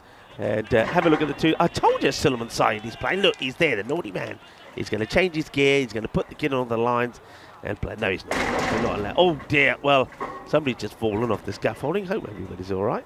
Hey, 1961, most of Fred Truman's main work at test level was done at high speed, but Fiery Fred had a good brain to go with his skills, and he cut his pace to devastating effect against Australia at Headingley on this day, bowling off colours on a bizarre multicoloured, chemically treated pitch. Truman took 5 for 0 in 24 balls to complete match figures of 11 for 88 and give England an 8-wicket victory. I must admit, that's something I had to look up because I wasn't aware of that, especially the older multicoloured, chemically treated pitch. But yeah, and, 1961, Fred Truman was class, wasn't he, on this day? And we'll talk about another player who was class as well, Curtly Ambrose, but we'll save that for a little bit later as we turn our attention to this match. 45% to 55 in favour of the Brussels Bashers. And no real surprise, the Bashers had a good day yesterday, didn't they? And they would beat the Wolves when they chased 124 with 9 balls to go. But they did lose to the Giants when they only scored 112, which was chased down with 8 balls to go. So they had a bit of a mixed day. Players that were in good form for them was Hiran, who took 4 for 22. I said yesterday we saw 2 4-fers. He took 1, and then of course from the Lions, who they're playing against, it was Srikant Venkata actually, who took 4 for 18, and then Murad Akrami also in this Basher side. He's a good player. And Aziz Mohammed was in good form as well. Well, that's the start. And it's a clobber for 6 runs to start off with. That goes all the way. Boom! Shukalagya. There's a Harman Guman. Goes big off the very first ball. And, here it is again. It was just there for the taking. Gets played away. And a lot of people were saying, rain, rain, go away and don't come back another day. And that was Paul Kempin. And it did go away. It was exactly as we thought it would be. And it's pretty bright out there again. That's out on the offside. Catching chance. Really well taken. It's going to be 6 and out for Guman. As he got a good one on the leg side, but he picked out the wrong fielder. As the lanky man who's got a lot of height about him takes the catch. That's going to be another wicket to Murad Ikrami. I told you he's a good player. What a good catch that is from that's Sunrise Israel. He just leaps up and the ball just falls into his hands. Here it is again. The wicket does go straight away. So good start. You thought with the bat with 6 runs in the first, but then the Lions, they lose their first. 6 and out. And off he goes. That's going to be disappointing. And a good time to welcome back into the commentary. I don't know what you sort of call this. We should call it the commentary cinema scope room, because it's certainly got that feel about it. It's Phil G. Phil done a great job out there in the middle, and I think we'll enjoy calling this game. It's going to be, I think it could go either way, this one. I think so too. I think we've got 2 very evenly placed teams here. Yeah, good question. What do you call the commentary thing, this tent? I mean, the Black Lodge. I like the name of the Lodge. There's something very formal about that one. And there's nothing formal about that. That is absolutely crunched across the boundary for another big 6. This is Ya who's at the crease. And he says, yeah, Mikhail, yeah, he smacks that one out of the ground. That's a good start for him. So we had a 6 and out. Then we've had another 6. See if he can hold his nerve against Murid Ekrami, who is a very, very good bowler. He picked up 4 for 11 in the final here in the night series. See what he can do here. Hit uppishly. It does go uppishly to the same fielder there in the extra cover position. Could have easily gone to hands, just 1 bounce. So, yeah, a bit to do here. The Lions desperate to get a win on the board, and the Brussels Bashers looking to add to their tally as well. So pretty evenly matched teams, I reckon. Ooh. Big wall swing. Well, look at the glove coming off there from the keeper. Oh, yeah. Throws that out in anger, doesn't he? Didn't want that hanging around. He wanted to get rid of that in a big hurry because he was going for the big shot at the stumps. Doesn't get it though. That's well led. Shabizada there wanted to get into the play straight away. There's a lot of ins and outs of these 2 teams. I think we saw 4 ins, 4 changes and 5 changes for the Bashers. 4 for the Lions, 5 for the Bashers. Of course, it's Tuesday afternoon, which means some people have got work commitments, some people have got other commitments, and it's good that they've got some depth to be able to replace those players. And nice, gentle little defence there to finish off the over. And so 13 for 1 after that first over. And, well, Murid Ekrami got taken for a couple of 6s, but he settled things down nicely those last few deliveries. Also got a wicket for his name as well. Calendar 2025 on the screen there. Well, Bulgaria is still going. We've still got the T20 action with the women continuing. That's going to continue tomorrow. We've got a bronze final and we've got the final tomorrow. So make sure you tune into that. At the same time, make sure you tune into myself and Rico here in Belgium as we continue with day 3 of this wonderful ECS action coming to you from Hofstad at the 12 Stars Arena here. And then the whole summer of cricket continues as we have Crefeld, we have Stockholm, we have so much action coming your way this summer, it's ridiculous. All on the road to Cardama, which is going to be Western Shield, Meltle Shield, and of course ECC. We've got more action after that as well, so plenty coming your way all the way through to Christmas, and because that's how we like to do it. New over starts. Oh, good delivery. Now Shazai Haran, he took a caught and bowled. I think was it yesterday we were watching the caught and bowled, or was it the day before? No, it was yesterday. Of course it was yesterday. An absolute pearl, had no right to take it. Just bowled a fearsome delivery, got smacked back. He just stuck out in the mitt, and the expression on his face was like this is a Christmas present. He could not believe he'd caught it, and I really saw that our friends in the office, they clipped that and put it on social media straight away. They loved it as well. Yeah, well, he had a good day, didn't he? Because with that as well. No surprise that he took 4 for 22, so he's a good bowler. He's in good form at the moment. Just having a look at the kit here at the moment. This from the Brussels Bashers.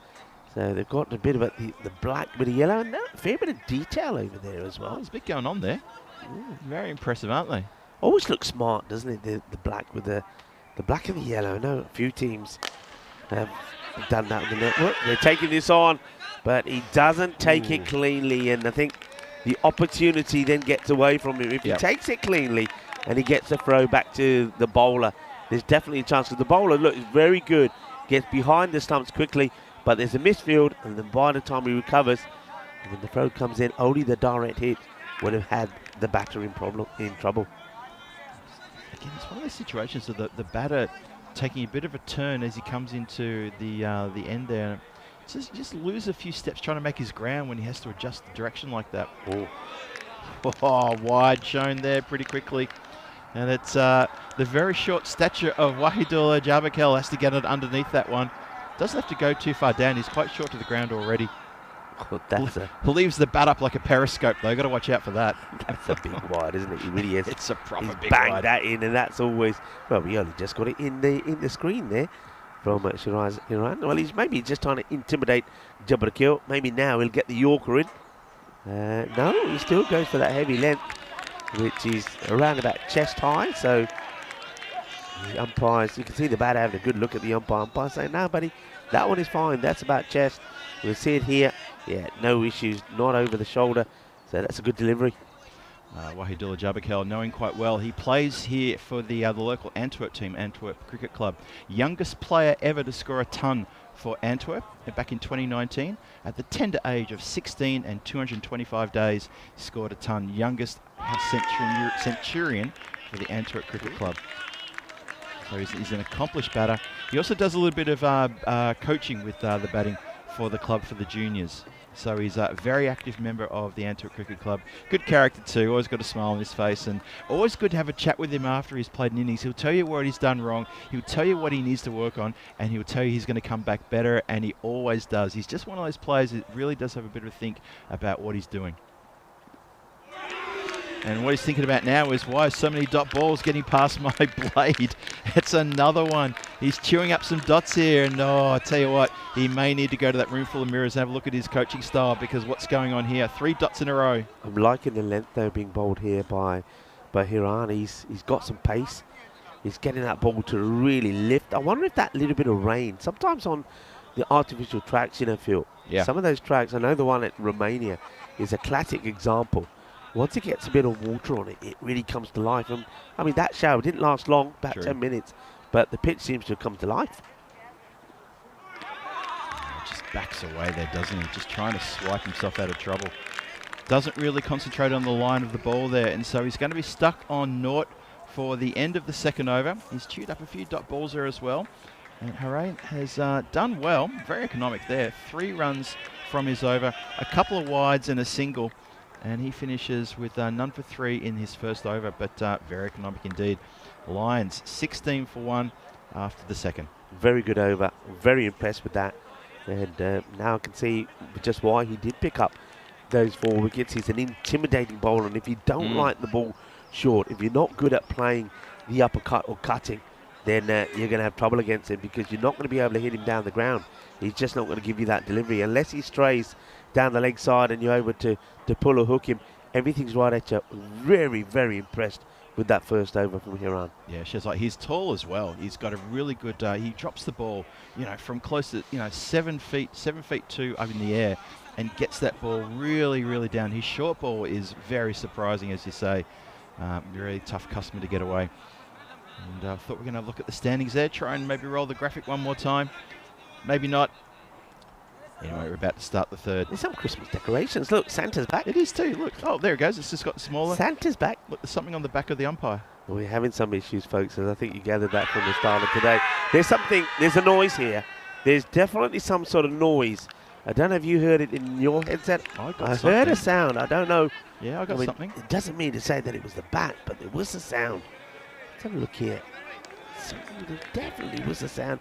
And unless it's clipped a bit of the pad, the umpire certainly hasn't given any signal, but it was a noise. That's why they all went up. There's something about Miyako. Oh, no, something about Mary. That's the movie I'm thinking of. Anyway, Salazar Israel to continue. Good pace with this man. That's going over us and next to us as well. Just into the undergrowth. That's a lovely shot from Yar. Freeing the shoulders and going downtown. That's a great strike. That's a dead set tee shot off the 5th. Yeah, he plays that so confidently. He stays very still. And this is where his teammates probably go, yeah. Good hit, yeah. That's why it's called Yar. That's Exactly. why it's called yeah. He likes to hit it well. Yeah, Kel, yeah. I like that a lot. Trouble. Big trouble, Rico. You're absolutely right. And it is that man, Heran, who takes a good catch, well-judged catch, backpedals a little bit, but this is really, really big trouble. I enjoyed watching Yar play that previous stroke, and I'll tell you why, because he hit through the line, and it was the correct way to do it. This one, he just gets this edge, it goes in the air, has no control on it, and he knows he's in trouble. They've struggled with a heavy ball, haven't they? If you look at the batting of the Lions, every time that ball has kind of been banged into them, they've been in trouble. And well, that's the end of Yar, and it's, well, they won't be going Yar now. They'll be going nah. They will indeed be doing. They'll change his name too. He's going to go all the twos there, 22 for 2. Richie Benno? I know that often we make a bit of a wish there if you see all the twos, especially in Spain. It's that sort of number. If it just comes up, you make a bit of a wish. Oh, I didn't know that. Yeah, all the 22. And it's actually a very close to me. Actually, a very well-known establishment. That's really good food, actually. Yeah. When I see 2 for 22, I think of Richie Benno, the famous Australian broadcaster and cricket commentator. Wow, tell you what, how about that? That's Paranjeet Singh who's come to the crease and just said, all right, now let me just sort this thing out here. He is a devastating batter, is Paranjeet Singh, and he just comes in and says, you're going out of here, downtown. Thing about the batters, I mean, I know that we didn't quite see that from everybody. I mean, we haven't seen Wahidullah get a run yet, but all the others, the batters have come out and they pinged the boundary first ball. Yep. It's Wahidullah. True. Jabrakel's the only one who's not, so they can certainly hit it, but it's about staying in there as well and getting a partnership going. So can Paramjeet Singh do that? He's the wicket-keeper batter for the side, Paramjeet. Yeah, he's a devastating batter. He had a couple of good innings yesterday, lit up the ground, had a lot of love from the chat as well during his innings. Oh, class. What a classy shot that is. Well, no wonder he had a lot of love, because that is a delightful shot. He just helps his away. And this is, you see, when you get that heavy ball, now look how high that ball is. It's chest height. That's the delivery that the other batters have struggled with. But you've got to play it with a little finesse and a bit of class. Beautifully played. That's the delivery that batters would try to hook or pull, because I think I've got to go leg side. That's all I know. He doesn't. He just rocks back and goes, open the face and let the pace of the bowler take it to the boundary. It doesn't have to be 6, but I'm going to get a 4. Wonderful stroke. Wonderful stroke. Yeah, enjoy that. Enjoy that moment of batter. You see a batter who's thinking about this shot and not just playing to type. And it's just a clever bit of batting. Ooh. Oh, wow. That's been slammed into his foot. I think he's played that straight into his right foot there, and he's a little bit filthy with himself. He's hit this hard, you know. Look at this. Oh, he's into the left. Absolutely middled it. Oi. Into the instep. That is going to hurt. And I think if somebody's got a little bit of the old magic spray, he might want it there pretty quickly. मैं shot मारे पर अपने पैर से लग गया और कितने magic spray लेके आओ जल्दी. Well, while they get that, looks like they might get a bit of magic spray out. I was saying I'll talk to you a little bit about Curtly Ambrose. Phil G, I think you must remember this. 1995, they called it an Edgbaston massacre. Curtly Ambrose, he pitched it on the length. It flew over the top of wide-eyed Mike Atherton's head and went for 4 bites. And England knew there was going to be trouble here. England, with 172.2 overs bowled, they had in the innings they were out for 147 and 89. There was a huge controversy about the pitch, which, well, some people say would have come straight out of Sabina Park in the mid-80s amid the wreckage. Robin Smith played quite a magnificent 46 and 41. His second innings score, the Wisdom turned around and said it was probably matched by the number of bruises that were on his body. But Smith never looked like he wasn't enjoying every minute of it. But nobody quite knows how 6 months later he lost his place in the Test. But yeah, Curtly Ambrose on that day was just unplayable. He was incredible, and he was bowling at some real pace. Curtly Ambrose, one of my favourite bowlers of the later batch of those West Indian fast bowlers. Obviously, I grew up watching Malcolm Marshall, Michael Holding, absolutely incredible. But when Curtly Ambrose came along, he scared me because he was absolutely devastating and just a class act, absolute class act. It was almost like that was the revival of West Indian fast bowling. He led that charge. The best clip that I think I like of Curtly Ambrose is when he bowled that slower ball. Oh, that is the best. Because Curtly Ambrose, I mean, I know that's played away quite nicely actually as we go back to the action. Goal! It's in that's gone in for a goal. I think it's the back of the net. It's the second of the day. Here we go, guides it away. It's going. Open net and goal! Oh, lovely it's in shot. A nice one. Nicely played. There will be a time when we on European cricket will put something together, which it'll be kind of it's a knockout kind of cricket. We'll have little targets and things all over the place, and we'll do it for charity or something. I'm waiting for that day. You know, that'd be fun. I was talking about this, and Danny will be involved. He'll have his dogs tied up in the middle of the pitch somewhere, so when the ball goes anywhere near him, that's a wide. I think it's a pretty decent take there from the wicketkeeper. Yeah, Danny will have his dog tied up in one part of the corner. I think we'll have a bit of a sand pit somewhere, which is all soggy where the ball goes in there. You've got to get dirty to get the ball. A few targets around the boundary, which if the batters hit them, they'll get some bonus points. It's got to be done. But there'll have to be a water feature as well. Can we have Danny tied up? I mean, we'll tie the dogs up. We'll have Danny tied up in another corner. And if the ball gets hit near him, the fielder has to answer a trivia question. Oh, that's good. That would be brilliant. Oh, that's good. That would be great. That is good. You can't get the ball back until you answer the question. Wow, crunch, bash, crash, wallop. Look at that. Out of the ground. Well, there we go. That's what Jarbikel can do. He can monster these balls. He played a blistering 94 not out in the night series. It was unfortunate not to get himself 100, and he just felt short. Too many, not enough deliveries for him to get the 100 in the night series, but he can really carve up the attack here when he gets going. They're in the same sort of situation that we have seen a few teams in today. Of course, we just saw how well the Wolves recovered after losing, well, I think it was 4 wickets in the end in the power play, but they came back strong. Yep. So batters have to just be brave and do their thing. Well, the bowler's trying to hide this one, gets this one wrong. This is Haryana, who comes back after bowling a very good first over.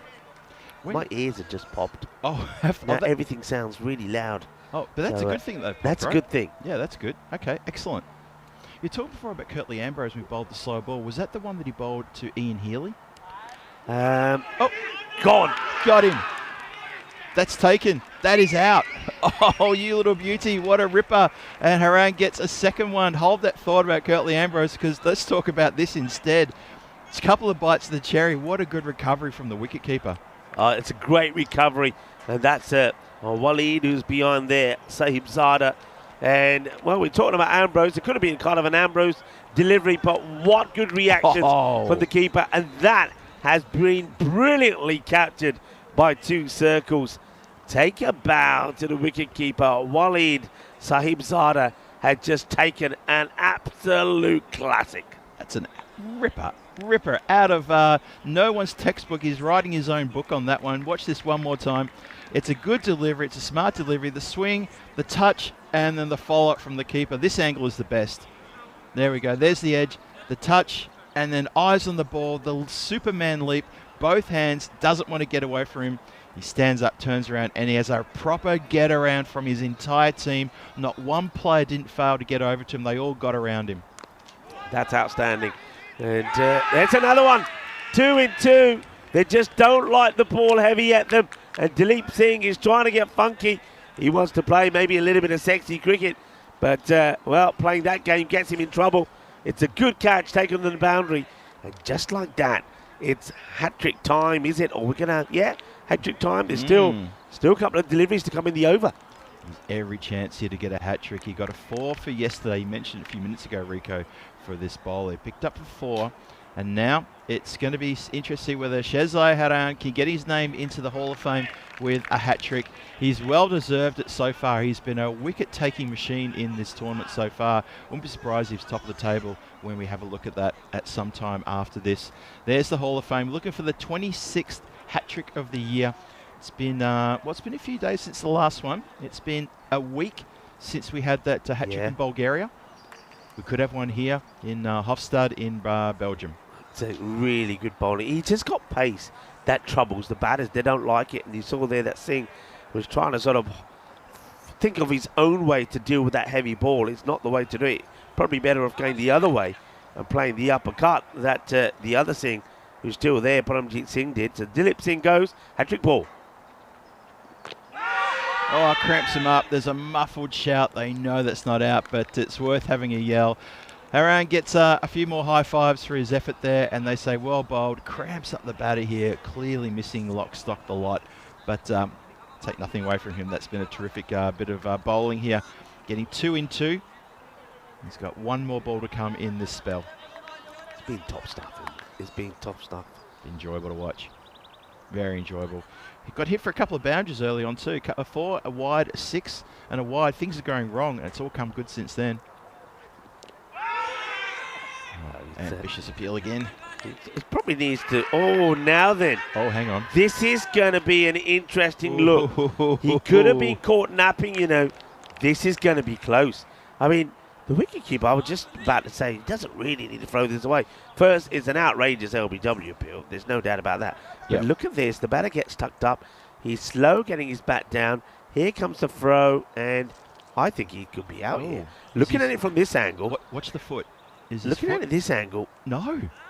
Oh, are you kidding? He's gone. Let's see the barrels come off. Let's take the next frame. We've got to see the barrels come off and where the bat is. So we see the bat there. The bat's... Oh, well. We've got to get the right shot. The barrels coming off. Let's go backwards and forwards. Let's have a look. There's the throw. Barrels are gone. So, yeah, the bail's still in touch with the top of the stump. It's where are the bails? Did it come off? The bail starts to twist, but doesn't come off the top of the stump. That's what happens. See, it twists. The bat then goes starting to come off there. Yeah, and by this time the bat... Oh, this is going to be... This is interesting. This always causes so much debate, but he's given. They're giving him. There's a lot of debate here. Some people will say, well, until the bail comes off. Yeah. And then other people... Because the laws of cricket is once the bail comes off. Yeah. So that one there, you can see the ball clearly hits the stumps when the bat is in the air. The question is, does the bail come off before the bat comes down or not? They've decided it's out. But you know what? I think he will learn a lot from that, from Jit Singh, because he was like, had all the swag. Yep. And that's going to be a wicket, and that's, well, amazing stuff. Incredible. Absolutely incredible. Amazing stuff. So that's, I said Paramjit, of course not Paramjit. Paramjit's at the other end. So Sefat is going to go run out on 0 with that shocking bit of display. Yeah, a second ball duck for him because he just had just a slight little touch of, as you say, Rico, just a slight touch of the swagger. And thought, I know what I'm doing here. And clearly he's come undone. Interesting. Anyway, 4 overs gone, 44 on the board. It's all up to this man who's just powered that massive 6 down the ground. Score gets into the 50s now. It's 50 for 5. First ball of the 5th is taken downtown and out of the park. Yeah, so that, I reckon he was just trying to play dare. He was saying to that, he's probably thinking the wicketkeeper, who's already taken an incredible catch, Sahid Zada, he's probably thinking, nah, he's not going to throw it. And Zada says, you know what, I'll call your bluff. He does throw it, and he gets his man. They're 50 for 5. Yeah, that's just a little bit silly cricket there. Swing and a miss there. Yeah, it was interesting watching that bail, because you're right, the bail didn't look like it came off the top of the stumps, but it looked like it moved out of its grooves. And maybe that was enough for the umpires to say, yep, the bails are dislodged. I don't know what the exact wording is in the text of the rules, but the bails were definitely out of their grooves. They were being dislodged. The slower ball, and it's the fuller ball. It is. Just a slight little mistake there. Gets a throw back in. Now, Siddiqui, why didn't you try to take that throw and maybe break the stumps? Instead, he stands back about 2 meters away and just watches it miss. And you could have done a little bit more than that. I'm not sure why Siddiqui just sort of like sat back and said, yeah, whatever, I'm not touching that one. It was actually a pretty good throw in the end after the misfield. Yeah, he needs to be. He's just a little bit laid back, isn't he? He needs to be expecting the ball to come into him, and he's there to take the bails off. Be at the stumps, man. Yeah, just missed the trick there. And you could have even affected it. That would have been a massive run out. Could have done that. Good delivery, close to body. Misses everyone, goes through the gloves. We big up the keeper a few moments ago, and it goes straight through his gloves, and that's going to go for buys. Thanks, Ravi. What was that, Ravi? I thought Ravi was bringing us some tea and some we'd get cake some food there, as but well. he's What was that? He's gone straight past us. And he's continuing to walk with a massive smile on his face They're as well. getting all the goodies over there, you know. I've seen masala char game there. I've seen pakoras. I've seen onion bhajis. Nothing's coming in there. All the bhajis in the house. I mean, Ravi in the air, catching chance. And that's another one. Well, we're not getting any luck here. We're getting no bhajis. But the fielders, they're getting plenty of chances. And it will be now. Paramjit Singh that hoiks out. They're in a lot of trouble here now. They're in deep, deep trouble. I mean, this is this hole. They're trying to dig themselves out of a hole. But one thing, when you're in a hole and you dig, it tends to get deeper. And that's exactly what's going on here right now. Look at this. Trying to hit myself out of trouble. Hitting across the line. Goes straight up in the air. It's an edge. And straight back to the fielder there on the boundary line. Cannot believe his luck. He's standing there saying, oh, I didn't know that was coming my way, but I'll take the catch. Lions are descending into a big pit here. 56 for 6, and we still haven't finished the 5th over yet. Yeah, that's disappointing from a batter who certainly looked at the business, but he's going to be gone. It's another good catch. They caught well. You've got to say there's not been any errors. And this time, it's Sunrise Israel that holds on to the catch. A lot of discussion there about the run outs and how it works. Oh, yeah. Me putting my umpire's hat on for a moment. Yeah. It's when the barrels are actually dislodged. And Okay. remember, dislodge means they fall to the ground. I'll tell you why. Yes, that's going to be a wide down the leg side. Because don't forget, and it has happened. Yeah. When a ball has hit the stumps. So yeah, we can talk about this on Comscam here. So the ball has hit the stumps. We've seen it happen. Yeah. Hits the stumps, goes up, Okay. and it comes back down and sits on the stumps. If Yeah, that happens, it's not out. Yeah. Okay. So this one gets played. We could talk about that a little bit more. And it has happened. People think, no, it can't happen. It's happened so many times where the ball's hit the stumps, the ball's come off and gone back on. And it may not have sat right back in his groove. Yeah. It can sit in any place. So welcome to everybody and welcome to our home. And we're still coming up with a name for it, but we're liking it. We've made some modifications to it. It's like photographers have that dark room. Yeah. We've got our own little dark room here, but a dark room with a view. The dark room. It's like sitting in a cinema. And we've got the Yeah, massive true. screen. We're enjoying the action. But yeah, so talking about that, so a Yeah. lot of people saying that as soon as the bell comes up. So here it is again. So people saying as soon as the bell comes up, because the bat isn't down, that it's out. But not necessarily, because the bails could go up and fall back onto the stump. So if you're going on impact, Yeah. you can't say it's out because the bails stay on. So it's once the bails actually fall down. But the umpires looked long and hard. I think Suleiman Saeed would have tested his knowledge as well. And a lot of people in the chat saying that for them it probably is the right call. I think it's the right call as well. Fair But enough. yeah, it's one that causes a lot of debate. It does too. The word dislodged is key. Yeah. What I saw was the bail just move out of its groove slightly, just like this in the replay, and I thought, well, does that count as dislodged?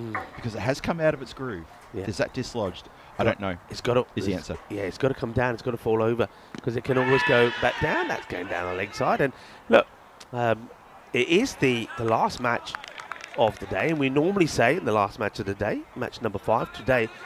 Tomorrow it'll be 6. But yeah, do get involved. I know a lot of people have come on the chat and sent some messages, so well done to you. But if there are people out there, maybe a bit like Arif Rahman and a few others who don't normally get involved in the chat, do get involved and join in, whether it's about that discussion about that run out, whether it's just about Belgium. I mean, tell myself and feel, some nice things to eat out of here, because I'm keen to learn. And could be another. It is going to be another. Oh, it's going horribly wrong here. As Mehta will be the next to go. So another wicket goes down. Nimish Mehta, he sort of gloves this, I think. And it's an easy, good field positioning this, because Was. they have him in a catching position. The short delivery, there's the catch, nicely done. No problems at all there for Siddiqui, who just himself took the big wicket off Padamjeet. It's game bad to worse here, and I don't see how the Lions can recover here. Can you see them batting out 10? No, I'm not sure they're going to bat out their 10. They're looking like they're in all sorts of trouble. They are in all sorts of trouble, not just looking like it, they very much are. And the Brussels Bashers, they just look like they are head and shoulders above the Lions at the moment. And I feel for Nemish Mehta as well. I said at the start of the day, he approached me at the start of the day and he said, I feel yesterday in your commentary when I was bowling, you said it was either wides or sixes. And I said, did you have a look at that over when I said that? He said, yeah. I said, what did you bowl? He said, wides and sixes. He knew what he'd done. He knew. And I said, look, I tell you what, when you get out there today, I'll look after you. You have a good day with the bat and the ball, and I'll make sure that Rico and I, we're very fair in our commentary. We're never biased. This is how we do. This is how we operate. But unfortunately, I feel bad for Nemish because he's just had a bit of a howler there and just not really bothered the scorers at all. Yeah. He needs to dig deep when it's needed, and it was needed then. He hasn't been able to come up with the goods, and I believe he's skippering the side today as well. So Nemish Mehta, stand up. And also, you make good coffee. How'd you know that? He does. He makes my coffee in the morning. Somebody was asking the question, how's the coffee here in Belgium? Well, I haven't gone out of, haven't been anywhere actually yet because I arrived here very late. Tonight, I suppose it's trying to find somewhere that's open because by the time we get back, as you were saying, things do close pretty early. But I might find somewhere and try to, I'll feed back if I do get a coffee somewhere and tell you. But I'm expecting to be pretty good. That's probably not as good as the beer, because the beer here is the thing to drink that everybody is saying. It's a beer paradise with over 1,500 different types. How can there be 1,500 different types? I mean, I know some people will say beer is not just beer. You have different. I know you gave me a nice little intro to the Pilsner beer, for example, but 1,500 types, really? Yeah, that's entirely possible. Different flavours, different ways of making beer. Danny's a great expert when it comes to beer. He loves his craft beer. Me, not so much. I find it a bit of a kerfuffle when I hear about there's a rhubarb and goulash licorice infused craft beer on tap. Yeah. And my nose immediately just turns the wrong way, and I say, you know what? I'll have a Pilsner, thank you. Yeah. It's not my scene, but yes, I'm very aware of the of the varieties of beers. And Belgium, they love their fruit flavoured beer. Yeah, well, I was about to say that's well played, and we haven't seen enough of that from the batters. It's a sort of delivery that the Brussels Bashers have been bowling. They've been bashing it into the pitch. Look, this one actually follows the batter. That makes it an even better shot. So he gets ready to play the shot, but the ball follows him. Actually cuts inside to Ravi, and he still gets to play that really nicely. It's a good boundary.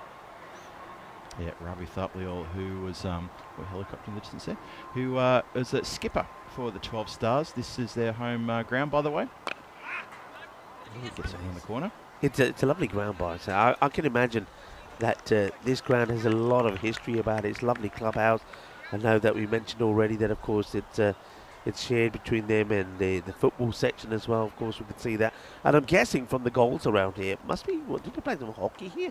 Because they've got some smaller hockey goals, I see a fair bit. Or is that just five-a-side or a different format of football? But they look like hockey goals. The hockey goals, I'm not sure. Maybe they do play a bit of field. I mean, it's a nice flat surface to play field hockey. I can't see any markings on the ground to suggest they play hockey. But there's no reason why they shouldn't play hockey here. I think it's a pretty good shout. And it's a good facility. It is a very good facility here, Rico. You're absolutely right. Surrounded by a residential area as well. Newly installed floodlights as well to play games here at night, both football and cricket. So it's a good facility, yeah. Look, it's starting to look just a little bit ugly here now. It has to be said. And, Jacob is saying it looks like the commentary cave. Here we go again. There's more food going straight past us. What's this about? And waiter service? Sulaiman Saeed and Ravi Panchal have got this sorted. Well, I tell you what, the man who's doing the tea delivery, he's a naughty man. Find him. He's just oblivious to what's going on. Has walked right across and behind the bowler's arm holding his cups of tea. Let's get him. Let's get him on camera, Andys. I want to see him. I want to shame him. Well, hang about. Let's have a look at this first. Hey, there's something else to look at here. Let's see. Let's go backwards. In comes the throw. They're asking. this time the his foot foot's down. just goes down. It's close. Just. Well, we can't shame the man with the coffee. Yeah, what are they doing? Suleiman Sain and Ravi Panchal, they're going through the coffees and the cakes pretty quickly, aren't they? But don't forget, we had him on our comms cam before when he found the ball. Yeah. He So- didn't come back and thank cars, did he? Yeah, exactly. So, yeah, I think we need to reassess our thank you of the locals here, unless they get a bit of waiter service to comms. Yeah, How Jacob. about that? Jacob, I think you're right. Yeah, that commentary cave, I like that. I think you said that earlier. We can go with it. Cave. Commentary cave. And Dave, yeah, you're absolutely right. There was a time when the ball, it wasn't the ball. I think you're talking about the bail there. Yeah, the bail. You said bail. It's my eyes. The bail jumped up and landed back on the stump and is given not out because that is the laws of the game. The same way when the stumps can get hit, and it happens a lot, not just with the springback stumps that we have, but even normal stumps. The ball can hit the stumps. The bails don't come off. Yep. Not out. Bails True. have to come off. We have seen that before many times. Even Yeah, in we Test have. cricket, 50 over matches, the ball flicks the stumps and the bails do not move a whisker. Or maybe they tremble in their lodge, but they don't fall out. Siddiqui comes back. I think that'll probably be one for the over. It's a pretty short delivery. See it here. It's well, actually they've said no. It's okay. I think that's an okay call. It's about shoulder. Shoulder is fine. Here we go again, and it's played away quite beautifully. Well, I tell you what, Ravi Taplia is playing some lovely shots here. Taplia and doesn't get the goal here, but again, he's played that nicely. It's a good shot being played. End of the over. So 7 overs now completed. Now score 73. And 7 down. I think Phil G is telling off the Charwala. I think he's giving the Charwala a lesson in walking behind the bowler's arm. I'll leave Phil to that. Let's talk about this. So I'm going to leave that on your screen. So remember, we'll see 6 matches here tomorrow, and the Wolves will have the double header, and they'll take on the Giants and the Stallions. The Stallions then will play 2 on the spin as well. So big match. Austin Tigers will play 2. So big day tomorrow. And of course, you'll see all of that on our website, EuropeanCricket.com, and you'll see a replay of this. There's a jump of delight for Salzai Israel, who comes back into the attack and knocks over the top of the stumps. That's 8th wicket down now, as Zazai will go down. He goes for 2 of 3. Did you tell him off? I did. I had a quiet word, and I explained that as commentators, it's very hard for us to stop the commentary for a minute when we're live on air and put in a request for refreshments or for snacks. And I apologise for that. I said, I'm really sorry, but when Rick and I were talking to our thousands and thousands of fans out there in cricket land, we want to keep them entertained, and we just don't get an opportunity to do that, unlike our counterparts over there in the scorer's hut. I said, obviously tongue-in-cheek, of course. I thought you were telling him off for walking behind the bowler's arm. Oh, I told him off for that as well. I thought, though, I thought I saw the little sheepish look. Well, on his face. I pointed to his high-vis jacket and I pointed to the sight screen and I said, please, when the bowler's running in, please don't walk Did he behind just the bowler's forget? arm. He completely forgot. That's all right. Yeah. It happens. He got a bit red-faced when I pointed that out. So if that won't happen again. It is a weird thing, though, isn't it? I mean, all cricketers know.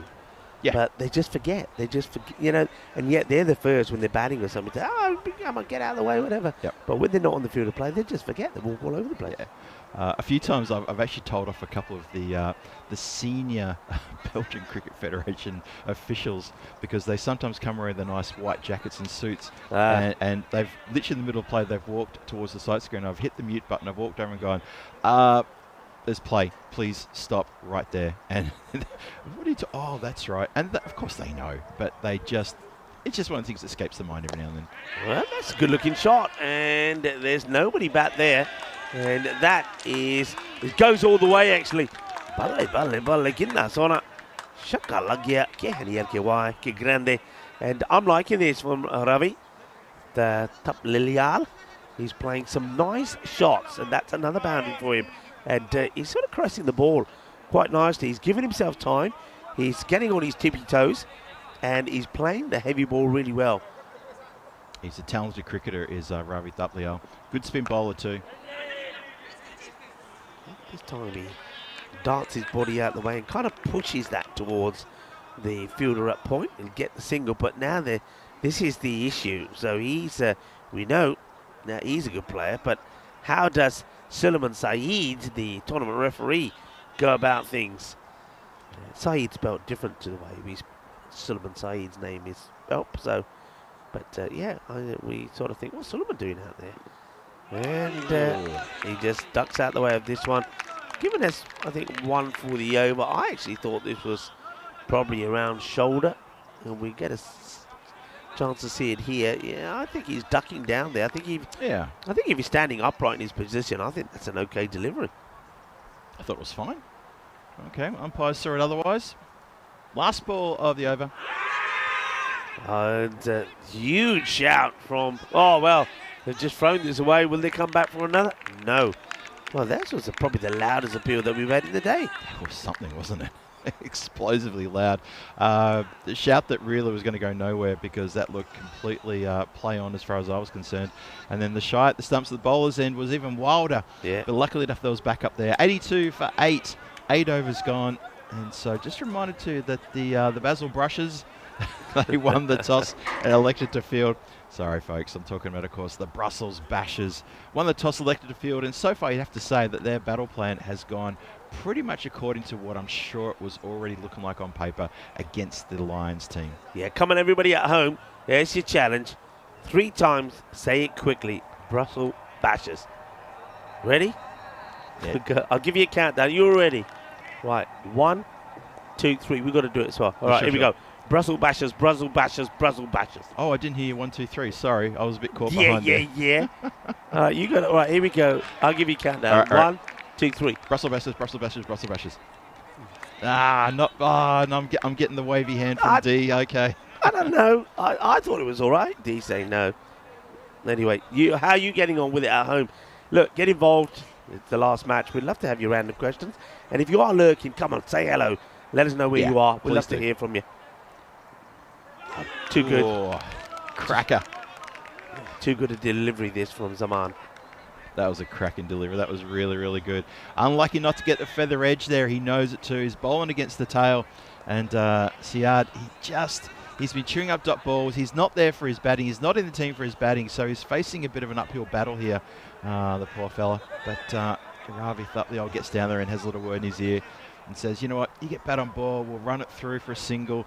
There's plenty of gaps on both sides of the field if you just drop it and run. And he doesn't listen to the advice from the learned scholar at the other end. He tries to smash himself out of trouble. And Zaman here, he's on for picking up the wicket in this over, I reckon. Oh, there's a tray coming over. Our friend is coming over with refreshments, Rico. Really? Is that here in a moment. An apology? He'll be here in a moment. Okay. What have you ordered? Something nice, I hope. Oh, a bit of this and a bit of that. I like a bit of this and a bit of that. Hey, it's the last match. We can have a bit of this. I just love it. I just love it. Suleiman Saeed can't get bat on ball, so he decides, you know what, I might as well do the reverse Malachi and miss it by a mile. And, you see the expression of his batting partner, Ravi Thapliol. He just stared at him, turned around, just walked straight back. Didn't want to make eye contact. And I can imagine what he's thinking. He's thinking, "Oh, come on, what did I just say?" Here we go. 2 to come. And well, he gets bat on ball, and it won't go to the boundary as the fielder comes across quite nicely. And it's another Suleiman. This time it's Abdul Suleiman who does the fielding.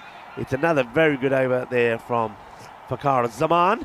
And only goes just for the 2 runs. And hey, yeah, you're right. We have got some nice things turning up here. Bit of everything. And so we've got some lovely mango juice. That's for you, mate. The mango juice is here. And just pop that one down there. Look at that. I reckon we got some. Yeah, an LB. Oh, he's been given. Wow. He's been given. Well, we were looking at 2 things at the same time there. One was off these lovely, looks like little samosas. Some looks like stuffed pakoras. Well, I tell you who's stuffed here. It's Ravi, who unfortunately is going to get LBW. Let's have a look at it here again. And he doesn't really come out of his crease. Well, not LBW. I don't know what I'm saying. He's caught behind here. Yeah, just swings wildly, doesn't he? Hand off the bat. Not sure about what he was trying to achieve there, but the wicket tumbles. It's another one. So it's going to be, well, with 9 wickets down now, I make that 9 wickets down. Zaman does pick up a wicket in that over. I thought he was going to pick up the wicket of Suleiman. I didn't think he was going to get Ravi Thapliyal's wicket. So 9 wickets now, in real danger of getting bowled out as we turn into the 10th over, 83 for 9 after 9. The Brussels Bashers looking to get this victory. They want this victory, don't they? Remember yesterday that they did win one and lose one, so they want to get back well. And a win here will take them to the top of the standings, high in the air. Well, if you want it, if you want them all out, you've got to take this catch, and he doesn't take it. And they will not take another. Not an easy one at the end of the innings there from Tajinder Saran, who comes across, gets his hands to it, but he can't take the catch. Well, Tajinder Saran, he's their backup wicketkeeper, so I kind of feel he should have had that one. It was in the air for a little while, but not to be. And I think Aziz Muhammad probably thinking, look, if I bowl straight, I probably should be in with a shout of getting a wicket here. Jabbar Gill, he's facing, and I reckon, he's there for his bowling, not his batting. So I think something fast and straight at middle stump should probably do the trick here. Well, I like the honesty there of a few people that tried the Brussels Bashers a few times. Yeah. And, a few people having to go. That's nice. Here, Elias said, I tried it, but I failed badly. It's not easy, you know. It's not easy. Some of the things that we have to say on comms. And Dave, how did you get on with it? And who else is in there as well? Hussein, that's up in the air. Should be the end of the inning, surely. And it will be. They're going to be bowled out with 2 balls to go. 84 on the board. And, well, I guess this is going to be a real opportunity here for the Brussels Bashers to, well, it's not Brussels they'll be bashing. It's the Lions, because they got a good chance here for taking all of the points. And the way that they played yesterday, you feel that they'd be favourites to do so. I would say so as well. Looking red hot favourites here to take this game away. They wanted to bowl first, and they did, and they've executed their battle plan perfectly, getting the Lions all out for 84 inside of the full allotted 10 overs. As you say, Rico, 2 balls to spare. So they're going to come out in about 10-12 minutes time, and they're going to be chasing a score of 85 for the big win, and that is looking very likely because the Brussels Bashers, they chased in the last game last night against Ghent Wolves, and they chased a much bigger total successfully with a loss of only a handful of wickets. So I'd expect them to really just get through this score like a hot knife through butter. I'm talking about food because I'm looking at those very nice looking samosas and little pakoras just sitting there in front of us, waiting for the 3 of us to tuck into it when we get to the break. They're going to go down pretty quickly. That was a nice shot from Pramjit Singh. And also Ravi were the only ones actually, as that one did go in the goal, and unfortunately though, no bonus points ended up going on their score. So just those 2 managed to both get 18. This was an exceptional catch. I hope we see this. Have a look at this. This is brilliantly captured by 2 circles. Look at the desire, look at the passion, and then look at the joy.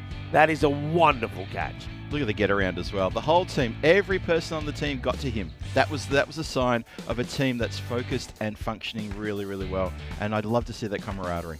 Yeah, and that was you got to say, a little bit of bad luck, wasn't it? It played it down the leg side and goes straight away. And hat-trick ball, you had to ask the question. And then this was the one we were having a look at, wasn't it? Is it in? Is it out? It was close. They looked at it long and hard. And in the end, it was, you got to go. Yep, that was a bit of an interesting moment. That caused some good conversation in the chat too. It was good to see us all have a bit of a conversation about what we think the rule is, and what we know the rule is, and how we interpret the rule as well. And then you saw basically the rest of the Lions team just capitulate here. Nobody really could stand up. There were no real partnerships to talk of. Every player around the ground, the Bashers getting involved, taking good catches, and fielding well to a couple little boundaries coming here and there. There's another one goes past the goals. And then this one, the big wicket goes to the big smash, and the stumps are sent flying backwards. Bails everywhere, no doubt about that. And a very happy bowler indeed. Yeah, that was Zazai that went. Wasn't Zazai the name of one of the lions in The Lion King? Was it Zazie? Zazie? Pretty close. I mean, they are the lions that are playing. I'm just wondering if Kimba? No, that's a different show. Who did you say? Kimba. Kimba, no. Simba was. Simba. Simba Okay. was. No, it's Simba, Mufasa, and I thought Zazie, wasn't he the naughty brother? Anyway, somebody in the chat will tell us. I'm either talking rubbish and gibberish, or I remember when my daughter was little, and that used to be one of her favourite movies at the time, The Lion King. Anyway, they're pretty happy with themselves, are the Brussels Bashers. They've done the job. They've got the wickets, and for the Lions. The Brussels Bashers. Oh, we're going to touch of the shushes here in the commentary box here, and Rico's just lost it. The Brussels Bashers. They're going to be back very soon to see if they can chase down this target, aren't they? They're going to be back soon. Yeah, they are. But, hey, it's great to have everybody involved in the chat. Very good. Do join us, of course, for the final innings of the day here. Yeah, you can stay with us, and I think there's still action happening there in Bulgaria, and I just had a look there. Turkey women, by the way, have just put 208 on the board for 4 against the Bulgarian women. That is a massive score. So let's see how the home side Bulgaria go. I wish them well. I hope they make a contest of it. The scorecard there, you saw those 2 scores of 18, but on the bowling front, I mean, you can't say anybody bowled badly. There was the Tufas there for Hiran, who bowled brilliantly well. He just bowls with rapid pace, gets good bounce. Israel backed him up pretty well as well. And Zaman, 2 for 10. And you can see there, all the bowlers picked up at least a wicket. So fantastic display of bowling. So we're going to take a short break. We're going to tuck into these samosas, and then we'll be back in 10 minutes time.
This European cricket event is proudly brought to you by HCL Software, Rado and 1xBet. Welcome back to the Stars Arena for the final time here in day number 2. The run chase is on here in match number 10. It's the Brussels Bashers. They're looking to overhaul the target of 84 runs on the board. You need to get 85 runs for the win here. And for the batting team, for the bowling team of the Lions, if they can restrict this bashing Brussels Bashers team to 58 or less, and they get themselves 4 points in total, including that bonus point. So there's that to think about. A lot to play here. For the Lions, well, they've got a score on the board. They didn't bat out their entire 10 overs. They fell 2 balls short of that. So you could probably say, well, you know, close enough's good enough, that sort of thing. But it's going to be a really big power play coming up. The Lions are going to need wickets aplenty. They're going to have to bowl hard, fast. The fielders are going to have to be on their toes. They're going to have to catch everything, field everything. Keepers going to have to hold everything as well. And they need to get their field placements bang on correct. This is a small target coming up. Will it be a small target thriller? I'm not sure. It's good to see Jabarkel with the ball. He's going to open the bowling. I had a good chat with him yesterday when he came to the ground. He's a talented fast bowler. He's got some real pace about him too.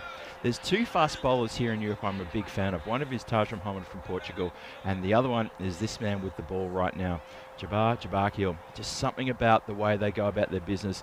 Really fiery customers with the ball, proper pace. See if he can fire up here and if he can do a little bit of damage to the Brussels Bashers' hopes. They need to be going at 8.5 runs and over. It's only a short target of 85. They wanted to bat last here on day number 2. Here's their chance. Half the game has been done, but the game's still there to be won. So the run chase is about to start. Umpire's about to say, let's go. He's holding his arm up just momentarily, and he says, let's get going. Here we go.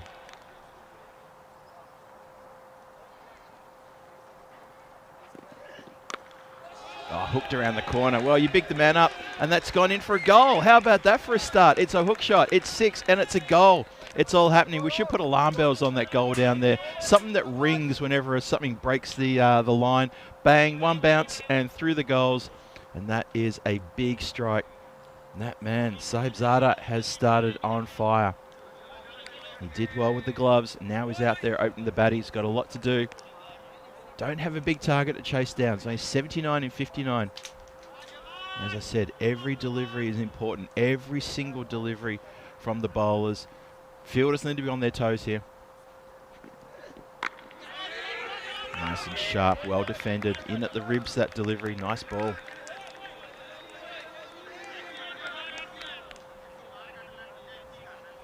Shout out to everyone in the chat. Thanks for joining us this afternoon. Wayne's still with us. Good to see that.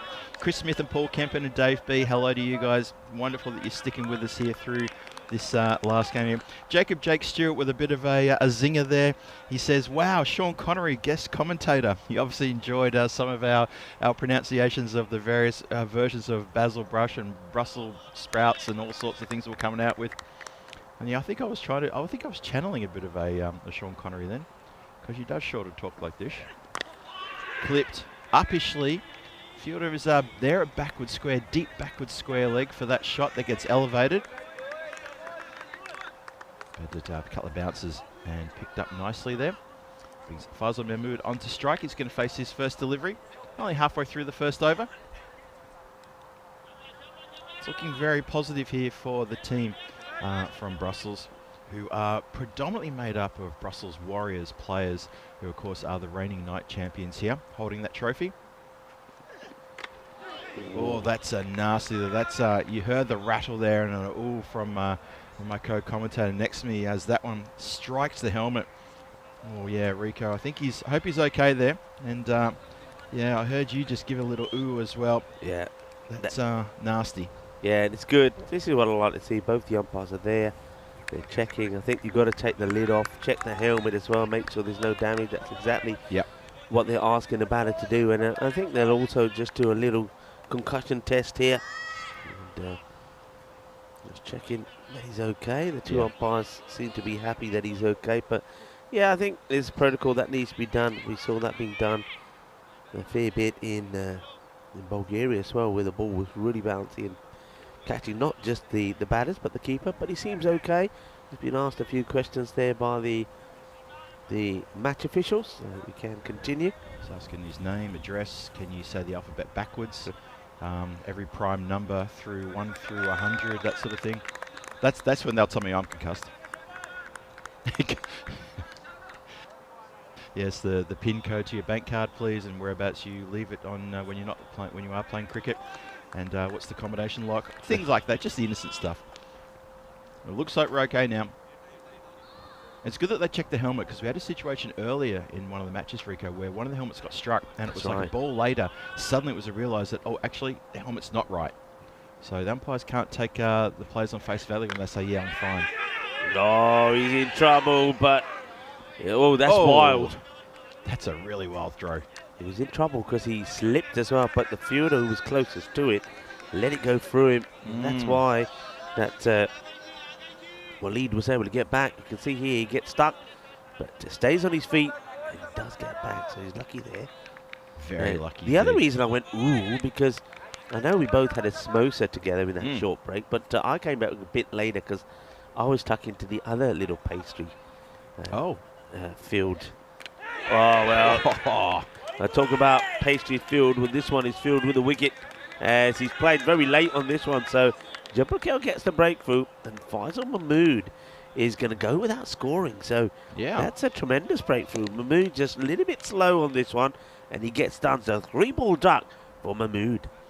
That is quite astonishing, but he's just beaten for pace. Clear pace there, and that's a cracking delivery. And Jabukel, he's not one to show too much emotion. He doesn't show too much expression whatsoever. He just gives a little nod, sort of sucks in a few of the deep breaths, because he really charges in hard with his bowling. And that is a wonderful delivery to get rid of a very dangerous Faisal Mahmood. And the first wicket falls at the end of the first over. 7 for 1 is that first over. So the Brussels Bashers not having it all their own way in that first over. Still got a job to do. 75 matches since the golden ball. The number keeps growing. Bit by bit by bit. We talk about it a lot, and we're looking forward to the moment where we can reset the clock on that one, get it back down to 0. It's always a fun moment when that happens. Maybe not for the teams who are playing the golden ball, because the tension rises exponentially, but it's great for us and it's great for spectators. But we were almost there, weren't we? That one, when the rain came and everything, that was close. Probably the closest that we've been. I don't think we got that close in Bulgaria. But no, the reason I went, ooh, those other pastries, they're nice. Bit of potato and egg in there. So feel free whenever you want to take a few balls out to tuck into that. They're nice. And we've got a nice little 2 dips as well, a sweet chili dip. And then we've got the nice sort of mint and coriander chutney. So that's it. It is the last innings of the day. We do often talk food, and it's quite right that we've got a bit of food to talk about here. And why don't we talk about Brussels as well? Brussels sprouts, are you a lover? I'm a hater. A hater. Can't stand the Brussels sprout. Cannot stand it. It's a miscue. Should be gone. It will be gone. Well, hold on a minute. Now both the openers are gone. So that is Waleed who's going to go. He goes for 7. He gets tucked up also by that shorter delivery. So, yeah, it's a good start this for a team who are on the back foot. The Lions, well, they're still fighting. A little bit of the chuck differently there from the bowler. So Safat gets a wicket. So this is turning out to be pretty interesting now here. Low scoring thriller coming your way, possibly. Absolutely possibly. As I see I think it's a stork flying overhead. It doesn't have a baby in its beak, but that's definitely a stork. That right? is a stork. Yeah, wow. That's a stork. That's very impressive. Can we come on? Challenge. Get the stork. Get the stork on the way up there. Oh, that's a magnificent shot if you can get it. Oh, wow. Get that, then National Geographical Channel got nothing on us. There you go. Well done, folks. Wonderfully well captured. There it goes. We're bringing you a little bit of everything on the European Cricket Network. Yeah, we usually have some geese living here, but that time the stork just out of nowhere. Squeezes that ball out, just gets through a single. Wasn't the most comprehensive shot there from Tajinder Saran, as he just manages to edge that one out of the stumps area. Very close indeed.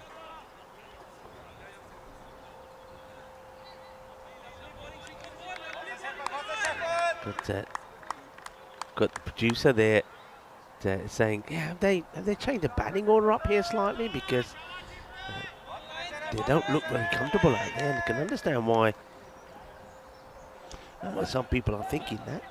I think these guys are the regular openers. I don't think there's anything different going on there. Oh, it's a miss hit though. I tell you what, if that had gone ahead, I might have to reconsider that comment I make. The throw at the stumps hits as well, so it's all happening. Yeah, I mean, if you have a look at, what did we see yesterday in terms of, okay, Marid Akrami, we know he's a good batter. He scored a few runs. We haven't seen him yet. Good all-rounder. Aziz Mohammed, he's out there now, so you'd expect him to get a few. Maybe they did try something slightly different, but now you certainly got batters there that can do the job. And in comes Safat, that's well bowled, that's well fielded. It's no run, so this is good. A ball to go. Picked up a wicket, only gone for 2 runs, and the Bashers have only got the 9 on the board. Yeah, I must admit, Brussels sprouts, I can eat them when I have like a proper sort of Sunday dinner, you know, with the gravy, the Yorkshire pudding and everything. And but just if I was to be offered them just to have as a side for something, then no, definitely not. It's funny, some people tell me, oh, but Brussels sprouts are great, especially if you marinate them in such and such a sauce, or you wrap them in bacon and cook them and things like that. And I always say, you could wrap my shoe in bacon, it's going to taste great. So don't give me this whole, if you put something in bacon sort of thing, it makes the actual original ingredient better. It absolutely does not, and I'm prepared to die on that hill. I'm just not a fan of the Brussels sprouts. You can wrap it in whatever you like, but you take it out on its own, it's still a Brussels sprout. And yeah, not for me. I was introduced to those obviously in Christmas. Oh, the stalk's back. There it is again. I was introduced to those in Christmas time. Just not a fan. Just not my thing. But I know it is maybe for other people. Anyway, the 3rd over starts now. It's going to be Jabbarkill steaming in. Miss hit. Oh, he's a competitor. He goes to ground trying to stop that one off his own bowling. Keen. Yeah, I mean, they've got their tails up here at the moment. We've got 2 wickets down. They do. Just a 9 on the board, and Jabbarkill bowled a very good first over. Yeah, Brussels, funny thing. The thing is, though, other than them just sort of being balled and dished up on your plate, there's no other way really to have them. I mean, I know you're right. It is like people, when they talk about cabbage and bacon, you know? Yeah. They say that cabbage tastes much better when you do it that way. I don't think that quite works for Brussels. And, of course, the bat gas on it. Yes, that one gets played away. A big heavy delivery. It goes to the keeper. Yeah, there are certain foods. I mean, we always talk about the foods you like and things like that. What are some of the pet foods that you don't like? Does anyone have any specific foods? I'm not talking about allergies. And funny enough, today's actually World Allergy Day too. Is it really? Yeah. So I'm not talking about what you're allergic to. Are there any foods which you're constantly, it's in your mind to say, I absolutely don't want that. It could be spicy food. It could be a certain cuisine. Something like that. Something that makes you just instantly say, nah, not for me. I'd love to know that. Oh, where's this caught him? That, I think, is one that is kind of being worn as well. So, well, we've seen maybe this pitch had just come to life with that shower. You know, we talked about it when there was the struggles from the Lions with this ball really of that short of a length being quick and fast and spicy. But now we see another batter get tucked up with one there. No runs off this over so far from Jabbarkill. It's quite impressive, this. And I like Chris Smith saying Brussels sprouts should be banned. And a few people talking golden ball. Oh, who knows? Here comes. Oh, well, he's got that one pretty well. You needed one out of the middle. And a nice catch there taken. Tell you what, the ball retrievers today, they've taken some catches. I think they've held all but one of them. And that was another one well held. But, yeah, other food. I'm trying to think other foods that I'm not a bit. I tell you one is, and it's not, I think it's the type of, I like cheese, I do. But some of that smelly cheese, oh no, it just can't be done. Some cheese is just, I know people say, oh, it's not, just don't worry about the smell, it's okay. No, yeah. It's not possible.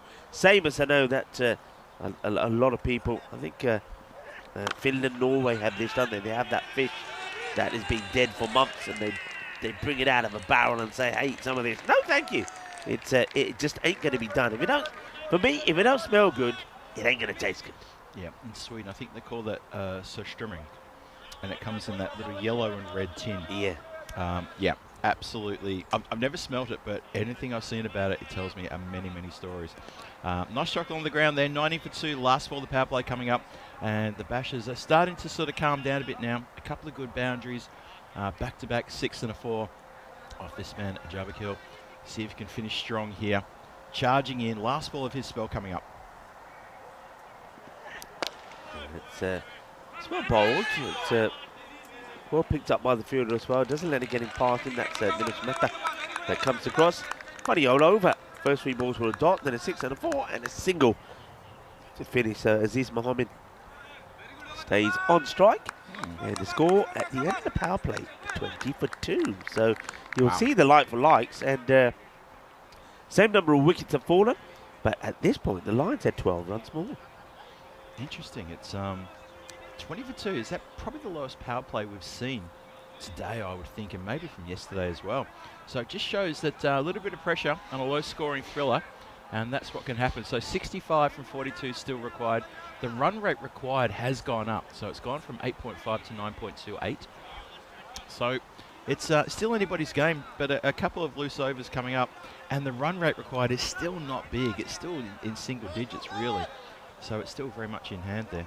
Yeah, it looks like one of the batters needs to change the bat. And, seeing if that will make a difference, it gives us a chance to say hi to some more of the chatters that are in there. We've had a few people that have come in. We've had some comments on Brussels sprouts.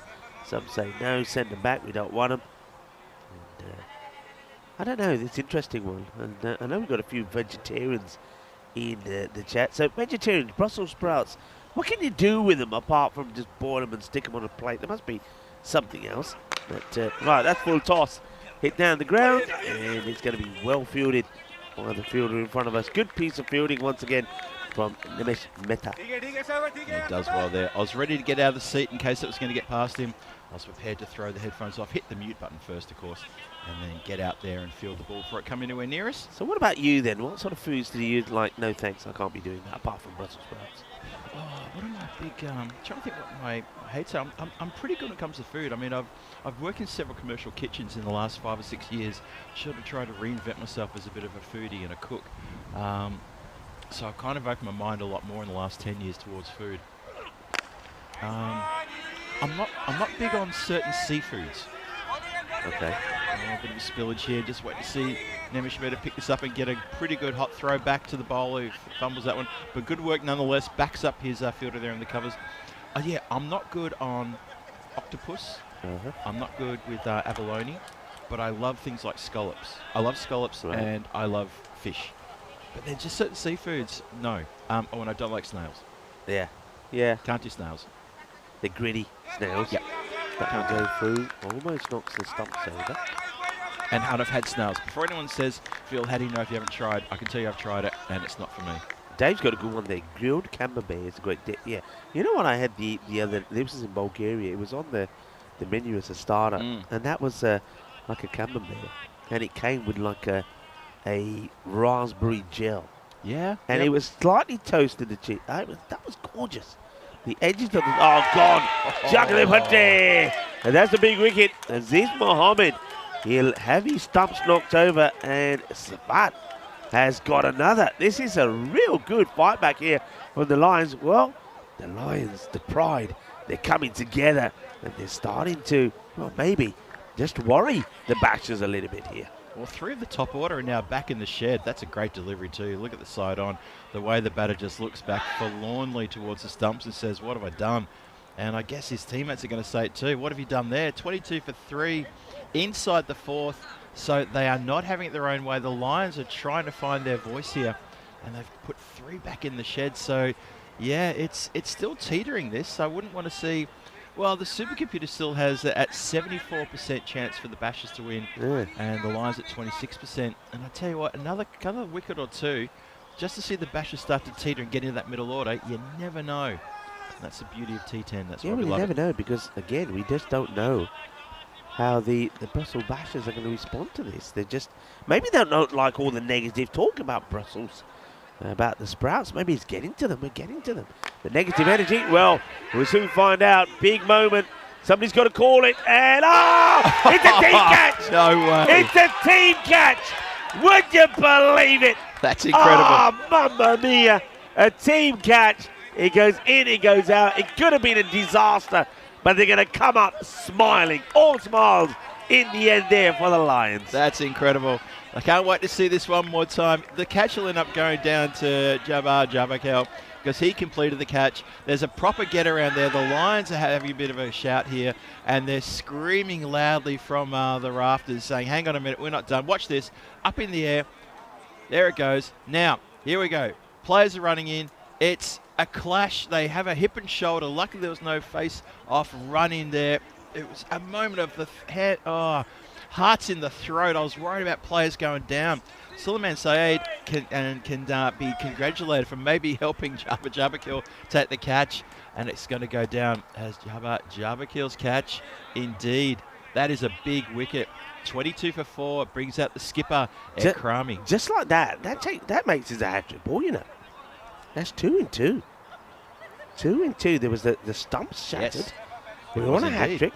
We've had a few bowlers that have been here and thereabout. If he gets a hat-trick here, this would be one of the most sensational ones. First, the wicket cleaning up the stumps, and then that team catch, and now hat-trick ball.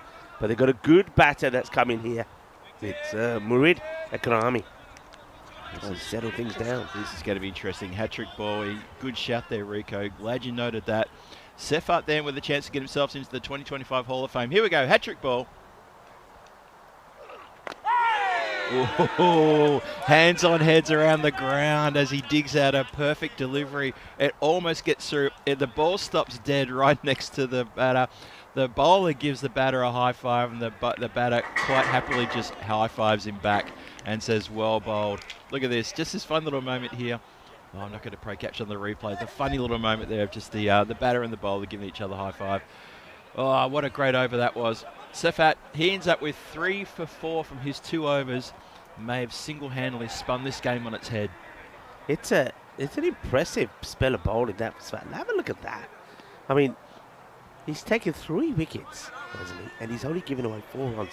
Quite amazing. That's that last delivery there. Almost sneaks it through. But what a spell of bowling for Sefat. And for me here, I know you got Murid Akrami in there, but I'm seeing the Lions in front. 63 is still needed. 36 deliveries at 10.5. They're not exactly hitting boundaries for fun. You can see they've caught up a fair bit. Well, we're in the Goldilocks zone. Now they're bringing on Ravi Thapliyal, who was a big wicket taker. He was the #1 wicket taker in the night series. What can he manufacture here? Oh, shouts a catch. And the boundary is saved with an absolutely Herculean effort on the boundary line there. That is magnificent. The catch almost could have been taken as well, but how about that stretch there that's that man, Sefat again. You can't keep him out of the game. No. He saved 6. Saved 6. Well, I say 5 effectively because I did take a single, but wow, what a save that was. Moments like that can be huge in this match. By the way, big time. We have Kenneth who's saying Parmesan roasted Brussels sprouts. Still doesn't do it for me though, but hey. And Dave is up and about with the team catch. And Brussels sprouts with carbonara sauce. I don't know. Going across the line, but going down the leg side. But once again, Kenneth is proposing recipes that hide the flavour of the Brussels sprout. They doesn't elevate the flavour of the Brussels sprout. Because carbonara, there's bacon in that. And of course, Parmesan, such a strong cheesy flavour itself. Yeah. Again, it will mask the flavour of the Brussels sprout. So, sorry, Kenneth, no points. Oh, that's a confident shout. Very confident indeed. The umpire's having a good look and decides, no, he's not happy. It didn't satisfy all the criteria. And he says, play on, please. They are imploding here. He's pitching outside leg. Yep. It's clearly. The ball probably would maybe go and hit the stumps, but it pitches outside leg is a good call from the umpire under pressure. Yep. And as we said, it has to fulfill the criteria. We all know that about leg before. Doesn't matter how loud you appeal. Oh, good quicker delivery there. Good Yorker length. A few of the fielders around here, they're making a bit of noise in the field now, the Lions. They can smell something really wicked coming their way, and it's not a Brussels sprout. No, well, Tajinder, he's swinging and missing. And he gets a bit of bat on this one, but not where he wants this to go at all, so they'll get another run. Imploding, they are. Wow, this is crazy, absolutely crazy. 50. I mean, everybody was thinking.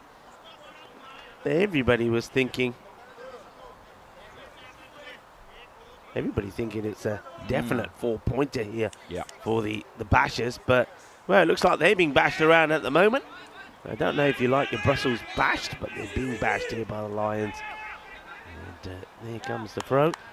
Just ticky-tacker at the moment, not getting single, not getting boundaries, only getting singles. That over from Ravi, who's played an important part in this match. Remember, he scored an impressive 18. He's only gone for 3 runs. And this is what's happening tomorrow there in Bulgaria. It is the T20I Women's Finals Day, 3rd versus 4th. Of course, we can't fill that in just yet because there's a big run chase happening there at the moment with Turkey. They put 221 on for 4, and Bulgaria is not a good start. They're 4 for 2 in the second over at the moment. And of course, the big final, which of course is first versus second. So yeah, when we know the results of today, hopefully we're maybe able to bring you that. Although they may finish after we finish here. Yeah. So keep your eyes on that. But bronze final and final tomorrow. Make sure you tune into that. Kicking things off early there in Bulgaria. Right. They're fighting hard here, aren't they? I think the Lions have definitely got their tails up here. So this is now Suleiman Said. Now that's when it can change. Whenever a new bowler comes on, if he just strays his line, if he doesn't get it right, and they get a big over, when you've got a low score, one big over can change the way the game goes. Well, make the stop. He wants to run, and there should have been a run there. This is not good from Tajinder Saran. He just doesn't fancy it. He's not been able to get going. He's had 7 balls from 4, and you can say, no, do that. I don't think I can do it. So he's basically saying to Murad Kirami, hey, I want you to do the work. I'll just sit and watch you do it.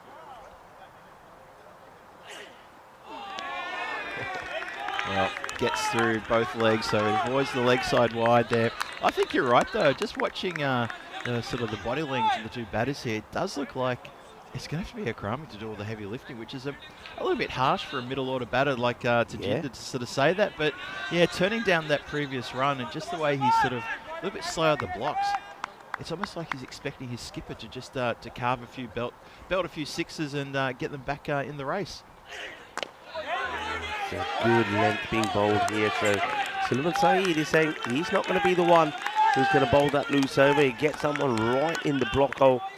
And everybody's getting excited about this defence here. People are starting to say, hey, this match is far from over. In fact, a few people saying maybe it can be a bit of a 50-50, but the team catch. Everybody's talking about that team catch. Yeah. 3 dots though, Rico. 3 dots. That can bring a wicket pretty quickly when the pressure mounts up.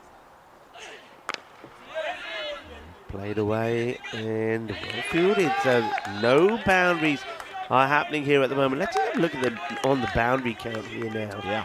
So have a quick look. As I say, there was 2 boundaries in over number 3, which went ... 6, 4 and 1. Since then, we haven't had a boundary.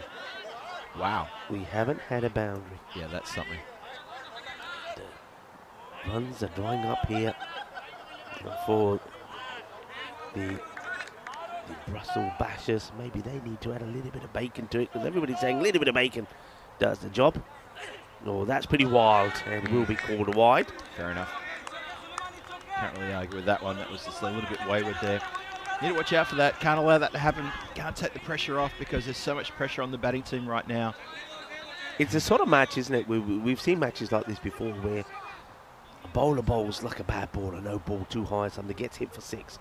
And that's the 7-up and everything changes. So it's very important here that, you see, that's another wide here this time. So it's very important that the Lions don't make that mistake. So he started the over well, did Suleiman Saeed. 3 dots, a single, but now a couple of wides. Now, still the over's only gone for 3. But how important, how valuable could those extra 2 balls in the over be? Yeah. If they go to the boundary, that can hurt you. It's so true.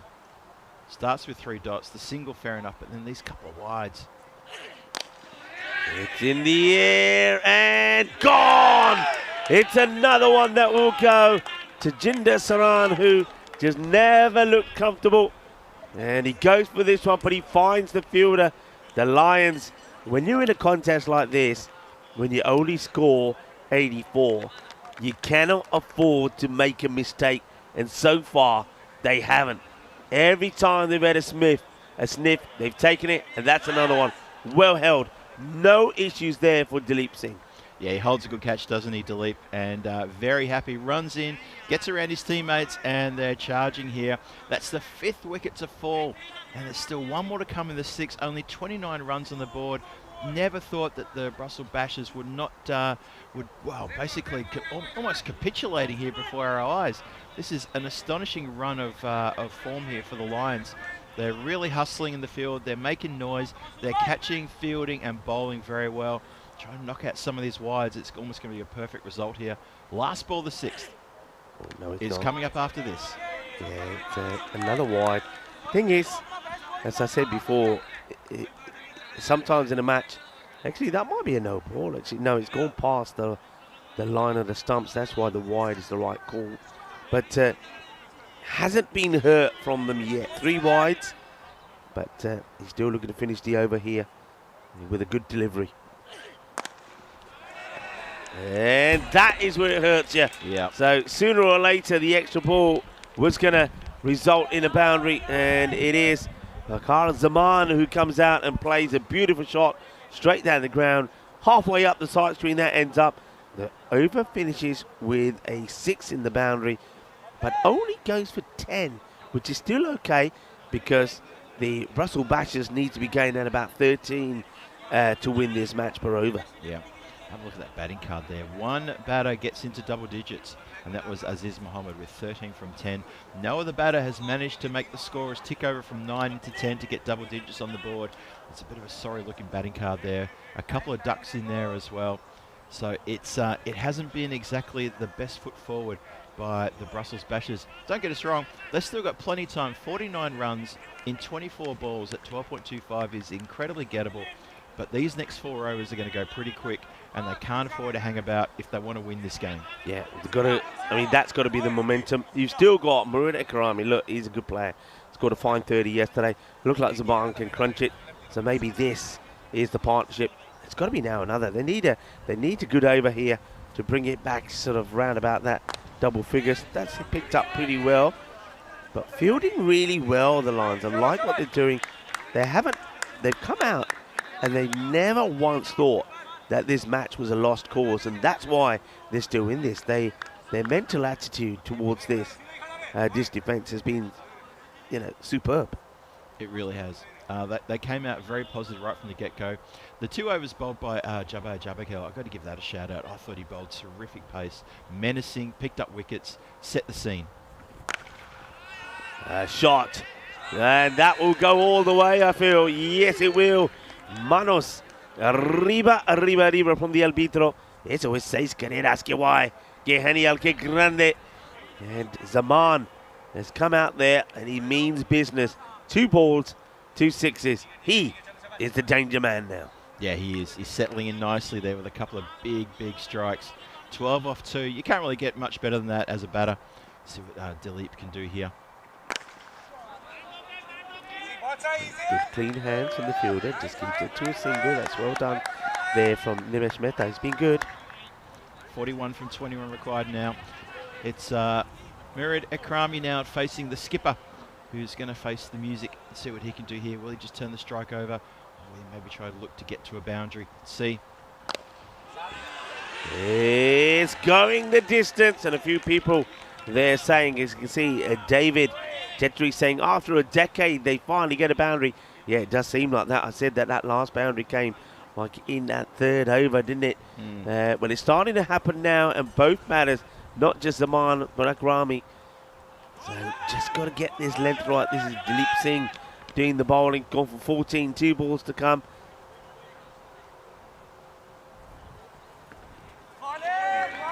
Swings hard at that, doesn't he? Puts everything into that shot. It's amazing how 1 over, which has only gone for 14 so far. As we always say, Rico, 1 over, suddenly you go, oh, hang on a minute. This is going the other way now. 14 runs off it, but in a low-scoring game, 14 is massive. It is, yeah. And if he gets another boundary away here, he'll take the rate back down to below 10. Hits it. Oh, well, that was thumped. And I think the bowler, well, now, was almost wiped out by the Grizzly. And he makes a stop and throws it back and knocks the stump over. And now we're going to have a check on this. Have a look. Oh, that is close, but I feel that he just makes it back. Just there. And he's sliding the bat. Good to see he's sliding the bat in. Been a bit critical of a few of these Belgian players not putting the bat down and sliding in, just plonking over the line. Look at this. Ooh. Oh, that's a fingertip crusher, that one. Picks up, throws from being on his knees off the pitch, and does quite well to hit the stumps. But batter was well and truly home. Slid the bat in. So it's 50 for 5 after 7. That is interesting as we turn the corner. Last 3 overs. 35 needed from 18. Have a look quickly at tomorrow. It's day 3 of 5.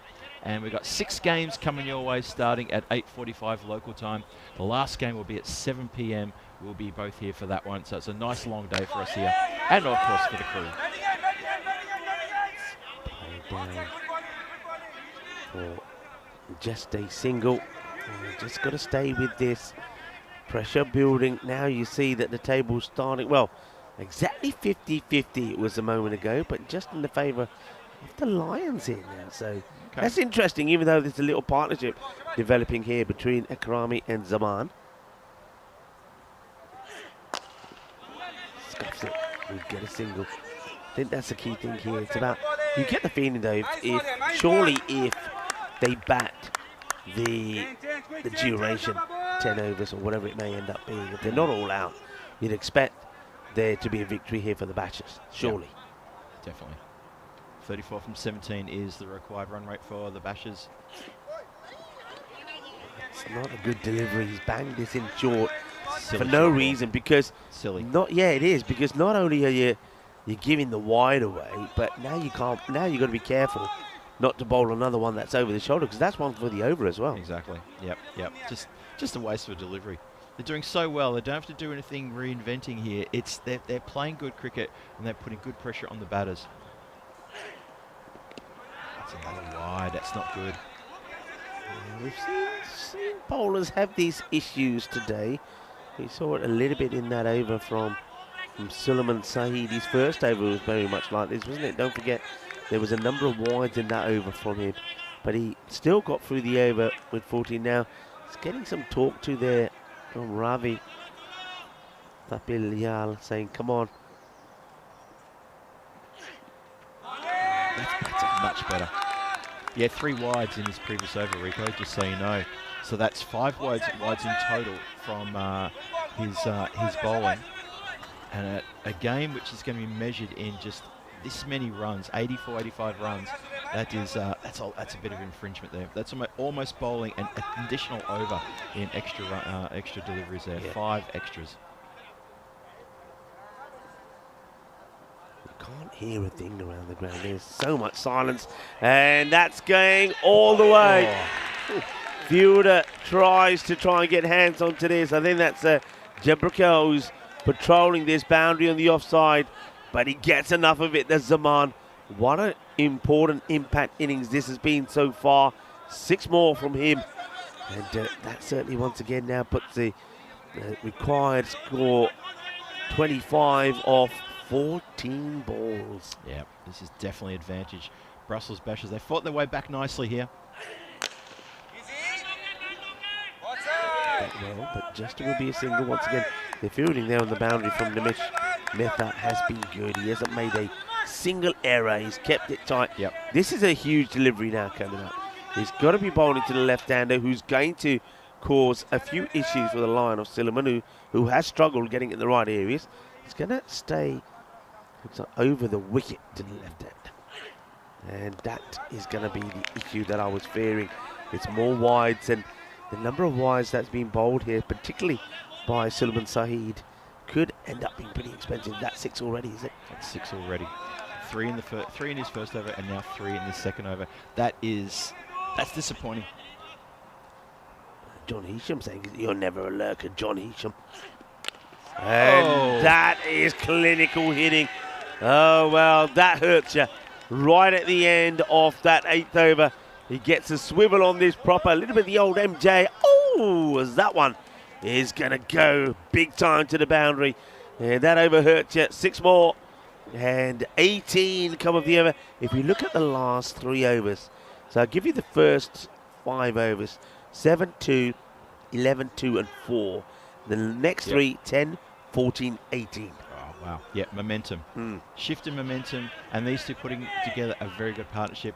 They came together with a score on 29. 29 for 5. They've taken up to 68. That's a 39-run partnership, and that is the reason for that white line ticking upwards towards the required run rate. They're right where they have to be. In fact, they're exactly where they have to be. Their required run rate was 8.5. They're now on 8.5 runs per over. They're exactly where they need to be. 17 from next 2 overs. Massive over this. I think it's Ravi who's coming back onto bowl. His first over number 5, went for 4. So Zaman will be looking to attack him straight away. Goes on to the leg side. They'll take just a single. They thought about the second there for a moment, but look at that throw. Pinpoint. Pinpoint accurate. Gets a generous applause from Ravi as well to the fielder. Says, well done. Suleiman there with a good return.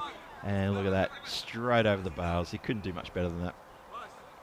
They need a bit of magic, though, from Ravi Tharpley. They need him to find something. Need him to find a wicket or 2. And above all, it needs to be economical. Got to take it into the 10th. Got to take the game into the next over. Definitely. Oh, good areas. Good full delivery. You can see that Murad Akrami, the shots he likes to play, is on the leg side, which I'm a little bit surprised that they do have a point. I mean, why wouldn't you have a square leg back? True. And bring the point up into circle? Because I don't think Murad is going to hit anything in that area. You see he's hitting in the V. That's just going to plug. They're going to take just a single. So this over from Ravi is just as good as the first he bowled. I mean, at the moment, the way this match is going, Ravi here is got one hand on that Player of the Match award, isn't he? With the 18 valuable runs. This is the economy rate of his bowling. No wickets, but he's hardly given anything away. Fielder is there, makes the stop, gets the throw in quickly. Excellent fielding. That's great work. Absolutely sensational work there. Keeps it to just 1, but it's also one that the batters cannot just leisurely take. They have to hurry. That's so good. It's almost a shame that Ravi Tharpley can't bowl the last, but you'd be not tempted to bowl in the last, because then who would you bowl in the 9th? Oh, loops over the 2 fielders, and they're taking it on. This is risky. It's out. Oh, pressure. And that is the big wicket, Murad Akrami. I don't know if he needed to do this, you know. I don't think he needed to do it. You don't want to be sending in a new batter at this stage. So they'll get 1. Akrami will get 1 to his score. He'll move to 18 and out. And a new batter with 13 required comes out to face 1 ball of this over. And really, I think here, whoever the batter that comes out is, you got it. If you're Zaman, you're saying to that batter, you got one thing to do: belt the ball to the boundary. That's it. Because I then face the rest of that last over. They need 13 in 7. This is a huge delivery coming up. Yeah, couldn't understate it anymore. Absolutely agree with you, 100% there. It's almost like a free hit, but if anything, you'd be saying, look, just help me out here, okay? I'll be facing the first ball at the other end. We're not taking a single, not under any circumstances. So free hit, carte blanche, put it out of the park. I don't care if you even get caught, but no single here. Well, it's the tall Haran who was tormenting them with his bowling. And he's got the boundary, Rico. Yep. Oh. It's a bit of a loose delivery, to be honest, from Ravi. He's bowled. Yeah.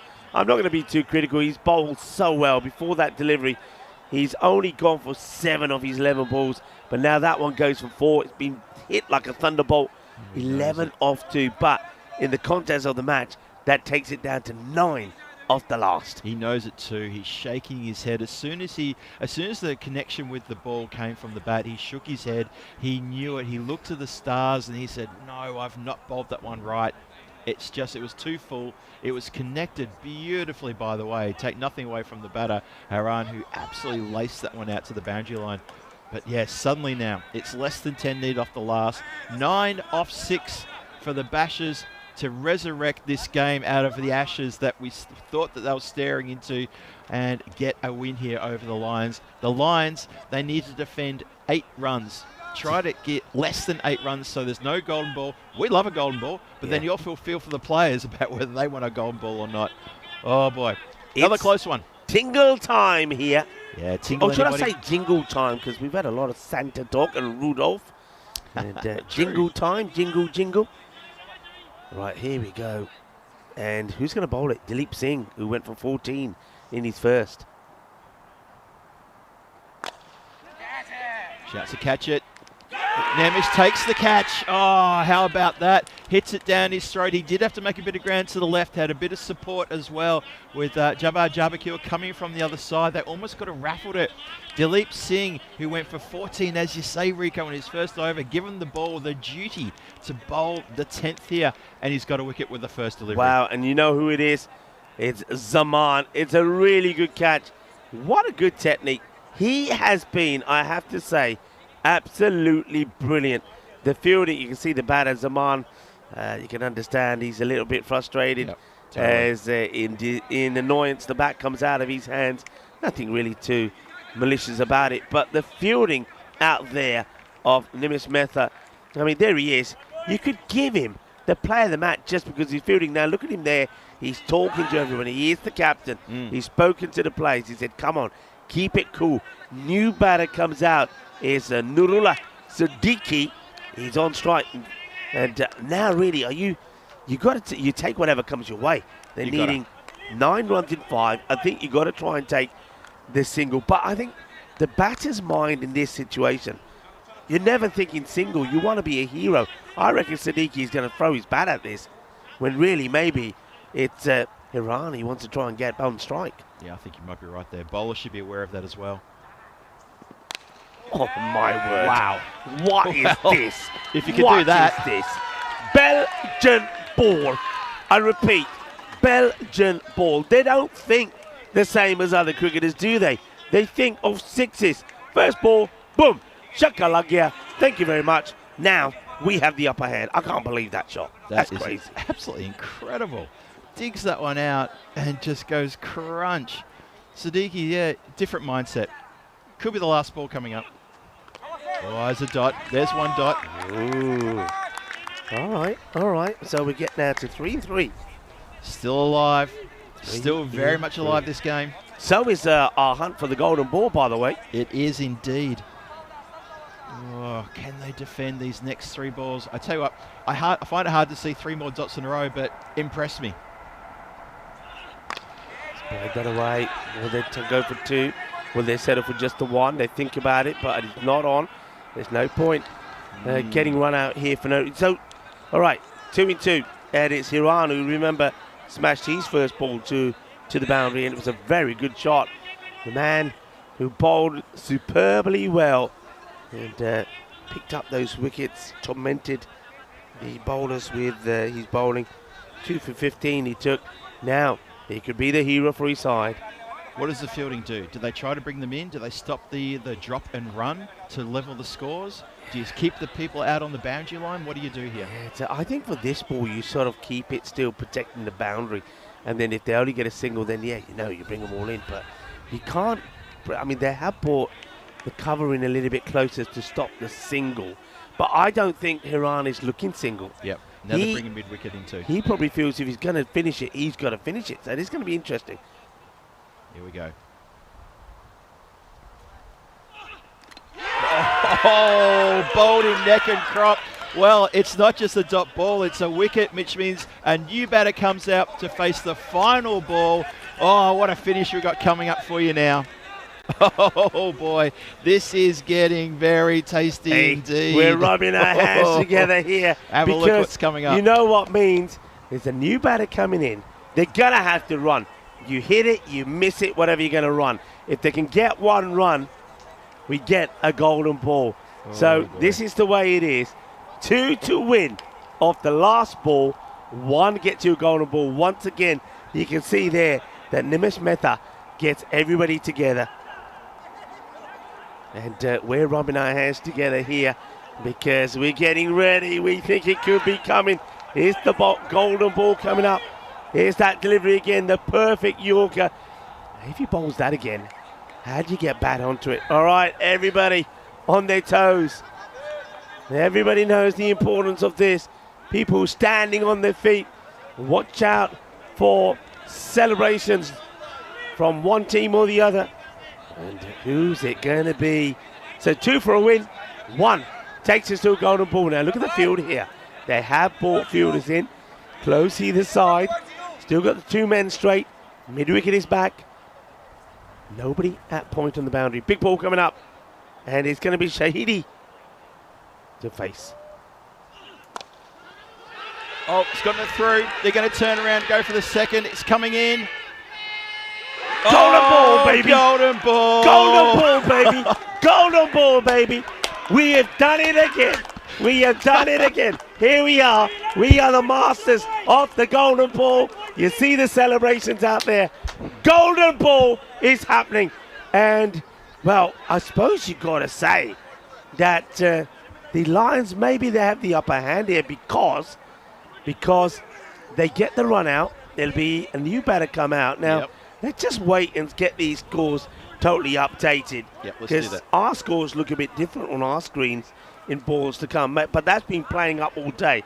I'm pretty sure that was the last ball. Now, Suleiman Saeed is on his feet.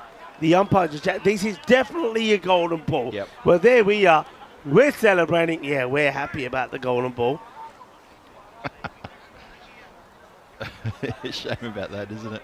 Yes, there he is. Sully's walking out to talk to the umpires about the golden ball rules, just to make sure everybody's aware. This is how it works. This is what happens. We're aware of it. So are you guys as well, just to make sure it's good from the tournament ref to get out there and take the rules out to the centre and explain this is what's got to happen. Yeah, well, it's very simple for those of you that are new. So basically, 1 ball is being bowled, and the last whoever one of the bowlers who bowled the last 2 overs, so it could be, in this case, Dilip or Ravi. I think you'd probably go with Ravi, but let's see what they decide. They can bowl it, and any batter that has not been out can face. Now, bearing in mind that they have lost, this is the other thing, the Bashers have lost 9. So they've got no options, really. They've only got the last 2 batters in. That's right. But who? So really on strike, I suppose you've got to go with Siddiqui because he did hit a big boundary. So surely Siddiqui will be facing. I can see him facing now. Golden balls, this is where we are this year with them. We've had 11, so this is golden ball number 80. And remember, the last one we had was the very first start of Finland. Now, hang on a minute here. You keep talking because Suleiman Saeed is just coming in here. Okay, so golden ball 80 is what we're looking at here now. The last one was in Finland. You can see there on the graphic, GB80. That was on the 23rd of June, so it's for, what's that, 2 weeks ago? Just over 2 weeks ago now. And the BTCC Dark Knights defeated SKK in Finland. Rico Full, that was a great game. That was Vinny and Andrew Ryan looking after proceedings there. Obviously, the one before that was ours in Romania. We've broken the button. We've broken the drought of the golden ball. We've reset the clock on the golden ball. Very happy about that indeed. So, oh boy, it all comes down to this. Yeah, and I think Andrews was saying Emans has had a hat-trick of golden balls now. So, well, Emans is the golden ball magnet as well. So, folks, here we have it. The golden ball and the golden duo. We're back. Look, first time together. What can I say? How about that? What can I say? Nobody can argue now. It's us two and Emans. That's the way it works. All right, golden ball. It will be, as we suspected, it will be Ravi to bowl. And also, as we expected, Siddiqui to hit. And remember, 2 required. If it gets to 2, the batters win. If they don't hit 2, then it's the fielding side. So, oh, what a match. What a finish. Low-scoring classic on the European Cricket Network. Such a great way to finish day number 2 here in the ECS. Here we go. Golden ball coming. And it's coming down to us. It's coming. Oh, 6 runs. No. Oh, what a finish, Phil. What a finish. Look at the joy. The batter's been left on the floor. It was there for a moment. And the best fielder on the field Nemes Mehta is trying to take the catch, but I'm going to be honest here. I think by the time he's got to that, it's 6. It was a great effort. He's trying to hold on to it. I don't think he's ever going to stay on the field of play.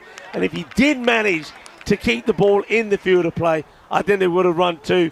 What a crazy finish. And the Brussels Bashers will win Golden Ball number 80. Incredible.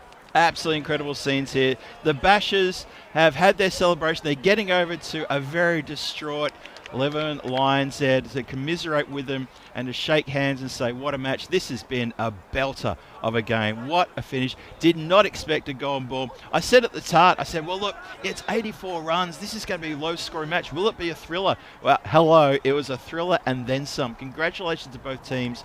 But what a game. What a terrific game. What a game. It was quite incredible. Absolutely sensational.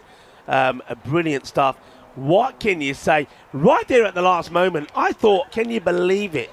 The golden ball, here it is again. I thought, this is going to come into us. But there came the fielder, Nimitz. Look, oh, it's a great effort. But can you see what I mean? I mean, he throws the catch down. But I think the momentum of that ball was always taking him over. Agree. But look at some of the reaction from some of the fielders. The batter just threw his bat away in celebration. Incredible stuff. Absolutely amazing. I really can't believe that ending. That is such a perfect ending to such a great day of cricket we've had today.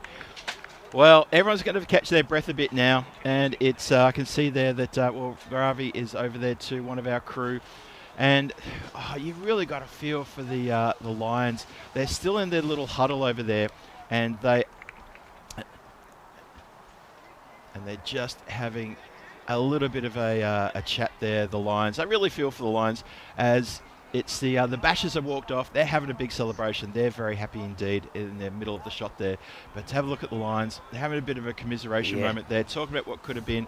Need to keep your heads high, Lions. You played a belter of a game. You took it to the death, and unfortunately, the golden ball didn't go your way. Yeah, look, think about one thing, the Lions. I mean, they're having a bit of a team talk here.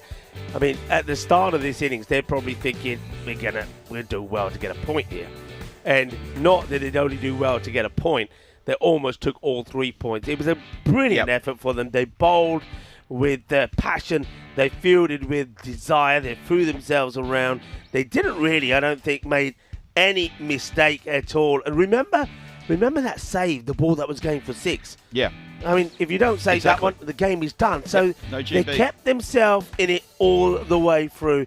And in the end, at the last moment, it was that man, the hero, Siddiqui, who holds his nerve and smashes the ball away for a big 6. But just the bowling, the line, the stumps were taking a battering. They just believed. And in fact, they've got to take a lot of heart. I mean, it's going to hurt. It's going to hurt the Lions that they lose this match. Of course it will, especially when you get so close. But there's that team catch. What a wonderful moment that was. This match had it all. It really did. I don't know what was missing from this game, to be perfectly honest. Everything. You summed it up perfectly, Rico. The team catch, the saving runs on the boundary, the desperation shown by the fielders. Nemish Mehta, who captained his team perfectly, absolutely perfectly. He had the right field positions, he had the right bowling changes, he had so much going on and so much positivity, and his fielding alone, well, that's another conversation entirely. It is. I mean, he did so well there. At the end of the day, it was a very similar shot to that one, wasn't it? But I still feel at the end of the day, he's done extremely well to get his hands to it. He's going to be a bit hard on himself, feeling that, that's the match. I don't think it works. I think if he catches that, then I think he's going to take himself over the rope. I really do feel. So he shouldn't be too hard on himself. I think he did a great job with the fielding. It's because of his fielding that he kept them in the game. And, he's got to be very proud of the way the Lions came and fought hard here. After they only got 84 on the board, it's been a really good defence. And little things just could have gone either way. I mean, this was the run out, which we thought at the time looked a little bit crazy. But look at him there leading the side, gets them together, kept them focused. But that was a massive moment, wasn't it? That was Siddiqui when he first came in, pumping the first ball to the boundary. Then that was the catch. That was Zaman going. That was huge. Look, there he is there. He takes that catch. So you can't turn around and say that he lost that match for them. There you go. Look at the reaction there. Yeah. He's talking to them again, saying, come on, boys, we're almost there. They're almost ball. Then right at the end, of course, more drama. Yes, boundaries came. Then this was it. Good, full, knocks the stump over. Look at the reaction there from Siddiqui. He just couldn't believe it that Haran would get out. Haran, he thought him and Haran were going to do it. There we are saying, bring it on. It's golden ball time. And you know what? Here it was. They got the one, needed the two. Good pickup, really good throw on the bounce. Clean work done there by Abdul Suleiman. And that brought us to the golden ball. Incredible scenes there. Incredible scenes with us as well. We were quite excited about that. We broke the golden ball drought, and here it was the golden ball too. Ravi Tharplial, he puts it on the spot. It's picked up and dispatched, and as you called it correctly and quite rightly there, the catch spilled on the line, but the momentum was taking him over that line as well. He got hands on it, but I don't know if he had enough of that. Yeah. I think his momentum, I agree with you, Rico, momentum taking him over the line. If it had been, even if he had knocked it back into play, he would have to double back from that effort, pick up the ball, clean throw in. They could have run two. Ifs and buts, however. I think when you know the game, you got to look at that realistically and say that ball was hit too well for the fielder to try and knock it back into play, the position he was in. I think he's done it's a brave effort to try and take the catch. It will go down to 6, and some people will say, drop the chance, drop the catch and the golden ball. That'll be hard. So I think he's done well to get there, and he's tried to make the save, try to hold on to the catch, but I think in hindsight, that ball with him holding it, if he did hold it, would have taken him over. But one thing we've got to say, what a fantastic way to finish. And what a first day for me. I hope you enjoyed it, Rico. I hope you did. You brought some magic. I enjoyed it. I didn't lose my voice. And I've got to thank you as well. You've been absolutely brilliant doing all the intros and things for me to help me save it as much as I can. And I think it'll be very much the same tomorrow, because after that exciting game, I think I'm going to have to pop a few more pills tonight. It's been great. It's been wonderful. And I think if we haven't seen enough of it, they wanted to show us one more time. But what we will see is the match summary. And that was, everybody, Golden Ball number 80. And what a classic it was. It was a low-scoring thriller. Look at that. I mean, when you think of the day that we've had and the number of scores that have been scored, then we finished with that very weird one where we saw 19 wickets fall. 19 wickets. 19 wickets, how about that?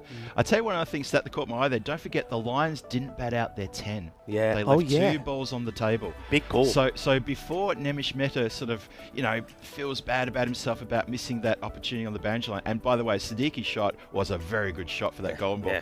Leaving those 2 balls on the table, that's also a discussion on a team level about what may or not have gone right for them. So there's something there. Definitely. Well, I think it's time for us to once again welcome our viewers into our commentators' cave. I think we like that word for the commentators' cave. It works for me. Hey, what a finish! What a finish! It's been one of those days on the network where so many things have happened. Yeah. Of course, we're all talking and thinking now about that golden ball, but so many things have happened here today. We've seen excellent bowling, devastating Yorkers. So we've seen the bowlers on top for a number of occasions. Then we've seen batters as well. But no batter's really gone on to make a massive score here just yet. That's a fair I call. wonder if that's a little bit to do with the kind of weather that we had here today. It was a bit mixed. We had a fair bit of cloud cover. Okay. We saw that ball moving around a bit. I know that you were saying that the forecast is going to get better. It's going to get sunnier. Maybe with that, we're going to see the batters get better and put bigger scores, individual scores on the board. But what an outstanding day. We saw one score of, I think, about 78, I think it may have been. There was a 50 that was scored, but you're right.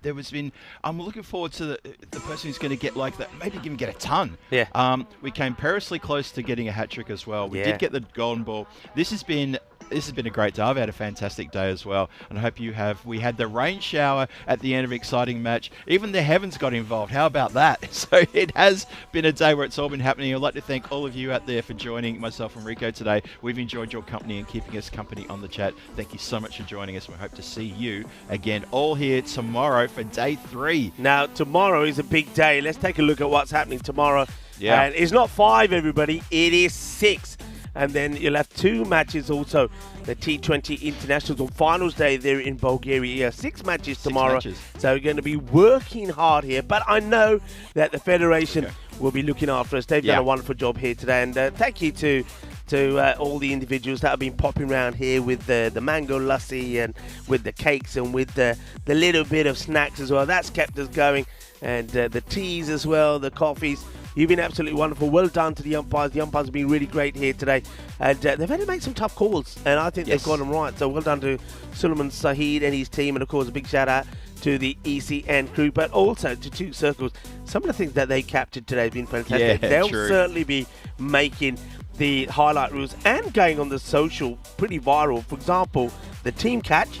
That was catch. brilliant. That Yep. was in that last match. Yep. The catch that we saw from the wicketkeeper when he had two goes at it, and we yes. got that brilliantly Yes. captured Well by laid. the full camera. So a lot of good things coming up on that. So well done to Two Circles. Brilliant job for them. I'm looking forward to seeing Santa and Rudolph together tomorrow.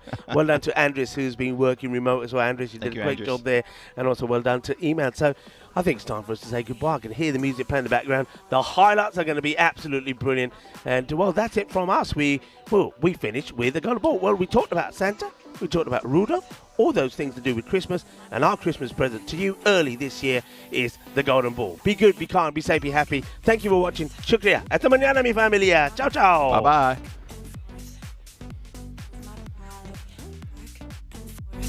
Move my body back and forth. Move my body back and forth. Move my body back and forth. Move my body back and forth. Move my body back and forth. Move my body.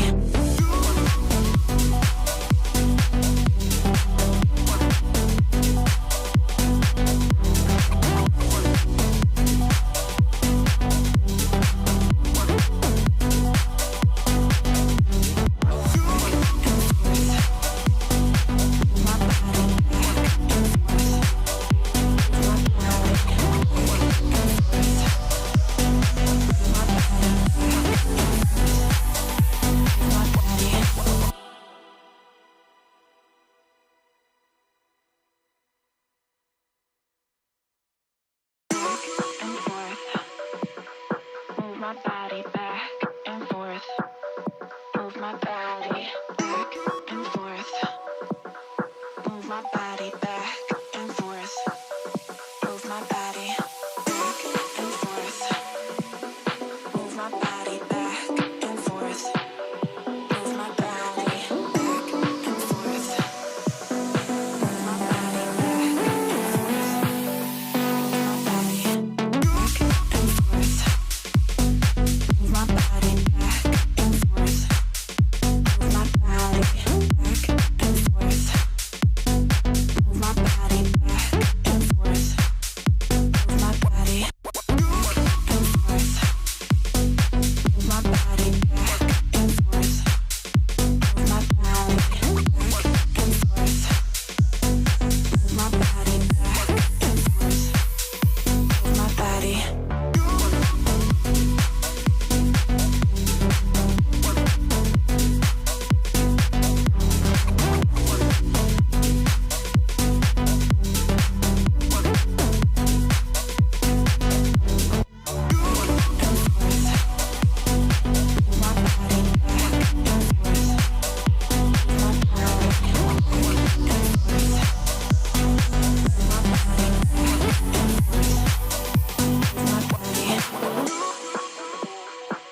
Move my body back and forth. Move my body